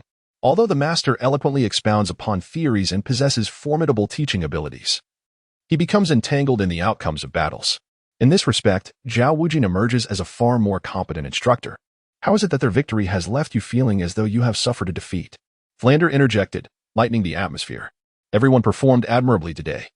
Achieving victory despite such a significant disparity in soul power is nothing short of miraculous, and you have truly lived up to your reputation as formidable beings. To commemorate today's triumph, Jason shall treat us," Plunder declared, gesturing towards Jason. Startled from his reverie by the system's voice, Jason turned to Plunder with disbelief. "Surely, Director, you cannot be so frugal." Ma Hongjun expressed disdain, echoed by the incredulous gazes of the others. Yet, for the sake of finances, Plunder remained remarkably unperturbed. "Jason, you shall host tonight's celebration," he proclaimed with an air of generosity, as if it were he himself footing the bill. Jason cast a bemused glance in his direction but ultimately did not decline. As the group engaged in cheerful banter, a knock resonated through the air. Knock, knock. Enter. Upon opening the door, a newcomer approached Plunder and Xiao Wu Jia. Disciple Qin Ming pays his respects to Director Plunder and Vice Director Xiao Wu Jia, he declared, kneeling with palpable excitement. Xiao Wu Jia assisted Qin Ming to his feet, surveying him with a hearty laugh. Ah, young man, you are becoming increasingly formidable. It seems that before long, you shall catch up to us old-timers. Plunder adjusted his crystal glasses perched on his nose and remarked, I thought you had long forgotten about us, you little rascal. Qin Ming stood respectfully with his hands at his sides, for no matter the circumstances, the two deans would always be his mentors, and he would eternally remain a disciple of Shrek Academy. Plunder raised his hand and gave Qin Ming a hearty pat on the shoulder, saying, After all these years away from the academy, you still carry yourself with such formality. Come, let me introduce you. This is the Master. And the 7 little monsters you just encountered on the Soul Battle platform are also here. There is another one seated over there. He intended to pay his respects to the Master, but the Master sidestepped gracefully. Chapter 63. Conversation. Noticing that the Master had not acknowledged his greeting, Qin Ming remained silent. Yet Plunder chuckled. You are his nephew's teacher, so in terms of seniority, you are indeed his peer. Thus, he naturally will not observe your formalities. I am aware of that. I just met the Master earlier. I never anticipated he would be a teacher at our school. Oh, you have met before? Plunder recalled that the Master had recently ventured out due to the matter concerning the Death Soul. Since you are already acquainted, I shall refrain from further comment. At that moment, the Master stepped forward, stating, I shall go check on Tangan. With that, he strode out. Once the Master departed, only Qin Ming, Plunder, and the others remained to converse. Tangan and his companions were quite curious about Qin Ming. After all, it was rather astonishing to discover that the captain of the recently contended battle team was his senior. After a brief discussion, they agreed to find a hotel to celebrate. Tangan and his companions needed to return to change their attire, while Xiao Wu Jia and Plunder set off in search of a hotel ahead of the others. Meanwhile, the Master located Yu Tianhing once more. Tianhing, the Master called from behind them. Uncle, Yu Tianhing appeared somewhat downcast. I watched your battle today, although you lost. It was not due to your inherent strength, but rather your pride. Even though I have emphasized the importance of humility, the information regarding the caretaker is undoubtedly documented. Yet, upon taking the stage, you still approached the contest with a dismissive attitude and overlooked him. It is precisely this disdain and neglect that, at a critical moment, allowed them to turn the tide in their favor. The Master meticulously enumerated his observations. Yu Tianhing lowered his head, contemplating the Master's words. Upon reviewing the battle information, he and his companions realized that the highest soul power among them was merely that of the 38th level Evil Eye White Tiger. There were also a few members of the team at the Great Soul Master level, and from that point onward, they had largely dismissed their opponents. However, reality imparted a harsh lesson. Uncle, next time we will absolutely not be defeated. Yet this did not extinguish his fighting spirit. Rather, it presented an opportunity to reclaim their honor. The Master slowly shook his head, pondering the unique existence of Jason, whose exceptional strength caused him considerable distress. Do you know? I am the leader of that very team. Ah? Yu Tianhing was taken aback. Are you aware of their ages? At this, Yu Tianhing's pupils dilated, as though he had deduced something profound. They could not be, indeed. Most of them are merely 11 or 12 years old. The control-type Soul Master with the blue-silver grass martial soul is my disciple. The Master's words shattered the remnants of his pride.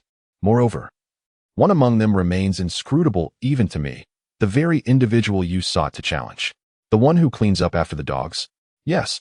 Though his soul power is only at the 31st level, his combat prowess is unfathomable, devoid of mercy, and adheres strictly to the law of the jungle. Therefore, should you accept his deathmatch challenge, he would not hesitate to take your life, which is why I felt compelled to warn you in advance. How is that possible? Yu Tianhing expressed disbelief. As a powerful assault-type Soul Master with the blue electric Tyrannosaurus martial soul, and with a soul power 8 levels higher than his, it seemed inconceivable that he could be slain. What you witnessed was but the tip of the iceberg. You may consult the 2 individuals in your team who possessed the Xuanwu turtle martial soul. Today, Yu Tianhing felt as though his understanding had been profoundly shaken. All right. I hope that if anyone urges you to challenge the one who cleans up after the dogs, you must refuse. Promise me, Tianhing. The Master gazed intently at him, filled with concern. Seeing the worry in his eyes, Yu Tianhing nodded. I promise you. That is good, the master said, patting him on the shoulder. Now, you may return. With that, he turned without hesitation and departed. Having studied martial souls for over a decade, yet still feeling as though he were grasping at shadows, Yu Tianheng gazed at the master's retreating figure, faintly hearing the name echo in his mind, the one who cleans up after the dogs. He silently committed this name to memory. Upon returning to the lounge, he sought out the Shimo brothers, as he was unaware of their encounters. They, too, were eager to discuss this matter with him. Yi Lingling stood silently in the background, her heart still haunted by the memories of the past. Even after stepping off the stage, she remained unsettled, for that arrow had narrowly grazed her neck.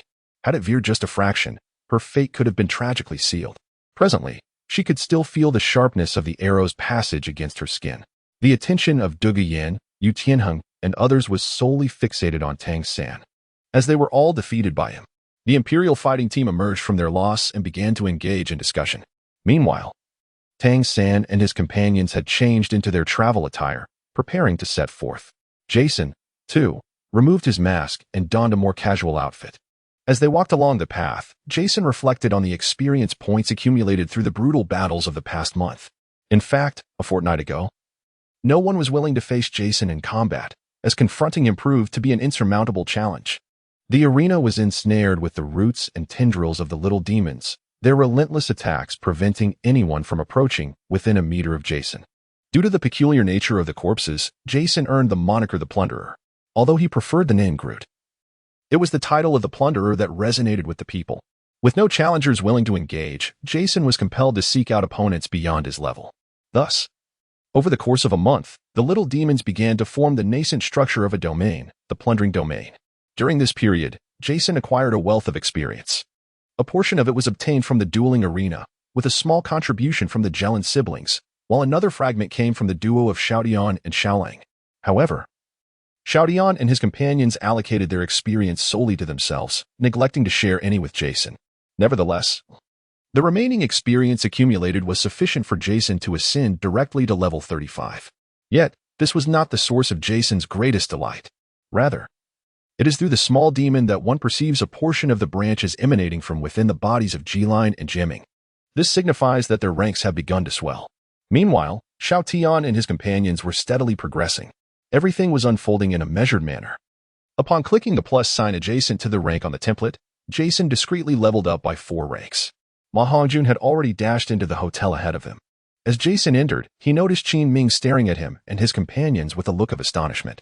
Today, Jason was treating, so everyone was free to order at their leisure. Once everyone was seated, Plunder promptly summoned the waiter to take their orders. Qin Ming, this one here is a veritable monster among monsters at our school. It seems there is no limit to his potential, Plunder remarked, gesturing towards Jason. Qin Ming gazed in surprise at the somewhat aloof yet handsome Jason, never having anticipated Plunder would hold such a high regard for this youth. Senior Qin, feel free to indulge today. It's my treat. So there is no need for formality, Jason declared, raising his glass. All right, Qin Ming replied cheerfully, raising his glass in return. He then surveyed the table and mused, if the junior students here were not from Shrek Academy, I would certainly do everything in my power to entice you all to join the Heaven Do Academy. Just then, the master entered and interrupted his words, stating that even though they were Shrek students, it would not preclude them from attending Heaven Do Academy. Chapter 64. Flinder's decision. The master pushed open the door and took a seat beside Flinder. Observing the master, Qin Ming hesitated and asked, Master, do you mean? However, before the master could respond, Flinder interjected with displeasure, insisting that these children belonged solely to Shrek, now and in the future, and could never attend Heaven Do Academy. Flinder regarded what might be the last cohort of students as his own children, who would willingly send their offspring away. After taking a calm sip of his drink, the master slowly replied, I did not suggest that the children join Heaven Do Academy. I merely proposed that they engage in some exchanges. Can you take charge of this matter? He turned to Qin Ming with an inquiring gaze. Well, it would certainly be beneficial for the junior students to interact, Qin Ming replied, yet a flicker of concern crossed his face. Are you worried that if they go to Heaven Do Academy, they might not return? The master began his display of superiority. Qin Ming nodded, acknowledging, indeed. Heaven Do Academy has been gradually declining, and it has been years since a remarkable talent has emerged. If the junior students were to go there, they would certainly use every means at their disposal to keep them, thereby undermining Shrek's foundation. Flinder beamed at Qin Ming for his consideration of their alma mater. Xiao Ming. Well said. You are indeed a product of Shrek Academy, always thinking of its welfare. Xiao Gang, feel free to speak. There are no outsiders here. The master nodded. Then stated, let me be forthright. As a royal institution, Heaven Do Academy, if my memory serves me right, should have 2 competition slots for the grand event in a year's time. I could arrange for these children to temporarily join Heaven Do Royal Academy as exchange students until the event concludes. I believe this arrangement would be advantageous for you as well. Upon hearing this, Qin Ming's expression grew troubled. While that is true, it would mean Heaven Do Academy would publicly announce that the junior students are affiliated with them. Acquiring another diploma from a prestigious institution is hardly a disadvantage. The master chuckled. Hearing this, Flinder immediately slammed his hand on the table in protest, glaring at the master. Absolutely not. These children belong to Shrek. And you must understand the immense effort I have invested in Shrek over the years. Facing Flinder's fury, the master's demeanor remained unchanged as he continued. You are well aware of Shrek's current circumstances. Even if the children are not from Heaven Do Academy, can you provide them with an analogous training environment? Moreover, can you guarantee their qualification to participate in the Elite Soul Master Academy competition in a year's time? But let me pose one final question. What is the purpose of establishing Shrek Academy? The master's words left Flinder in a state of despondence. I have a solution to the issues you raised. At that moment, Jason, who had been silent, suddenly spoke up. Everyone turned their attention to him. What solution do you propose? The master inquired, frowning at Jason. Recently, Ning Rongrong approached me regarding some matters. She expressed interest in purchasing the formulas for my flash bombs and smoke bombs. I believe she has also spoken with Tangan. I could provide the crafting formulas for flash grenades, smoke bombs, stun grenades, and hand grenades to the 7 Treasure Glaze Tile School. Should that prove insufficient? I possess numerous potent devices that do not require soul power to operate. With these resources, I am confident that the 7 Treasure Glaze Tile School will resolve our challenges. At that moment, Ning Rongrong's eyes sparkled with excitement. Indeed, Jason's inventions could significantly enhance our sect's survival capabilities. I am certain my father would be amenable to this. At this juncture, Flinder appeared somewhat hesitant. On one hand, he was reluctant to rely on a student for such matters. On the other, if they traveled to the Heaven Do Academy, the children would be obliged to represent Heaven Do in battle. While I cannot divulge my methods of crafting hidden weapons, I could arrange for their mass production and subsequently sell them to the 7 Treasure Glaze Tile School as funding for the academy. Tangan also interjected, stating, if necessary, I would be willing to contribute my own funds to the school. Though my finances are modest, they are still resources of value. The group voiced their thoughts in unison, while Flinder sat quietly, sipping his drink and contemplating. Everyone was eagerly awaiting his decision. At last, he set down his wine glass heavily, resolute in his choice. No more of this. These things belong to you.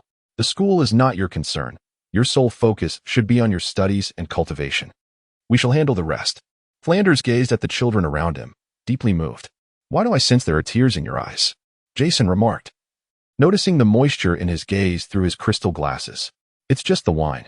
Thus, the matter was settled. They dined, drank, and engaged in lively conversation.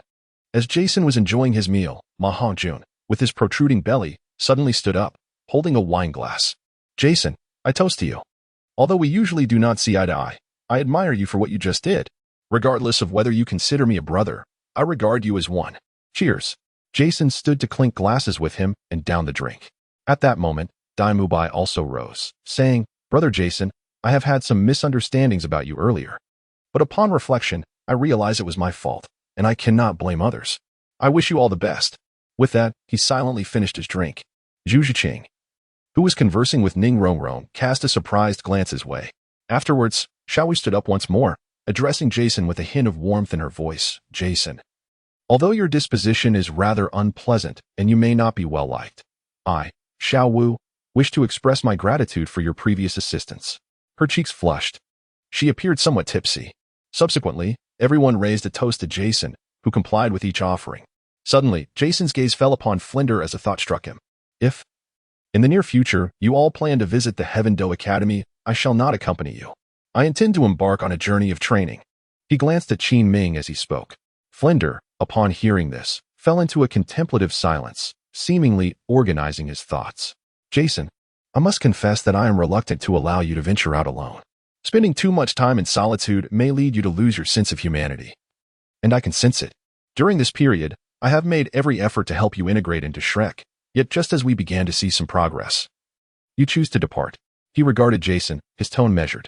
I have stated before that I do not wish to become a mere prey, subject to the whims of others. Jason replied calmly. You are already quite formidable. Not sufficient. Tang San and the others fell silent, pondering his words. If you deem yourself inadequate, what does that make us? Each individual harbors their own aspirations, just as you strive for Shrek and the Master seeks validation. Because of these ambitions, your once inseparable trio has now diverged. Has it not? Jason's remarks caused the Master, who was holding a cup of wine, to pause momentarily. Chapter 65. The battle Flinder let out a wry smile, then silently resumed drinking. Nearby, Qin Ming, puzzled, inquired, Jason, aren't you training alongside the other students? Indeed, I possess my own unique method of training. As I have mentioned before, Jason is rather exceptional. His arrival at Shrek was facilitated by Tang San. To be frank, we have not imparted much knowledge to him. Qin Ming shot a glance at Jason upon hearing this. Shall we spar? Jason suddenly addressed Qin Ming, who was caught off guard. Tomorrow, let us return to school and have a friendly duel, Jason stated earnestly. Before Qin Ming could respond, Flinder, recognizing the mischief in Jason, interjected, Xiao Ming. You are returning with your students tomorrow. You lack the time for a sparring match. He playfully slapped Jason on the back of the head, exasperated. Ouch, old man. Have you had too much to drink, being so reckless? Jason retorted, rubbing the back of his head and glaring at him. What, are you dissatisfied? Shall we step outside for a match? Flinder's mood seemed to sour, likely due to the academic environment. Let us head to the Great Spirit Arena. I shall cover the expenses. Jason's spirits lifted instantly, rising to leave. Hey, we're in the midst of a meal. Xiao Ming has made a rare visit. And you cannot simply abandon him. Xiao Wu Jia interjected, attempting to halt their antics. No worries, I am in high spirits today. It is the perfect time for a brawl. Flinder waved his hand grandly, following Jason toward the arena, leaving the others to finish their meal. It appeared that everyone had nearly completed their dining. Moreover, although the two frequently battled at school, Tang San and his companions had never observed them up close. They could only occasionally hear the sounds of explosions and catch fleeting glimpses while training outside. At present, the two of them ventured into the fighting arena, igniting the curiosity of the onlookers who were eager to witness Jason's prowess. By the way, Xiao Ming, summon that girl with the grayish-purple hair from your team to assist us. Flanders suddenly turned to Qin Ming and said, All right, though uncertain about the dean's reasoning. He readily complied. Vice Dean, it seems that Dean Flanders intends to hold nothing back. This could be problematic. Qin Ming suddenly recalled the implications of the Nine Hearts begonia and discreetly inquired of Xiao Wujin. No, it's that lad who tends to be ruthless with himself. Xiao Wujin shuddered at the memory of that chaotic incident. Qin Ming felt as though he was struggling to grasp their conversation. The group, in high spirits, made their way back to the Soto Great Fighting Arena. Upon entering, Jason had already donned his mask and, following Flanders, promptly approached Supervisor AO. It was quite late, and the arena was sparsely populated, nearing its conclusion for the day. The spectators had dispersed, intending to regroup at a designated area later. In response to Flanders' request and Jason's financial contribution, Supervisor AO readily cleared a large platform for them. They were now at the number 7 arena of the Great Fighting Arena. Tang San and the others had taken their seats in the audience, alongside the recently summoned Yilingling. Initially reluctant to attend, she had come upon hearing that today featured the Battle of the Caretaker, and with teacher Qin Ming's prediction of a disastrous outcome for him, her curiosity prevailed. There were no referees present in the arena, so as soon as the two entered, they activated their martial spirits without delay. Unbeknownst to Xiao Wu, she produced an abundance of popcorn and generously shared it among the crowd, including a portion for Yilingling. The spectators on the stands savored the delightful treat. Observing Flander, who had already unleashed his true martial spirit, Jason's countenance turned grim as he aimed an arrow skyward. With a resounding boom, an explosion echoed above, and in that instant, a flurry of feathers surged towards Jason. Simultaneously, Jason's crimson arrow was also launched towards Flander. When the feathers and the arrow collided in midair, another deafening sound reverberated through the arena. The eyes of Qin Ming and his companions narrowed, reflecting the brilliance of flames. A significant portion of the arena was engulfed in fiery smoke. Compared to their first encounter with Qin Ming, Tang San and the others exhibited a remarkable composure. Jason's explosion effectively thwarted the feathers shot by Flander, enveloping the center in a veil of smoke. Suddenly, a figure burst forth from the haze. It was Flander. As he navigated through the smoke of the explosion, he found no trace of Jason, just as he intended to ascend for a clearer view. A muffled explosion reverberated from the smoke once more. Upon hearing this, Flander's expression shifted as a golden defensive shield materialized around him, activating his defensive soul skill. The moment it was unleashed, countless arrows, spiraling with fierce currents, erupted from the smoke, targeting him with relentless precision. It seemed as though the arrows were endless, continuing to rain down upon him. This time, Flander was earnest in his defense. With a powerful flap of his wings, a vacuum formed around him, halting the downpour of arrows at a distance. Gazing into the smoke, a glimmer flickered in his lenses. Accelerate, wing strike. A dark flash surged into the smoke, followed by a figure clad in blue lightning being forcefully propelled outwards. In the air, Jason was suddenly met by an explosion that seemingly pushed him away with an invisible hand, sending him at a 30-degree angle. At the instant Jason vanished, Flander materialized in his stead. A trickle of blood seeped from the corner of Jason's mouth, yet he appeared unfazed, channeling his soul power to his feet. He reappeared in the sky, not sparing a glance behind him as he swiftly turned and drew his bow. Subtle explosions flickered at his fingertips as he released a series of afterimages. The arrows launched this time pierced through the air, accompanied by the chaotic and piercing shrieks of their trajectory. Flander sidestepped and suddenly appeared before Jason, delivering a powerful punch. It connected. With a thunderous crack, Jason vanished from sight, and the subsequent explosion hindered Flander's movement. The chaotic and sharp shrieks reverberated once more, but this time, a hint of purple was intermingled within. Flander found his advance obstructed and was compelled to glide sideways to evade the incoming attack. The violet hue seemed to foretell his actions, swiftly directing itself towards him. Flander seized the arrow shaft and, with a deft flick, sent the purple projectile hurtling into the ground, where it penetrated the earth as if plunging into water, leaving behind a profound crater. As arrows rained down from above, Flander maneuvered through the air, seeking opportunities to close in on Jason. Yet, each time he found a moment to appear beside Jason, the latter appeared to react with uncanny swiftness. Even when struck by a punch, he seemed impervious to pain, the barrage of arrows showing no sign of abating. As 30 seconds elapsed, Jason, suspended in midair, suddenly convulsed violently before plummeting towards the ground. Flander evaded the rain of arrows and instinctively caught Jason as he fell. This brief skirmish, lasting less than a minute, left the spectators on the sidelines agape, their popcorn frozen midair, unmoving. Chapter 66, Departure. Is this still human? Oscar's trembling words encapsulated what others were too stunned to articulate. Qin Ming appeared to comprehend the reasons behind the Master's counsel for Yu Tianhing to decline the fatal duel, the Master's enigmatic expression, and the profound esteem held by Dean Flander towards him. The initial arrow had already left Qin Ming astonished. What more could be said of the subsequent events? This was indeed the swiftness and ferocity befitting a soul master. Moreover, from Flander's expression, it was evident that he too was under considerable strain. A soul master of such caliber could indeed instill a measure of pressure upon a soul saint, an occurrence that seemed utterly implausible. Yet the truth lay starkly before them. Should this individual ascend to the rank of title Douluo, it was beyond Qin Ming's imagination. Flander swiftly approached Yi Lingling, cradling Jason in his arms. Qin Ming beheld Jason's dreadful condition. His body was charred black, a grotesque amalgamation of crimson flesh and carbonized remnants, with faintly curved limbs still partially discernible. The toll was unbearably severe. He finally grasped the weight of Xiao Wu Jia's earlier words. Unlike the first encounter, this time Jason was conscious. Lingling, please, administer treatment immediately. Qin Ming urgently called out to the still-dazed Yi Lingling. Oh. She snapped out of her shock and hastily summoned the 9-heart sea pearl, activating all her spirit rings to channel their energy towards Jason. A miraculous spectacle unfolded before them. The burns on Jason's body began to mend at a visibly rapid pace, and the contorted bones gradually straightened. Moments later, Jason's exterior returned to its former state, though his internal organs and bones still required recuperation. Focused on her healing, Yi Lingling turned her face away, her cheeks flushed with embarrassment. Although his bones had yet to fully recover, it did not hinder his ability to stand.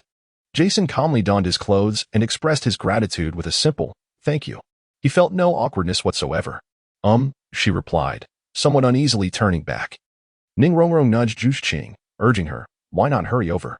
Given that they had arranged for the venue to be exclusive with Supervisor AO. And since the crowd had thinned considerably, Plunder revealed his status as a soul saint. Naturally, Supervisor Ao had ensured that all arrangements were meticulously handled. Thus, the stands were occupied solely by Tang San, Qin Ming, and their companions. As Qin Ming and Yi Lingling departed, they cast one last profound glance at Jason, seemingly intent on imprinting the image of this extraordinary youth in their memories. The master's expression, however, revealed a hint of discomfort each time he witnessed Jason's extraordinary abilities. He found himself engulfed in self-doubt.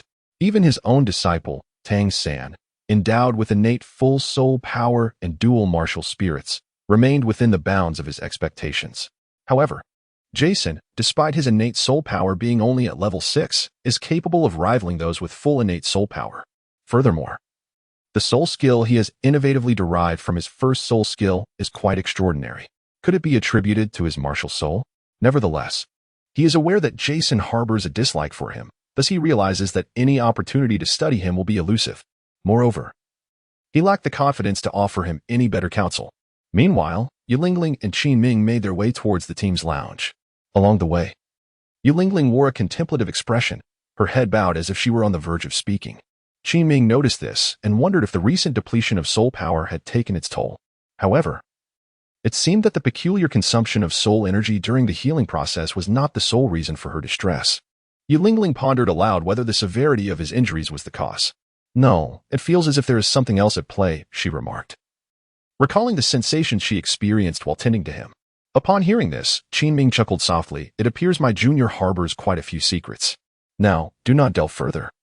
Just rest easy. Tomorrow, we shall embark for the academy. With that, he strode ahead. Yi Lingling hurried after him. Teacher, could you tell me the name of that caretaker? Qin Ming paused, casting her a curious glance. If you wish to know, why not ask him yourself? If Jason were present, he would surely think that the reason this man, in his 30s, remained single was quite apparent. Left without a name, she reluctantly returned to her room in a sullen mood. Upon their return to the inn, Tang San and the others also appeared weary, collapsing onto their beds and drifting into a deep slumber. Jason was assisted back by Zhu Qing, as his bones had yet to heal. After helping him onto the bed, she stood by his side, seemingly entangled in her thoughts. Curiously, Jason inquired, "Is there something else on your mind?" Zhu Qing appeared to have made a resolute decision. Her countenance serene as she replied, "Well, I thought I might keep you company tonight." But sensing the awkwardness of her words, she quickly amended, No, I mean, since you're injured, I'll take care of you tonight. I'll sleep on the floor." The last part was delivered with a firmer tone. "All right then. Though sleeping on the floor isn't particularly comfortable, perhaps we could both lie down together. There's enough space," Jason suggested. Upon hearing his words, she could no longer maintain her composure, her face flushing instantly. "No, that's unnecessary." "Very well, then you may sleep on the floor, but make sure to make it comfortable," Jason said, before reclining on the bed. The little demon began channeling life force into Jason, working to heal his internal injuries. Meanwhile, Yi Lingling had just assisted the little demon in regaining its strength. As Zhu Qing gazed at Jason, who lay on the bed with his eyes closed, an inexplicable surge of anger welled up within her. Then I took a glance at my figure. Ultimately, I could only settle for sleeping on the floor. The next day, aside from Tang San, everyone else rose leisurely only after the sun had reached its zenith. After a night of recuperation, Jason had restored his physical condition to its optimal state. Upon awakening, he found that Zhu Qing's presence was no longer beside him. Following a leisurely lunch and the vacating of their room, the group commenced their free activities. After all, they had a delightful half-month holiday ahead of them. Jason found Flandra, who had not forgotten his promise. A week later, at Shrek Academy, Jason and Flandra sat upon a large stone, their words carried aloft by the summer breeze. "You may leave, but do not take Zhu Qing with you." "Why?" "I fear you may consider her a burden and subsequently abandon her." "I am simply indifferent to strangers. She is my companion, and once we enter the forest, she becomes my closest ally. Yet I find your actions excessively reckless, and your penchant for self-destructive behavior endangers her. Should misfortune befall you, do not involve others." "Oh, Dean, your words wound me deeply. Had you exhibited some semblance of composure, I would not be so concerned." That night, Jason departed quietly, unnoticed by anyone.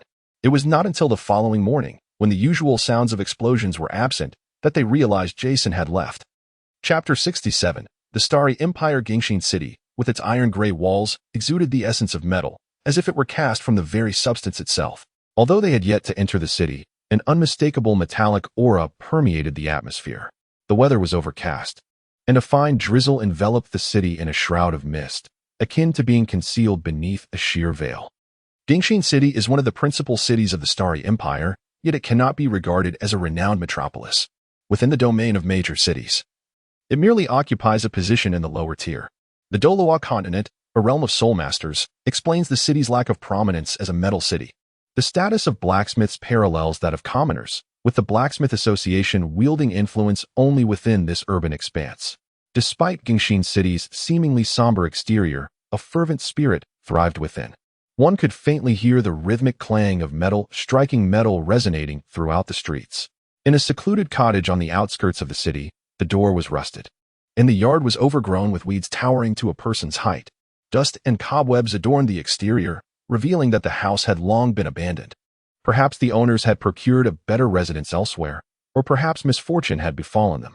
In this era, death is a commonplace occurrence. Yet amidst the overgrown weeds, a narrow path had formed, leading directly to the door. One of the windows had been inexplicably broken open. Sunlight streamed through, illuminating an interior far from the imagined dust-laden chaos. It was, in fact, remarkably tidy. Tables and chairs were arranged neatly, devoid of any dust. Surrounding the table sat a group of youths. A girl adorned with a pure white goat skull mask sat with her back to the sunlight. Beside her, a figure in a wheelchair donned a sinister black wolf skull mask. Flanking the table were several youths clad in matching blue-green robes, accompanied by an adult woman. Their fervent gazes were fixed upon the two figures shrouded in shadow, away from the light. You have received the power of the divine. The deity has granted you rebirth. You must serve it wholeheartedly, and it shall bestow upon you even greater strength. We must harness this force to seek out others who, like you, continue to endure suffering. Our aim is to topple this decaying empire and establish new rules, allowing the divine power to permeate the entire world. This is the salvation bestowed upon us by the Almighty. A profound yet resonant power emanated from beneath the ram-headed mask, stirring the hearts of those below into a fervor.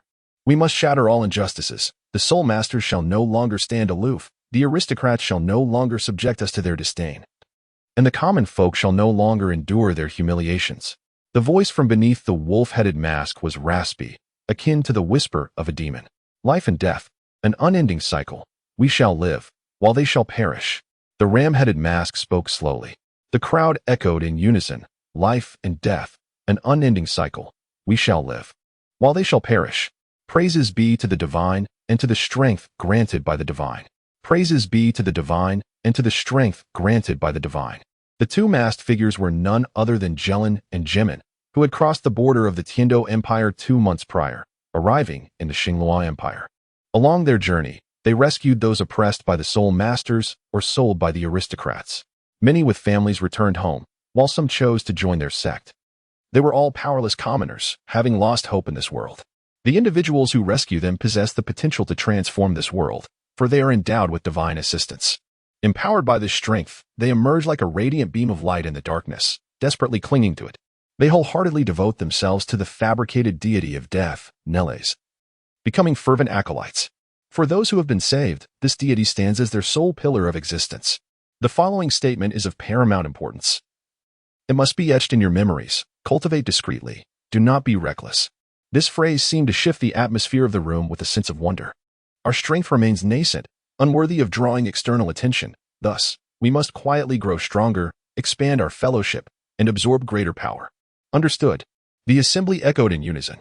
From this moment forth, this shall serve as our base in Gingxin City. Lin Miao, you shall assume the role of bishop for this base. Developing followers discreetly in the shadows. Exercise caution to avoid overly exposing our power. Thanks be to the divine. The only adult female present emanated an air of solemnity as if tasked with a significant mission. Subsequently, Jelin produced a sheet of paper and began to recite from it. Tu Xing, Tu Guang. You two shall journey to Mulia City. Ross, Olin, you will proceed to Tiangang City. Wu Liangdo, Kongli, Hu Hao. You are to go, be mindful to commence from the surrounding small villages, gradually advancing towards the towns. It is imperative to proceed with caution, avoiding haste. During this period, you must also engage in study and literacy, as this will facilitate the dissemination of our teachings.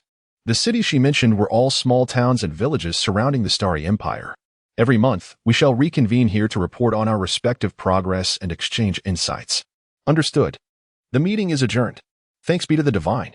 One by one, the members departed, until soon the dwelling was left with only one adult female guardian. Jelen and Jimin continued to cultivate their followers. No one knew what ideologies Jason had instilled in them during that time. In this world, faith serves as the most potent means of uniting people, particularly the weak. As for awakening them, Jason could not afford to wait for such an extended period. Nor was he particularly skilled in that regard. This decision was made hastily after the emergence of the little demon. The extent of what Jelen and her companion could achieve was not within his contemplation. He could only strive to impart to them some religious concepts and other philosophies from their previous lives, refraining from discussing matters that were too avant-garde. After a month had passed, the nascent forms of religion in the small towns surrounding the Xinglua Empire began to take shape. Some activities were conducted in secrecy, while others masqueraded under the guise of a medical establishment, treating ailments with herbal remedies while disseminating their doctrines. During the monthly discussion meeting, it became apparent that opening a medical clinic was a rather commendable idea. By providing treatment to patients during the day, one could simultaneously absorb a modicum of vitality while disseminating the teachings.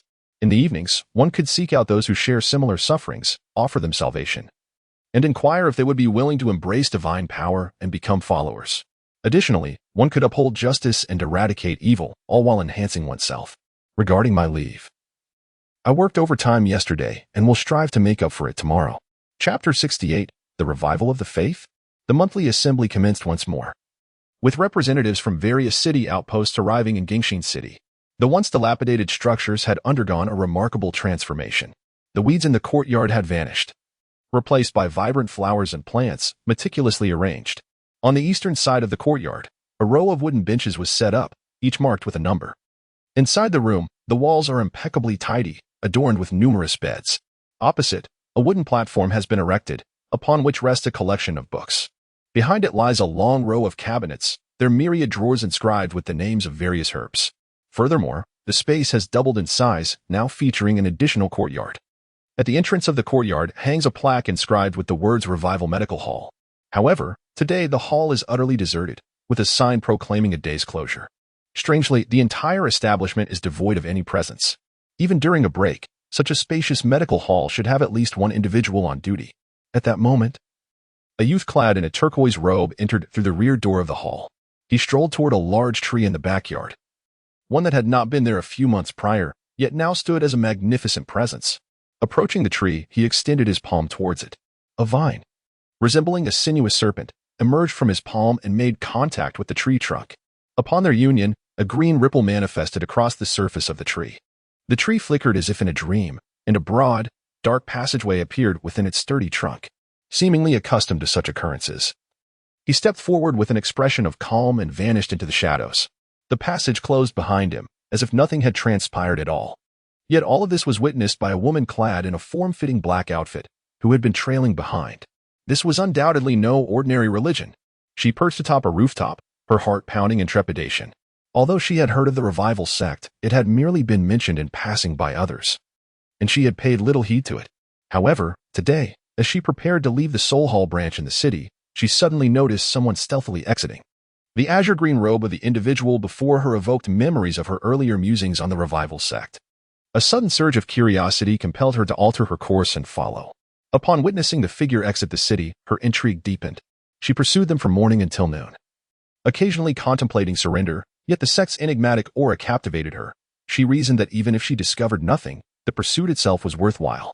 Ultimately, she arrived at the revival sect's stronghold in Gingxin City. Observing the eerily silent clinic before her, she sensed something amiss. It appeared her journey today was not in vain. Let me unveil the secrets you conceal. It was then that the individual she had been tailing unexpectedly manifested vines from their palm. Without any prior invocation of their martial spirit, suddenly, a passage appeared on the trunk of the tree before him, and upon entering, the figure vanished. Her name was Gong Boyan, a member of a modest family within the Spirit Hall, where many such small families existed. Her martial spirit, the soaring wild goose, bestowed upon her the ability to fly, granting her a certain standing within the branch hall. Now, she lingered atop the roof, gazing at the majestic tree that stood silently in the backyard, her heart in turmoil. Should she venture inside, or wait for the people from Gingxin City to join her? If the members of the revival sect were indeed mere ordinary folk, she would undoubtedly confront them and interrogate their intentions. However, the recent events clearly indicated that this sect was not as innocuous as it appeared. Ultimately, she resolved to refrain from taking unnecessary risks. A shadowy silhouette of a large wild goose merged with her, and as she spread her arms, they transformed into wings. Just as she prepared to take flight, the roof beneath her feet suddenly shattered. Subsequently, several vines ensnared her feet with an unyielding grip. Gong Boyon's expression darkened, yet she swiftly summoned her second soul ring. Instantly, her wings straightened, currents of air coursing over them, as she aimed to slice through the vines beneath her. The tendrils were easily severed, but an endless surge of vines rushed forth. She resembled a bird ensnared by serpents, desperately flapping her wings in a futile struggle. Thus, encircled by the vines, Gong Boyon felt her soul power depleting rapidly, leaving her increasingly feeble. Ultimately, she was silently dragged down. The blazing sun hung high in the azure sky. Yet its fierce rays, upon encountering the opening of the house, seemed to be cut off, revealing only a chasm of darkness, like the belly of a colossal beast. Meanwhile, a youth clad in the garments of the revival sect traversed a narrow, shadowy passage, only to be greeted by an underground realm. This expanse was approximately the size of a football field, with robust roots sprawling throughout, as if a world had been carved beneath a colossal tree. Upon these thick roots sat individuals garbed similarly to him, men and women, some older, some younger. They were settled atop the roots like offshoots. Through the roots within him, he sensed the presence of others like him, equally wretched souls. Yet, amidst this assembly of unfortunate beings, in such a bizarre environment, there emanated a fervent enthusiasm, as if their passion could ignite the sturdy roots surrounding them at any moment. With the final individual taking their seat, a figure at the center donned in a sacred ram-headed mask, Jelen, commenced her address. The meeting began. The voice resonating throughout the space immediately drew the attention of those present. With the expansion of the revival sect, it was inevitable that the attention of the Douluo Empire and the Spirit Hall would be piqued. After a brief pause, she announced, consequently, "We shall cancel the monthly meetings. Subsequent gatherings will be communicated to participants in due time." Her words incited a stir and hushed whispers among the crowd. Silence. The voice of the divine, which had been observing all, urged everyone to steadily flourish within their respective realms, assuring them that one day, the divine would descend. Jimin's hoarse voice echoed once more. The commotion subsided instantaneously. All present bowed their heads in reverence, exclaiming, "Thank you, divine. Thank you, divine. Now, let us formulate our future developmental path. I encourage everyone to actively participate. The next meeting may be far off. I propose we leverage the advantages of our medical institution to further our commercial expansion. I believe we should nurture orphans, welcoming them into the divine's embrace. We can proactively mediate civil disputes and engage in more philanthropic endeavors to enhance our reputation." In this intricate and interwoven space, discussions unfolded methodically, each voice contributing to the collective dialogue. A unique force surged within this confined area, transcending dimensions, its destination unknown. Chapter 69. Arrival in the ensuing period. A sect known as the Revival Sect spread throughout the Douluo Empire. They disseminated their doctrines in various cities, venerating a deity referred to as Neles, the god of death. The term god of death may initially evoke trepidation, conjuring images of a sinister cult. However, as the populace engaged with the Revival Sect, they discovered that it was not as grim as presumed. Rather, they were remarkably amicable. Moreover, the medical establishments they have founded have gained considerable renown throughout the region.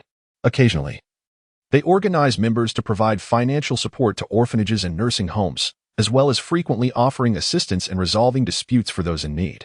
Consequently, the followers of the Revival Church are held in high esteem wherever they go.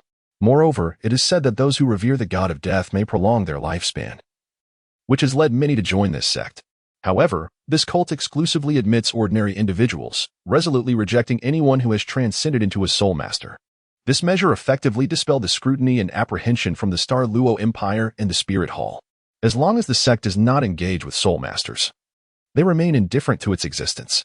Moreover, the adherents of the sect voluntarily contribute substantial wealth to the local Spirit Hall and the nobility of the Douluo Empire each month. Since the establishment of this sect, public order in various regions has significantly improved, as it has alleviated the burdens of local governance by supporting orphanages and nursing homes. Consequently, as this sect flourishes, they extend assistance whenever necessary. As long as this sect, known as the Rejuvenation Church, does not recruit soul masters, there is no need for concern. The Douluo Empire venerates the Evil Eye Saint, while the spirit hall worships angels. As for the deity revered by the Rejuvenation Church, a death god named Nis, they are entirely unfamiliar with it. Perhaps it serves merely as a form of solace for the populace in their vulnerability. Thus, the Rejuvenation Church has steadily developed in the cities surrounding the Douluo Empire, engaging in activities ranging from healthcare to commerce and transportation. They actively assist the Douluo Empire and the Spirit Hall in their endeavors, such as facilitating road access and providing free transportation for individuals awakening their martial souls. Over time, the presence of the Rejuvenation Church has permeated the populace, and its reputation among the common folk has flourished. The nobility, benefiting from the church's monthly provisions, find themselves in a state of contentment. The Spirit Hall has also forged a partnership with the Revival sect, choosing not to impose restrictions. Rather, they are devoted to providing assistance. However, with the emergence of the Revival sect, peculiar occurrences have surfaced in various locales. For instance, soul masters have suddenly appeared, ruthlessly hunting and slaying innocents, leaving behind lifeless corpses at the scenes of their crimes. This has instilled an inexplicable chill among the onlookers the following day under the sun. In response, the Spirit Hall and the Douluo Empire have dispatched personnel to investigate, though their efforts often seem perfunctory. Typically, such hunts do not extend beyond 2 days, allowing the Douluo Empire and Spirit Hall to claim the accolades for their resolution. Some may even draw connections to the recently arisen Revival sect. Yet the individuals associated with it are merely common folk, while the nature of these heinous acts unmistakably points to soul masters, whose usual conduct hardly lends credence to any association with these events. In the far north, a robust giant wolf traverses the vast and desolate snowfields, resembling a stroke of ethereal green ink on a blank canvas. Each time it lands, it stirs up a flurry of snow, akin to splashing waves. This spectral wolf, which should have remained within the Douluo forest, now finds itself in this frigid expanse. Its size and speed are remarkably exaggerated. Amidst the swirling snow, one can discern a figure atop its back, adorned with a lion-headed hat. At that moment, a shadow looms over them as a colossal bird glides steadily through the sky, its keen eyes surveying the surroundings. It is none other than Jason and his companions. A few days prior, in the Douluo forest, Jason had quietly departed from the academy, eagerly arriving at the vast expanse of the forest. With arms outstretched, he embraced the wilderness, intoxicated by the sin of adventure. Donning his long-missed lion-headed hat, Jason extended his hand, and a vine swiftly shot forth, entwining itself around a sturdy branch. Then, Jason soared through the forest like a nimble monkey, racing with abandon and emitting joyful howls. Within the depths of the forest, a fierce battle rages on. The earthy-hued rhinoceros fixates its bloodshot eyes upon the spectral wolf before it. Confusion envelopes him. How could a phantom wolf materialize in this very place? Moreover, this spectral creature seems to match his size. A mutated variant of the spectral wolf, perhaps? He dismisses such thoughts. The rhinoceros' sharp horn begins to glow crimson, and its hind legs coil with latent energy, poised for a charge at any moment. Just as the tension in the air reaches its zenith, a piercing shriek resonates from the heavens above.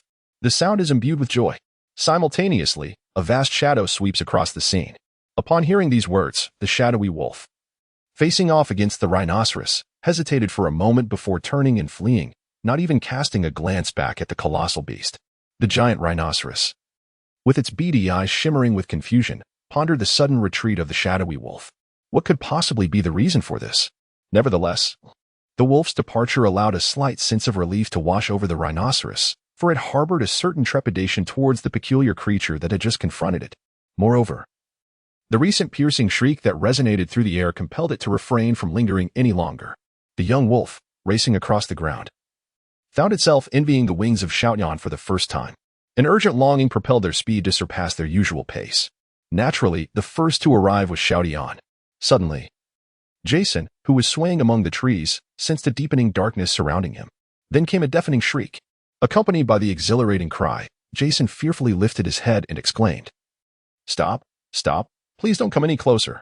It was evident that the little Tian was unable to halt its momentum. Jason found himself pinned to the ground beneath its massive form, struggling to breathe. "Dead bird, get up quickly. If you don't, I might just perish." Jason, barely managing to poke his head out, stretched out his hand, his face flushed with urgency. The little Tian promptly shuffled aside, suddenly recalling that its body had grown considerably larger. "My master has become so small," it thought, tilting its head to observe Jason, who resembled an ant on the ground. Jason, panting heavily, was infuriated by the dim-witted expression of the colossal creature before him. Do you not have any awareness of your own size? Have you been learning foolishness from that little wolf? The thought of the little wolf's foolish demeanor made Jason grimace, realizing that the little Tian might indeed have caught that foolishness. Just then, Jason's ears were assaulted once more by a wolf's howl, accompanied by tremors in the ground. Despairing, he looked at the little Tian bounding towards him. Please, don't come any closer. After a while, Jason found himself awkwardly perched atop a large tree, gazing at the excited wolf and griffin before him. What have you been eating to grow so large? Chapter 70, The Black Flame Bearwolf. Jason exclaimed, dismayed. Oh no. Silly dog, don't lick me. My clothes are all wet. He wiped his face with a look of distaste as the massive tongue drenched half his body. The little wolf glanced at him with a look of grievance. Jason adjusted his hat and smoothed his somewhat disheveled attire while the little wolf and little Tian sat obediently, their eyes brimming with joy at their reunion. After a moment, having composed himself, Jason turned to his long-lost companions, his gaze softening gradually. This was a look that Shrek and the others had never witnessed before.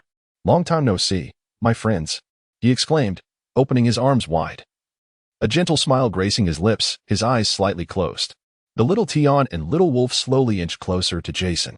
In the end, the three heads, one wolf, one griffin, and one human of vastly different sizes leaned together. Jason felt the gentle brush of their cheeks and tenderly stroked their heads with his outstretched hands. It seemed that even the sunlight filtering through the dense foliage had turned softer in that moment. Since Jason's departure, the little wolf and little Tian had embarked on their own hunting endeavors. Among them, the little wolf had been the fiercest, engaging in battles where both sides exchanged injuries. A stark contrast to the foolish demeanor it had displayed when with Jason, due to its innate ability to fly and the numerous hunting techniques learned from Jason. Xiao Tian seldom sustains injuries during battles. Throughout their experiences in hunting, Jason has imparted his knowledge to them, which has contributed significantly to their rapid growth. Come, let us hunt some prey. Once I reach level 40, we shall venture to the far north. The far north is likely unfamiliar to the two of them. Yet wherever Jason goes, they shall follow. Then Jason leaped onto the back of the young wolf. The little wolf flapped its wings, soaring into the sky amidst a whirlwind. The long-awaited thrill of the hunt ignited Jason's blood once more. The young wolf's massive form carried Jason through the forest, its soft fur flowing in the wind like rippling water. Numerous soul beasts they encountered along the way scattered in fear, with some timid creatures burying their heads in the earth. As they approached the inner perimeter, the young wolf was finally halted. Standing in their path was a black bear, its fur a deep shade of ebony, devoid of pupils, with only 2 orbs of black flame flickering in its eyes. Its overall size was significantly greater than that of the young wolf. The young wolf glared fiercely at the black bear, rage burning in its gaze. It recognized this bear, which had severely injured it just days prior. Had it not been for Tian Gu, it might have fallen prey to this formidable foe. Originally intending to grow stronger before settling the score, it was unexpected that it would confront this adversary so soon after receiving its master's call. Jason swiftly activated his beast perception, directing it towards the formidable black bear with eyes as dark as coal. Species: Black Flame Bear. Age: 7,412 years. Talent: Black Light Note. Even though its eyes burn with fire, they do not emit light. However, it can unleash black lasers. The black flame possesses explosive power. Goodness, laser eyes. Jason couldn't help but feel a pang of envy towards the black bear's extraordinary abilities. Meanwhile, the bear, growing impatient, charged at the little wolf, its eyes shimmering with a dark luminescence. Despite its massive and cumbersome physique, it moved with surprising agility, reaching the wolf in an instant. Clearly, the little wolf had learned from past encounters, evading the attack just in time and retaliating with a swift claw strike. A deep gash appeared on the bear's flank, blood seeping from the wound. Yet, it remained undeterred, pivoting to launch another assault on the wolf. This time, Jason noticed that the bear's paw was enveloped in the same dark flames as its eyes. The little wolf, however, paid no heed to the incoming strike. Instead, it aimed for the bear's throat with its jaws. If this continued, the wolf would be struck in the waist by the bear's powerful paw, while simultaneously sinking its teeth into the bear's throat. Although it seemed the wolf held the advantage, one must not forget the bear's tough hide. The wolf's teeth might not penetrate its throat immediately. Conversely, the bear's flame-imbued blow could easily shatter the wolf's midsection and incinerate it entirely. Yet, this time the little wolf was not alone. Jason was there as well. Suddenly, a purple arrow materialized and found its way into the bear's slightly parted jaws, lodging itself in its throat. While it did not pierce through, it caused immediate pain and toxin to engulf its neural pathways. Wolf, retreat, Jason commanded. Upon hearing this, The little wolf promptly closed its jaws and kicked off against the bear's abdomen, using the momentum to withdraw. At this moment, the black bear, disregarding the young wolf, was solely focused on extracting the arrow lodged in its throat. The searing pain compelled it to cover its mouth and thrash about in a futile struggle. The agony intensified the black flames in its eyes, and suddenly, a beam of darkness, as thick as a rope, shot forth from its gaze. The beam struck a nearby tree, causing it to snap with a resounding crack, its splintered trunk igniting into black flames. Still conscious, Jason thought, observing the beleaguered black bear before him. Had he struck its exterior, it might have retained its fighting spirit. Clearly, the pain inflicted by his second soul skill merely disrupted the bear, failing to diminish its combat prowess. Fortunately, he had hit its throat, allowing the beast to still muster the strength to wield its innate abilities. Watching it claw helplessly at its mouth with its massive paws evoked sympathy in Jason, who continued to draw his enchanted bow and unleash a barrage of arrows. One by one, the arrows embedded themselves in the bear's body, transforming it into a spiky creature aglow with blue light. The black bear let out a furious wail, its primal instincts fully awakened, and the black flames in its eyes blazed even brighter. Targeting the young wolf, two beams of darkness shot forth once more. At the moment the bear turned its gaze, Jason instinctively prepared to command the wolf to evade, but it had already anticipated the move and dodged ahead of time. Jason halted his words, continuing to release arrows from his bow. It seemed the young wolf had grown in more ways than just size during this time.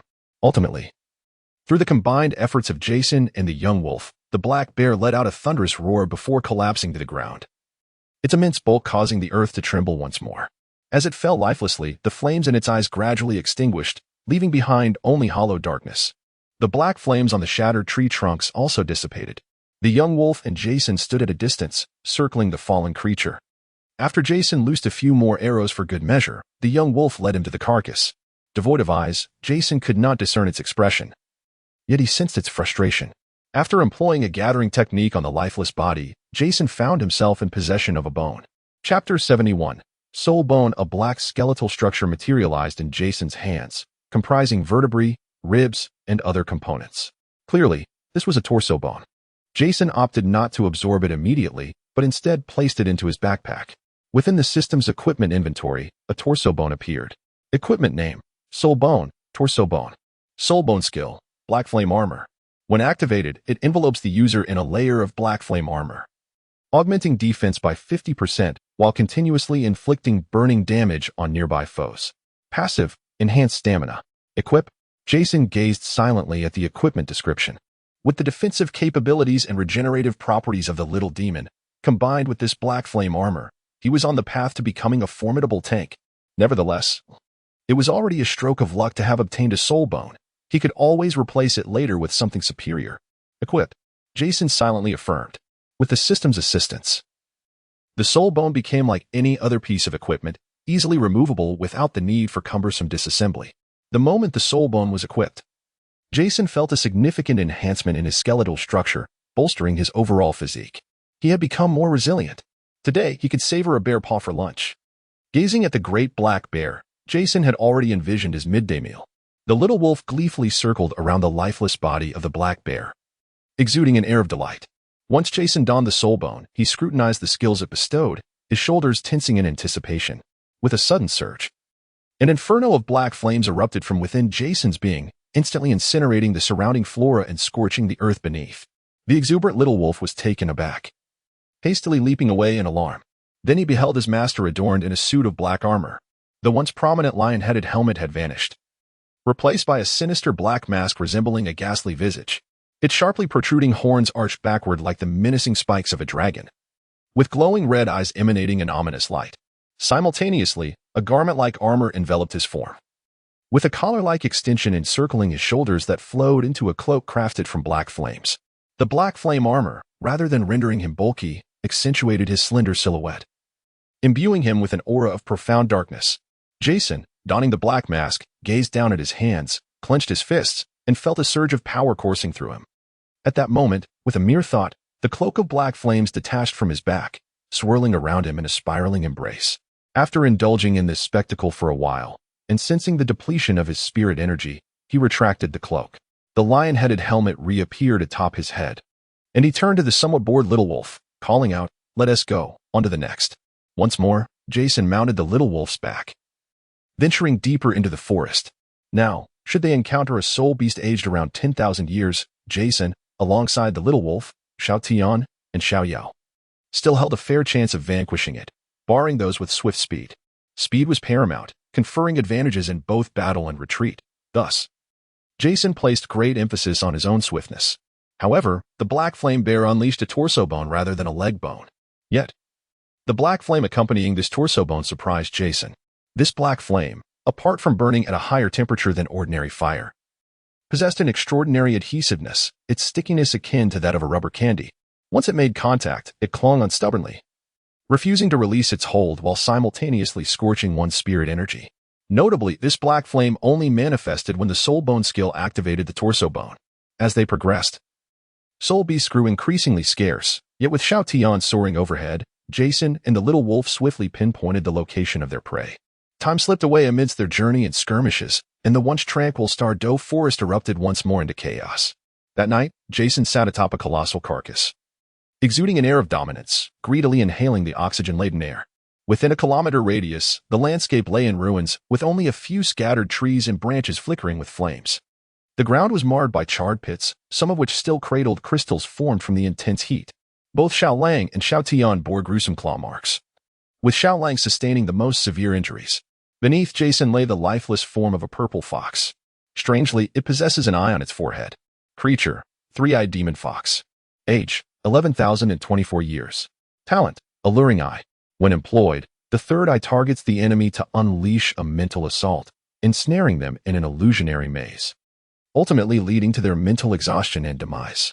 Note, if one desires to behold a lovely maiden bathing, one might gaze into its third eye.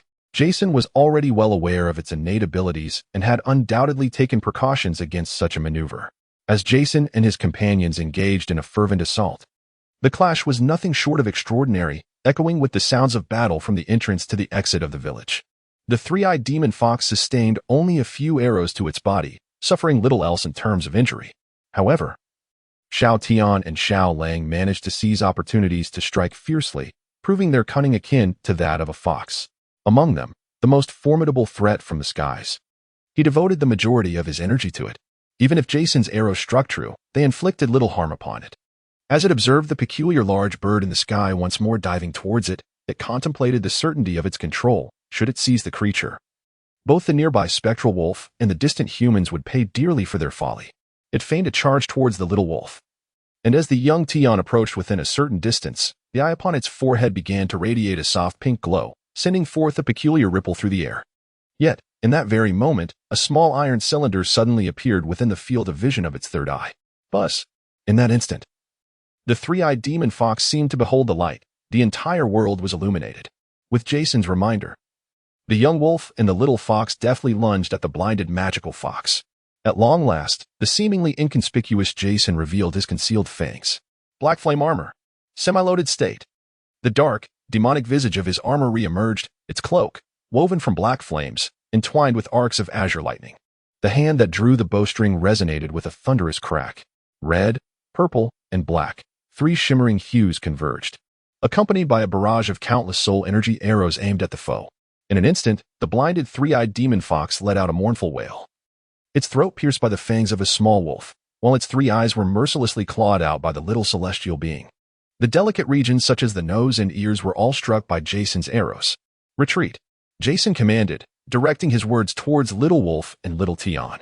Without hesitation, Little Tian seized Little Wolf and soared away from the three-eyed demon fox. At this moment, the three-eyed demon fox had succumbed to a frenzy, its razor-sharp claws thrashing wildly, while its tail lashed the ground in a wild dance. Jason had retracted his martial spirit, his right hand hung limply, blood trickling down his fingers and pooling on the earth below. Yet, his gaze remained fixated on the demon fox, which was struggling in its final throes. With such grievous wounds, its demise was merely a matter of time. All he could do now was wait.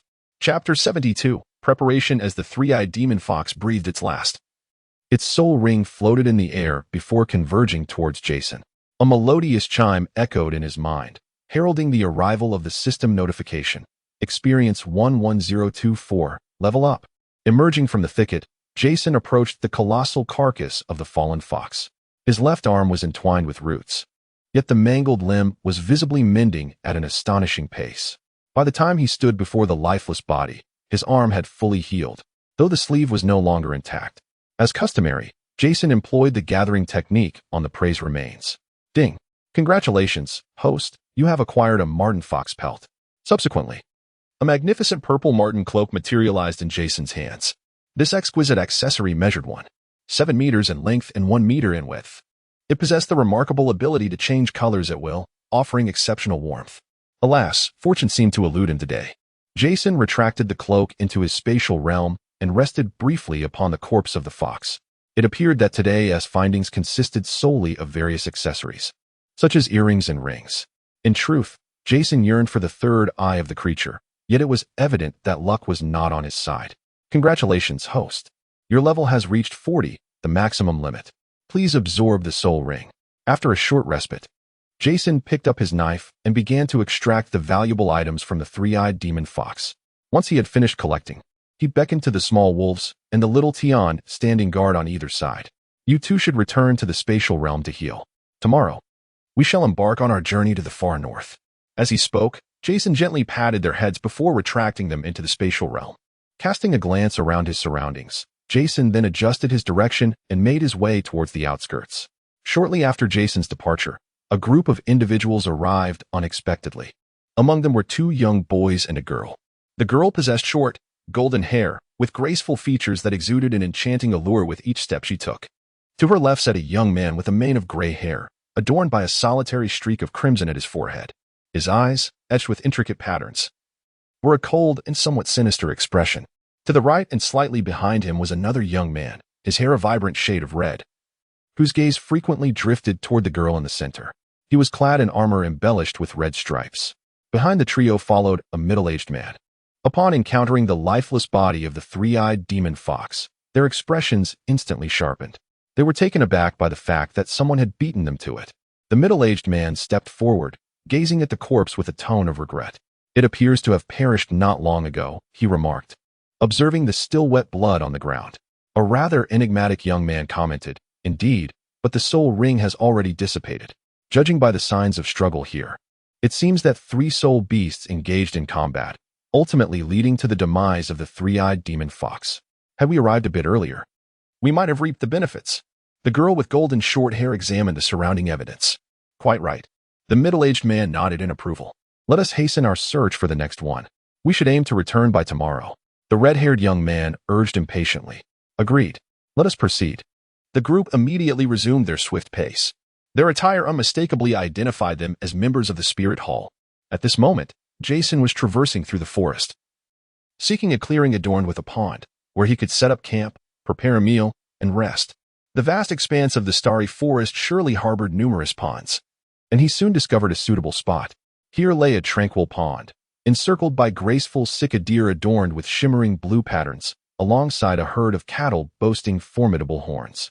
The creatures quietly gathered around the water's edge, occasionally bending down to sip from the pond.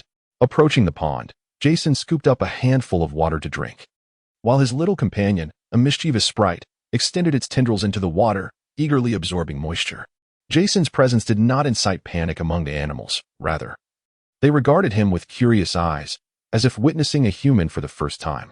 Noticing Jason merely drinking, they resumed their activities. After storing some water in his flask, Jason could not resist the urge to gently pet a curious fawn that had ventured close. At the moment of contact, the fawn appeared startled, but soon discovered the soothing sensation of Jason's touch, relaxing into the experience with half-closed eyes. Suddenly, a larger doe approached, nudging the fawn with her head, as if to admonish it to move away. The fawn glanced back at its mother, bleating softly as if to inquire why it was being pushed. Jason chuckled softly and rose to his feet, causing the nearby deer to take a few cautious steps back. He returned the water flask to his space, then retrieved a flask of wine from his waist, taking a leisurely sip before departing the pond. The fawn, intrigued, attempted to approach and sniff the scent, only to be halted by its mother. The pond remained undisturbed by Jason's presence, and his exit stirred no ripples in the tranquil surroundings. As the sun began its descent, the entire starry forest was bathed in a warm crimson glow. At this juncture, Jason had ascended to a hilltop, seated upon a large rock. Quietly observing the clouds painted red by the setting sun, the warm hues illuminating his face. In that moment, it felt as if both he and the sunset were admiring each other's splendor.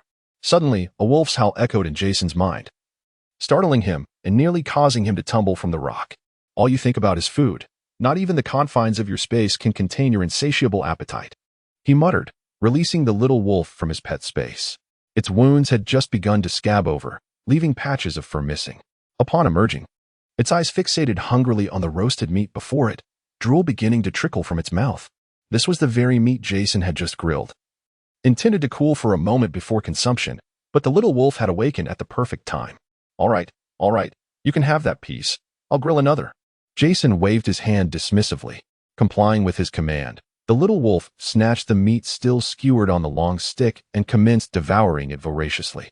The skewer, held in its mouth, resembled chopsticks, and fortunately, Jason had a hearty appetite, for the meat was sufficiently large. Otherwise, it might not have sufficed for the wolf's voracious bites. As Jason continued to grill the meat, his companion, Xiao Tian, stirred awake. Then, a colossal creature appeared on the hill once more. Xiao Tian was still pragmatic. Jason directly handed the raw meat to Xiao Tian. Xiao Tian continued to prefer raw meat overcooked. The young wolf, despite its tender age, is capable of consuming raw meat. After all, it cannot be left to starve in Jason's absence. However, it has a penchant for roasted meat, compelling Jason to prepare it for the creature. Jason is genuinely astonished by the wolf's growth. After all, it is merely a spectral wolf of modest lineage, lacking in formidable bloodlines. Even with the benefit of experience points, to elevate itself to such a degree in such a brief span is indeed remarkable. It must mature swiftly, so we may eventually seek out that great gorilla together. I apologize for the inconvenience. Yesterday, after finally managing to finish my early shift, the company organized an event, making it difficult for me to leave. Speaking of which, I regret that I must take a break from updates once a week. It feels quite awkward. When the May Day holiday arrives, I intend to refrain from revelry and confine myself to my little writing sanctuary. By the way, have any of you read a post-apocalyptic novel? One that features zombies? In this tale, humanity lacks superpowers, and although the zombies can evolve, they remain vulnerable to conventional weaponry. Subsequently, some of the mutations in animals became particularly terrifying, and these are perhaps the most notable. I recall that the very first electronic novel I ever read was this one. At that time, I borrowed a friend's MP5 to enjoy it. Subsequently, regarding the little demon, the text also describes a state akin to symbiosis with venom, yet the consciousness remains merely at the level of instinct. Pets are no longer soul beasts. Their ranks are now determined by combat prowess rather than years of existence. Death does not yield soul rings. Regarding the female protagonist, I shall refrain from elaborating, as the debate between singular and harem protagonists remains quite contentious. Let us continue reading. If discomfort arises, we shall simply cease. For there is no need to endure such grievances, is there? By the way, are there any ladies among the readers? Organizing an event is indeed exhausting. Chapter 73. The Ice Crystal Beast. After traversing the snowy expanse for a while, the young wolf carried Jason into a forest. The trees here were predominantly firs, interspersed with scattered cedar and white birch. After a lengthy journey, dusk had settled, casting a crimson hue across the land. The stark contrast of white snow and the deep red sun created a breathtaking panorama. It was a scene adorned in crimson, exquisitely enchanting. At that moment, Jason leaped down from the back of the young wolf, cloaked in a layer of white fox fur, and his silver hair seemed to meld seamlessly with the snowy landscape. After a brief moment of quiet admiration for the scenery, Jason suddenly made a resolute decision. He set forth into the woods before him. In stark contrast to the vast white expanse of the snowfield, this forest was vibrant with color, although white still dominated. The arrival of Jason and his companions startled some soul beasts within the woods. However, with the young wolf's imposing presence, they dared not approach. Although they were still far from the heart of the extreme north, the temperature had plummeted significantly. Fortunately, the fox fur cloak provided excellent warmth, shielded from the wind. Jason found the acquisition of such a garment from a millennium-old soul beast to be quite worth it. Nevertheless, he pondered whether he could reach the center of the extreme ice territory, though it seemed improbable. Wrapped in the fox fur cloak, Jason meandered through the untouched forest, his gaze constantly surveying the surroundings, while the young wolf followed closely, baring its teeth in a menacing display towards the observing soul beasts. As Jason walked, he suddenly halted, furrowing his brow at a distant soul beast, a white monkey whose gaze seemed rather peculiar. Upon noticing Jason's scrutiny, the white monkey pounded its chest in a provocative manner. Not discerning anything of note, Jason continued onward, leaving behind long footprints and large paw prints, the latter bearing distinct pointed tips. After some time, Jason paused at the entrance of a cave. This cavern, situated on the ground, was shrouded in darkness, seemingly bottomless. The mouth of the cave spanned approximately 10 meters in radius, resembling a vast pit. Surrounding the entrance were numerous ice crystals, scattered haphazardly. As Jason approached, he felt a chilling breeze emanating from the cave's mouth. Tentatively, he extended his hand from beneath the white cloak to gauge the cave's temperature. Within mere seconds, an icy sensation penetrated his fingertips, as if the very marrow of his bones had frozen, halting the flow of blood. Retracting his hand, a warm comfort enveloped him. Yet, his gaze remained fixated on the pitch-black mouth of the cave, as though something within the darkness was drawing him in. At that moment, a panel appeared before Jason's eyes. Creature, Ice Crystal Beast age? Talent? The incomplete assessment was not due to the high level of the soul beast within, but rather the distance impeding full detection. Young wolf, you may return for now. I shall summon you once I reach the depths, Jason instructed, gesturing for the young wolf, which then dissipated into thin air. Then he addressed the little angel in the sky, saying, Little angel, as you survey from above, I shall descend first.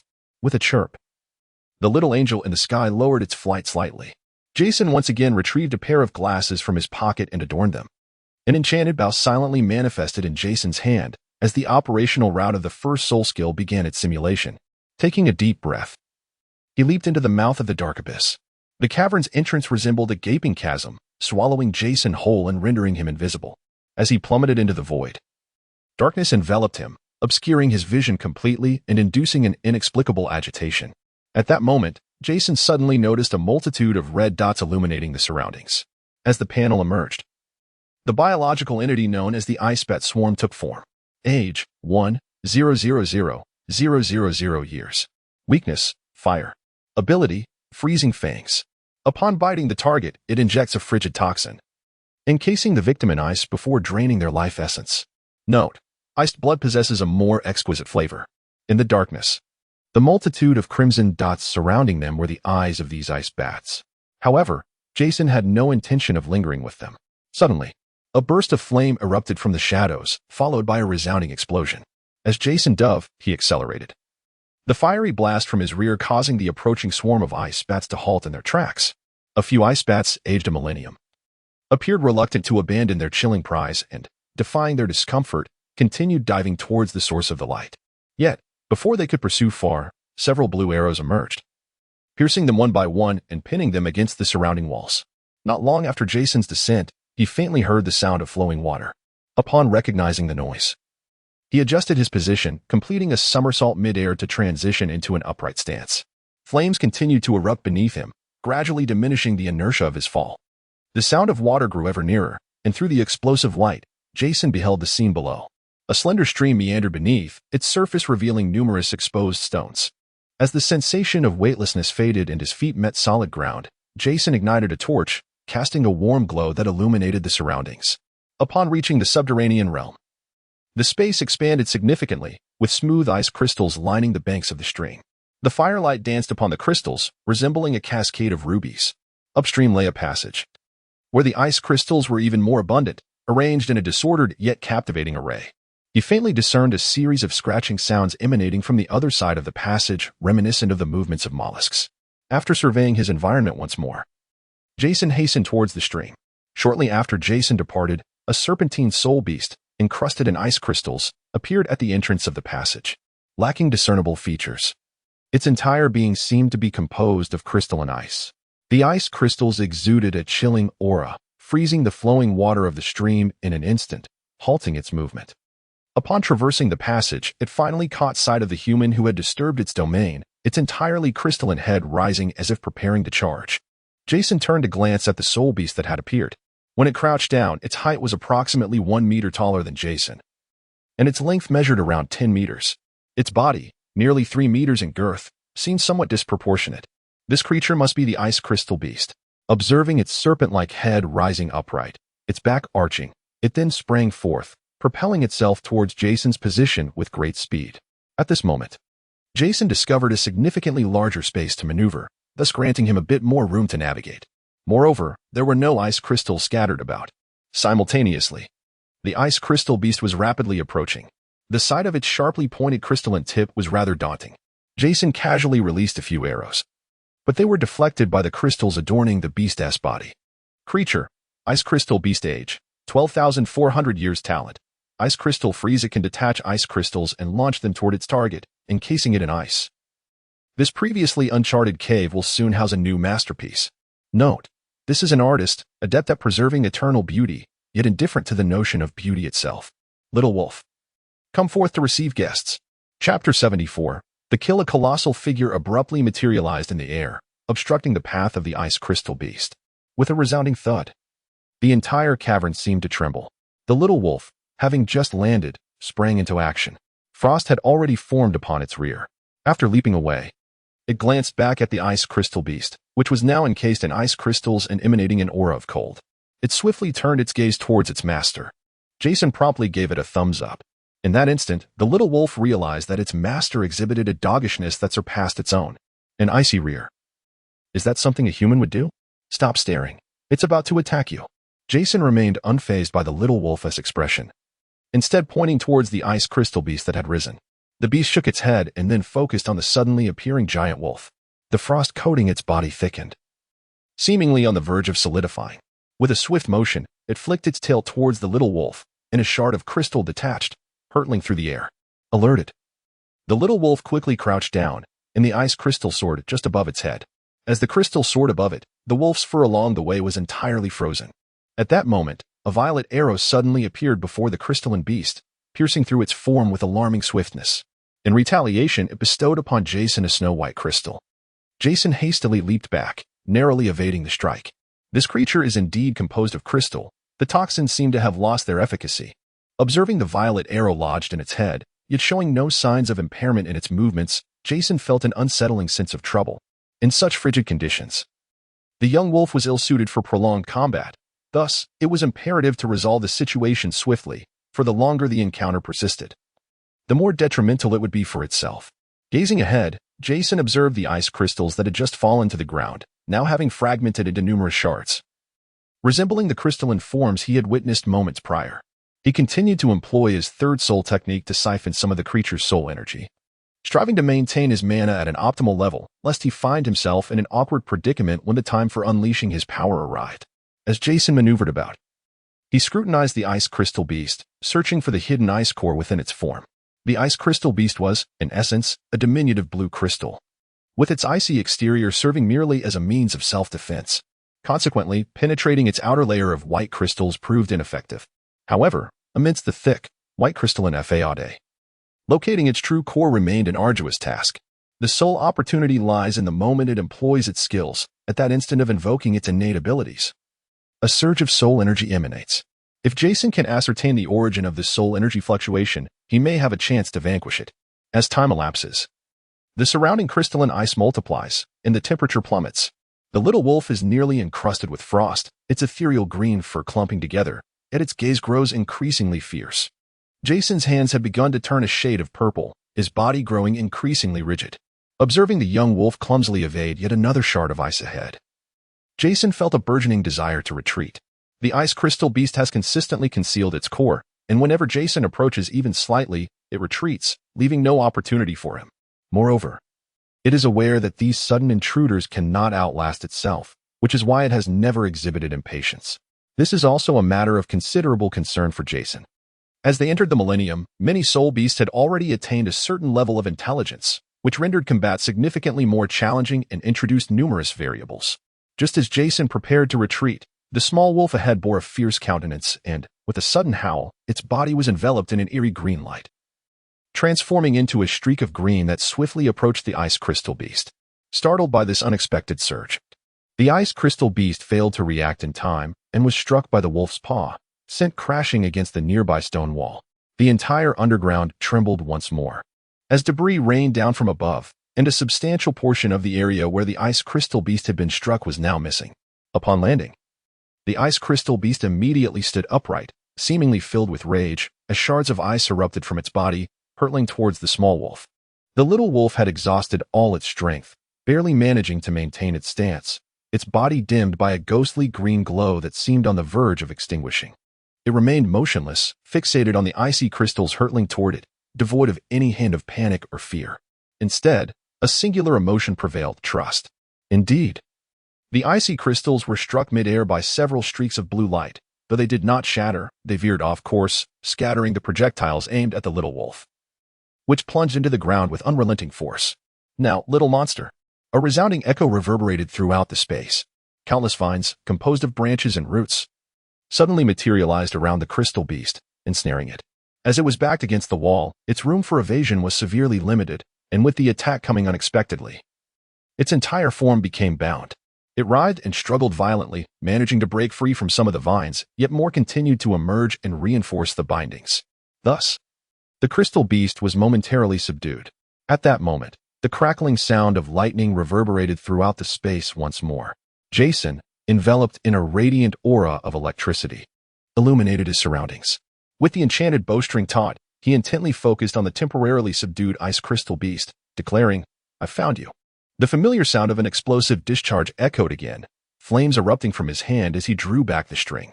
In synergy with the rapid response of his awakened soul power, an innumerable barrage of arrows coalesced into a brilliant string, aiming at the creature that was on the verge of breaking free. A long azure line struck a specific point on the front section of the ice crystal beast. All arrows aligned in unison, piercing that singular spot. As the saying goes, dripping water penetrates stone, and arrows are no exception. The blue line persisted for 2 seconds before dissipating, revealing a small puncture on the beast's body, which housed a fragmented blue crystal. Simultaneously, a dark soul ring emerged from the carcass of the ice crystal beast.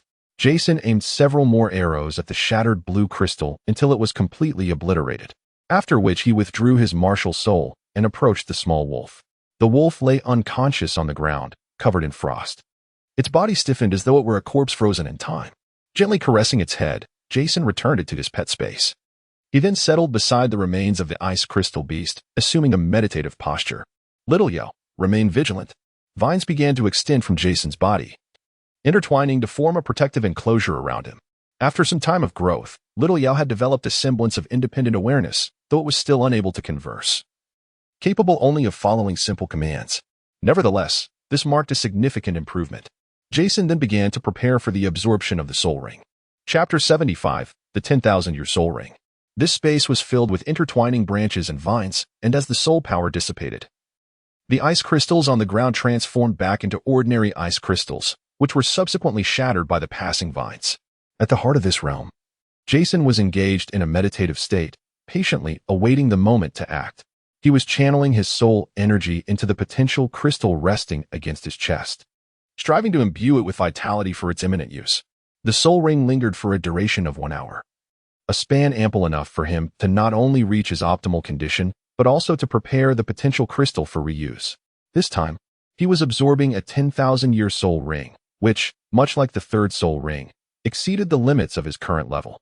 Jason's determination to absorb the 10,000-year soul ring stemmed from the continuous healing and energizing provided by the little demon, along with the significant enhancement of both his physical and mental faculties triggered by the potential crystal. Additionally, the skeletal soul bone acquired a few days prior in the Stardow Forest had further augmented Jason's constitution. His rigorous self-training involved cycles of explosion and repair, each reconstruction strengthening his physique incrementally. In truth, Jason contemplated the audacious prospect of absorbing a soul ring of even greater age. However, the frigid conditions of the extreme north were not conducive to the combat capabilities of Xiao Tian and Xiao Lang, nor to his own. Thus, the most prudent choice was to hunt soul beasts below 15,000 years in age, ensuring a steady and safe absorption process. As the energy from the potential crystal finally reached its zenith, Jason took a moment to adjust his breathing before preparing to absorb the black soul ring before him. The ring floated gently towards Jason as the absorption commenced. In that instant, a chilling aura began to freeze his mental consciousness. Outside, the snowy white fur of Jason's ferret was untouched by frost, his body temperature slightly lower than usual, which was entirely normal in such an environment. Yet, frost gathered on his brows, his lips turned pale, and his teeth chattered, indicating an intense cold. The little demon began to channel energy into Jason, while the blue crystal on his chest illuminated once more, enveloping him in a crackling aura of lightning. The icy grip on Jason's mind was suddenly shattered by a surge of electricity, reviving his thoughts. Concurrently, the rate of soul ring absorption accelerated. Thus, Jason smoothly absorbed the 10,000-year soul ring of the ice crystal beast. Sitting cross-legged on the ground, he gradually opened his eyes, the frost on his brows vanished, and his lips returned to a soft pink hue. Let's go? Xiao Tian is waiting, Jason declared as he rose, retracting the dense vines surrounding him. The ice on the path began to melt, and streams of water began to flow. Upon reaching the cave entrance, Jason utilized the explosive force to ascend once more.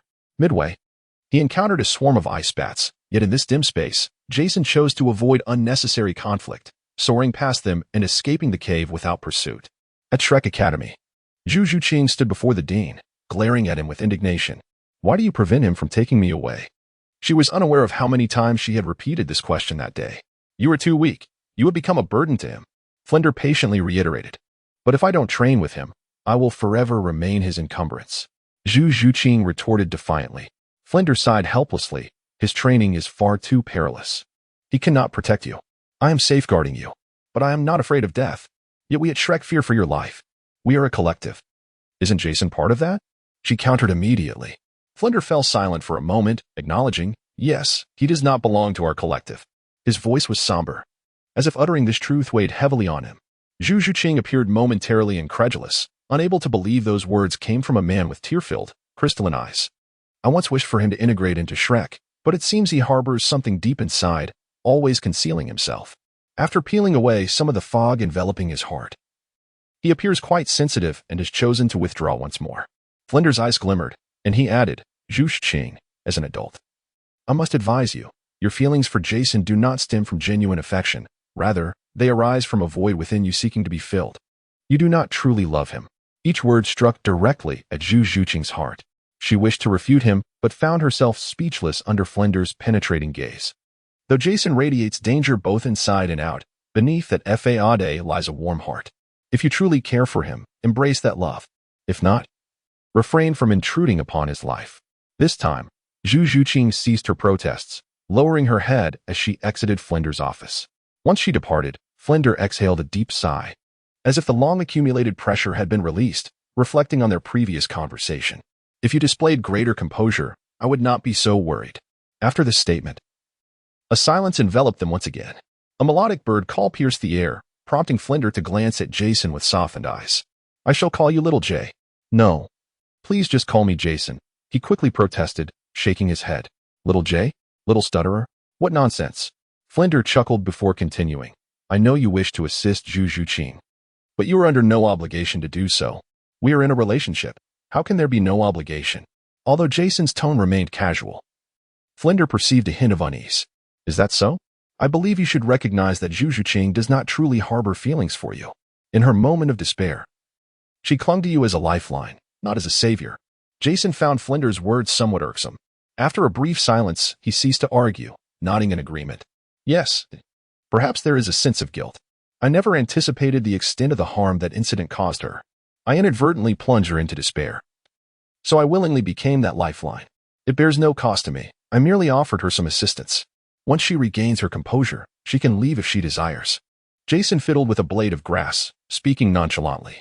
Things are not so simple. You owe her nothing and need not compensate her in any way. Focus on your own path. You may be like a ferocious beast, thriving within the laws of the jungle, yet in matters of human interaction, you tread too cautiously. The feeling of having one's innermost thoughts laid bare and spoken aloud was undeniably humiliating. Dean, do you not feel rather disagreeable? Do I? Flinder laughed. In the company of friends, do not be so wary of hurting them. Pursue your own endeavors. Should you require assistance, feel free to reach out. May I borrow some money? Absolutely not. Jason scoffed, casting a disdainful glance at him. Young man, I shall clarify matters with Zhu Zhuqing. You need not harbor any guilt. Sometimes, possessing too keen an insight is not advantageous. You have been watching me, Jason inquired, observing Flinder closely. Is it not normal for a dean to observe his students? Flinder retorted with a raised brow. In truth, if not for Zhu Zhuqing, I might never have noticed. Indeed, during their training sessions, Zhu Zhuqing frequently approached. Not out of genuine affection, but as a misguided emotional response. In her emptiness, she reached out, seizing whatever she could. Once she emerged from her despair, she might express gratitude for that lifeline, yet she understood she did not genuinely love him. This may seem illogical, yet emotions often defy reason. Perhaps, in the end, Zhu Zhiqing might truly come to love Jason. Their time together was fleeting, and such affection seemed rather unrealistic. It was precisely because Jason perceptively sensed her predicament that he made his fateful choice at that moment. His actions appeared to be polar opposites of his usual demeanor. Unexpectedly. How surprising. With a sigh, Flan turned and departed. Watching his retreating figure, Jason's gaze solidified with determination. It was time to bring closure to my own affairs. Announcement: the book will be available on May 1st, and there will be a significant update at that time, with a minimum of 5 chapters. I will take a 4-day break, and once this period is over, everyone can begin to indulge. The little black room awaits. I assure you that I will complete this book, as I have ample time after work to dedicate to writing updates. Of course, I am immensely grateful for your support. It provides the motivation I need to continue. Chapter 76. The Enchanted Ice Crystal Arrow. Upon emerging from the cave, a wave of warm comfort washed over Jason. Caw. The little spirit, having spotted him, immediately swooped down from the sky, brimming with excitement.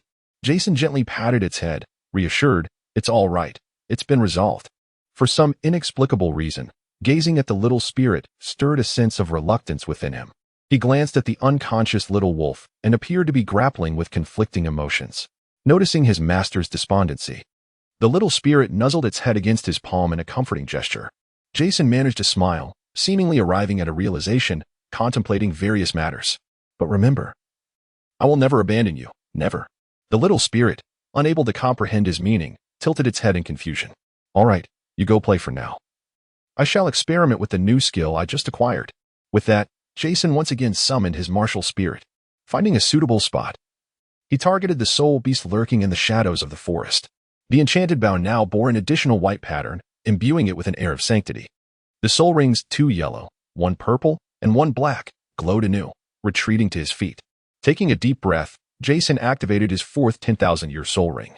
A translucent white arrow materialized on the enchanted bow, emanating a chilling aura, causing the surrounding temperature to plummet.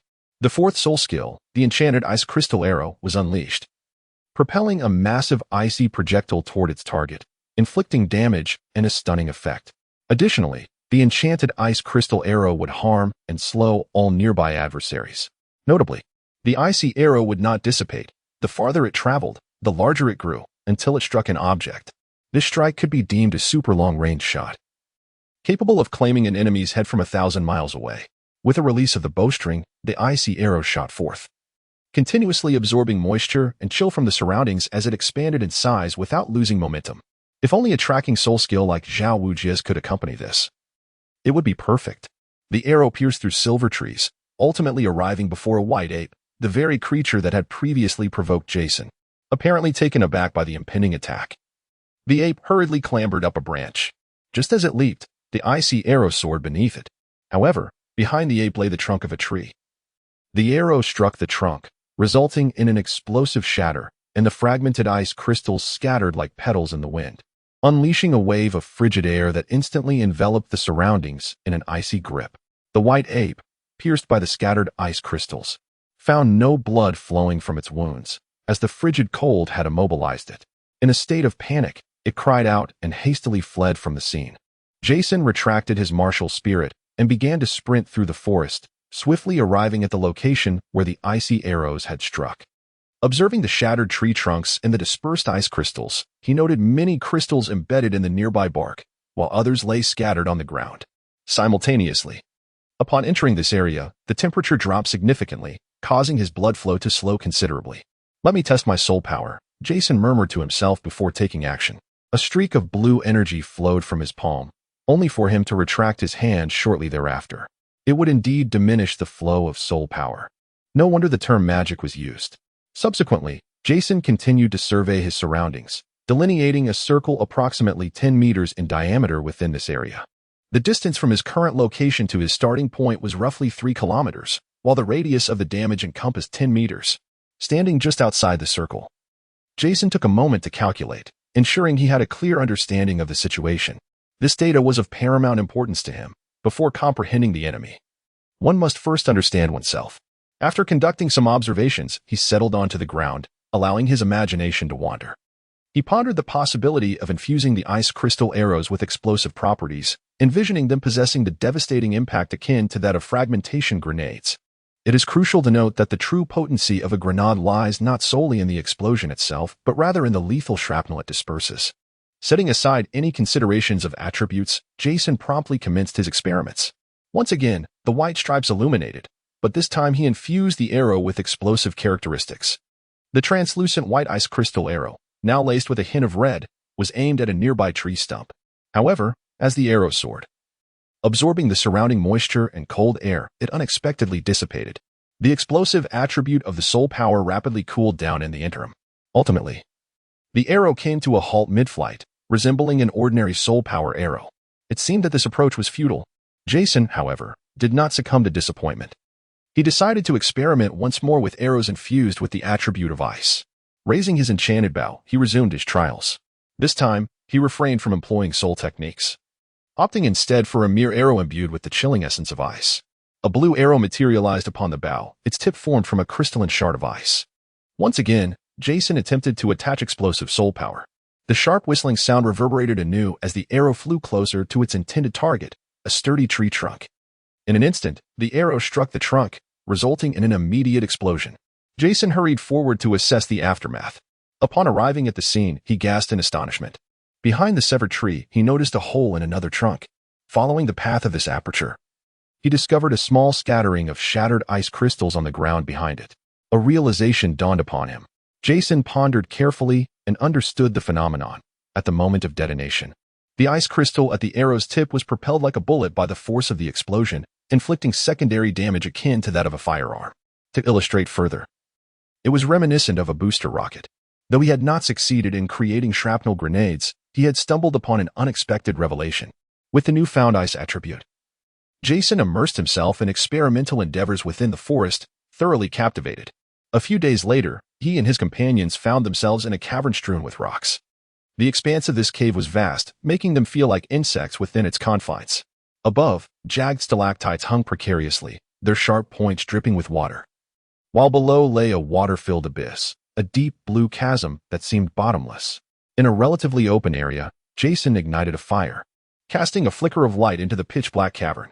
As he ventured deeper into the inner sanctum, he arrived at the foot of a snow-capped mountain.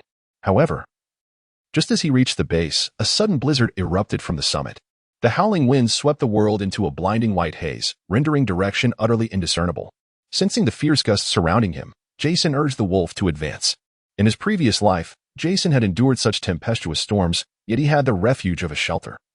Here, however, the desolation offered no sanctuary. Fortunately, he discerned a cave not far ahead and realized he must hasten inside before the blizzard unleashed its full fury. With visibility reduced to a mere 2 meters, the wolf struggled forward until it unexpectedly stepped into the void, tumbling into the vast cavern below. The howling winds abruptly ceased, plunging the space into an eerie silence. Chapter 77. Crisis within the cavern. Xiao Tian and the wolf appeared to be captivated by their surroundings, darting about with curiosity, sniffing here and peering there, seemingly enchanted by every detail of their new environment. Jason sat cross-legged by the fire, his austere visage illuminated by the flickering flames. At that moment, he opened his eyes, and in the instant they parted, a chill seemed to emanate from him. He extended his hand towards the fire. The flames scorched his skin, yet he appeared impervious to the heat, fixated solely on the reflection of his hand within the blaze. His hand seemed enveloped in a layer of glass, mirroring the fire's vibrant dance. He plunged his hand into the flames, retrieving a burning log. Upon contact, the wood emitted a sizzling sound. Subsequently, the surface rapidly froze, while the embers within had yet to be extinguished. In Jason's hands, what was wrapped was not a lens, but rather ice crystals. With the experience of cultivating his first soul skill, the subsequent training in the ice attribute progressed with remarkable ease. Enchantment is not limited to arrows. It can also be applied to one's own body, which is the most distinctive feature of the enchanted bow. While this attribute may appear advantageous, what occurs when one is devoid of the system? In the absence of the system, one must choose between cultivating attributes and enhancing soul power levels. If one prioritizes the attributes that augment the body, progress in level will be excruciatingly slow. Insufficient levels yield inadequate soul power to support combat endeavors. Conversely, focusing on soul power levels is a far superior choice, albeit one that leans towards soul rings and soul skills, allowing one to quietly fulfill the role of an archer. Yet, what archer is without the heart for close combat? Casting aside the ice popsicle onto the ground, Jason felt an inexplicable restlessness, despite the surrounding chill. he found himself disinclined to continue his training. Glancing at the spirited little wolf and Xiao Tian, he departed from the warmth of the fire and ventured into the cave. After navigating several turns and circumventing a few rocks, Jason emerged into a more spacious area. This place, though modest in size, was slightly larger than a basketball court, devoid of sharp stalactites or protruding stones, presenting a relatively smooth surface. Once he identified a suitable spot, Jason retrieved a handcrafted training bow. This bow, fashioned from the horn of a rock rhinoceros and the tendons of an earth dragon, was meticulously crafted by Jason himself. It bore considerable weight and was typically reserved for training purposes. Subsequently, he retrieved a quiver from the space, slinging it across his back, filled with numerous wooden arrows. He located a peculiar stone, perfectly balanced atop a larger boulder. Without employing his soul force, Jason relied solely on his physical prowess, repeatedly knocking an arrow, drawing the bowstring, and releasing it. This process, though not particularly swift, unfolded with remarkable fluidity. The wooden arrows incessantly pierced the target, and before long, they were shattered. He continued to seek another target. Before long, drenched in perspiration from his relentless shooting, Jason remained unwaveringly focused on drawing the bow and loosing arrows. When the arrows were depleted, he would summon more from the spatial realm, as if determined to exhaust every last one. Yet, there remained thousands of arrows within that space. His once agitated spirit gradually found solace with each successive shot, uncertain of the number of arrows he had loosed. The area around him became strewn with wooden shafts and shards of stone, prompting him to finally cease his activity. In an instant, an overwhelming wave of fatigue washed over him, nearly rendering him unconscious. He struggled to maintain his composure as he returned to his original position. The fire had extinguished, and Jason rekindled it, subsequently laying down a blanket beside it and easing himself into a prone position. He gazed at the flickering flames, their glow reflecting in his eyes, momentarily entranced by the dance of the fire. Then, two shadows loomed closer. They were Xiao Tian and Xiao Lang. They nestled beside the fire, nudging Jason, who affectionately stroked them in turn before they contentedly settled down to rest. Uncertain of how long he had been asleep, Jason was abruptly stirred by a sudden tremor. Instantly, he rose to a state of vigilance, his martial spirit's soul rings manifesting around him. Meanwhile, Xiao Tian and Xiao Lang remained vigilant, observing their surroundings. The environment was eerily silent, save for the trembling of the cavernous walls. In the distance, a resonant roar of beasts could be faintly discerned, instilling an overwhelming sense of pressure merely through sound. The noise was deafening, laden with fury. Despite their considerable distance from the inner sanctum, the presence of such formidable soul beasts was perplexing. Jason's expression darkened, sensing the gravity of the situation. Just as he contemplated allowing the unidentified entity above to proceed first, the accumulated snow at the cave entrance suddenly collapsed, cascading down in large masses and revealing a bright sky. The snow struck the ground with a resounding thud, akin to the fall of a heavy object. Xiao Lang and Xiao Tian remained on high alert, fixated on the site where the snow had descended. As Jason discerned the object concealed beneath the snow, his expression abruptly shifted. Before him lay a corpse, one that bore a striking resemblance to a small wolf. Its body cloaked in fur akin to the snow surrounding it, with limbs reminiscent of those of an ape. "Quickly, move," Jason exclaimed. But scarcely had he uttered the words when the entire cavern collapsed in an instant. Countless boulders tumbled down, and a shaft of light pierced through the cavern, revealing a colossal figure, akin to the corpse he had just observed, yet magnified severalfold. It was akin to the stark contrast between an adult and an infant. Jason sought refuge amidst the crumbling debris, where the magnificent stalactites transformed into perilous weapons. He narrowly evaded one massive boulder after another, his petite stature proving to be an advantage. As for those he could not evade, he resorted to shattering them with explosive force. Though the formidable wolves, large in stature, exhibited remarkable agility, even when struck by a falling object, it failed to inflict any significant harm upon them. The colossal, snow-white figure swiftly located the lifeless body, seizing it with its immense hand and bringing it to its nostrils for a scent. Upon realizing that the essence of life had departed, it unleashed a heart-wrenching, mournful roar that echoed through the mountains, causing the very snow upon the peaks to tremble. Jason crouched on the ground, clasping his ears, feeling as though his eardrums were on the verge of bursting. At last, the creature ceased its lamentation and turned its gaze toward Jason, or rather, to the space behind him. Yet, behind Jason lay nothing but a scattering of stalactites. At this moment, Jason felt an overwhelming chill enveloping him. He recognized the creature before him as the Titan Snow Demon. Creature, Titan Snow Demon years? Talent? Weakness? Note, insufficient level. Indeed, this time, it was a matter of insufficient level. From the moment he laid eyes on the corpse of the Titan Snow Demon Cub, Jason sensed something amiss. However, he could only utter a brief warning before it arrived.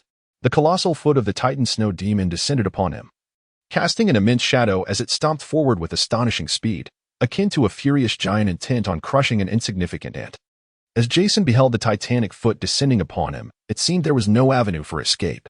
Chapter 78, Dream? Load Mode. With no time for deliberation, Jason activated load mode. The air was filled with the piercing crackle of lightning and the resounding roar of explosions as he vanished from his original position. The giant palm struck the ground, sending forth a massive wave of white mingled with rock. Yet, countless arrows suddenly pierced through this tumultuous wave, each one spiraling towards the Titan Snow Demon's eyes. Seemingly infuriated by the defiance of the ant, the creature let out a tremendous roar, shattering the arrows that were launched towards it in midair. Jason, struck by the thunderous roar, felt his eardrums rupture, blood trickling from his ears. Yet, he remained resolutely focused on the colossal entity before him. Before the colossal wave had subsided, another foot swiftly descended upon him. A resounding crash echoed once more as the immense foot struck the ground, sending a figure hurtling through the air amidst the tumultuous waves. That figure was indeed Jason. Despite his remarkable surge of energy, it paled in comparison to the overwhelming disparity in power. At that moment, every bone in Jason's body lay shattered, his internal organs gravely injured, teetering on the brink of destruction, his life precariously sustained by the efforts of a small demon. This was merely the residual force, not the full brunt of the impact. A gust of wind pressure surged toward Jason again, prompting him to adopt a more serious demeanor as he prepared to defend himself with his palm. The sight of the vast, looming hand descending upon him resembled a blanket of snow cascading down from the heavens. As Jason lay on the ground, a vine swiftly extended from his body, wrapping around a nearby rock in an attempt to pull himself away. However, it was too late. He could not evade his fate. Just as the Titan Snow Demon was about to strike down upon Jason, a figure slightly larger than its palm interposed itself. A piercing cry echoed, imbued with resolve. Jason stared wide-eyed at the figure before him, shouting, "What are you doing? Move aside." Xiao Tian collided with the Titan Snow Demon's palm. Time seemed to freeze for a moment, and then the pressure of the wind dissipated. The Titan Snow Demon halted its hand. Xiao Tian braced against it. A glimmer of astonishment flickered in the demon's eyes, which then transformed its palm into a claw, grasping Xiao Tian. It cast a disdainful glance at the struggling Xiao Tian, and then its eyes darkened as it squeezed forcefully. Instantly, its palm was stained crimson, blood cascading down like a waterfall, turning the snow beneath into a sea of red. No. Jason, perched on the back of Xiao Lang, watched the scene with eyes wide in horror, a muffled sound reverberating ominously within him. At that moment, a cracking sound resonated from the mountain peak, followed by a thunderous roar that echoed throughout the range. A vast expanse of accumulated snow surged down the mountain like a roaring wave, resembling a great white dragon soaring through the clouds. The small wolf, carrying Jason, was suddenly engulfed by the avalanche, vanishing into the tumultuous snow. In the eternally snowy northern lands, the force of the avalanche was beyond imagination. Witnessing the ferocious avalanche rush past him, its presence vanished, and he let out an anguished roar towards the heavens. The avalanche seemed to grow even more furious. The avalanche persisted for a considerable time, until the terrain gradually leveled out, piling thick layers of snow at the mountain's base, resembling fluffy cotton. The Titan Snow Demon had already retreated with its young towards its kin. Jason slowly opened his eyes, finding himself surrounded by a blinding whiteness. A white wall? Looking around, he realized he was in a hospital room. "Ah, you're awake," a nurse exclaimed, her face lighting up with joy upon seeing Jason's eyes open. "Am I in a hospital?" Jason asked, bewildered. "Yes, forest firefighters discovered you unconscious on the ground and brought you here." The nurse, appearing to be an intern, radiated youthful exuberance. "Why save me?" Jason said with a wry smile, gazing up at the ceiling. "Isn't it a good thing to save you? You can do more of what you desire.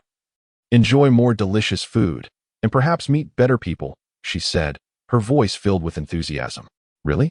Jason mused, not contradicting her, and then closed his eyes to rest. "Well, you should rest. I need to attend to other patients." Feeling Jason was somewhat uninteresting, she elegantly departed. Days later, Jason was discharged and returned to his modest abode. His hunting dogs had perished during that forest incident, and he needed to acquire 2 new ones. The thought of hunting dogs reminded him of the small wolf and Xiao Tian from his dreams. He found a specialized breeding facility for hunting dogs located on the outskirts of the city.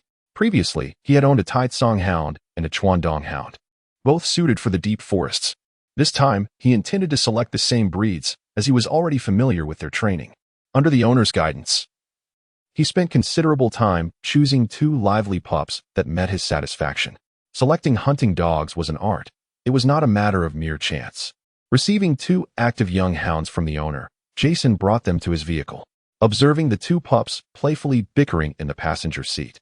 He couldn't help but chuckle before starting the engine and heading to the supermarket to procure their food.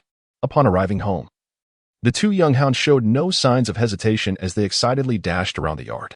Jason played with them for a moment, then began preparing their meals with the supplies he had bought. His home, once empty, now brimmed with vitality thanks to the arrival of the 2 young hounds. During their training, the 2 hounds grew and matured. Since waking from the hospital, Jason had been plagued by strange dreams, leaving him feeling unsettled over the past few months. Today, as usual, he prepared the dog food. Xiao Tian, it's time to eat, he called out, tapping the food bowl. The 2 hounds, standing around 70 centimeters tall, joyfully rushed to him. Xiao Lang had a wrinkled face with erect ears and a muscular build, while Xiao Tian sported a black back and yellow legs with V-shaped ears that aligned with its eyes. Instead of diving into their food immediately, the 2 hounds looked to Jason, awaiting his command. Go ahead, Jason said, stroking Xiao Lang. Yet this time, Xiao Lang did not rush toward the food. Instead, it lunged at Jason's neck. Jason's instincts kicked in, his hair standing on end as adrenaline surged through him. Simultaneously, the world around him began to distort. And then Xiao Lang appeared before him, baring its fangs near his throat. Seeing his master awake, it retracted its teeth and, with reluctance, licked Jason's face affectionately. Then, it collapsed into Jason's embrace.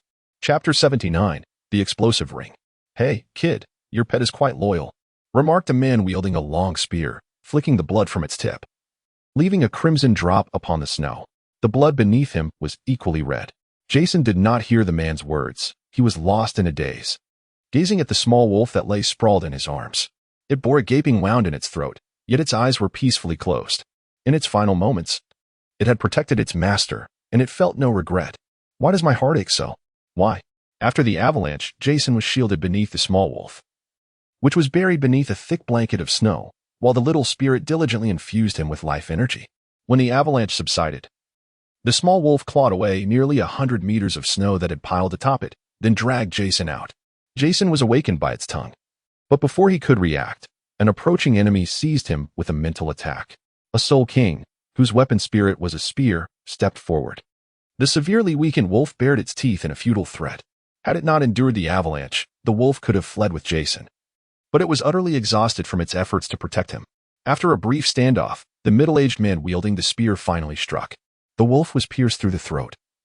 Yet the soul master bore a claw mark upon his face. Remarkably, the wolf did not perish immediately. Dragging its dying body, it staggered before Jason, its vacant eyes pleading as it bared its sharp fangs, aiming for his throat. It believed that in this moment of peril, its master would surely break free from the mental control. Seeing the awakening glimmer in Jason's eyes, it reluctantly licked his face, knowing this was its final act. At least its master had seen it one last time. With no regrets, it closed its eyes. Trailing Jason was a trio, comprising an adept at mimicry and concealment, a master of mental manipulation, and a skilled combatant. The one skilled in mimicry, named Shirtsue, was a soul ancestor, an ordinary-looking middle-aged woman devoid of distinguishing features. Her first soul skill allowed her to mask her presence, the second enabled her to shapeshift and mimic, while her third was a shared concealment within a 1-meter radius for her allies. The mental manipulator was a bearded man, seemingly only 27, named Duanjua, who possessed a series of ineffective soul ring skills, but his 5th soul ring granted him formidable mental control due to the cumulative effect of the prior rings. The final member, the middle-aged weapon spirit master named Ronglei, was a soul king with the greatest combat prowess. They constituted a raiding team, having set their sights on Jason due to the Dragon Snake clan's bounty. I'm speaking to you. Can you not hear me? Ronglei approached, impatiently grasping Jason's hair. Jason remained blank-eyed, lost in thought. He stepped upon the small wolf's body, pulling Jason closer. You better obediently reveal your beast-taming techniques, and we will deliver you intact to the Dragon Snake clan. If you do not cooperate, what we deliver may not be whole. He fixed his gaze upon Jason's eyes.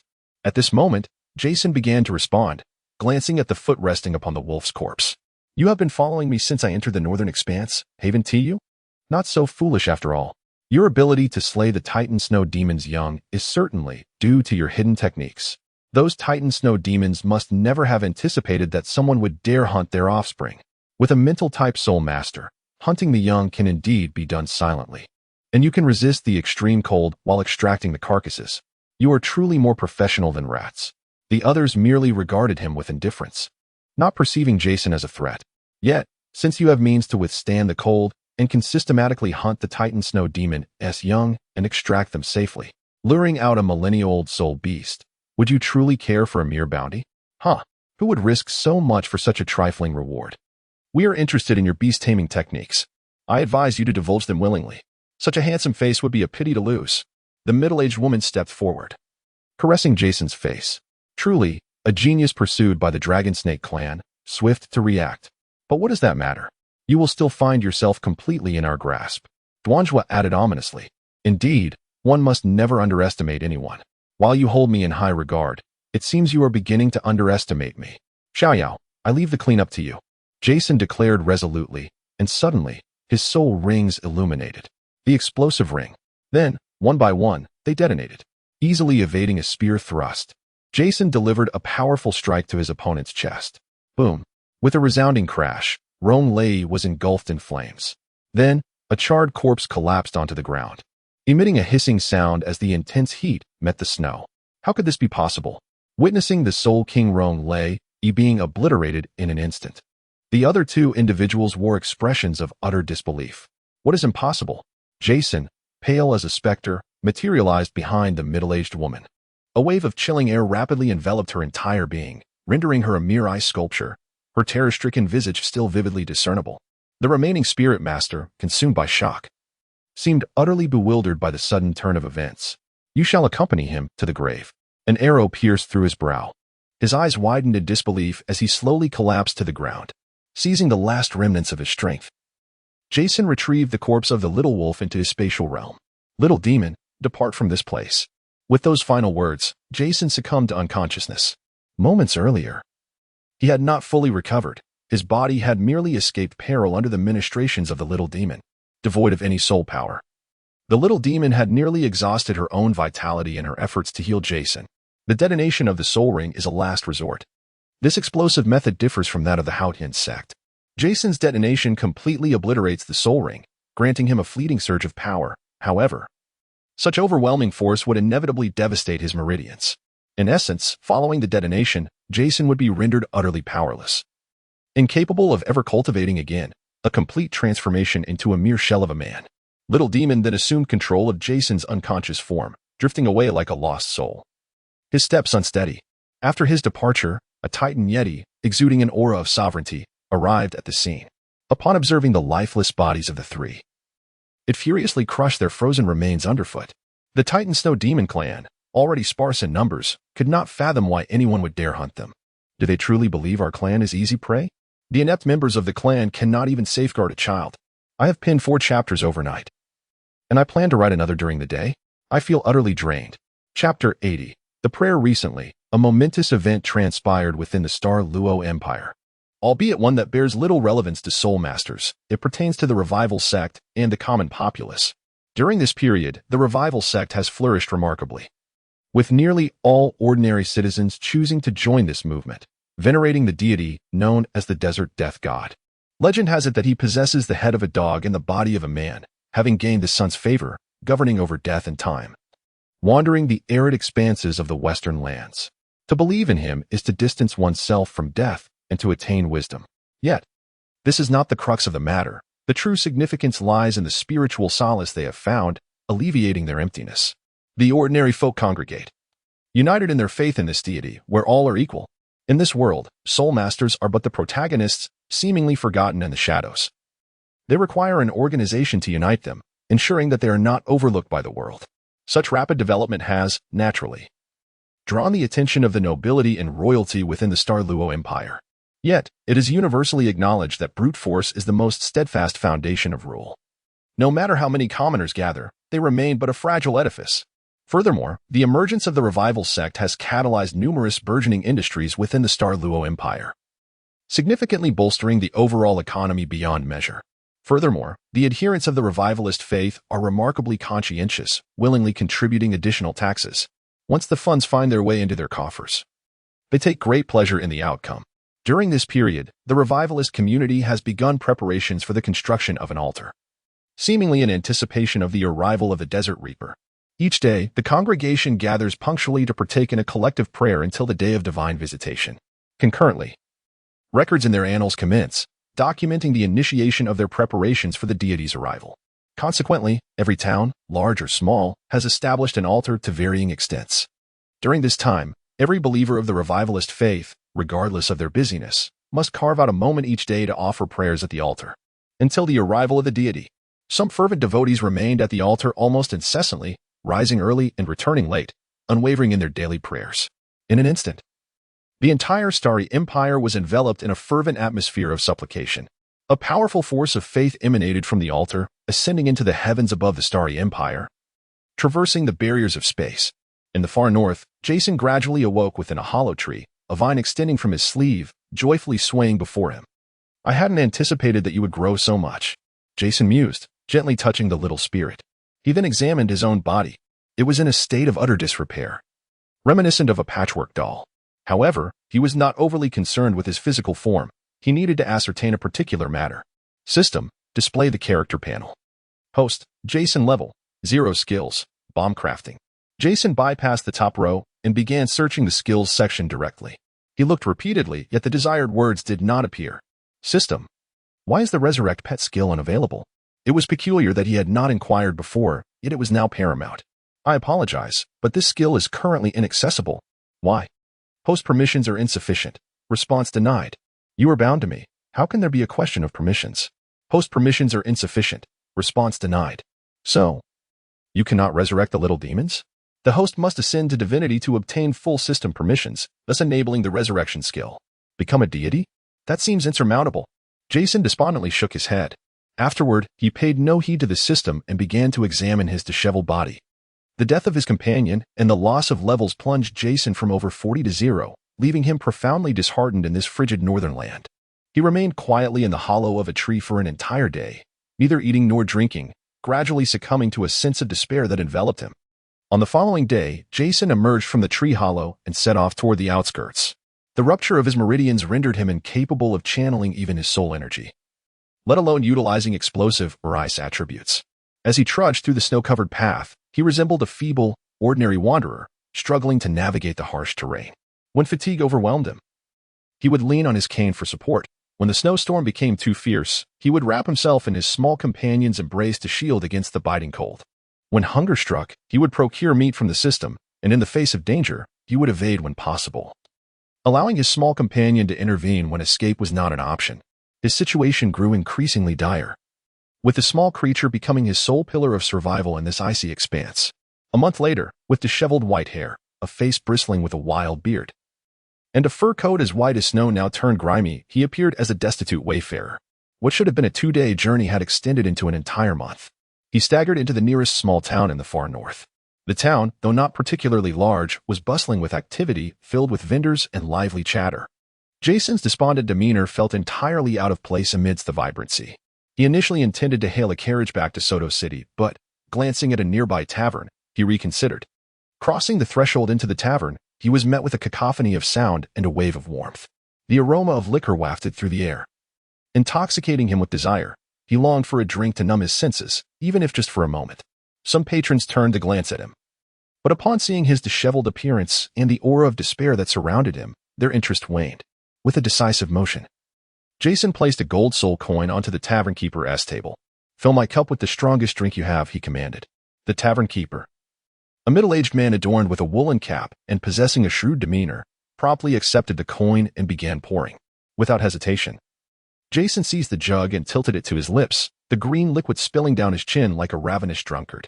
After collecting several bottles of liquor, he stored them in his space. Observers noted the disappearing bottles with a glint of curiosity, aware that in this remote northern region, security was scarce, even the spirit hall refraining from establishing a presence. As Jason staggered out of the tavern, several figures stealthily followed him. His bleary eyes struggled to discern the path ahead. causing him to occasionally bump into passers-by, who merely cursed him under their breath before moving on. Some with fiery tempers resorted to violence, yet he offered no resistance, allowing himself to be beaten. After enduring a thrashing, Jason wobbled back to his feet, only to find himself encircled by a group intent on searching him for soul-guiding devices. Suddenly, two of the assailants found themselves ensnared by creeping vines, which coiled tightly around them and began to ascend towards their faces. They attempted to resist, but the vines were as unyielding as steel chains.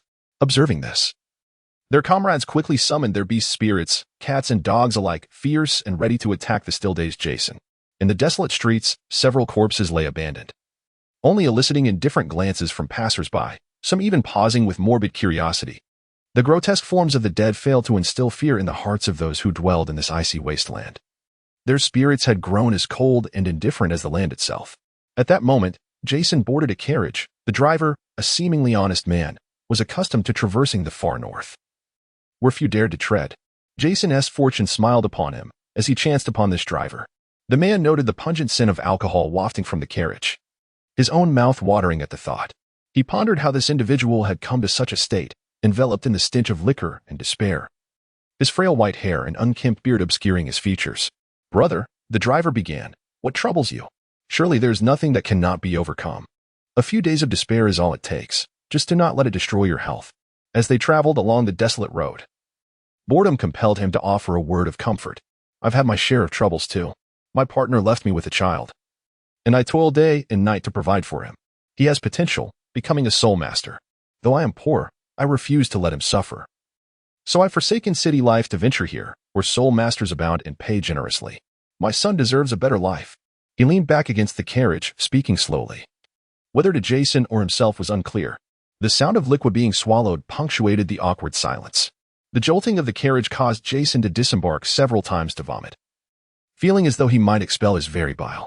Yet, he continued to drink, retrieving another bottle from his space when the first ran dry. He resolved to stockpile more in the next town. His days became a blur of inebriation, the scent of alcohol so potent that anyone within a meter of him could discern it.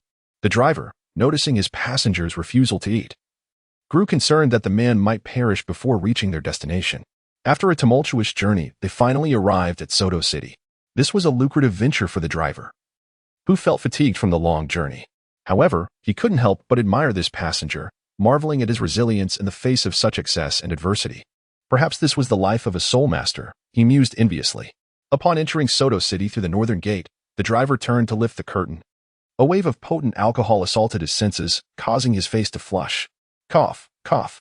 "Brother, we've arrived in Soto City. Where is the Shrek Academy you mentioned?"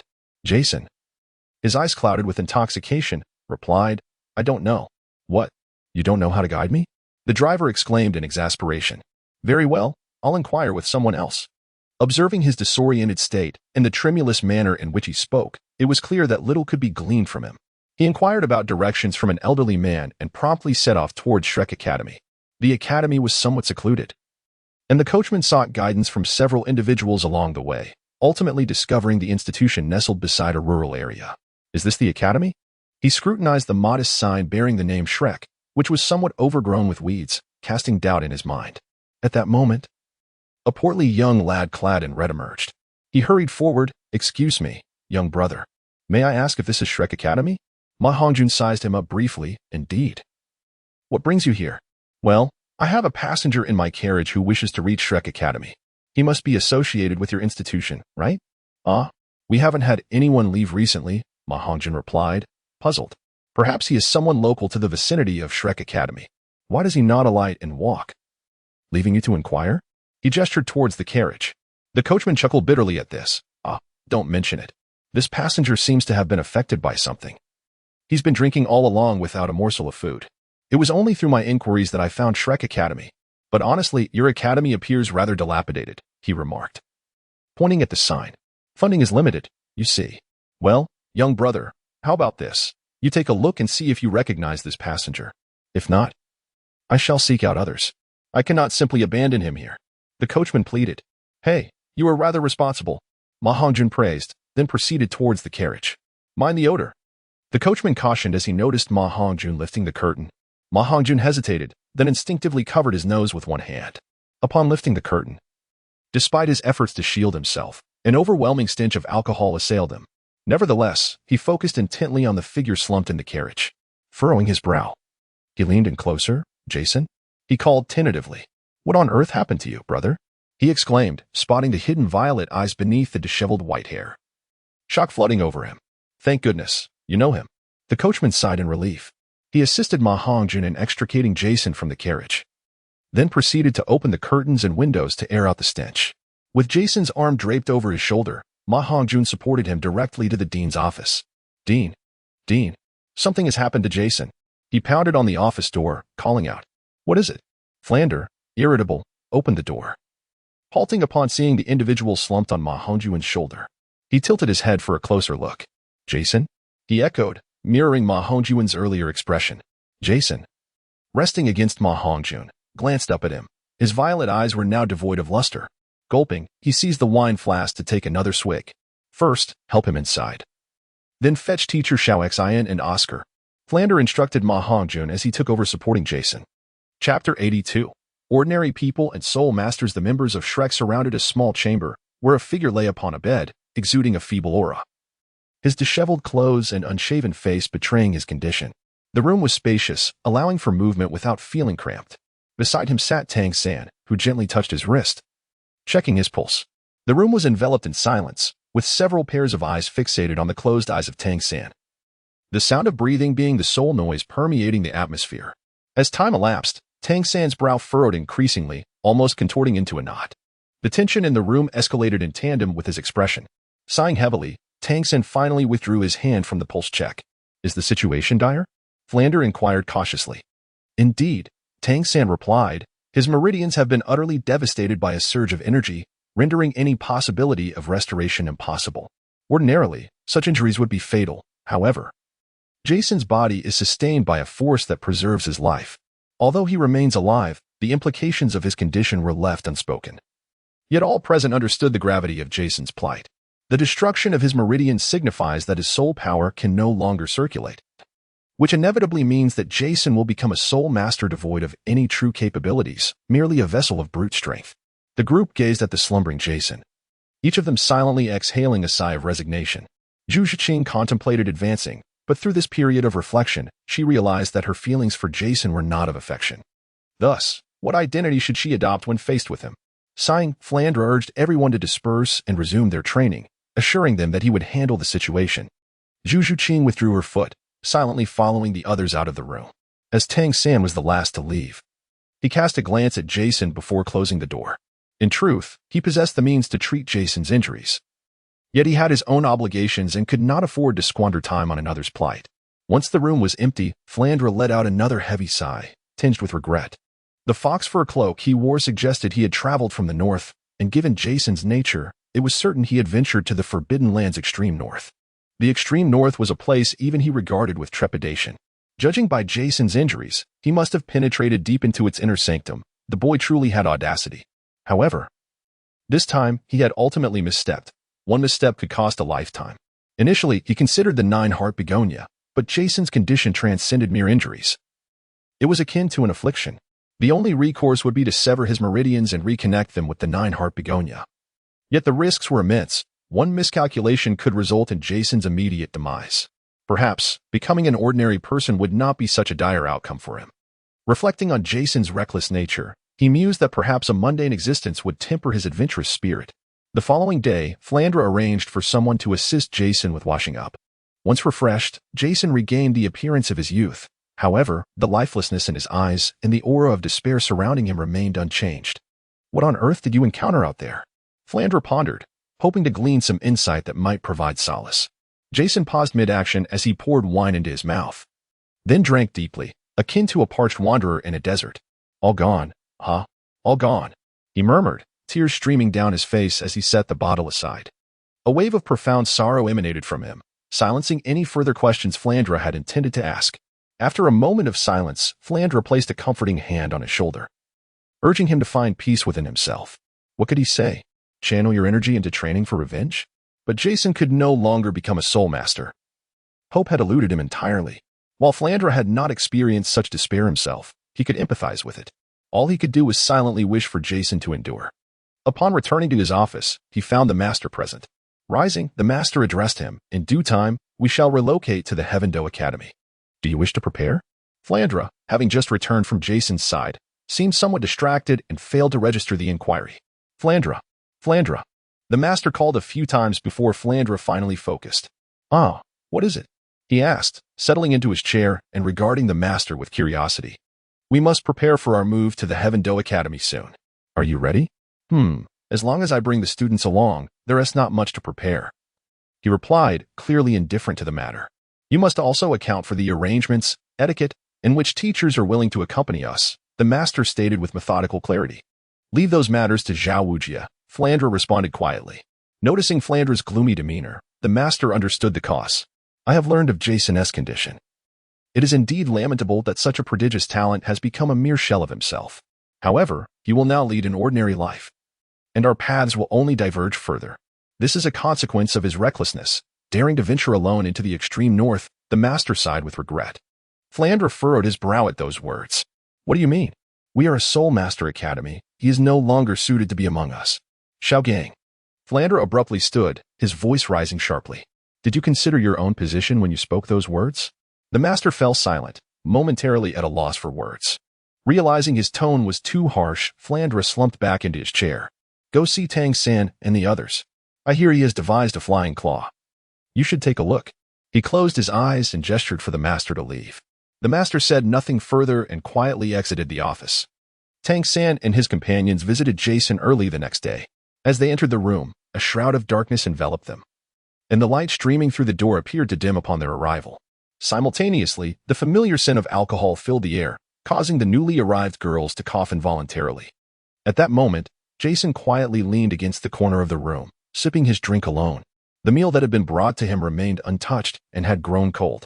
Those around him offered words of comfort, yet Jason seemed impervious to their presence, not even casting a glance in their direction.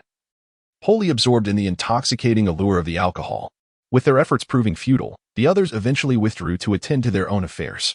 As time passed, visits to Jason dwindled, until gradually, no one came to see him anymore. In that small room, it appeared as though Jason had been forgotten by the world. The individual who has encountered him the most frequently is none other than Chef Xiao Xian from the academy. Every day, he dutifully delivers meals to Jason, despite the fact that Jason has not consumed a single bite. This has prompted a few irate remarks from Chef Xiao, yet he continues to deliver each meal without fail. During this period, everyone observed Zhu Zhuqing's actions, yet no one voiced their opinions or concerns. It was merely a natural occurrence. Gradually, the day of Shrek Academy's relocation arrived. On the day of the move, students and teachers gathered outside the village, preparing to depart. What will happen to Jason? Ning Rong suddenly inquired amidst the crowd. At her words, everyone recalled Jason, their expressions tinged with complexity. I have arranged for someone to take care of him. When he wishes to return, he will do so on his own, Flandre replied, leading the way forward. As the group moved further away from the academy, the two paths began to diverge distinctly. From the moment Jason was unable to become a soul master, a barrier had formed between the two sides, a barrier that would only continue to thicken. Not long after they had departed, the inebriated Jason's mind was suddenly filled with the sound of the system. Ding. Chapter 83. The Abandoned Gun. Ding. The hunter system is about to be unbound. Ding. The hunter system is about to be unbound. The system's voice echoed 3 times in Jason's mind. His bewildered gaze began to clear slightly. It was a sound that seemed to convey both disdain and melancholy, before he resumed pouring alcohol into his mouth. The hunter system has been unbound. With the disappearance of that voice, silence once again enveloped the surroundings. Jason felt not a trace of soul power remaining within him. In the corner, Jason remained unresponsive, numbly consuming his drink. It appeared that the departure of the system was of no consequence to him. After another day of dull intoxication, he drifted into a hazy slumber. In a distant dimensional space, amidst an endless expanse of desert, beneath the scorching sun, a majestic figure with the head of a dog and the body of a man traversed the arid landscape. Suddenly, he halted, sensing a surge of energy that had abruptly manifested. Following the source of this energy, he traversed the fabric of time and space, directing his gaze towards the Douluo continent. Simultaneously, in the Star Luo Empire, prayers had resonated for over a month, marking a legendary period since the empire's inception. On this day, a fervent devotee, who had been seated at the altar in prayer, suddenly felt a force coalescing in the air above the empire. This sensation differed vastly from the usual soul power. It was a vast, ethereal energy reminiscent of the starry sky. It felt as though it were the power of a deity. Meanwhile, others engaged in prayer across various locations also sensed this energy. Tears of excitement streamed down their faces, for they believed the divine had acknowledged their sincerity. They suppressed their inner exhilaration and continued their supplications. At that moment, the faith that had been lingering in the heavens seemed to receive validation, beginning to slowly converge. In the divine realm, deep within the Star Dough forest, in the far northern reaches, all eyes hidden within the depths of the Douluo continent focused intently. Under the scrutiny of these gazes, the faith above the Star Luo Empire gradually coalesced into a being with the head of a dog and the body of a man. He stood solemn and formidable, his robust figure radiating an air of wisdom and ferocity, adorned in the garb of an Egyptian pharaoh. Upon his emergence, the praying devotees sensed a shift, looking skyward and glimpsing their deity. Yet, their sight was fleeting, for the divine presence vanished as swiftly as it appeared. The observers concealed in the shadows harbored diverse thoughts, beginning to speculate, yet no one dared to act impulsively. This day was revered by the people of the Starry Empire as the Day of Descent. Annually, on this day, everyone donned canine masks to partake in the welcoming ceremony. You are the very origin of faith in this realm. An ancient and profound voice resonated in Jason's mind. Simultaneously, Jason found himself in an endless expanse of desert. He opened his eyes, gazing upon a towering figure adorned in Egyptian garb, a canine visage, Nisus. Indeed, the pallor of despair in Jason's eyes had vanished, replaced by an infinite brightness. Yet I do not perceive faith in your gaze, human. I believe in myself. Each individual possesses their own faith. You place your trust in your wisdom. And what do you believe in? I believe in the sun. At that moment, a sphere inexplicably materialized in Jason's hand, and he tossed it lightly. Will you retrieve it?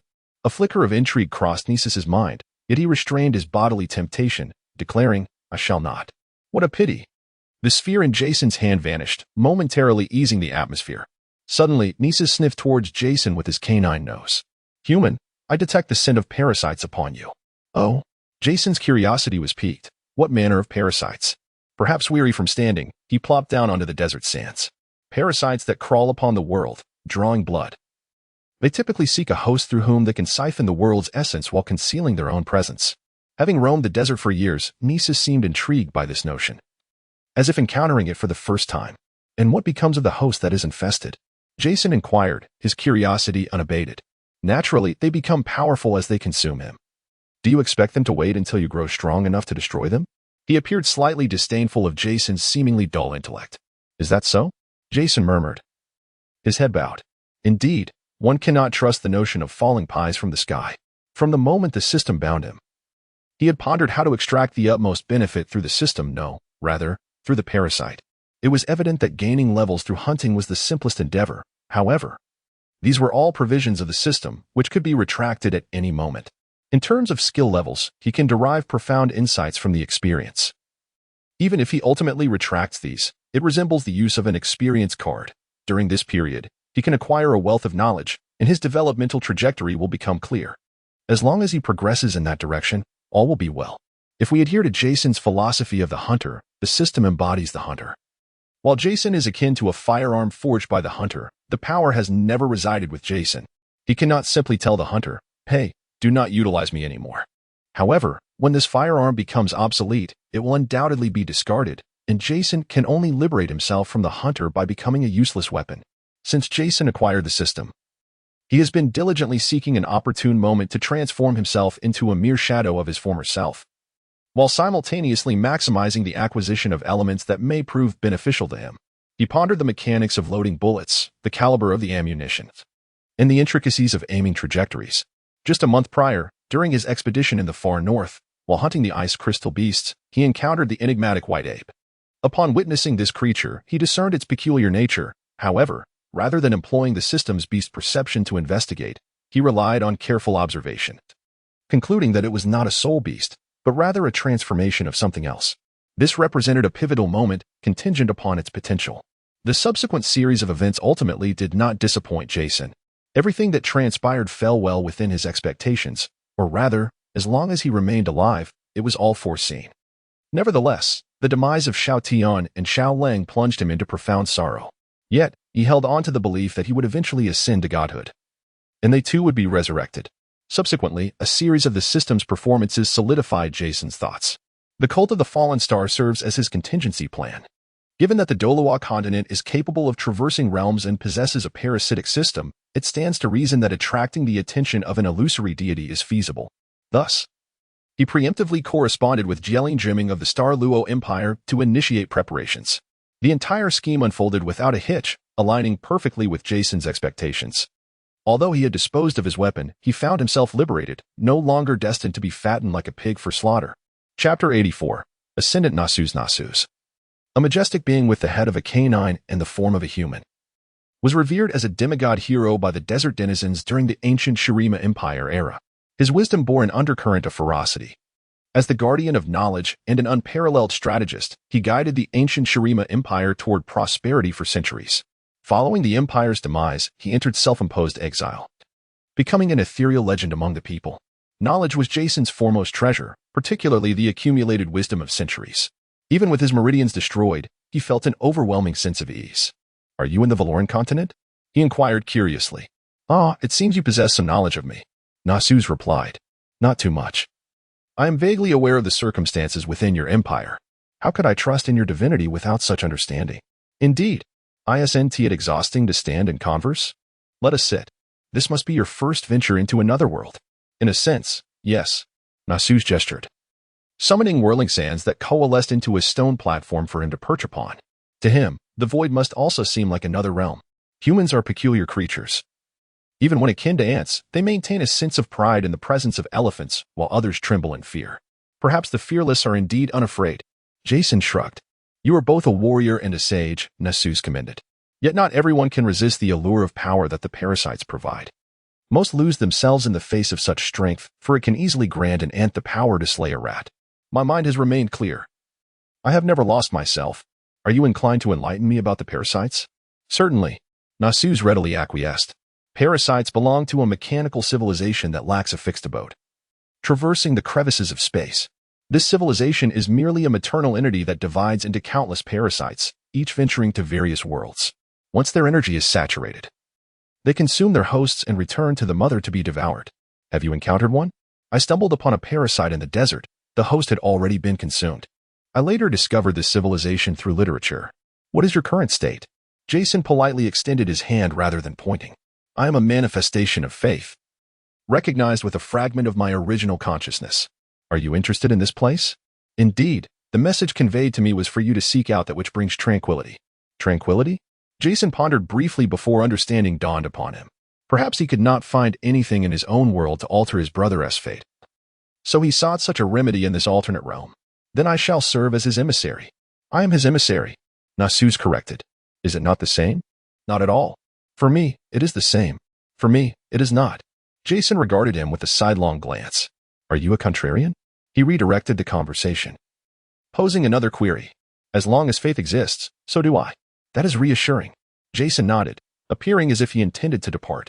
Suddenly, he turned back and tossed a ball toward Nasus. Observing the approaching sphere, Nasus noted its leisurely pace and chose not to evade it, effortlessly catching it in his mouth. For a moment, only the desert winds howled around them.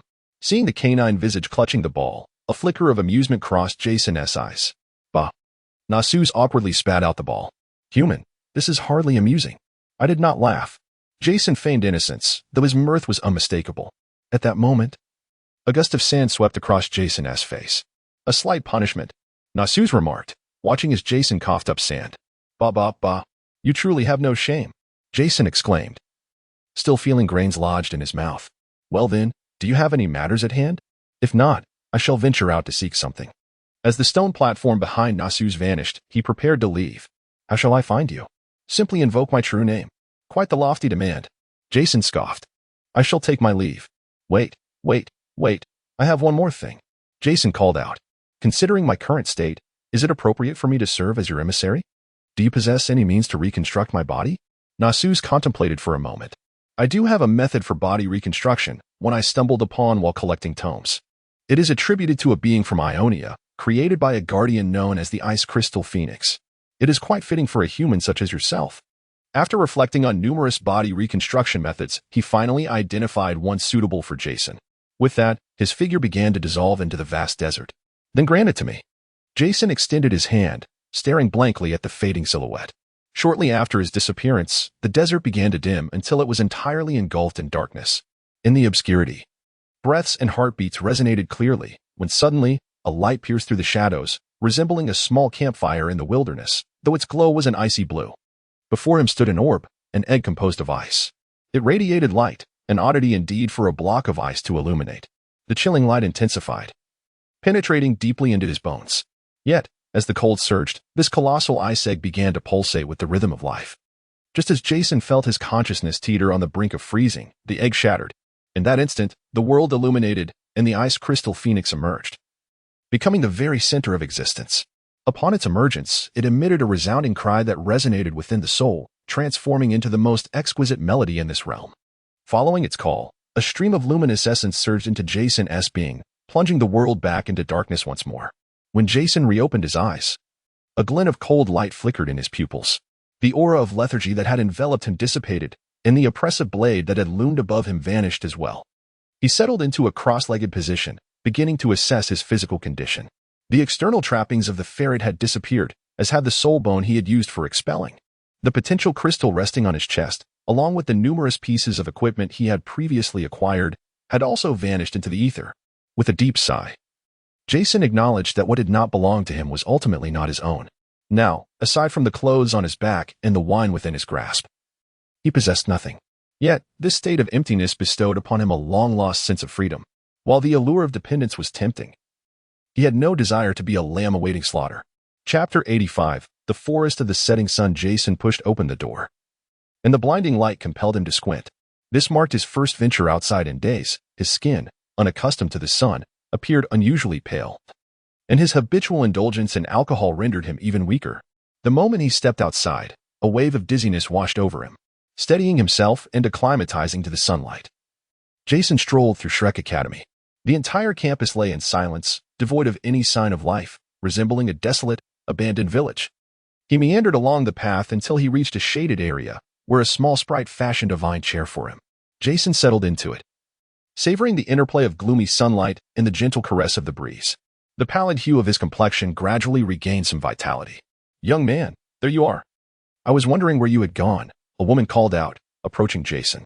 He opened his eyes and turned towards her. "Ma'am, what brings you here?" he inquired, recognizing her as the woman he had previously engaged to tidy up Jelen's residence. "Oh, I was sent by Toffrin to deliver your meal. It's rare for that miserly fellow to be so generous," she exclaimed, holding a tray of food. "I checked your room but couldn't find you. I thought you might still be recuperating and wouldn't have ventured far." "Oh, my injuries have healed. I'm quite all right," Jason replied, scratching his head in modesty. "That's good to hear. You're still so young. Be mindful of your safety. Here, eat this meal. You look rather frail," she said warmly, extending the food to him. Feeling comforted by the woman's genuine smile, Jason replied, "Thank you, ma'am. Have you eaten yet?" "Not yet. I brought your meal first before heading back to eat. Just leave your bowl in your room when you're finished. I'll come to collect it later. I'll take my leave now." "All right, take care," Jason said, waving as he accepted the meal. As he savored the food, it tasted exceptionally delightful. The lingering scent of alcohol had dissipated after a morning's breeze. Once he had washed the bowl, Jason stood at the doorstep, closing his eyes in meditation, contemplating the method Nethersis had transmitted to him for reconstructing his body. This method drew inspiration from the rebirth of the ice crystal phoenix, requiring the collection of materials to forge a new form. However, a prerequisite existed, the destruction of his original body. But would that not equate to death? Not quite. At the moment of death, the soul has yet to disperse, and one must construct a vessel to contain the soul before it fades away. Ice and fire epitomized the most suitable elements for rebirth. He mentally rehearsed the process of this resurrection repeatedly. At that moment, the woman returned after finishing her meal. Observing the young man meditating at the doorway, she slowed her pace and noticed the neatly washed dishes on the windowsill. A smile graced her lips as she beheld the clean tableware. After gathering the dishes, she prepared to leave. "Oh, you're here?" Jason's voice startled the woman. "Goodness, you gave me quite a fright. Did I disturb you?" She patted her chest, calming her breath. "Oh, no, I have something to discuss with you, and I'll be leaving this evening, so you needn't trouble yourself with bringing meals anymore," Jason remarked with a gentle smile. "Really? So soon after just one meal? Can't you stay a few more days?" She gazed at Jason in surprise. "Yes, I have matters to attend to, and I likely won't return here," he replied. Is that so? Sigh, with your departure, the village will feel much lonelier. However, as spirit masters, you must have significant responsibilities. I wish you all the best, the woman said, a hint of sadness in her voice. Thank you for your blessings. He expressed sincerely as he rose to his feet. By the way, why didn't you leave with the others? The woman suddenly recalled that everyone else had departed, leaving Jason behind. Oh, for various reasons. I probably will no longer belong to Shrek Academy, he explained, scratching his head. Did something happen? She inquired. No. It's due to other reasons. In short, there is no ill between us. Jason shook his head repeatedly. Very well, as a mere housewife. I don't quite understand the affairs of spirit masters. I shall take my leave. All right, take care. After tidying up his room, Jason changed his clothes, slung his bag over his shoulder, and departed. He hailed a carriage along the way and set off towards the sunset forest.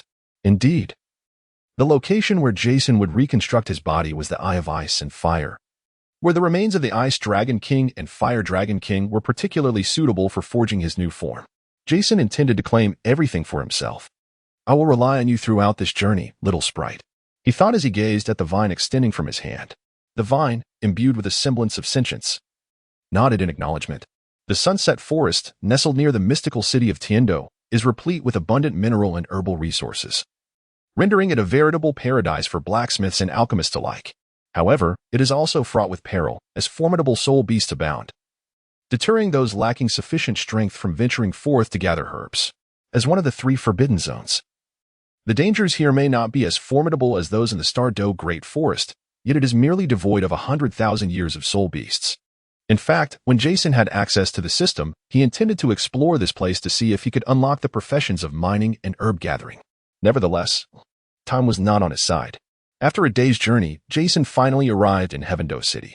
However, night had fallen, and for Jason, who was unable to utilize soul power, the forest posed too great a peril. Thus, he chose to rest for the night in a small inn. Concurrently, following the establishment of the Day of Descent, the prayers within the Douluo Empire began to gradually subside. Yet, a rumor emerged among the populace, claiming that the divine had heard their prayers and had granted an audience to one of his faithful.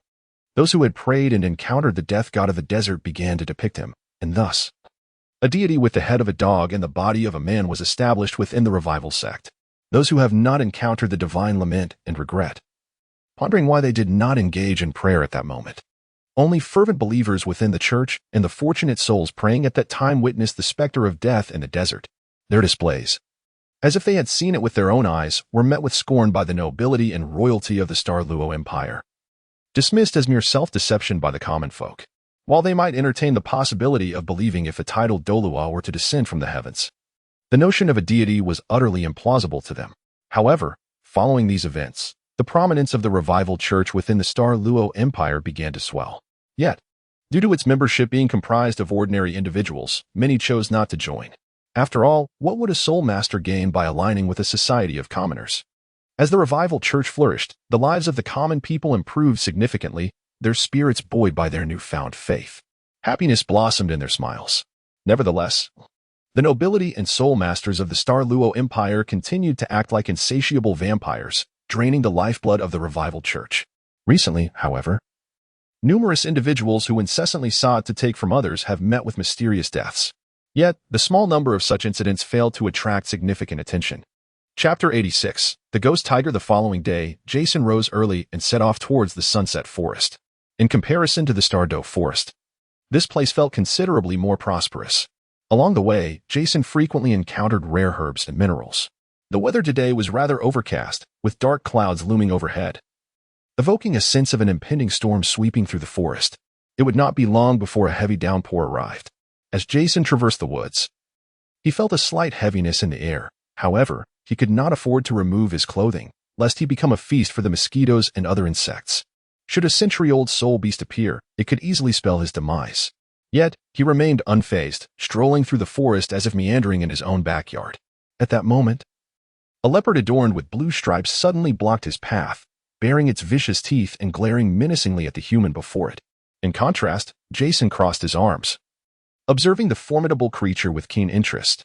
Rather than fleeing, the prey stood its ground, prompting the enraged leopard to roar at him. Followed by a small whirlwind forming beneath its feet, it transformed into a streak of blue light, hurtling towards Jason at an alarming speed. Impressive, Jason thought to himself, admiring the swift approach of the leopard. The leopard, mid-leap, found itself ensnared by thick vines that wrapped tightly around its body, rendering it immobile. Its fierce gaze remained fixed on Jason as it opened its gaping maw and let out a furious roar. Goodness, what a foul odor! The noxious stench emanating from the leopard's mouth caused Jason to fan his hand in front of his nose in disgust. The small sprite accompanying him wisely nudged the creature back a bit. Observing the tightly bound and still raging leopard, Jason declared, "Let us give it a few lashes first." Subsequently, several vines entwined around him extended towards the leopard, delivering a series of sharp strikes. After a flurry of blows, the swift leopard finally settled down.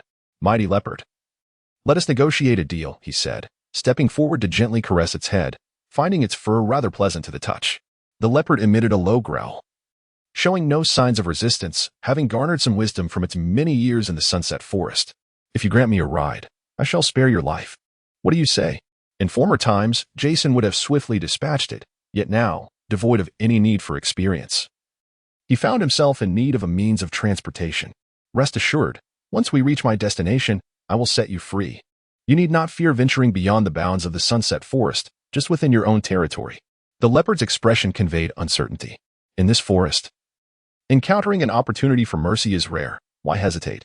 Jason remarked, exasperated. Had he not perceived a glimmer of intelligence within the creature, he would have long since ended its life. With a reluctant nod, the leopard acquiesced. "Little spirit, release it. Given your arduous training, do not dig your own grave," he admonished the now liberated leopard. With a glance at Jason, it dropped to the ground. "Hey, not bad. So, what do you think? Care to accompany me?" Jason exclaimed as he leaped onto its back. The swift leopard ignored him, rising to its feet and letting out a roar. "Let us proceed deeper into the forest." Jason gestured toward the woods. The leopard, its feet like the wind, leapt away, vanishing in an instant. The surrounding foliage swayed wildly in the turbulent air. With the swift leopard, Jason's pace surged to unmatched heights. However, as they ventured further inward, the leopard grew increasingly restless. Though ancient soul beasts were scarce in this forest, many exceeded the leopard in strength. Moreover, the cheetah primarily excels in speed rather than combat. Although it internally resists this reality, it understands that disobedience could result in its human rider taking its life at any moment. As it runs, the blue light emanating from its body automatically diminishes, serving to avoid drawing attention. At this moment, although Jason no longer possessed the system's beastly perception, the little sprite could scout ahead. Whenever they encountered a spirit beast, he would instruct the swift leopard to take a detour. Though this roundabout route consumed considerable time, it also allowed them to evade peril. As Jason journeyed onward, he sought the inverted conical peak. It was uncertain how long he had been racing through the forest, but the darkening clouds above grew ever thicker, and the air became increasingly oppressive. His body felt sticky and uncomfortable. At last, he discerned an indistinct outline of the desired mountain. "We are nearly there," he exclaimed to the somewhat fatigued swift leopard. Upon hearing this, the creature perked up, the gentle breeze around it becoming more invigorating. However, as they approached the base of the mountain, the scouting sprite abruptly conveyed an urgent message to Jason. "A soul beast lies ahead. It can be dealt with." Jason could faintly perceive the toxins at the foot of the mountain, realizing that there was no need for a detour. The swift leopard pressed on but suddenly halted beside a large tree, sensing an ominous presence that instilled fear within it. "All right, you should go first. Remember to follow the path we took and be safe." Jason leaped from its back and patted it gently. The swift leopard glanced back at him, confirming before swiftly retreating. The gloomy weather cast a gray pall over the forest, invoking an inexplicable sense of agitation within him. As he traversed the woods, stepping upon fallen leaves and twigs that crunched beneath his feet, the tendrils formed by the sprite's roots quietly unfurled around him. Suddenly, a tiger's roar erupted not far from Jason, followed by a shadow lunging directly at him. A colossal vine lashed out like a whip, abruptly intercepting the beast and subsequently striking it away with a powerful flick. At that moment, Jason discerned the appearance of the soul beast before him. It bore horns resembling those of a ram, yet they were as soft as grass. Its two prominent fangs protruded from its upper jaw, resembling the teeth of a saber-toothed tiger. Its body was adorned with violet stripes, revealing it to be a ghostly tiger. Vine surged forward, poised to strike once more. However, this time, the beast was prepared, swatting the tendril aside with a single paw. Yet, this was not the soul vine. Countless tendrils emerged from Jason's body, entwining themselves toward the ghostly tiger. Faced with the relentless onslaught of vines, the creature could only retreat momentarily to avoid being ensnared, all the while seeking an opportunity to charge toward the human before it. The little demon did not afford the ghost tiger any opportunity to react, launching a relentless series of attacks. Although the ghost tiger was swift, it found no chance to break through the continuous onslaught of the little demon, which effectively obstructed its path to Jason. Unable to find an opening, the ghost tiger resolved to create one. After evading a tendril strike, it fragmented into 3 apparitions. Charging toward Jason, the little demon effectively obscured its vision. Upon finishing his statement, Jason commanded all the tendrils to retract, forming a large wooden shield before him. The shield was expansive, yet consequently rather frail. The 3 ghost tigers collided with the wooden barrier but vanished entirely, leaving a breach in one corner of the shield. The true form of the ghost tiger suddenly materialized, yet Jason's figure had long since vanished. Chapter 87. The Fall of Ice and Fire. Upon breaching the barrier and perceiving the absence of the human figure, the ghost tiger instantly sensed the peril and attempted to flee. However, it was too late. The tendrils, cleverly concealed beneath the ground, erupted forth. The ghost tiger found itself ensnared as if trapped in a quagmire, immobilized by the dense network of tendrils that coiled around it, simultaneously siphoning its soul energy and vitality. It sank deeper into the mire, until it was extinguished. Jason passed by the withered corpse, continuing toward the conical peak. On the mountain's periphery, he caught sight of a faint, poisonous mist, as well as the vapors rising ominously. It seemed he was indeed correct. Jason exhaled deeply at the sight before him. Little demon, I entrust this to you. At that moment, Jason was powerless. He could rely solely on the little demon. A multitude of roots began to envelop Jason's entire being, progressively increasing until he was ensnared as a grotesque giant, at which point they gradually ceased their advance. The little demon, with careful control, began to move toward the Eye of Ice and Fire. Upon making contact with the poisonous formation, the outer roots emitted a hissing sound as they corroded rapidly. Yet, they grew anew, engaging in a relentless cycle of decay and regeneration to combat the toxic fumes. Simultaneously, the closer they approached the Eye of Ice and Fire, the more intense the little demon's inner yearning became. Gradually, the roots began to falter, struggling to keep pace with the speed of the toxin's corrosion. Its form diminished further, yet not far ahead lay the Eye of Ice and Fire. Surrounded, Jason began to sense the diminishing supply of oxygen in the confined space, his mind growing increasingly dizzy from the lack of air. Just as he felt himself on the brink of unconsciousness, a sudden opening appeared in the sealed environment. A rush of oxygen flooded in, allowing Jason to collapse to the ground, greedily inhaling the fresh air. Despite his dizziness, the joy within him was impossible to conceal. As he gradually regained his composure and gazed at the distant hot springs, one side shimmering red and the other blue, he understood that his other self was about to undergo a transformation there. According to the unfolding narrative, it was likely that Dugufu was also present in Heaven Do City at this moment. After Tang San and his companions departed, their immediate destination was to meet with Shui, before eventually arriving at the Tiando Royal Academy a couple of days later. At that time, Dugufu was also present, indicating that he had at least departed on the day Tang San and the others left Shrek. Thus, upon entering, he would not encounter Dugufu. He sat cross-legged in the distance, meditating and recalling the nirvana technique transmitted to him by Nethers. In a state of emptiness, his mind was devoid of thoughts. The heart and body detached from desires, reaching a state of void, transcending life and death, thus entering nirvana. Gradually, Jason's figure seemed to become increasingly ethereal. When he opened his eyes, his gaze was as tranquil as still water, seated in serenity like Zen. Little demon, soon throw me into the center of the lake, and thereafter, you may absorb energy to your heart's content. Jason instructed as he took down the little demon from his chest. This moment was not only a nirvana for Jason but also a grand feast for the little demon. A vine wrapped around Jason's waist, and then, as if tossing a ball, it propelled him toward the lake's center. Jason descended from the sky, landing at the core of the ice and fire duality eye, whereupon his body abruptly exploded, vanishing into the center of the lake. A phantom gradually materialized at the previous location, while the surrounding ice and fire energy converged toward the center, slowly forming a massive whirlpool. Such an extraordinary occurrence alarmed the 2 spiritual entities residing at the lake's bottom. 2 thunderous dragon roars surged from the spring's depths as the dragon souls simultaneously appeared, gazing at the central whirlpool. Is that a human soul? The Ice Dragon King remarked in astonishment at Jason's ethereal form. Regardless of what he is, we must stop him. He is devouring our energy. The Fire Dragon King glared furiously at the human spirit seated in the whirlpool's center. "Human, what are you doing?" the Ice Dragon King inquired cautiously. Yet Jason remained with his eyes closed, seemingly oblivious to their presence. "He is manipulating our corpses," the Fire Dragon King suddenly exclaimed in rage. At that moment, two colossal dragon skeletons abruptly surged from the lake's depths, one emanating a blue light and the other a red glow. The very remains of the Ice and Fire Dragon Kings. "Human, how dare you intrude upon the remains of our dragon lineage?" They roared in furious unison, charging toward Jason. In a state of ethereal existence, Jason certainly could not withstand the presence of two dragon souls. The moment they made contact, his essence would dissipate into the cosmos. Trapped in an endless cycle of reincarnation, unreachable. Yet, when faced with insurmountable odds, one must summon reinforcements. Nasus, adorned in the regalia of an Egyptian pharaoh, materialized from the void.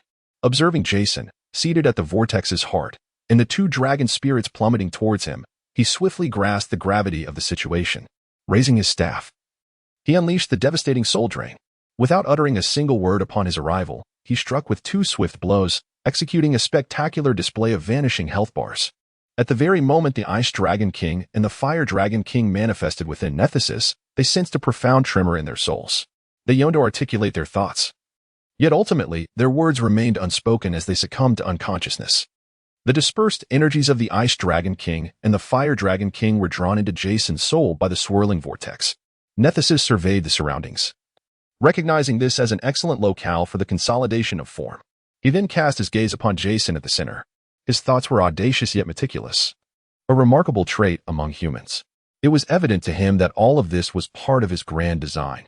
His essence was one of cunning and contemplation, with an insatiable thirst for knowledge and learning. Thus, as a fragment of his consciousness, he held a certain admiration for this human named Jason. However, there was still nothing of utility. After surveying the surroundings once more, he let out a sigh of regret. At this moment, the waters of the lake had begun to pale, and the skeletal remains of the Ice Dragon King and the Fire Dragon King had vanished. The central whirlpool had dissipated, replaced by a colossal egg, composed of crystalline ice, yet adorned with flowing streams of fiery magma. Around the spring, the little demon took root in the ground, eagerly absorbing the surrounding nutrients. This was the first time its master had allowed it to indulge in such plunder, and it undoubtedly exerted its full strength, seizing everything it could.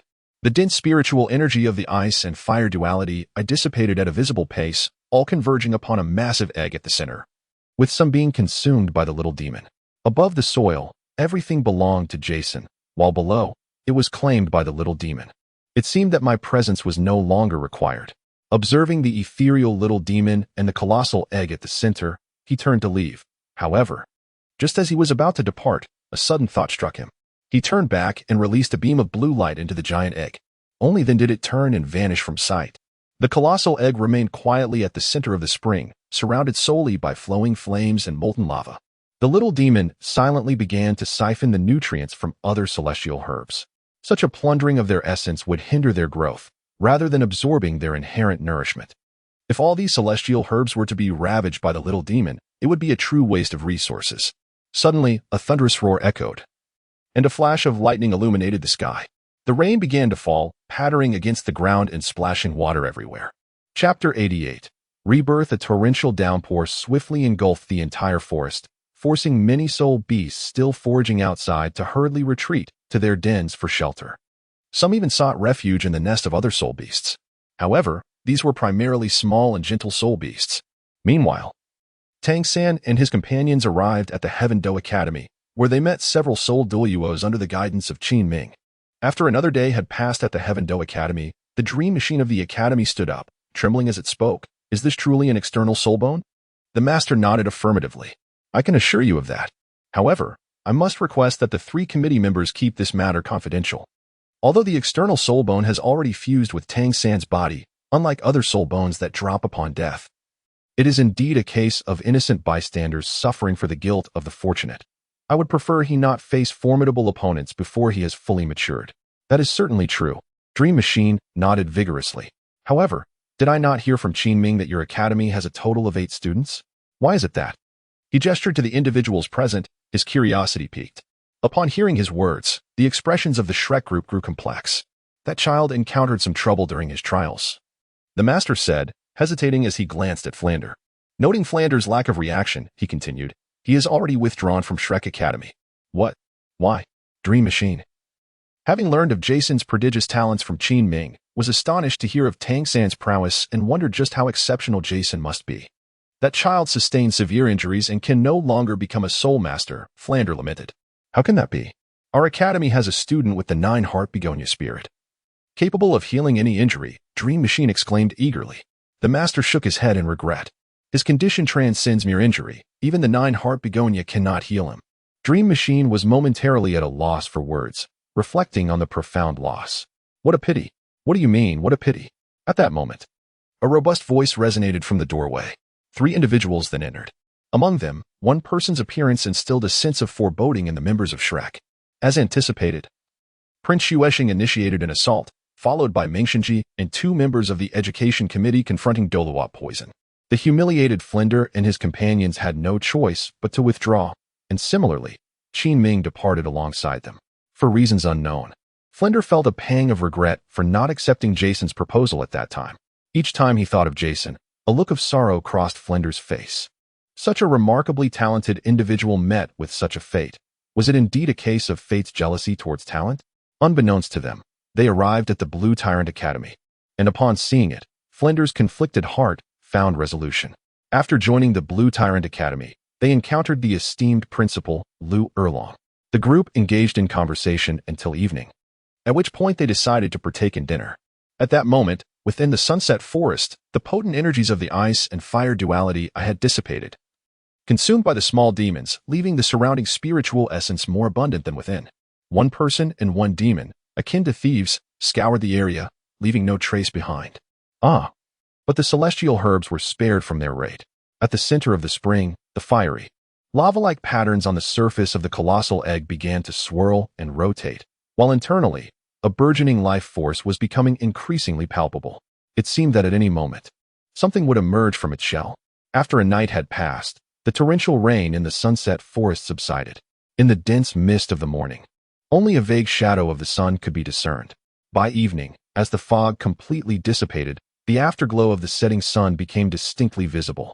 The fiery patterns on the surface of the giant egg accelerated in their rotation, and the crystal began to melt, yet instead of dripping to the ground, it spiraled with the flames. Gradually, the ice crystals melted entirely, and the egg, once dominated by ice, vanished, replaced instead by a sphere of energy. A convergence of red and blue. Initially, the red and blue swirled chaotically across the surface of the sphere, but slowly, they began to coalesce, ultimately forming a sphere that was half red and half blue. The 2 colors continued to intertwine and spin, gradually merging until they birthed a deep black hue. The blackness intensified, and soon the entire sphere transformed into a profound black orb. This orb was as dark as an abyss, resembling the desolate darkness of the cosmos, limitless and devoid of an endpoint.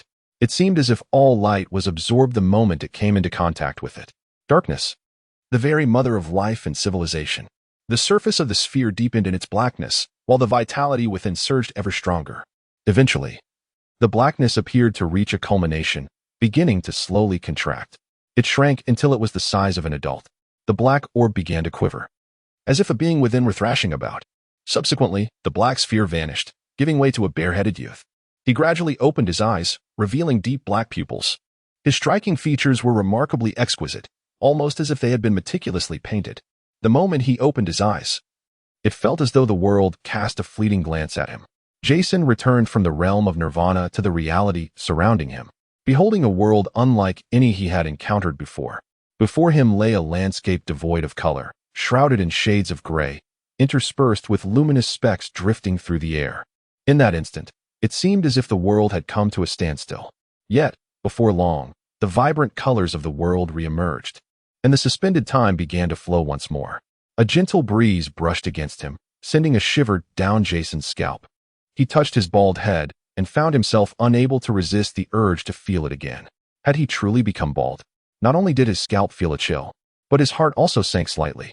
After glancing at his bare form, Jason felt a twinge of regret for not having prepared a spatial soul-guiding device earlier. Fortunately, there was no one around. Otherwise, he would have been quite embarrassed. "Little demon, come here," Jason called out to a prominent giant tree in the distance.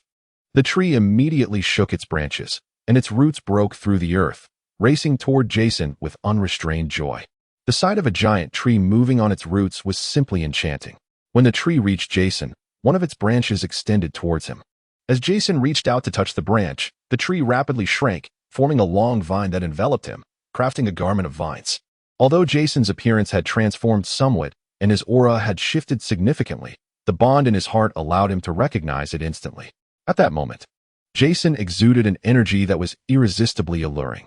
Though he was somewhat displeased with his bald appearance, it was merely temporary, as hair would soon sprout again. Jason examined his newly formed physique. Then, with a mere thought, a red and blue longbow materialized in his hand. This was the weapon spirit, the ice-fire-breaking demon bow, also known as the duality bow. After merging with the remnants of the ice-fire dragon king, the previous weapon spirit bow had evolved into this more potent duality bow, possessing extreme fire and ice attributes. Its appearance had also undergone a remarkable transformation, featuring two protrusions resembling dragon fangs, one emanating red flames and the other exuding blue chill, each existing in harmonious independence. Furthermore, the bow had become considerably heftier and more magical than before. Such extravagance is hardly in line with my modest character, Jason remarked with disdain as he gazed at the resplendent ice-fire-breaking demon bow in his hand. At that moment, it seemed that some latent power within him had been awakened. Two thunderous dragon roars erupted from within Jason, and then blue and red dragon phantoms spiraled around him. His primary weapon spirit, the Ice-Fire Dragon King, had emerged. This weapon spirit was born from the fusion of the remains of the Ice and Fire Dragon Kings, truly a dual spirit. Simultaneously, the ice and fire energies within Jason began to merge slowly. Upon complete fusion, his physique would ascend to a new level. How ostentatious! Though Jason's tone betrayed a hint of disdain, a smile involuntarily crept onto his lips. Modesty, modesty. Yet, upon sensing his soul power, he could no longer suppress a foolish grin. He was endowed with innate full soul power at level 30. At that moment, Jason's situation was rather unique.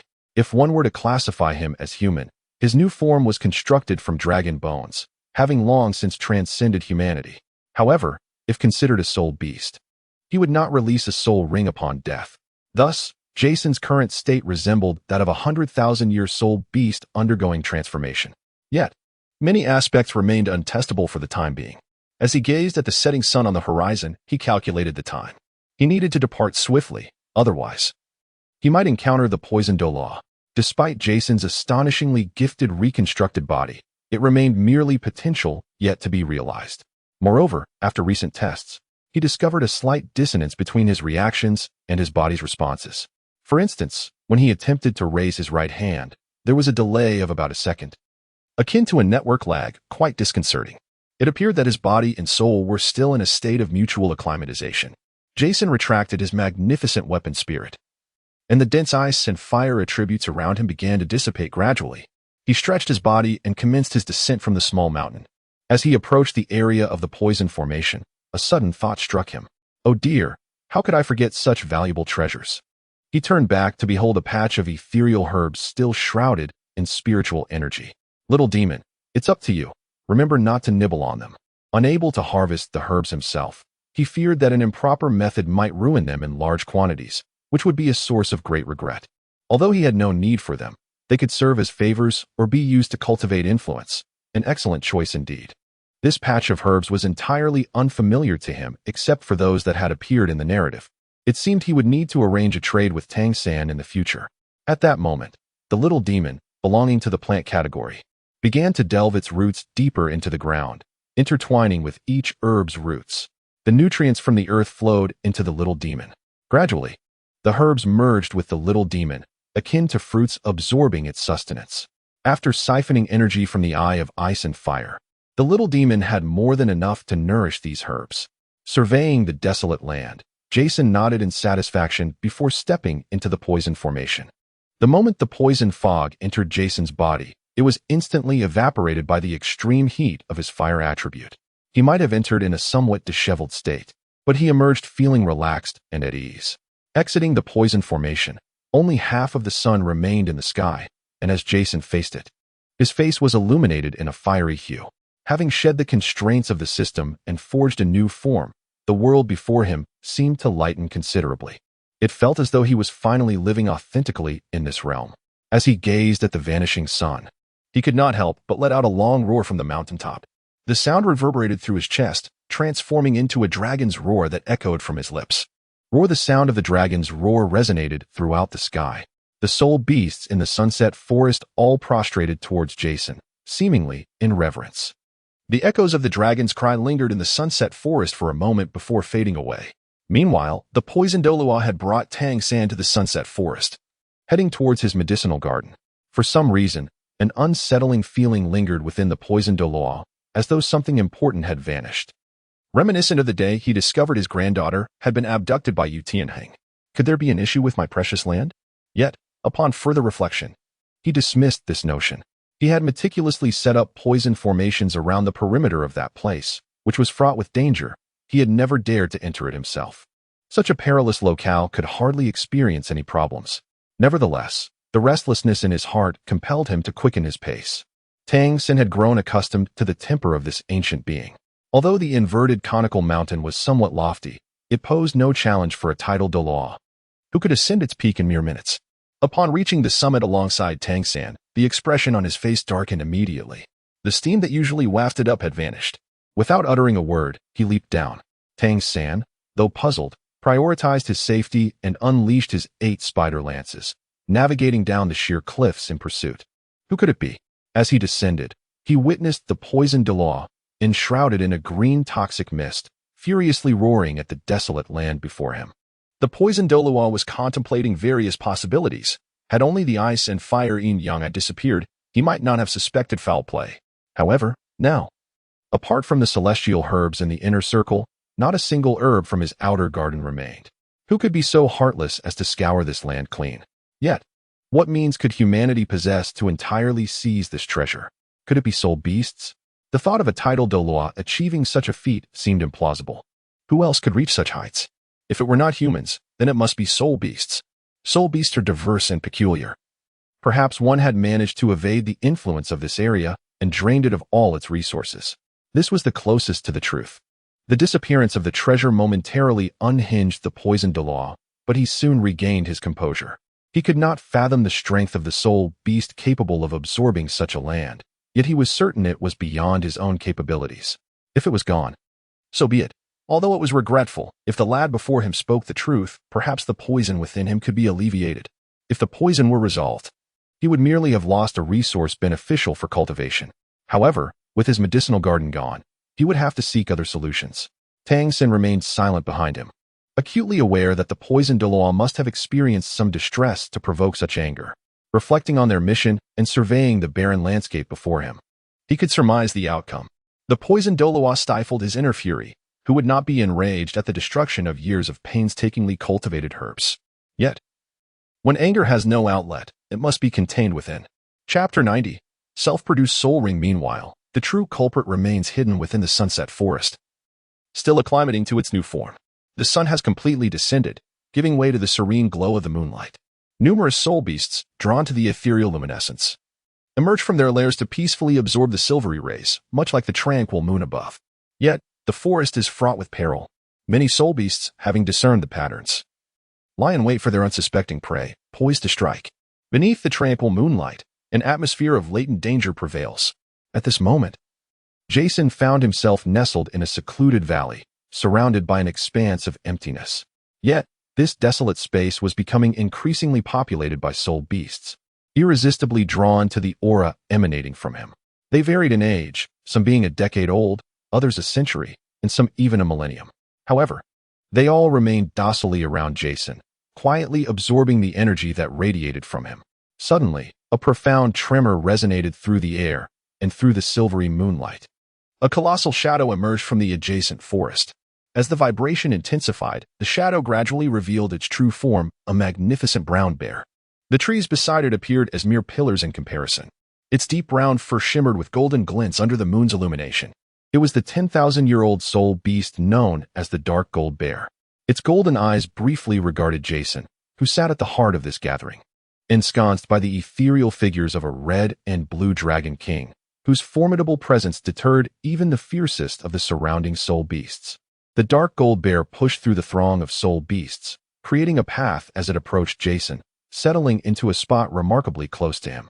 The soul beasts, initially absorbed in their own energy absorption, cast disgruntled glances at the dark gold bear as they were displaced, but ultimately complied and yielded their positions. Once it found a suitable place near Jason, it lay down quietly, joining the others in the serene act of energy absorption. As time passed, more and more soul beasts converged, as if the entire forest's inhabitants were drawn to this singular location. However, it was evident that they constituted but a fraction of the forest's total population.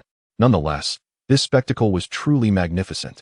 If unleashed into the open, it could very well resemble a minor beast tide. Jason immersed himself in the profound mysteries of his innate martial spirit. He discovered that his original martial spirit, the Ice Fire Dragon King, possessed the remarkable ability to autonomously generate soul rings, akin to the transformation of a 1,000-year soul beast. However, the Ice Fire Demonic Bow lacked this capability.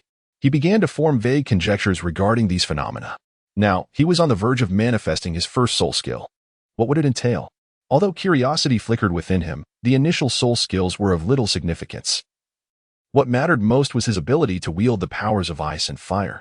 It was only upon reaching the 7th soul skill that he would anticipate the abilities bestowed by the soul rings. A surge of unique energy coursed through Jason's body, and a yellow soul ring ignited beneath his feet, marking the maximum lifespan of the first soul ring.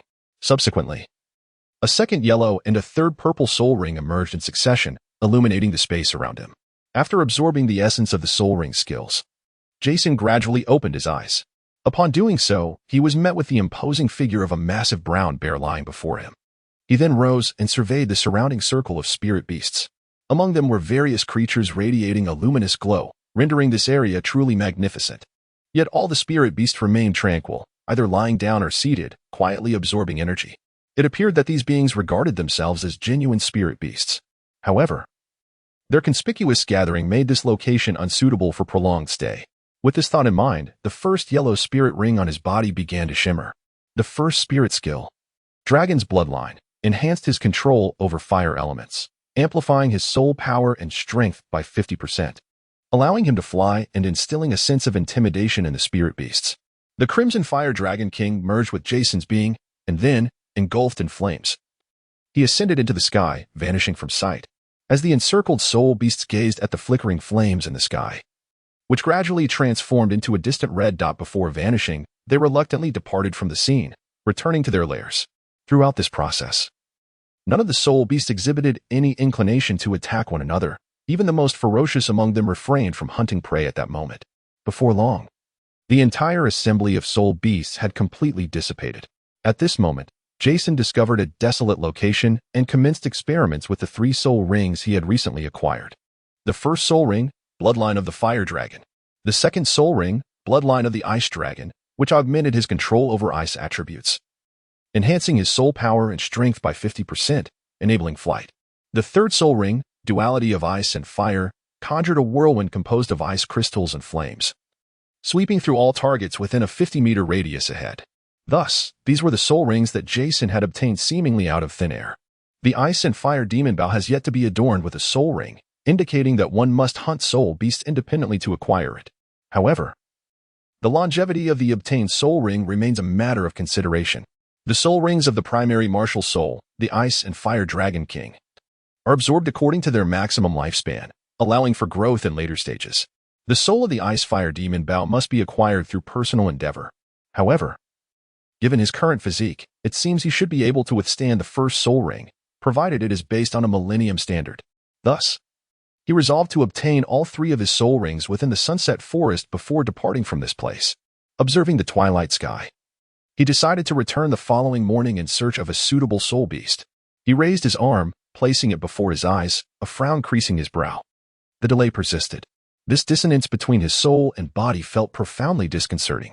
After a period of studying his martial soul, he now began to explore his corporeal form. Each part of his body mirrored human anatomy, yet the bones shimmered with a red and blue luminescence, likely a result of absorbing the essence of the Ice Fire Dragon King's remains. Most of the energy from the duality eyes had been expended in bestowing life upon his body.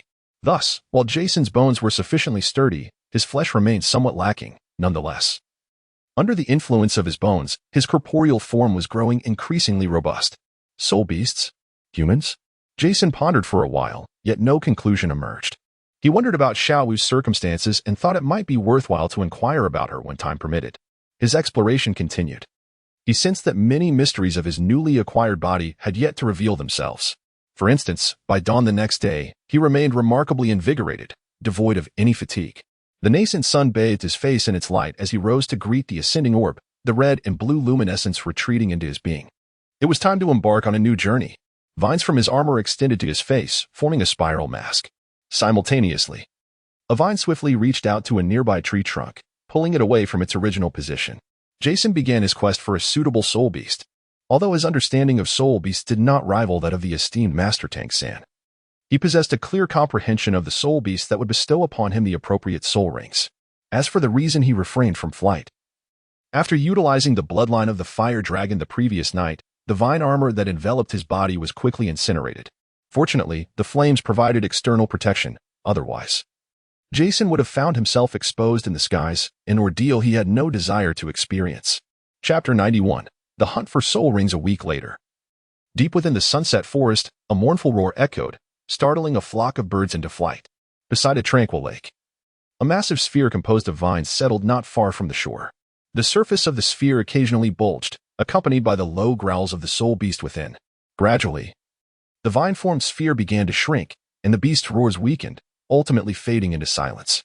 Approximately a minute later, a soul ring materialized above the sphere. It was done. The beast had perished.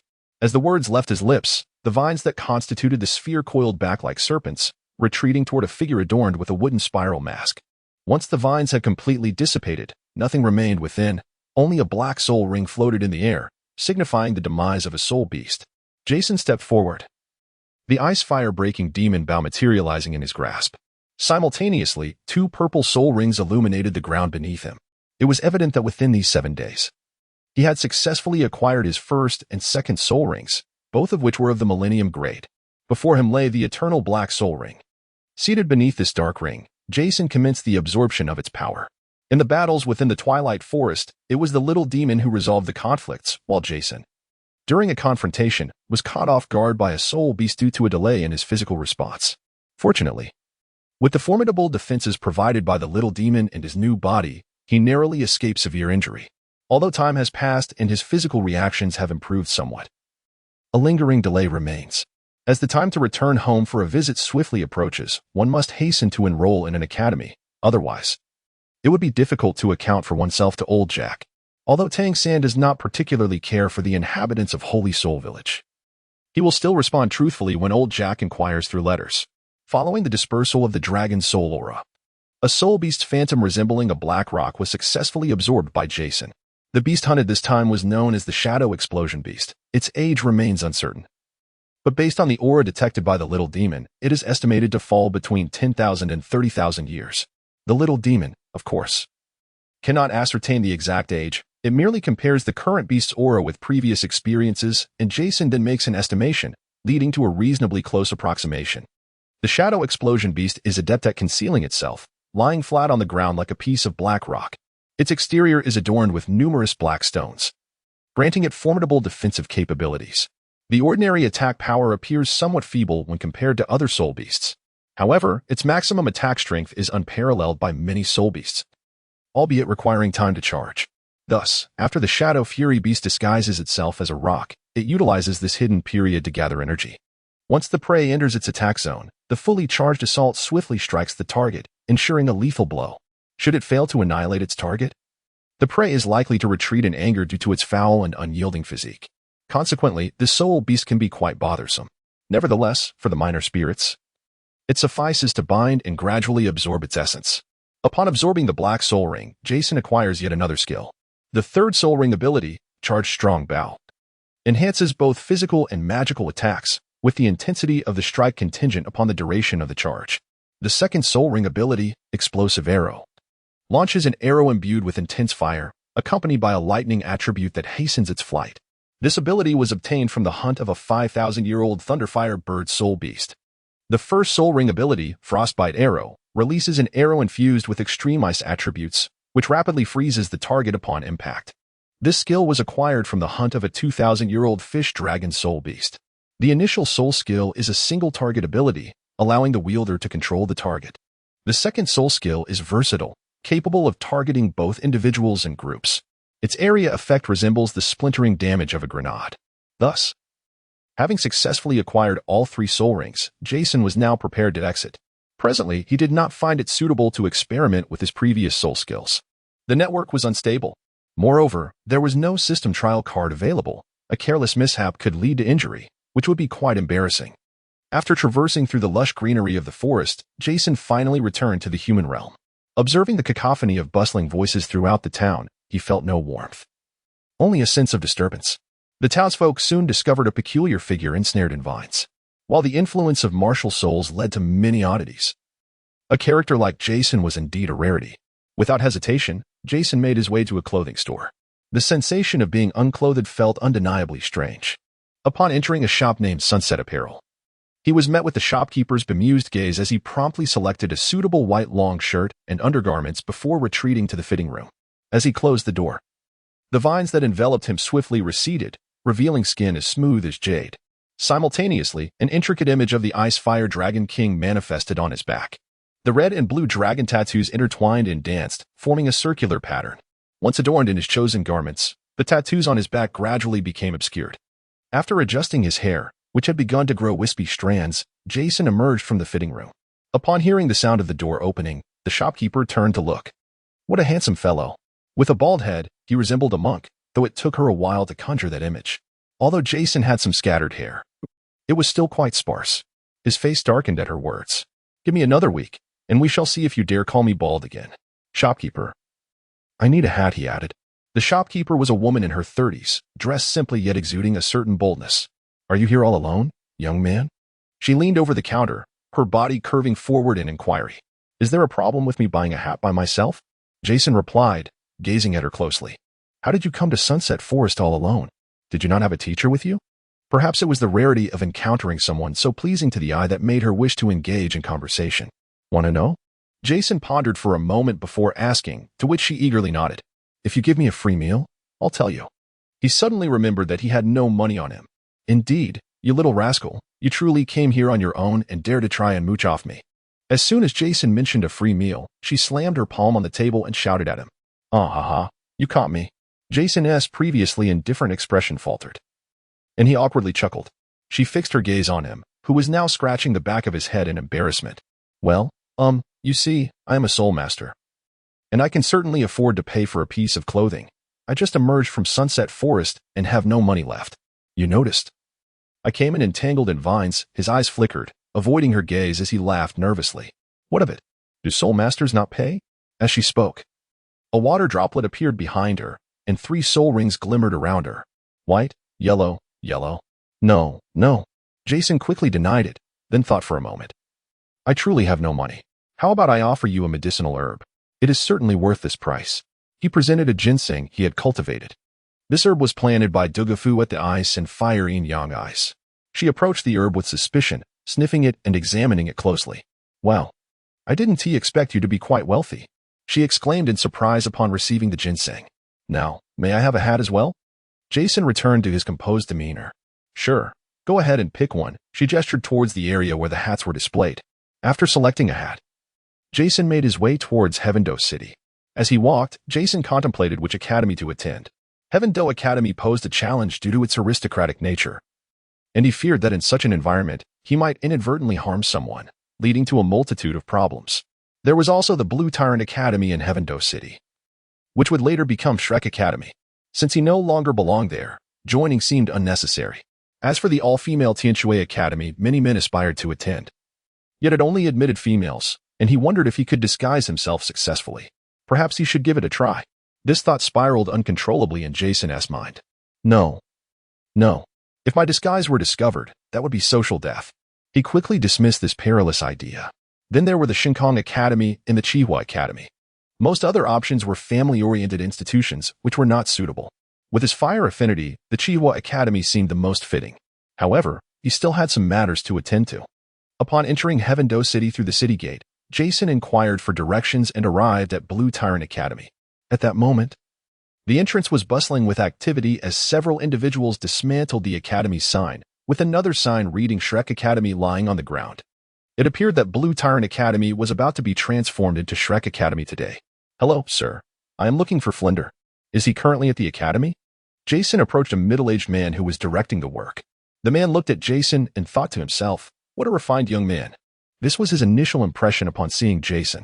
The young lad possessed exquisite features, and his white attire added to his ethereal appearance. And you are? He asked, intrigued. I was once a student of Plunder. I need to discuss something with him. Jason replied with a smile. A student? Weren't you all together? The man recalled a recent group of teachers and students. There were some unforeseen circumstances. Please inform him that a person named Jason is looking for him. Jason clarified upon noticing the man's confusion. I'm afraid I'm quite busy at the moment and cannot assist you. He glanced at the sign apologetically. Just then, a student in uniform happened to walk by. Upon seeing her, the man brightened. Xiao Wu, come here. The girl, who was about to enter, turned at his call. Teacher Hu. Is there something you need? Her voice was soft, possessing a soothing quality. Please assist this young man in finding Principal Lu and the others, he indicated towards Jason. Upon seeing the young man, Jiang Zu's eyes sparkled. Certainly, she replied cheerfully, stepping beside Jason. Let us go. I will take you to find the principal. Thank you. Jason expressed his gratitude as he followed her into the academy. The academy was expansive, adorned with numerous flowers and trees, seemingly nestled within a forest. Along the way, many students greeted Xiao Wu, casting curious glances at Jason.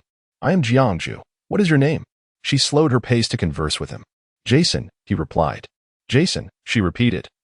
Then asked, are you here to join our academy? I am looking for Teacher Plunder. I have some matters to discuss with him, he answered casually, admiring the surroundings. Plunder? He was part of the group that arrived at our school the day before yesterday. Are you one of their students? Once, but not anymore. You dropped out?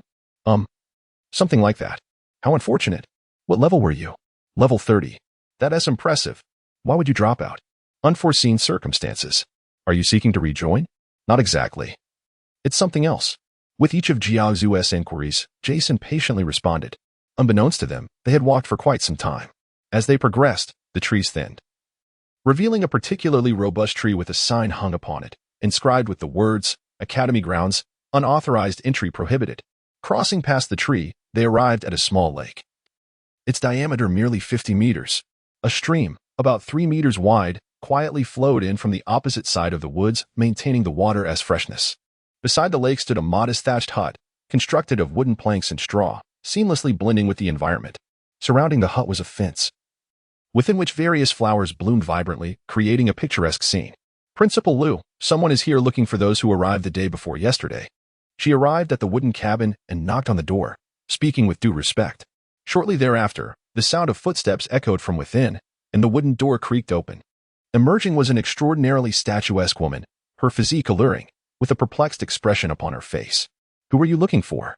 She inquired, directing her gaze towards Jason. Plunder and his companions. Do you know Plunder? Yes. Is Tangan also present? I am primarily seeking him. Unbeknownst to him, Jason pondered whether Tangan would meet a tragic fate at the hands of the poisoned Douluo after he had completely seized the powers of the ice and fire duality eye. Yes, please wait a moment. They should be arriving shortly. Since she was acquainted with Tangan, she likely knew the others as well. Please, come inside. She beckoned, inviting Jason into the room.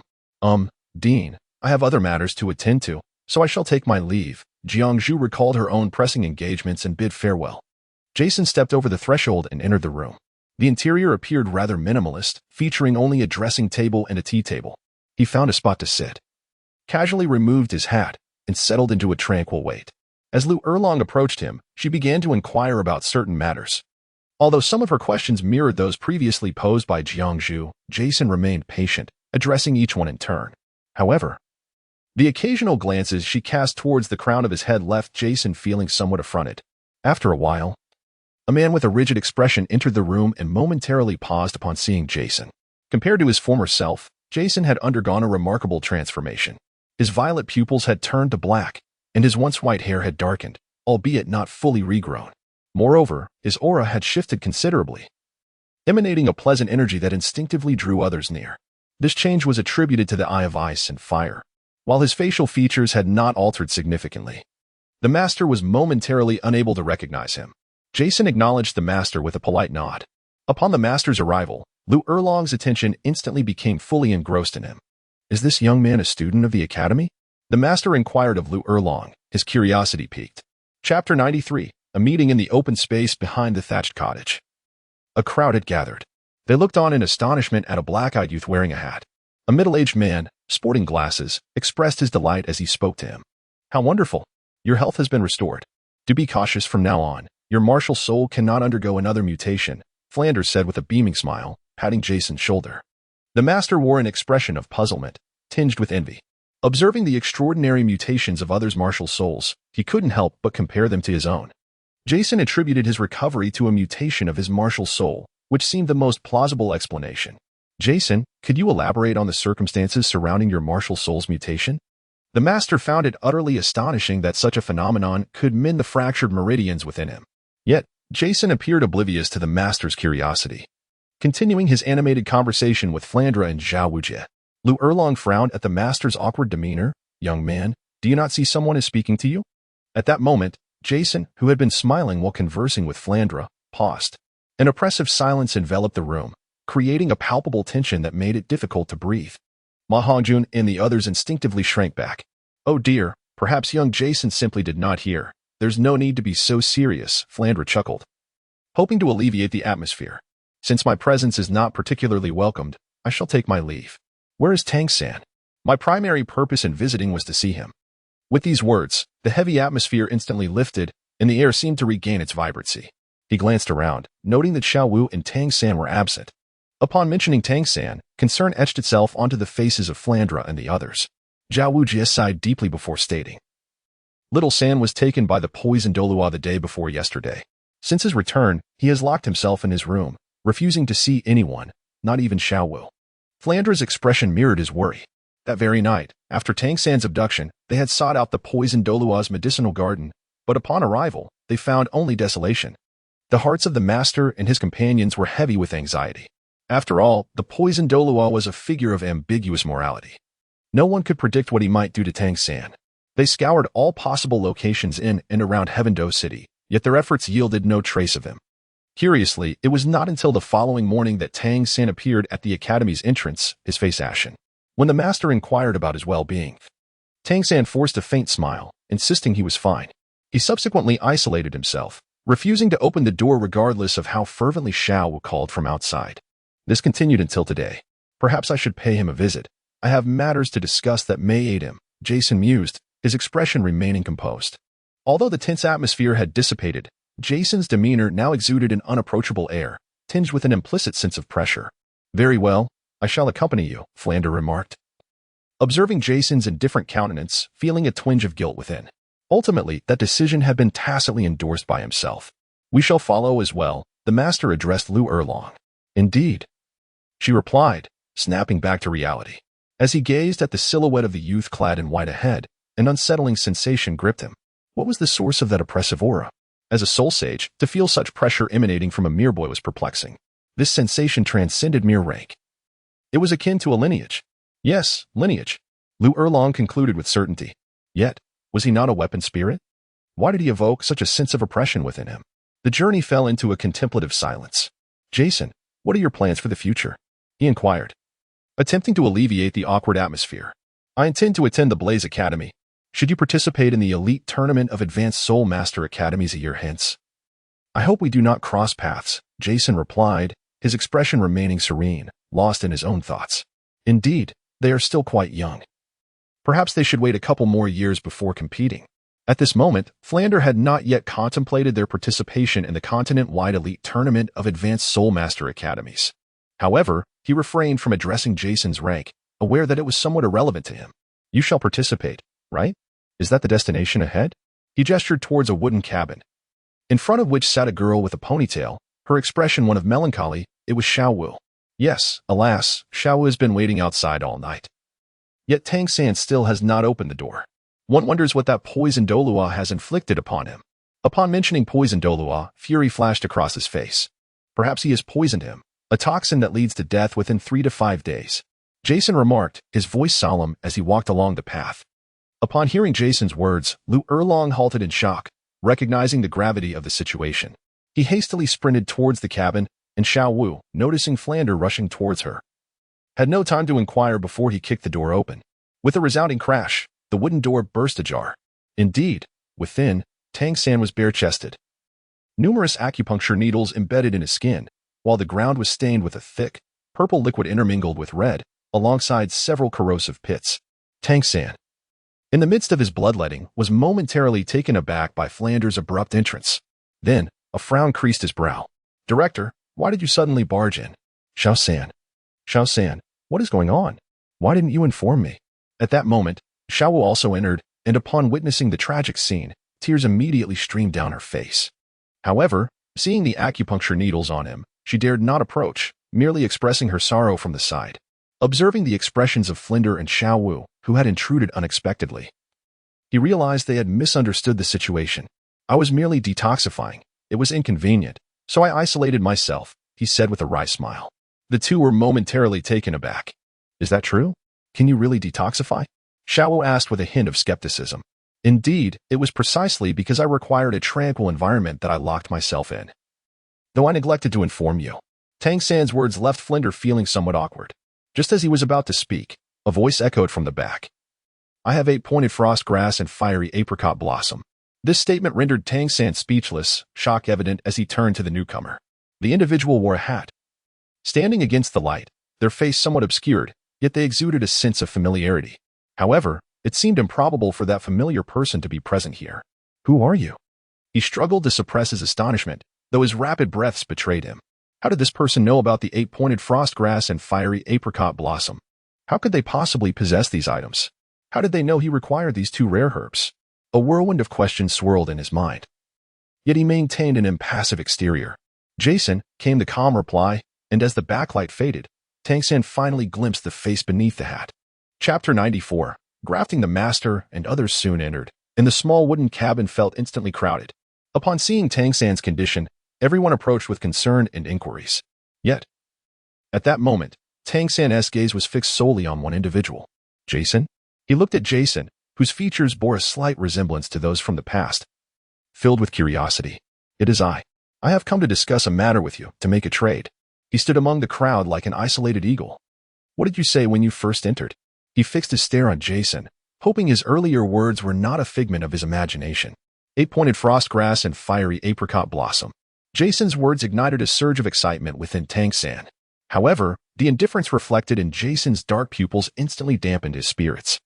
The two of them were now akin to strangers. Only if he possessed what Jason sought would he come to find him. The cost of the two immortal herbs weighed heavily on his mind, and he could scarcely fathom their significance. He fervently hoped that the other party had merely stumbled upon these herbs and was unaware of their true effects.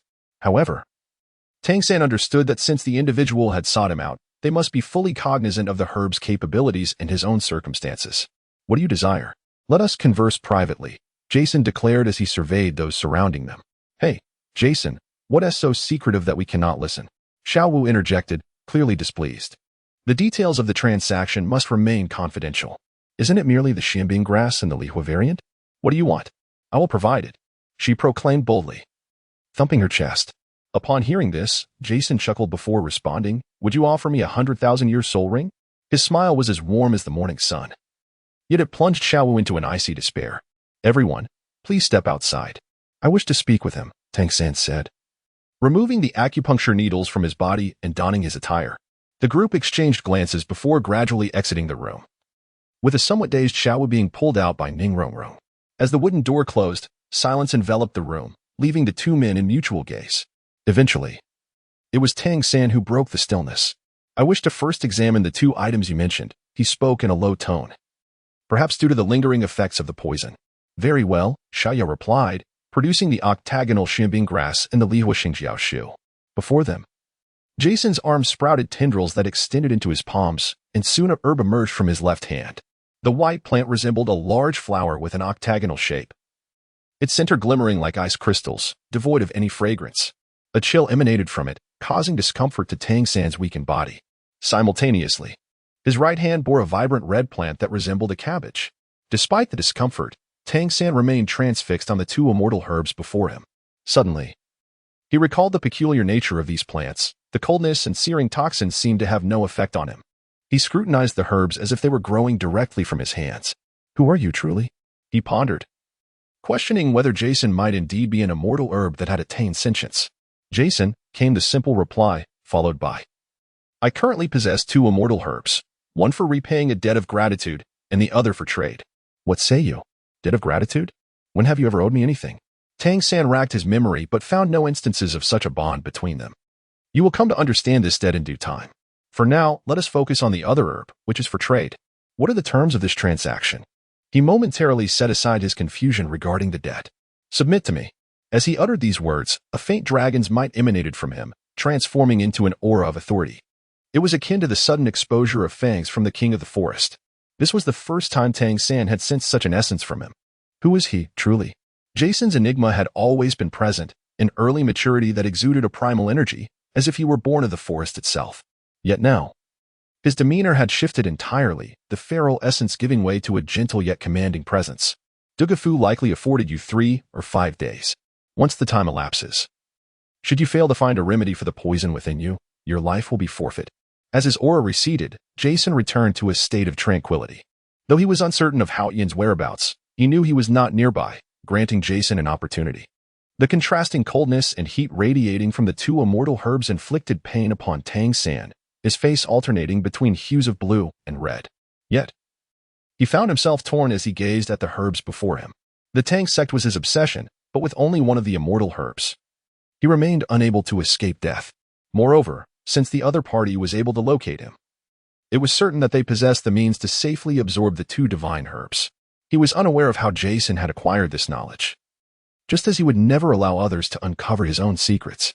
Yet now, he felt as though he were a transparent being standing beneath the other's scrutiny.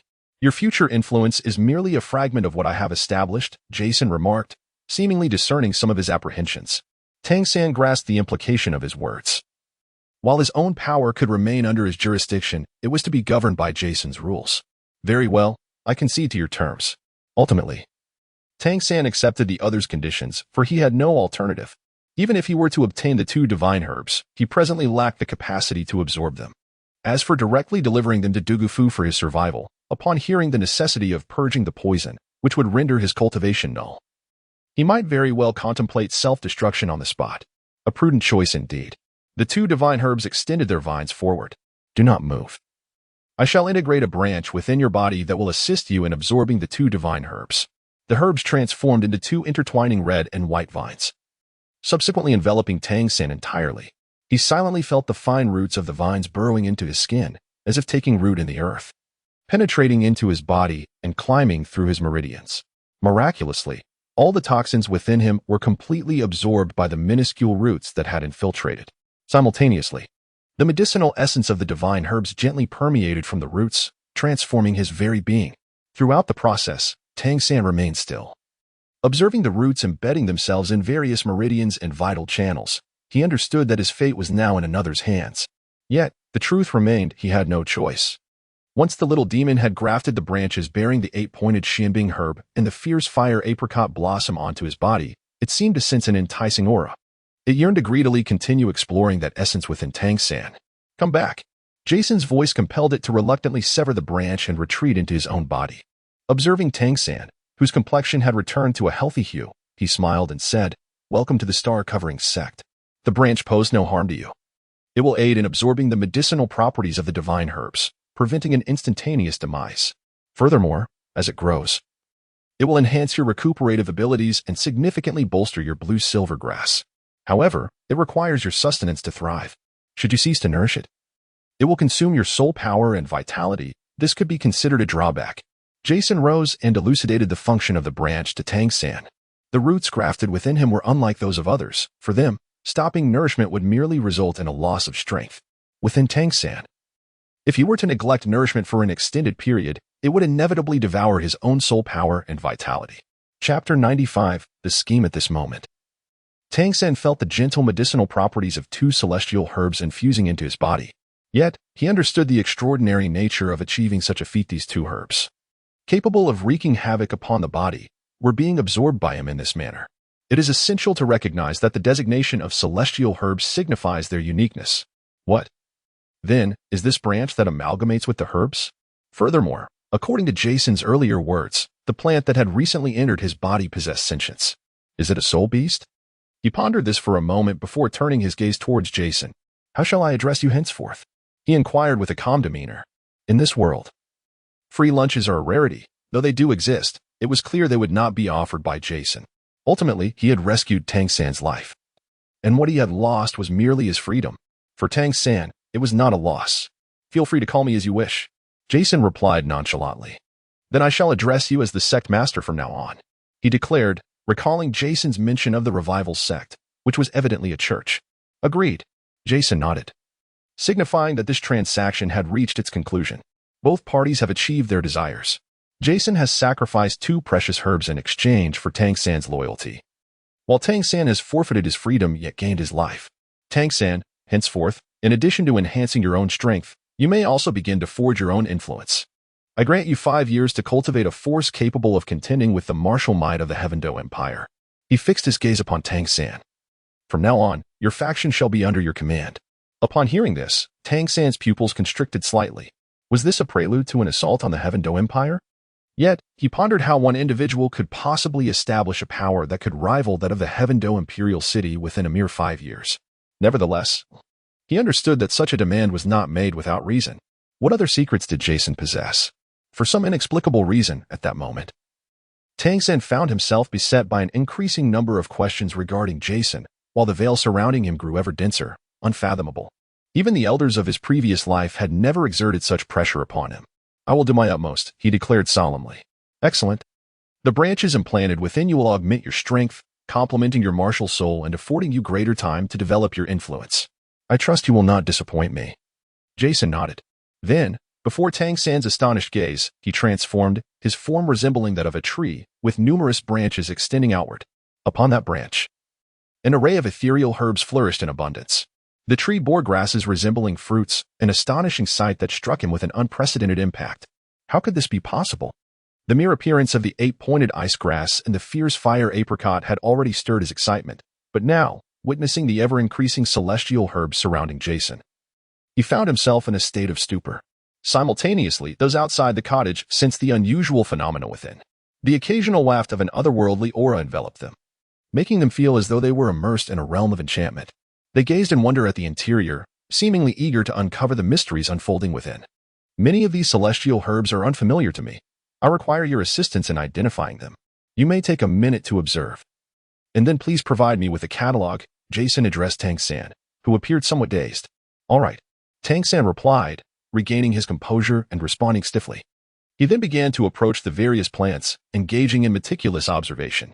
During his contemplative pauses, Jason continued, in a moment, you may select a few spirit herbs to take with you, as public funds for your burgeoning influence. I sincerely hope you will not misuse these resources. He concluded with a subtle warning. Focused on examining the herbs, Tangan nodded to indicate his understanding and resumed his study. Before long, a minute had passed. You may now choose the herbs you require. You can either pluck them or permit me to transplant them into the branches of your body. Faced with the bountiful selection, Tangan found himself in a quandary. Master, you present me with quite the dilemma.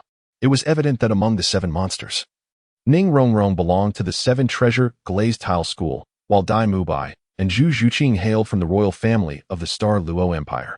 Clearly, they could not join the Tang sect he was building. However, if the others received herbs, how could he later explain it to the 3? That depends on you, however. I have arrangements for Ning Rongrong and Dai Mubai. You may choose first, Jason urged with a wave of his hand. He swiftly selected the 8-petal immortal orchid and the coxcomb phoenix sunflower. Yet, he hesitated between 2 herbs.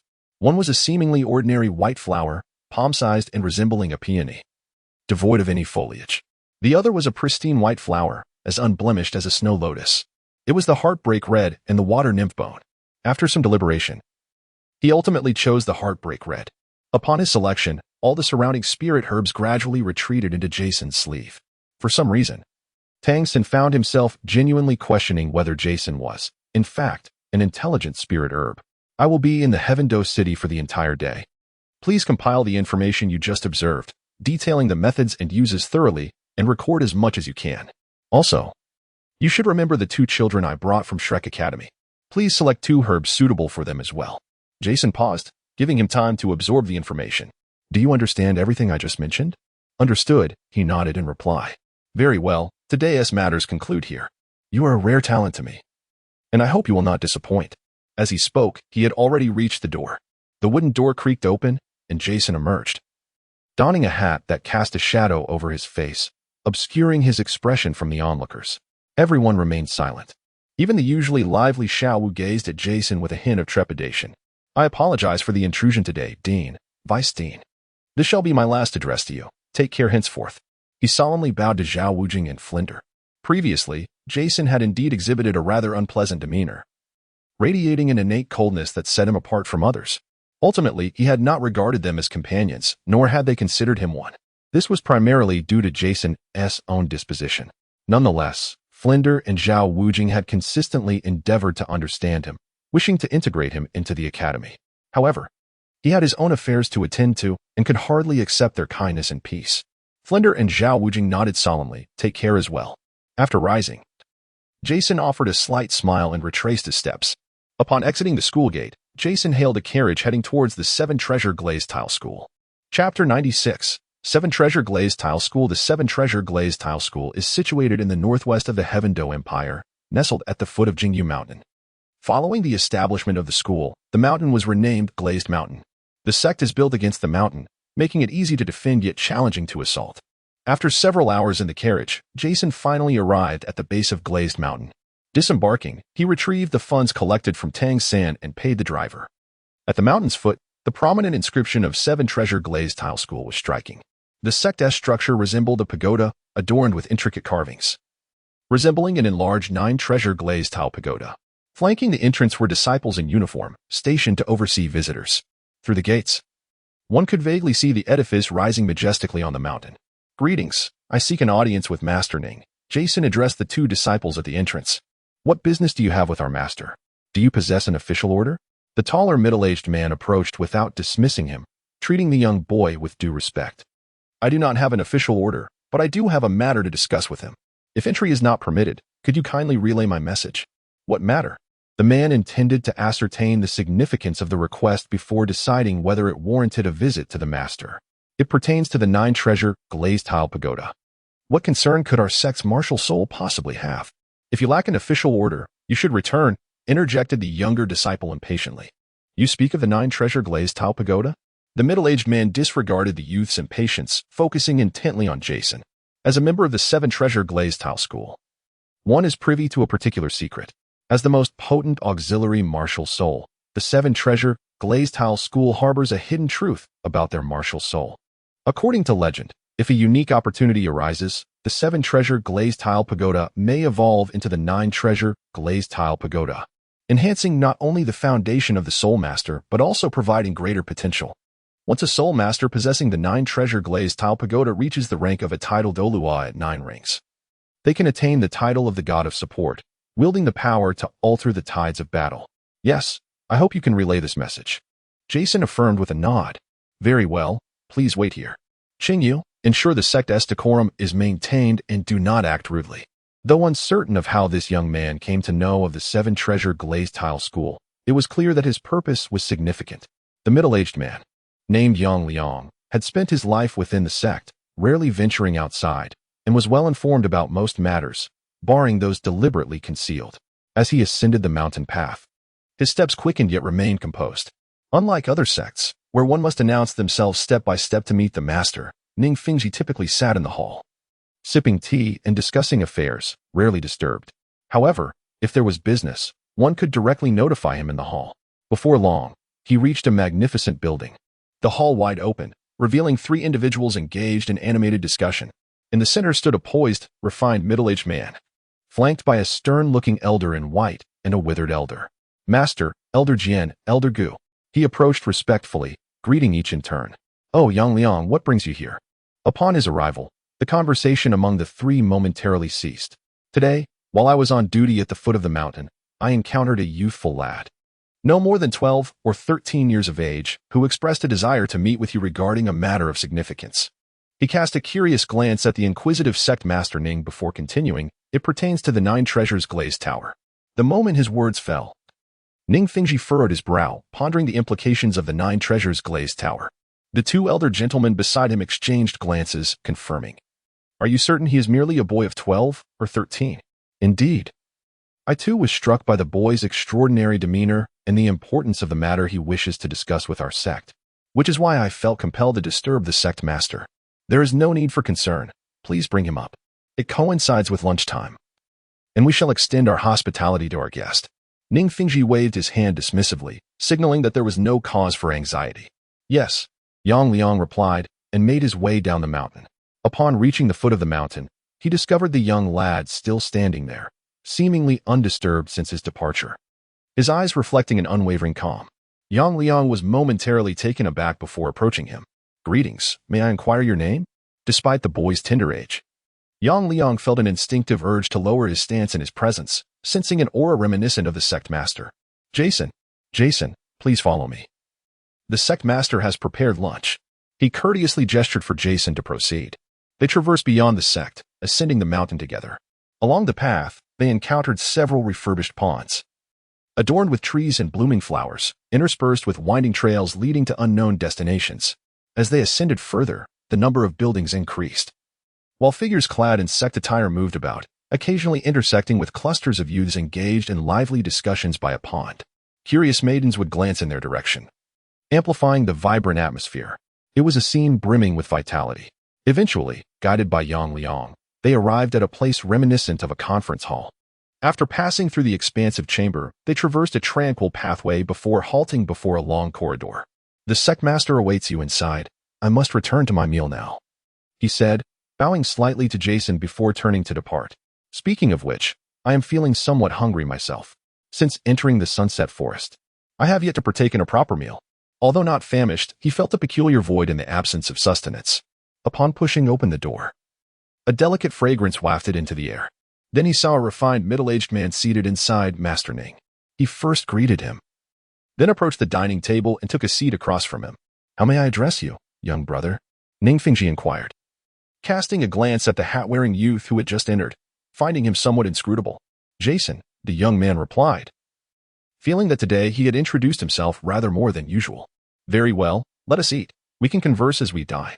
Upon meeting him, Ning Fingji sensed that the matters he spoke of were indeed substantial.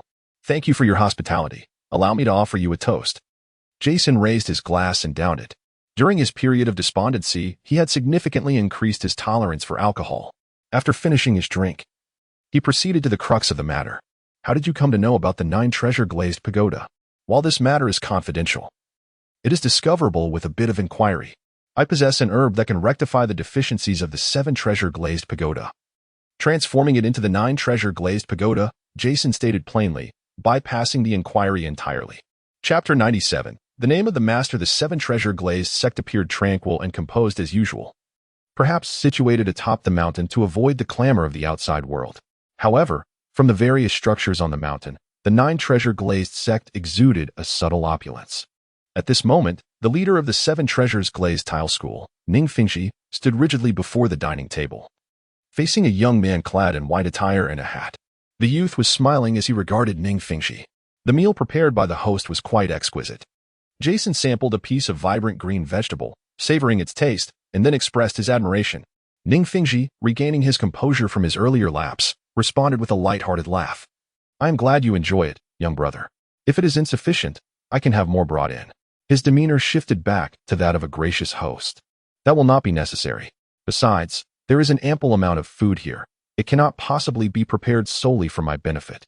He gestured toward the abundant spread on the table, his words imbued with a hint of meaning. Elder Chun, Elder Gu, please join us for a meal. Recognizing the gravity of the matter regarding the 9 treasures glazed tower, he summoned the 2 elders to partake in the discussion. Sword Douluo and Bone Douluo entered the room, casting curious glances at the young man seated opposite their leader before taking their places beside Ning Fingji. These 2 are esteemed title Douluo of our sect, a fact well known to all. Thus, I shall refrain from further introductions.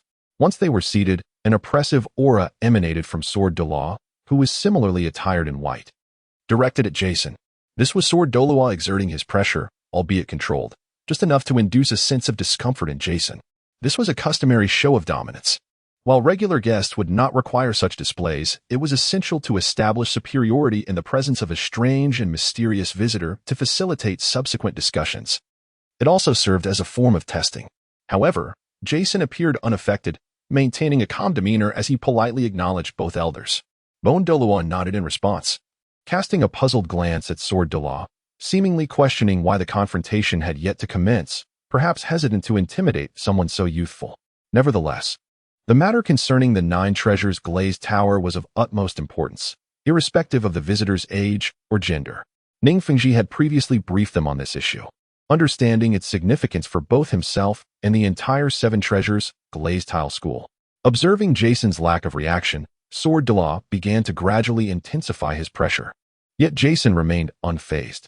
Just as Douluo contemplated escalating his force further, Jason suddenly turned his gaze toward him. His black eyes glimmered with a chilling intensity, and an overwhelming aura of both freezing and burning power surged forth, momentarily stifling Douluo's presence. This fellow, he thought, astonished as he regarded the now composed youth. In terms of power, not even hundreds of Jasons could contend with the title Douluo. However, since absorbing the remnants of the Ice and Fire Dragon King, he had feared no one. The dining continued, with everyone enjoying the meal. At that moment, Ning Fengji recalled something and turned to Jason, saying, interestingly, I remember that my daughter is a student at Shrek Academy, and there is also a student named Jason, just like you. That is indeed I. Though I no longer belong to Shrek Academy. Ah, I did not expect that. Did you have a conflict with the school? I could serve as a bridge for you. No, I have no such intentions. I appreciate your kindness, Master Ning. Indeed, a talent like yours would be welcomed anywhere. What do you think of the 7 Treasures Glazed Tile School? It is quite admirable, with good people, an excellent environment, and numerous talented individuals. Would you consider joining our sect? If I were to join the 7 Treasures Glazed Tile School, whom would I partner with? Are there any girls? Indeed, many. As long as you are willing to join our sect, you may choose freely, provided they are willing as well. However, given your striking appearance, I am certain many young ladies would be eager to partner with you. Ning Fengji jested. The two continued their conversation at the dining table, while Ning Fengji endeavored to glean more information about Jason, steadfastly avoiding any mention of the 9 treasures glazed tower. Jason is not in a hurry, for his martial soul is not the 7 treasures glazed tower. Seated on either side of Ning Fengji, the 2 titled Douluos were equally inept at negotiation, rendering them merely spectators. Moreover, the conversation between the 2 parties has been remarkably harmonious thus far, almost as if they were brothers. The 2 of them found themselves unable to interject, once the food and wine on the table had been consumed. Ning Fengji gazed at the steadfast Jason and let out a quiet sigh. He could not fathom how a boy of merely 12 or 13 could remain so composed. Well, the meal is finished. Let us discuss the matter at hand, he remarked, gesturing toward the remnants of the meal. Oh, I became so engrossed in conversing with the esteemed Ning Zhongzhu that I momentarily lost track of time, Jason chuckled, but thereafter, silence enveloped the room. Ning Fengji found himself momentarily at a loss for words. Even with 2 titled Douluos present, they could not induce the slightest tremor in the young man before them, who firmly held the reins of the conversation. Indeed, how could one who ventured alone to the mountain with the secret of the 9 treasure glazed tile pagoda be anything but extraordinary? Yet, he remained perplexed as to which faction the young man belonged. Was it the Spirit Hall, the Tiando Empire, or perhaps the Houtenant sect? Despite ruminating over this in his mind, he ultimately could not discern the origins of the youth before him. Moreover, the other party had never awakened a martial soul, leaving one to ponder the method employed to withstand the oppressive aura of a titled Douluo. Does the young man truly possess a treasure capable of rectifying the flaws of the 7 treasures glazed tile pagoda? He adjusted his expression and inquired. Indeed, Jason replied succinctly. How can I ascertain the veracity of your claims? The mere fact that I am here attests to the truth of this matter.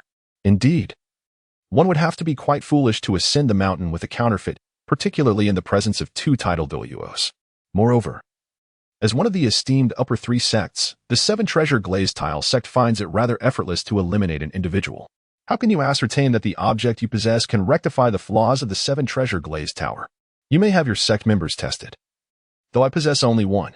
Jason produced a jade box containing the exquisite Kira tulip directly from his sleeve. Upon opening the box, a peculiar celestial herb was revealed. Its roots and leaves resembling delicate wisteria drapery, meticulously arranged, yet at its pinnacle bloomed a resplendent golden tulip, the rich fragrance of the flower immediately permeating the room. With a swift motion, Jason closed the box once more. This item is known as the Kira tulip, a symbol of opulence. Consuming it allows one to absorb the essence of heaven and earth, as well as the brilliance of the sun and moon.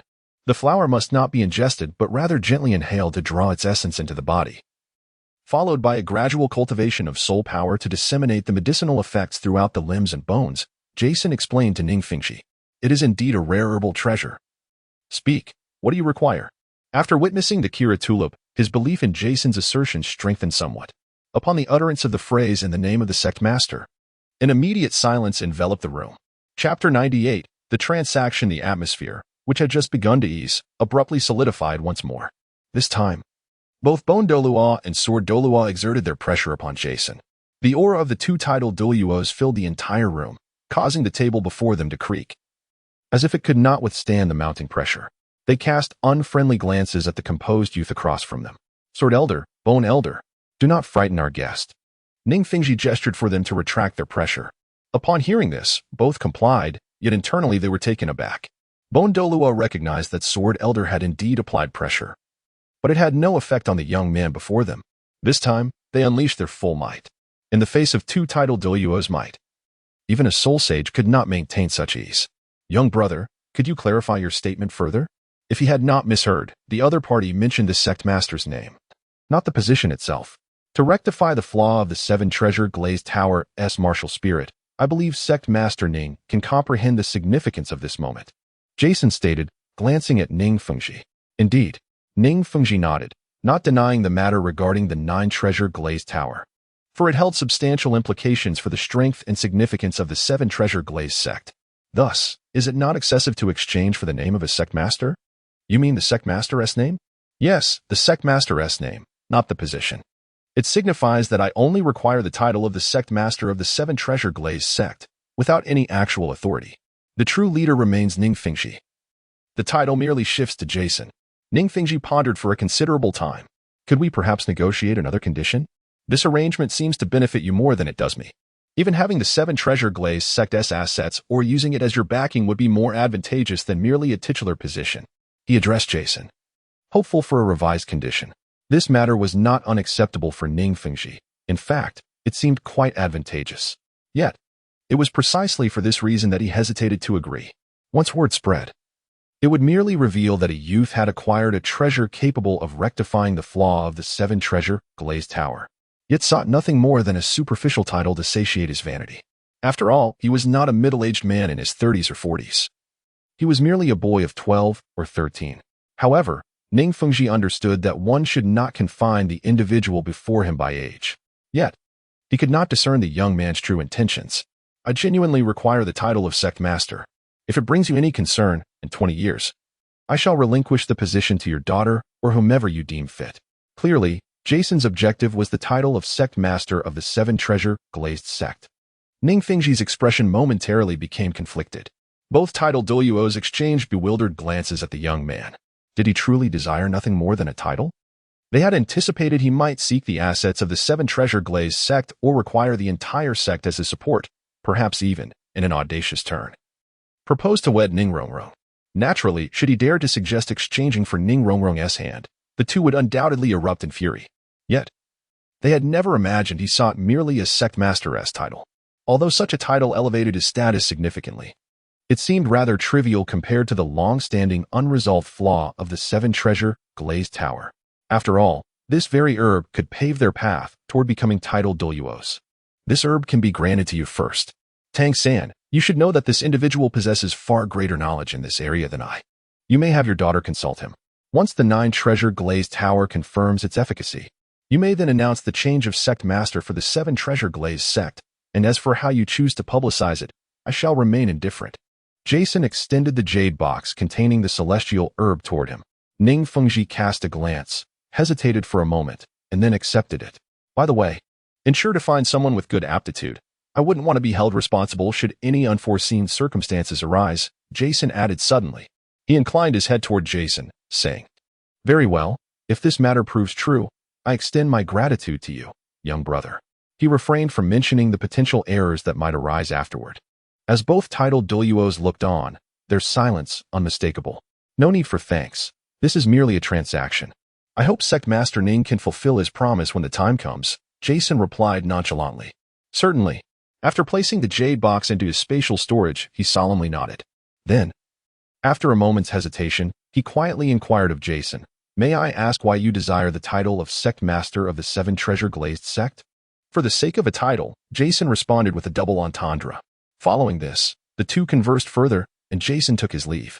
This lad is no ordinary character, Sword Douluo remarked, observing Jason's retreating figure. That goes without saying. It's evident to 10 people, Bone Douluo scoffed. Let us venture to Tiando City tomorrow. When we see Rong, we might glean more about this young man. I shall accompany you, Sword Douluo interjected before Bone Douluo could speak. Nonsense. If anyone should accompany, it should be me. You're too weak. You can stay behind to guard the home. Are you itching for a fight? Who are you to call me weak? With that needle-like sword of yours, what use is it? Needle-like? Old Bone, let us have a spar. Bring it on. I'm not afraid of you. As they bickered, Ning Fengji shook his head with a wry smile. Such matters were difficult for him to address. Had he been alone on an errand, the two would never have quarreled, but the moment they heard of meeting Rong, they were determined to compete fiercely. Yet, thinking of his daughter, a fond smile involuntarily crept onto his face. It had been quite some time since he last saw her. Jason, his thoughts drifted back to the young man just now, and he could not help but furrow his brow. What, exactly, was his intention? It seemed necessary to investigate his movements closely.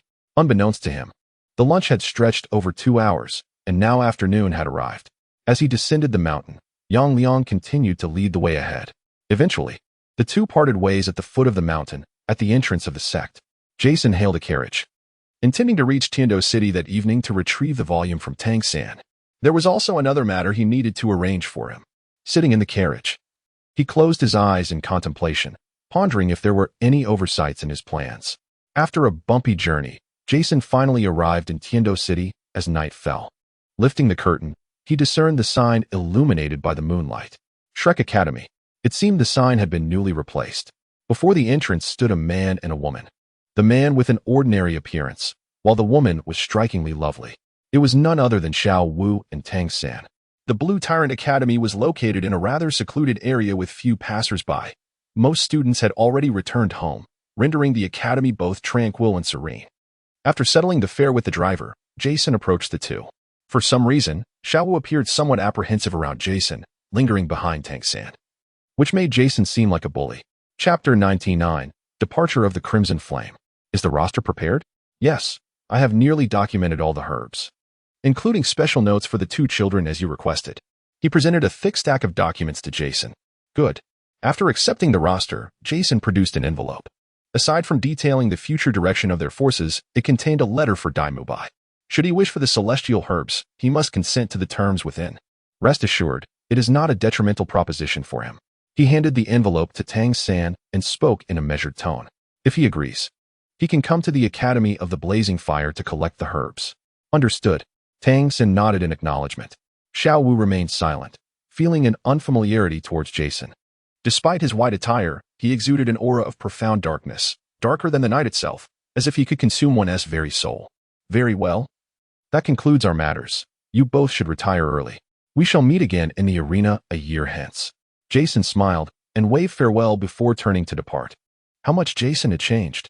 His demeanor and physique seemed entirely transformed, resembling a different person altogether. Xiao Wu cast a glance at the departing Jason and then turned to Tangan with a question.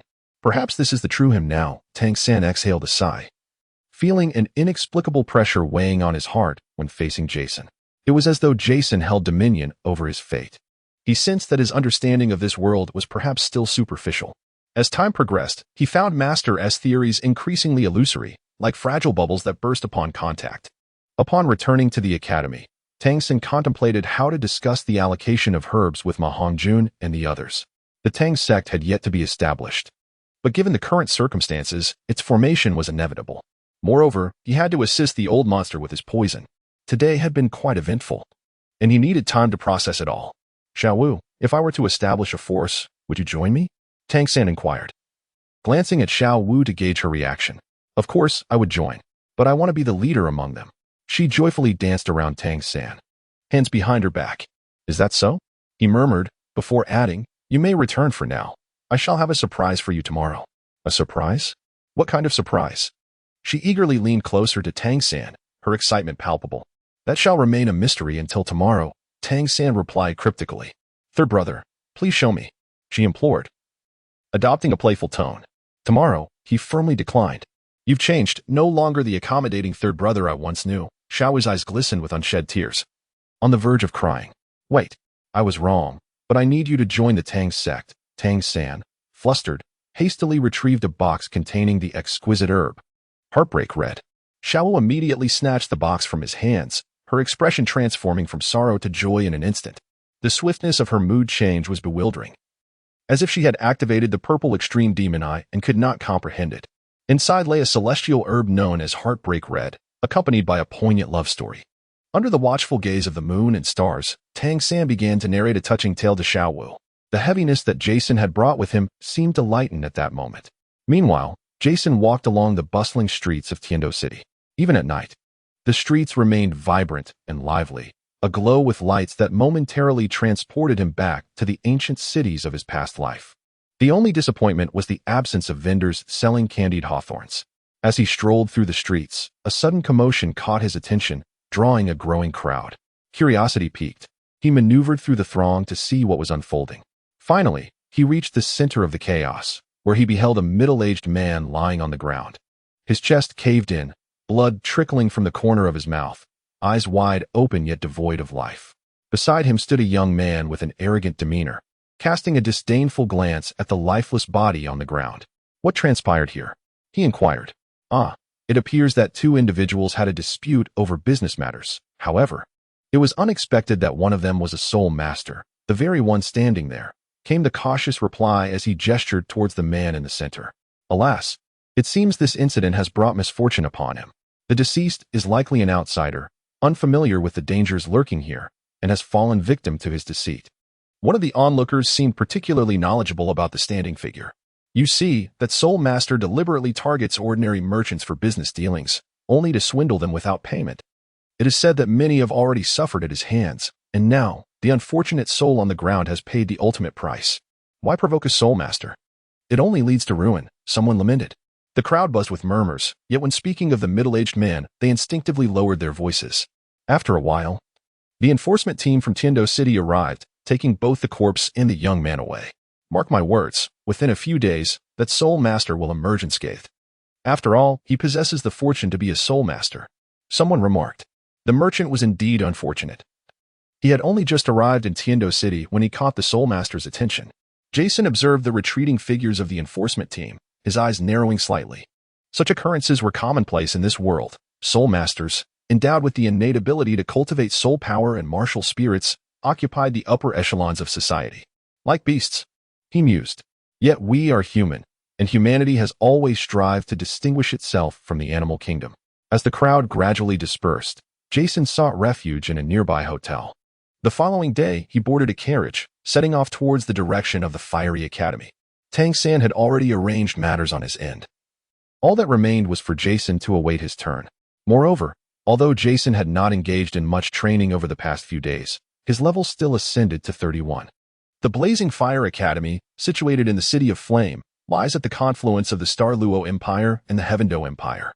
Many fire-type soul masters hail from this esteemed institution, and with its establishment, the entire city has gradually become predominantly inhabited by fire-type soul masters.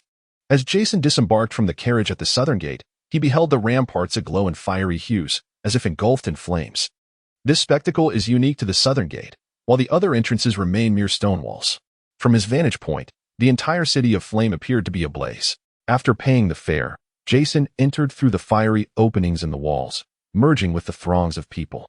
Within the city, there exists but one prestigious academy, the Blazing Fire Academy, making it quite easy for him to locate it. As he drew nearer to the academy, he encountered an increasing number of individuals clad in crimson and gold uniforms. Chapter 100, The Boy in the Center of the Lake. Half a year later, a youthful figure with long, flowing black hair sat serenely at the center of the lake. His dark eyes reflected an unwavering calm, and he was attired in white garments. Below him, the lake water flowed gently, and fish swam undisturbed. He sat upon the water's surface as if he were one with it. At this moment, He was perched at the heart of the lake, engrossed in a tome entitled The History of Imperial Development. A gentle breeze caressed the lake, creating ripples while tousling the strands of his hair that fell across his forehead, revealing his exquisite features. He seemed to meld seamlessly into the tranquil waters, embodying peace and serenity. Fish darted freely beneath him, and the sunlight streaming down appeared to radiate warmth. This lake, known as Tranquil Heart Lake, was specifically constructed for the students of the Blazing Fire Academy. Since most of the students are fire attribute soul masters, their temperaments tend to be rather impulsive. The Tranquil Lake derives its name from the hope that students may visit this serene spot to calm their restless minds and soothe their inner turmoil. However, despite its noble intentions, very few individuals, aside from a handful, are inclined to come here. It is simply too quiet. Moreover, everyone is eager to elevate their soul power levels, spending each day immersed in the simulated training environment. As the prestigious Continental Advanced Soul Master Academy competition approaches, the Academy will soon commence its selection of contestants. The impending assessments cast a heavy pall over the institution, akin to flames stifled within a furnace. Every student bears a grave and anxious expression, exerting their utmost efforts to enhance their abilities in preparation for the selection or bracing themselves for the forthcoming evaluations. The dark-haired youth seated at the center of the lake resembled a tranquil body of water encircled by a furnace, as serene as the depths. It appeared that this chapter had reached its conclusion, and he was poised to turn the page. At that moment, a blazing fireball suddenly erupted from the surrounding rock formations, hurtling towards the heart of the lake. The fireball emanated an intense heat, causing the air to shimmer with waves of warmth. Its speed was unhurried, as if it had been cast forth. Yet, the youth at the center remained oblivious, engrossed in his contemplation as he turned to the next page, which bore the title Reform and Establishment of the Soul Master Army. The fireball drew ever closer, startling the fish beneath the surface into frantic movements. It finally halted about a meter away from the boy, and then an extraordinary transformation unfolded. The searing fireball rapidly crystallized into frost, gradually morphing into a sphere of ice. Once transformed, the icy orb began to decelerate. Subsequently, the direction shifted, and the hockey puck retraced its path. Ultimately, it soared over the artificial hill, its destination unknown. "Ah, you scoundrel, that hurts." Accompanied by a cry of pain, a stunningly beautiful girl emerged from behind the foam mountain, clutching her head. The golden-red school uniform she wore complemented her figure exquisitely, and with her dark red hair cascading down, she appeared as a flame capable of melting any man's heart. At that moment, she fixed her fierce gaze upon the boy at the center. The boy glanced at the girl by the lake, resignedly closed his book, and then, as if walking on solid ground, he stood upon the surface of the lake and began to approach her. Observing the boy gliding effortlessly across the water, Xiao Wu felt a pang of envy. Such mastery over soul power was indeed beyond her reach. Despite her numerous attempts, she could not emulate this seemingly divine boy, who traversed the lake as if it were solid earth. The youth before us is none other than Jason, who has been enrolled for approximately half a year. With his soul power surpassing the 30th level and possessing a dual elemental martial spirit of both ice and fire, he easily gained admission to the Flame Academy. Despite it not being the recruitment season, his dual attributes signify that he is free from any elemental weaknesses. However, such dual elemental martial spirits are exceedingly rare, especially those embodying both ice and fire. During his time at the Academy, Jason has been engaged in the profound understanding of bodily integration, as the sensation of delay in his body has proven to be quite discomforting, rendering him unable to focus on his training. In resignation, he turned to reading and practicing drawing. Though the delay hindered his artistic endeavors, he persevered, finding solace in the alignment of his mind and body during these activities. When wearied from drawing, he would immerse himself in books. Since his entrance to the Academy, he has maintained a serene demeanor, often retreating to the Tranquil Heart Lake, a secluded haven. Jason is akin to a drop of water amidst a roaring fire, capturing the attention of the surrounding flames without being vaporized by the searing heat. Observers soon recognized this incongruous individual. Drawing? Reading? Was he here to study, or merely on vacation? His peculiar behavior and striking appearance attracted the attention of many female students, including the renowned beauty Xiao Wu. She cornered Jason in the library and, with the audacity of a spirited girl, confronted him. "Hey, you. Why aren't you training properly? What are you doing reading here? I have no respect for men like you. Pretty boys, delicate and weak." You'd be better off using this time to train, she admonished him. Jason regarded her quietly for a moment. Do you require something? He asked, for today he had intentions beyond reading. He aimed to practice his control over his soul power, striving to master both his body and soul within 3 months.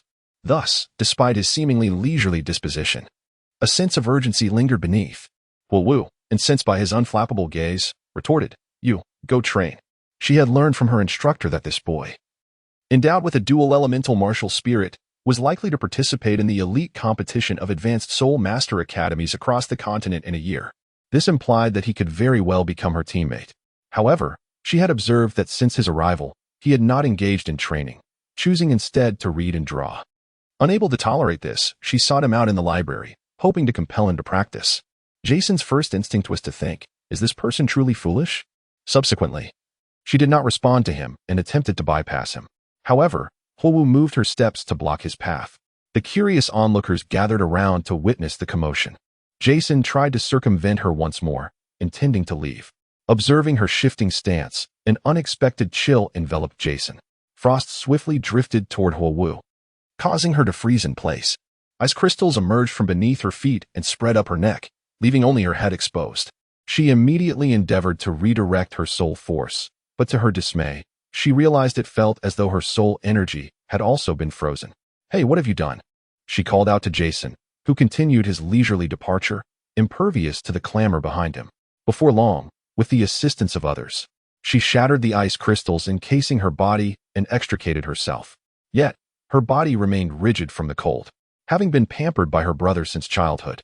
She gritted her teeth and declared, Jason, is it? Just wait, I will make you pay. Although he was not present at that moment. In Chapter 101, Xiao Wu, she relentlessly sought out Jason in the following days. The library, the tranquil lake, the bamboo grove. Each time she managed to find him, seemingly prioritizing their encounters over her own training.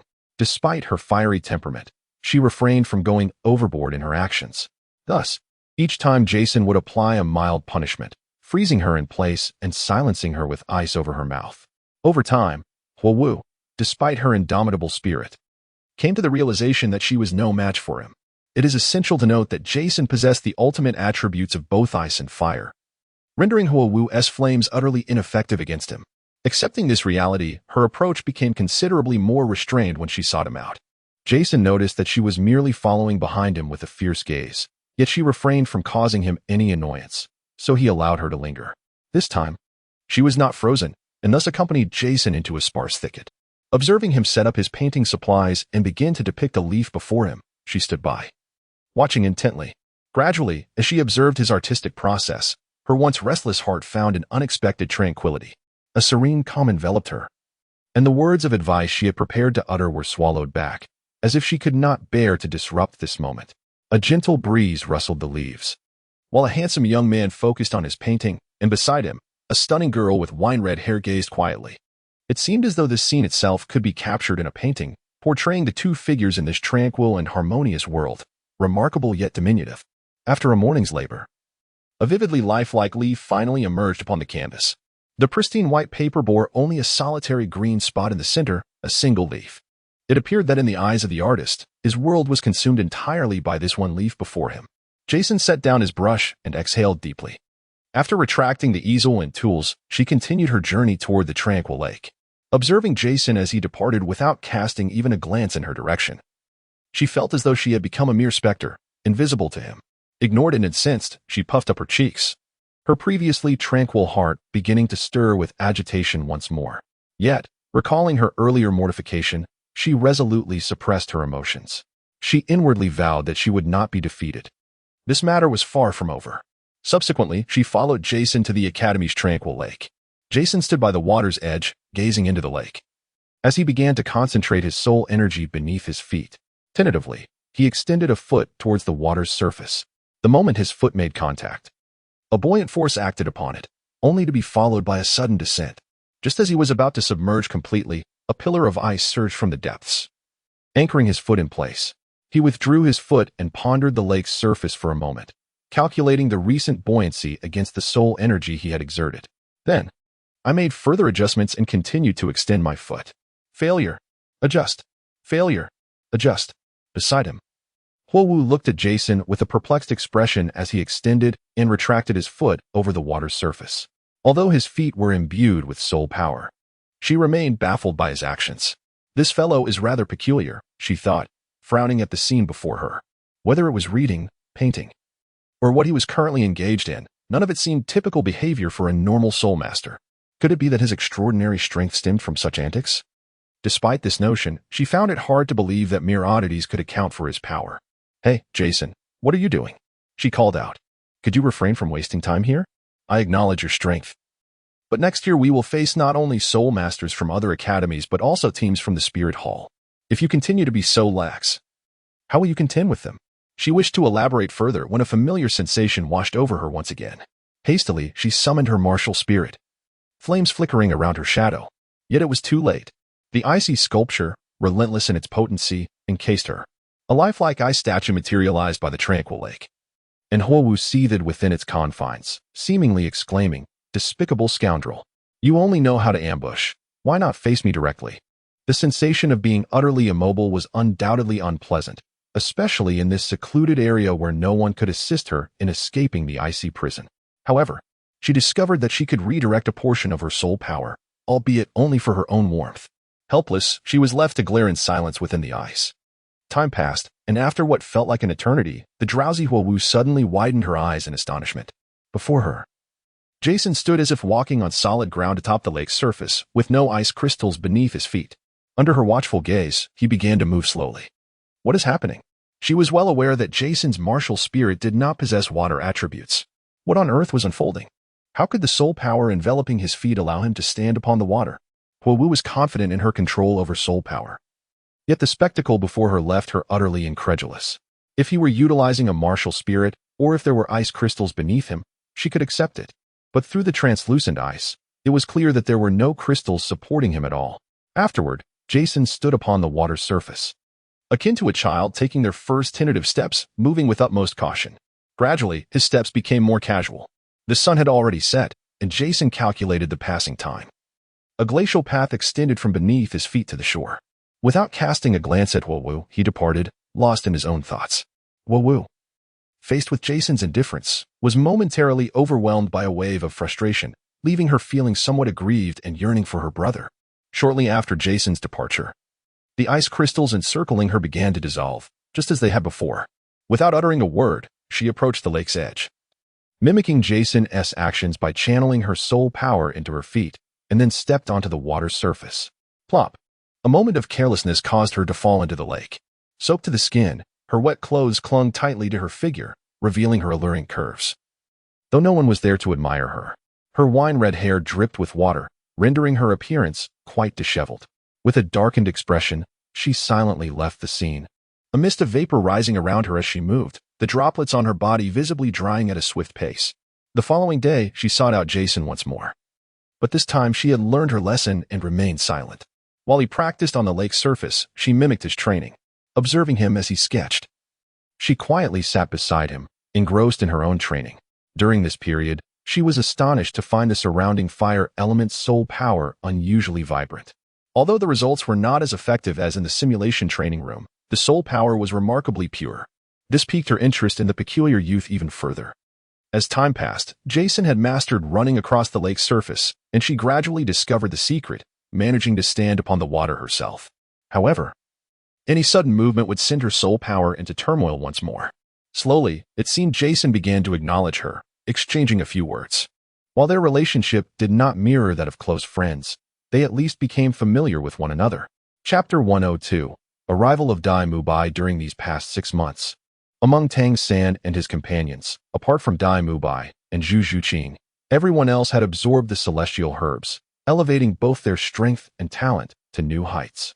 Xiao Wu was an exception. Oscar, Ma Hongjun, and Xiao Wu received their celestial herbs from Tang San. As in the original narrative, Oscar acquired the 8-petal immortal orchid. Ma Hongjun obtained the coxcomb phoenix sunflower, while Xiao Wu received the heartbreak red, yet she still had not absorbed it. Ning Rongrong's celestial herb was bestowed upon her by her father, Ning Fengji. Prior to this, Ning Fengji had specifically arranged to meet with Tang San and others who had previously absorbed celestial herbs.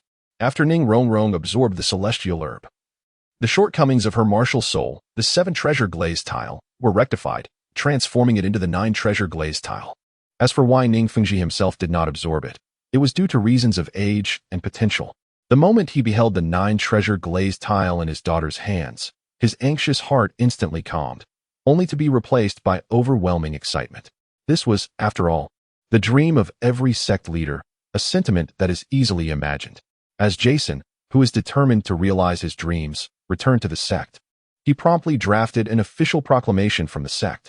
The proclamation read as follows: the 7 Treasures Glaze Tile sect hereby declares, as one of the top 3 sects, we are honored to bear the title of having the foremost auxiliary martial soul.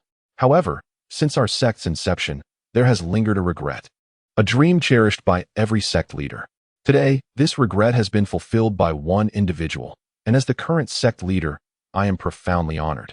In exchange, I, Ningfengji, shall transfer the title of sect leader to Jason for a duration of 10 to 20 years. Although Jason is a prodigious youth, he is still quite young. Thus, I shall temporarily oversee all matters within the sect. Let this be known to all. The 7 Treasures Glaze Tile sect proclaims. Not long after this proclamation was disseminated, it reached the ears of Bibi Dong, the Pope of the Spirit Hall, as well as the Snow Knight Emperor of the Heaven Do Imperial City and his 2 princes. Leaders from various families also received this announcement. Each faction pondered the implications of the regret mentioned in Ningfengji's proclamation. As for Jason, he garnered only fleeting interest. People acknowledged his existence but did not delve deeper. This was largely due to the final clause of the proclamation, which clearly stated that Ningfengji remained the one in power. Consequently, although Jason gained notoriety, it was merely superficial respect. Over the past 6 months, the transition of leadership within the 7 Treasures Glaze Tile sect was the only significant event, while all else remained tranquil. In Shrek, witnessing his companions ascend to new heights of power after absorbing the medicinal herbs, Daimubai, the captain, found himself burdened by the weight of his own stagnation. The conditions for acquiring the celestial herbs mandated an allegiance to the Tang sect, yet as a prince of the Star Luo Empire, how could he possibly pledge himself to another faction? Presently, he gazed conflictedly at the piece of paper in his hand, which bore an intriguing proposition. If one desires the celestial herbs without wishing to join the Tang sect, he must agree to a condition, the specifics of which will be revealed in due time. Should he come to terms with this, he was to follow Tang San to the Fiery Academy to seek him out. Through Ningrongrong, he learned that the herbs in possession of Ningfengji had been obtained from Jason. After Jason's departure, it became evident that Tang San's situation had also changed. This suggests that the herbs may have originated from Jason's hands. Since abandoning Jason and leaving Shrek Academy, Tang San had transformed completely, both in character and demeanor. Being entrenched in royalty, he sensed that Jason had ulterior motives, whether in facilitating Tang San's establishment of Tang Sect or in bestowing upon him the title of Sect Master. A vague intuition lingered within him regarding these intentions, yet the specifics remained shrouded in mystery. However, as he gazed at the envelope in his hand, he realized he was also a pawn in Jason's scheme. As a prince of the Star Luo Empire, he pondered the implications. Was Jason planning to act against the Empire?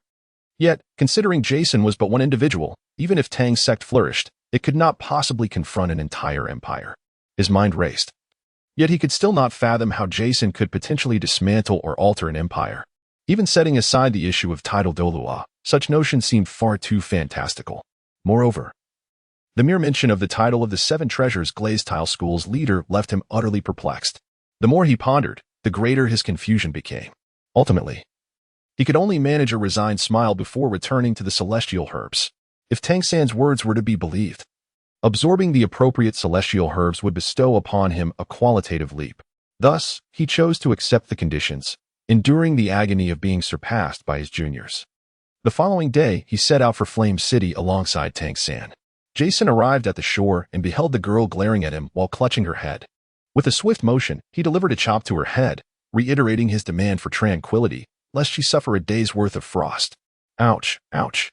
Fire Dance crouched on the ground, her pain eliciting tears. With tear-filled eyes, she glared at her tormentor, exclaiming, "Do you not know how to cherish beauty? To strike such a stunning woman without a hint of mercy, are you even a man? Your skin is rather thick," was Jason's understated assessment. Upon hearing this, she sprang to her feet, seemingly ready to retaliate, but upon reflecting on their respective strengths, she quelled her anger. Jason circumvented her, proceeding down a serene path. Is there something you wish to discuss? Fire Dance cast a vicious glance at his retreating figure before dabbing the corner of her eye and hastily catching up to him. There are 2 men outside the academy seeking you. They claim to know you. Where are they? Jason had already begun to suspect the identities of the 2 individuals. Do you know them? She inquired curiously as she walked beside him. They were former classmates. Former classmates? Which academy did you attend? Shrek Academy. From which I later departed to join the Blaze Academy. Shrek Academy? I've never heard of it. Surely it can't be that poor, prompting you to transfer to Blaze Academy. Not at all. The instructors were reclusive soul masters. Aside from their poverty, they were quite respectable. However, they must be affluent by now. Will they participate in the upcoming Continental Advanced Soul Master Elite competition? Indeed, they are formidable. The Blaze Academy team may struggle against them. Impossible, she scoffed, clearly skeptical. A year from now, you shall see. That is only if you have not witnessed the prowess of our Blaze Academy, spending your time idly. How am I being idle? Jason asked, slightly perplexed. All I see you do is read, paint, or devise ways to create art on the lake's surface. Never have I seen you engage in serious cultivation. Sometimes, individual strength is not of utmost importance. As soon as Jason uttered this, Fire Dance regarded him with the expression one might reserve for a fool. What else would a soul master prioritize if not personal strength? She muttered under her breath. The world is not limited to soul masters. There also exist peculiar soul beasts and soul guiding devices. By the time Jason concluded, the pair had already arrived at the Academy's entrance. Chapter 103, the rare celestial chrysanthemum Blaze Academy is situated within the city, adjacent to another institution in the outskirts, known as the Divine Wind Academy. Not far to the south lies Tianshui City, home to Tianshui Academy. The 3 elemental academies are in close proximity, with the furthest requiring merely 2 hours of travel. Jason guided Tangan and his companion into the academy, returning once more to the tranquil Heart Lake. This serene and undisturbed locale served as an ideal setting for discussions. Naturally, it would have been even better without the presence of Xiao Wu, who had inexplicably clung to him since their first encounter. Perhaps it was the occasional flicker of the pure fire element that captivated her. Nevertheless, Jason did not mind having an acquaintance within the academy. Otherwise, his preference for solitude would leave him oblivious to many matters. Please, have a seat, Jason declared. And at his words, several crystalline ice chairs emerged along the lakeshore. Bathed in sunlight, they sparkled like exquisite, naturally formed ice sculptures. Tangan was not taken aback by this and comfortably settled into one of the ice chairs. However, Daimubai was utterly astonished upon witnessing this scene. How astonishing must one's soul power control be to achieve such a level? However, Xiao Wu was somewhat prepared and sat down with a sense of astonishment. The first sensation for the 3 of them upon sitting was a chill against their skin. Tangan began to circulate his soul power to counteract this icy sensation. Fire Dance sat directly on the grass, while Jason perched comfortably on an ice chair, as if it were an ordinary seat, displaying no signs of discomfort. How has your progress been? He inquired, glancing at Tangan. We have commenced the development of the soul guidance devices you mentioned, and numerous concealed weapons are also being produced efficiently along an assembly line, Tangan replied thoughtfully. He paused momentarily before continuing. I believe you are already aware of the current power dynamics. He had encountered Talon and subsequently uncovered many of his own hidden truths, which also allowed him to reclaim the strength of his lineage. He recognized that all of this lay well within the foresight of the young man before him. Moreover, the soul guidance devices sent a chill through him. Even he could sense their formidable potential. Compared to his own concealed weapons, should these devices come to fruition, even an ordinary individual would wield considerable lethality. Recently, it has been brought to my attention from the Force One clan that there has been some progress in the research of these soul-guiding devices. If Daimubai believes that Jason cannot subvert an empire, then Tangan, having grasped the principles of firearms, realizes that this is not merely about overturning an empire, but rather revolutionizing an entire era. The crucial factor now lies in whether the developed products can be practically applied within the manuscripts Jason provided before his departure. Besides the directions for the power structures to be developed, there were also various generalized principles of firearms from his previous life. However, he lacked more detailed parameters, which necessitate the expertise of the Tang sect for further development. The primary focus remains on the integration of firearm principles into soul-guiding devices. As the saying goes, truth lies within the range of cannon fire. For the indomitable spirit, failure is not an option. The significant contemporary issues cannot be resolved merely through speeches and the resolutions of the majority. They must be addressed with iron and blood. Otto von Bismarck, the Iron Chancellor of Germany. This statement offers the most candid depiction of war. As the moment has arrived, one must begin to prepare for their own truth. Whether it be the Tang sect established by Tang San or the Falling Star sect in the Starfall Empire, both are gearing up for Jason's truth. Naturally, warfare transcends mere combat. It necessitates the support of economics, rhetoric, ideology, reputation, and other such elements. It appears you have given this considerable thought, Jason remarked, seated upon his icy throne, with an air of implication. Indeed. However, I am curious to know what your conditions entail, Dai Mubai replied in a low voice. The appropriate time will reveal itself. Rest assured it shall not bring you any harm, Jason stated, tapping his fingers upon the icy chair as he gazed at him. How can I be certain it will not be detrimental to me? He persisted in his inquiry. Then you may take your leave. Jason shrugged nonchalantly, observing his indifferent demeanor. Dai Mubai felt a sense of relief wash over him. From his nonchalant attitude, it was evident that he held little significance in Jason's plans, although he remained oblivious to the true nature of those plans. Very well, I consent to your terms, he declared earnestly. Excellent. I trust you will uphold your promise when the time comes. Otherwise, the consequences will be beyond your capacity to bear, Jason warned as he rose from his icy seat. He then extended his palm, from which a magnificent chrysanthemum sprouted forth.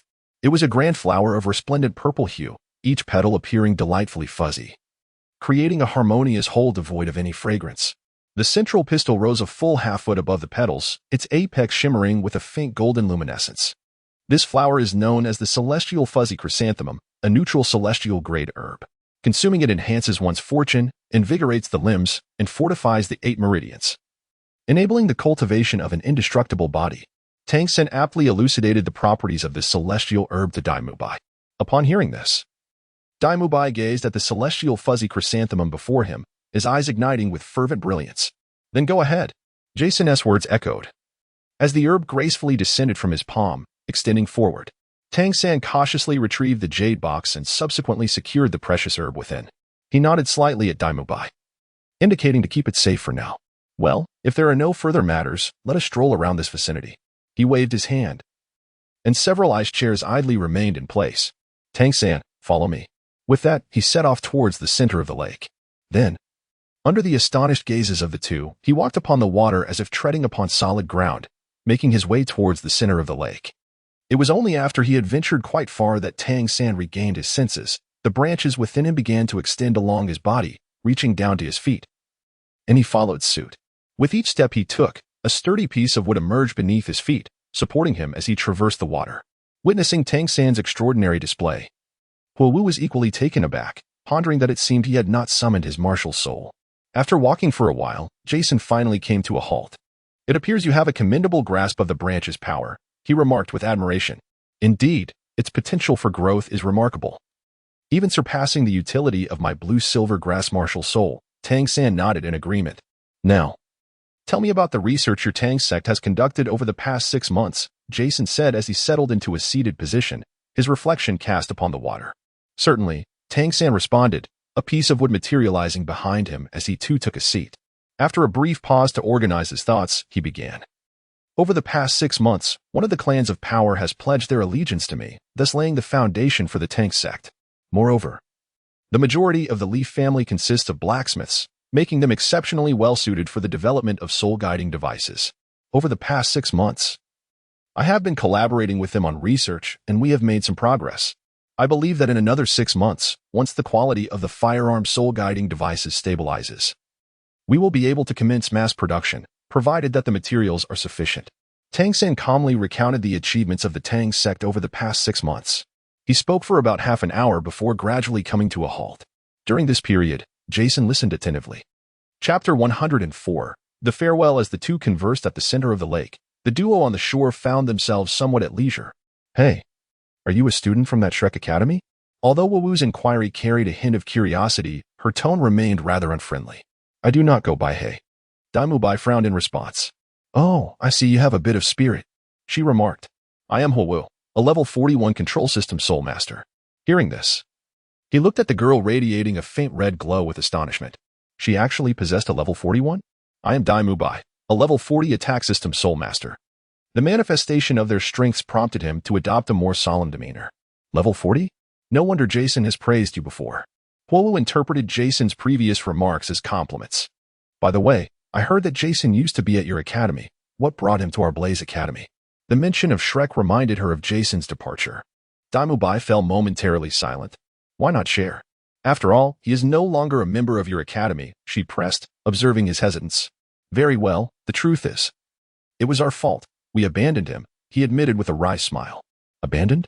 How could someone as strong as Jason be discarded? What kind of institution is Shrek Academy? Huowu questioned, perplexed. One morning, Jason returned to the academy reeking of alcohol after a training session, only to be found with all his meridians damaged upon inspection. Though it remained a mystery how he survived, even if he retained his life, he could never become a soul master again. And then you abandoned him. Huowu immediately surmised this outcome. In any academy, a non-soul master would not be accepted, regardless of his past status. Blaze Academy is no exception. If Jason cannot fulfill his role as a soul master, he would inevitably face expulsion. In contrast, Shrek Academy's approach seemed considerably more lenient. Indeed, he nodded. However, he does not appear to be disabled now, does he? Recalling how he had been utterly powerless against Jason, it seemed impossible that he was a waste. This is due to the mutation of his martial soul. Does a martial soul mutation have such effects? Though it seemed remarkable, martial soul mutations were unpredictable. They could lead to either positive or negative outcomes. After a brief pause, Daimubai continued, our academy needed to relocate, so we left him behind. Yet unexpectedly, he found us at our new location, and his body and martial soul have fully recovered, perhaps even stronger than before. Moreover, he underwent significant transformations in both appearance and temperament. Had he not openly revealed his identity, we might have failed to recognize him, he mused while reminiscing. That fellow has experienced such extraordinary events. No wonder his demeanor is so peculiar. Suddenly, Huowu comprehended the reasons behind Jason's odd behavior. Daimubai cast a perplexed glance in her direction. It's nothing. She responded dismissively, by the way, are you planning to participate in next year's Continental Advanced Soul Master Elite competition? A thought struck her as she inquired. That depends on our dean's arrangements, but it's highly likely we will be participating. He contemplated for a moment before responding. Well, let us hope our luck does not lead us to cross paths with the team from our Blaze Academy. Huowu declared boastfully. I echo that sentiment. Daimubai retorted defiantly. In an instant, Huowu summoned her martial spirit, Fire Shadow, radiating an even more intense crimson glow, her aura imposing upon her opponent. Behind Daimubai emerged a spectral white tiger, its gaze fixed with intensity upon Huowu. Their formidable presences clashed evenly, neither yielding to the other. Is this entertaining? A voice, laced with nonchalance, drifted from the lakeshore. The tension between the two dissipated as they turned to the source of the voice. Jason and his companion had returned from the lake's surface, observing the pair. Have you finished your discussion? Daimubai noted the relief that washed over them. Tank-san. Unless there are further matters, shall we return? His tone hinted at urgency. After witnessing Huowu's prowess, his desire to absorb the celestial herb intensified. Tank-san remained silent. Glancing at Jason beside him, he nodded. Very well, Tank-san, you may return first. Huowu, please see our guests off, he instructed her. Oh, she instinctively replied. Then suddenly realized her acquiescence. Why should she heed his command? Yet, having already agreed, she felt it would be unwise to retract her promise. Thus, she resolved to consider it a form of compensation for her clandestine learning. Despite this reasoning, she remained somewhat displeased, her countenance sour throughout the journey, as if others owed her a debt. As she watched the trio depart, Jason returned to the center of the lake. This time, however, he refrained from sketching and instead settled into contemplation. Being well-versed in the unfolding narrative, he had devised numerous strategies for the forthcoming events. Nevertheless, overwhelming martial prowess was essential. Although his arrival had disrupted the storyline to some extent, it bore no relevance to the Spirit Hall. Hence, the subsequent plans of the Spirit Hall should remain unchanged. Moreover, at the Blaze Academy, it was time to pay a visit to the Dean. Over the past 6 months, through daily painting and reading, a profound harmony had been achieved within his body. With the restoration of the network, in that moment of complete alignment, a dormant soul power surged to life within him. Jason's soul master level, previously at 31, instantly ascended to 35, a remarkable leap of 4 levels. While engrossed in his artwork, he remained unfazed, continuing to concentrate on the scene before him. All things in the universe are interconnected. After achieving this bodily harmony, he did not hastily embark on rigorous training. Instead, he devoted himself to the cultivation of his inner peace. Thus, throughout these 6 months, he had cultivated a state of tranquility akin to still water, unperturbed by the world around him. In this serene state, he maintained absolute focus and composure, an ideal condition for both an archer and a hunter. After bidding farewell to them, Xiao Wu seemed to sense the pressure emanating from Dai Mubai and ventured into the long-absent simulated training system. Upon entering, a wave of comforting warmth enveloped her. However, unlike before, her body did not dance with excitement, but rather she walked calmly deeper within. As she proceeded, the number of students dwindled, yet the temperature continued to rise. Finally, as she felt beads of sweat forming on her forehead, she beheld a man seated in deep concentration ahead of her. He had a head of light yellow hair, styled neatly, adorned with a red headband, and donned the golden-red uniform of the Blaze Academy. It was none other than her brother, Xiao Wu Shuang. In the days that followed, under Xiao Wu's encouraging gaze, Jason began to engage in active training, his soul power steadily increasing at a visible pace. During Jason's training, Xiao Wu introduced him to her brother. Jason distinctly recalled the first moment Xiao Wu Shuang laid eyes on him. There was a hint of sympathy. Xiao Wu had been cherished by him since childhood, and he understood the wild nature of his younger sister's character. While her authenticity was admirable, not everyone could tolerate such unrestrained sincerity. Authenticity is valuable, yet not every stranger is inclined to patiently understand you. Without prior acquaintance, they may choose to shy away. Thus, though she appeared as a leader in the academy, she remained somewhat isolated, a source of concern for him. Now, witnessing Xiao Wu joyfully introduce her future teammates, he felt a sense of solace. For Jason was her first friend to be introduced. Subsequently, the trio immersed themselves in simulated training, with both men remaining relatively silent while Xiao Wu animatedly engaged in conversation. As time passed, the faculty became aware of the whereabouts of the trio and recognized the student who had been enrolled for half a year. This eccentric individual appeared to have been reformed by the guidance of Xiao Wu. Upon seeing Jason among the three, the immediate reaction of all the students was this. During his cultivation, Jason had been patiently waiting for the opportune moment to converse with the director. One day, he was engaged in a barbecue outing with Xiao Wu and the others beside the tranquil residence. After a lengthy period of rigorous training, they felt the need to occasionally unwind. This was also Jason's inaugural invitation to the two. Previously, it had always been them inviting him to visit the tranquil residence. Constructed by the little spirits, was a wooden cabin situated beside the serene lake. Though referred to as a cabin, it resembled an intricately intertwined parasol-like tree. At this moment, Xiao Wu and her companion sat upon the verdant lawn, their eyes gleaming with anticipation as they gazed at the barbecue grill before them, laden with succulent meat. The delicacy being roasted was none other than the famed Huaming chicken, a prized crowing hen raised by the venerable old director. Undoubtedly, it had been surreptitiously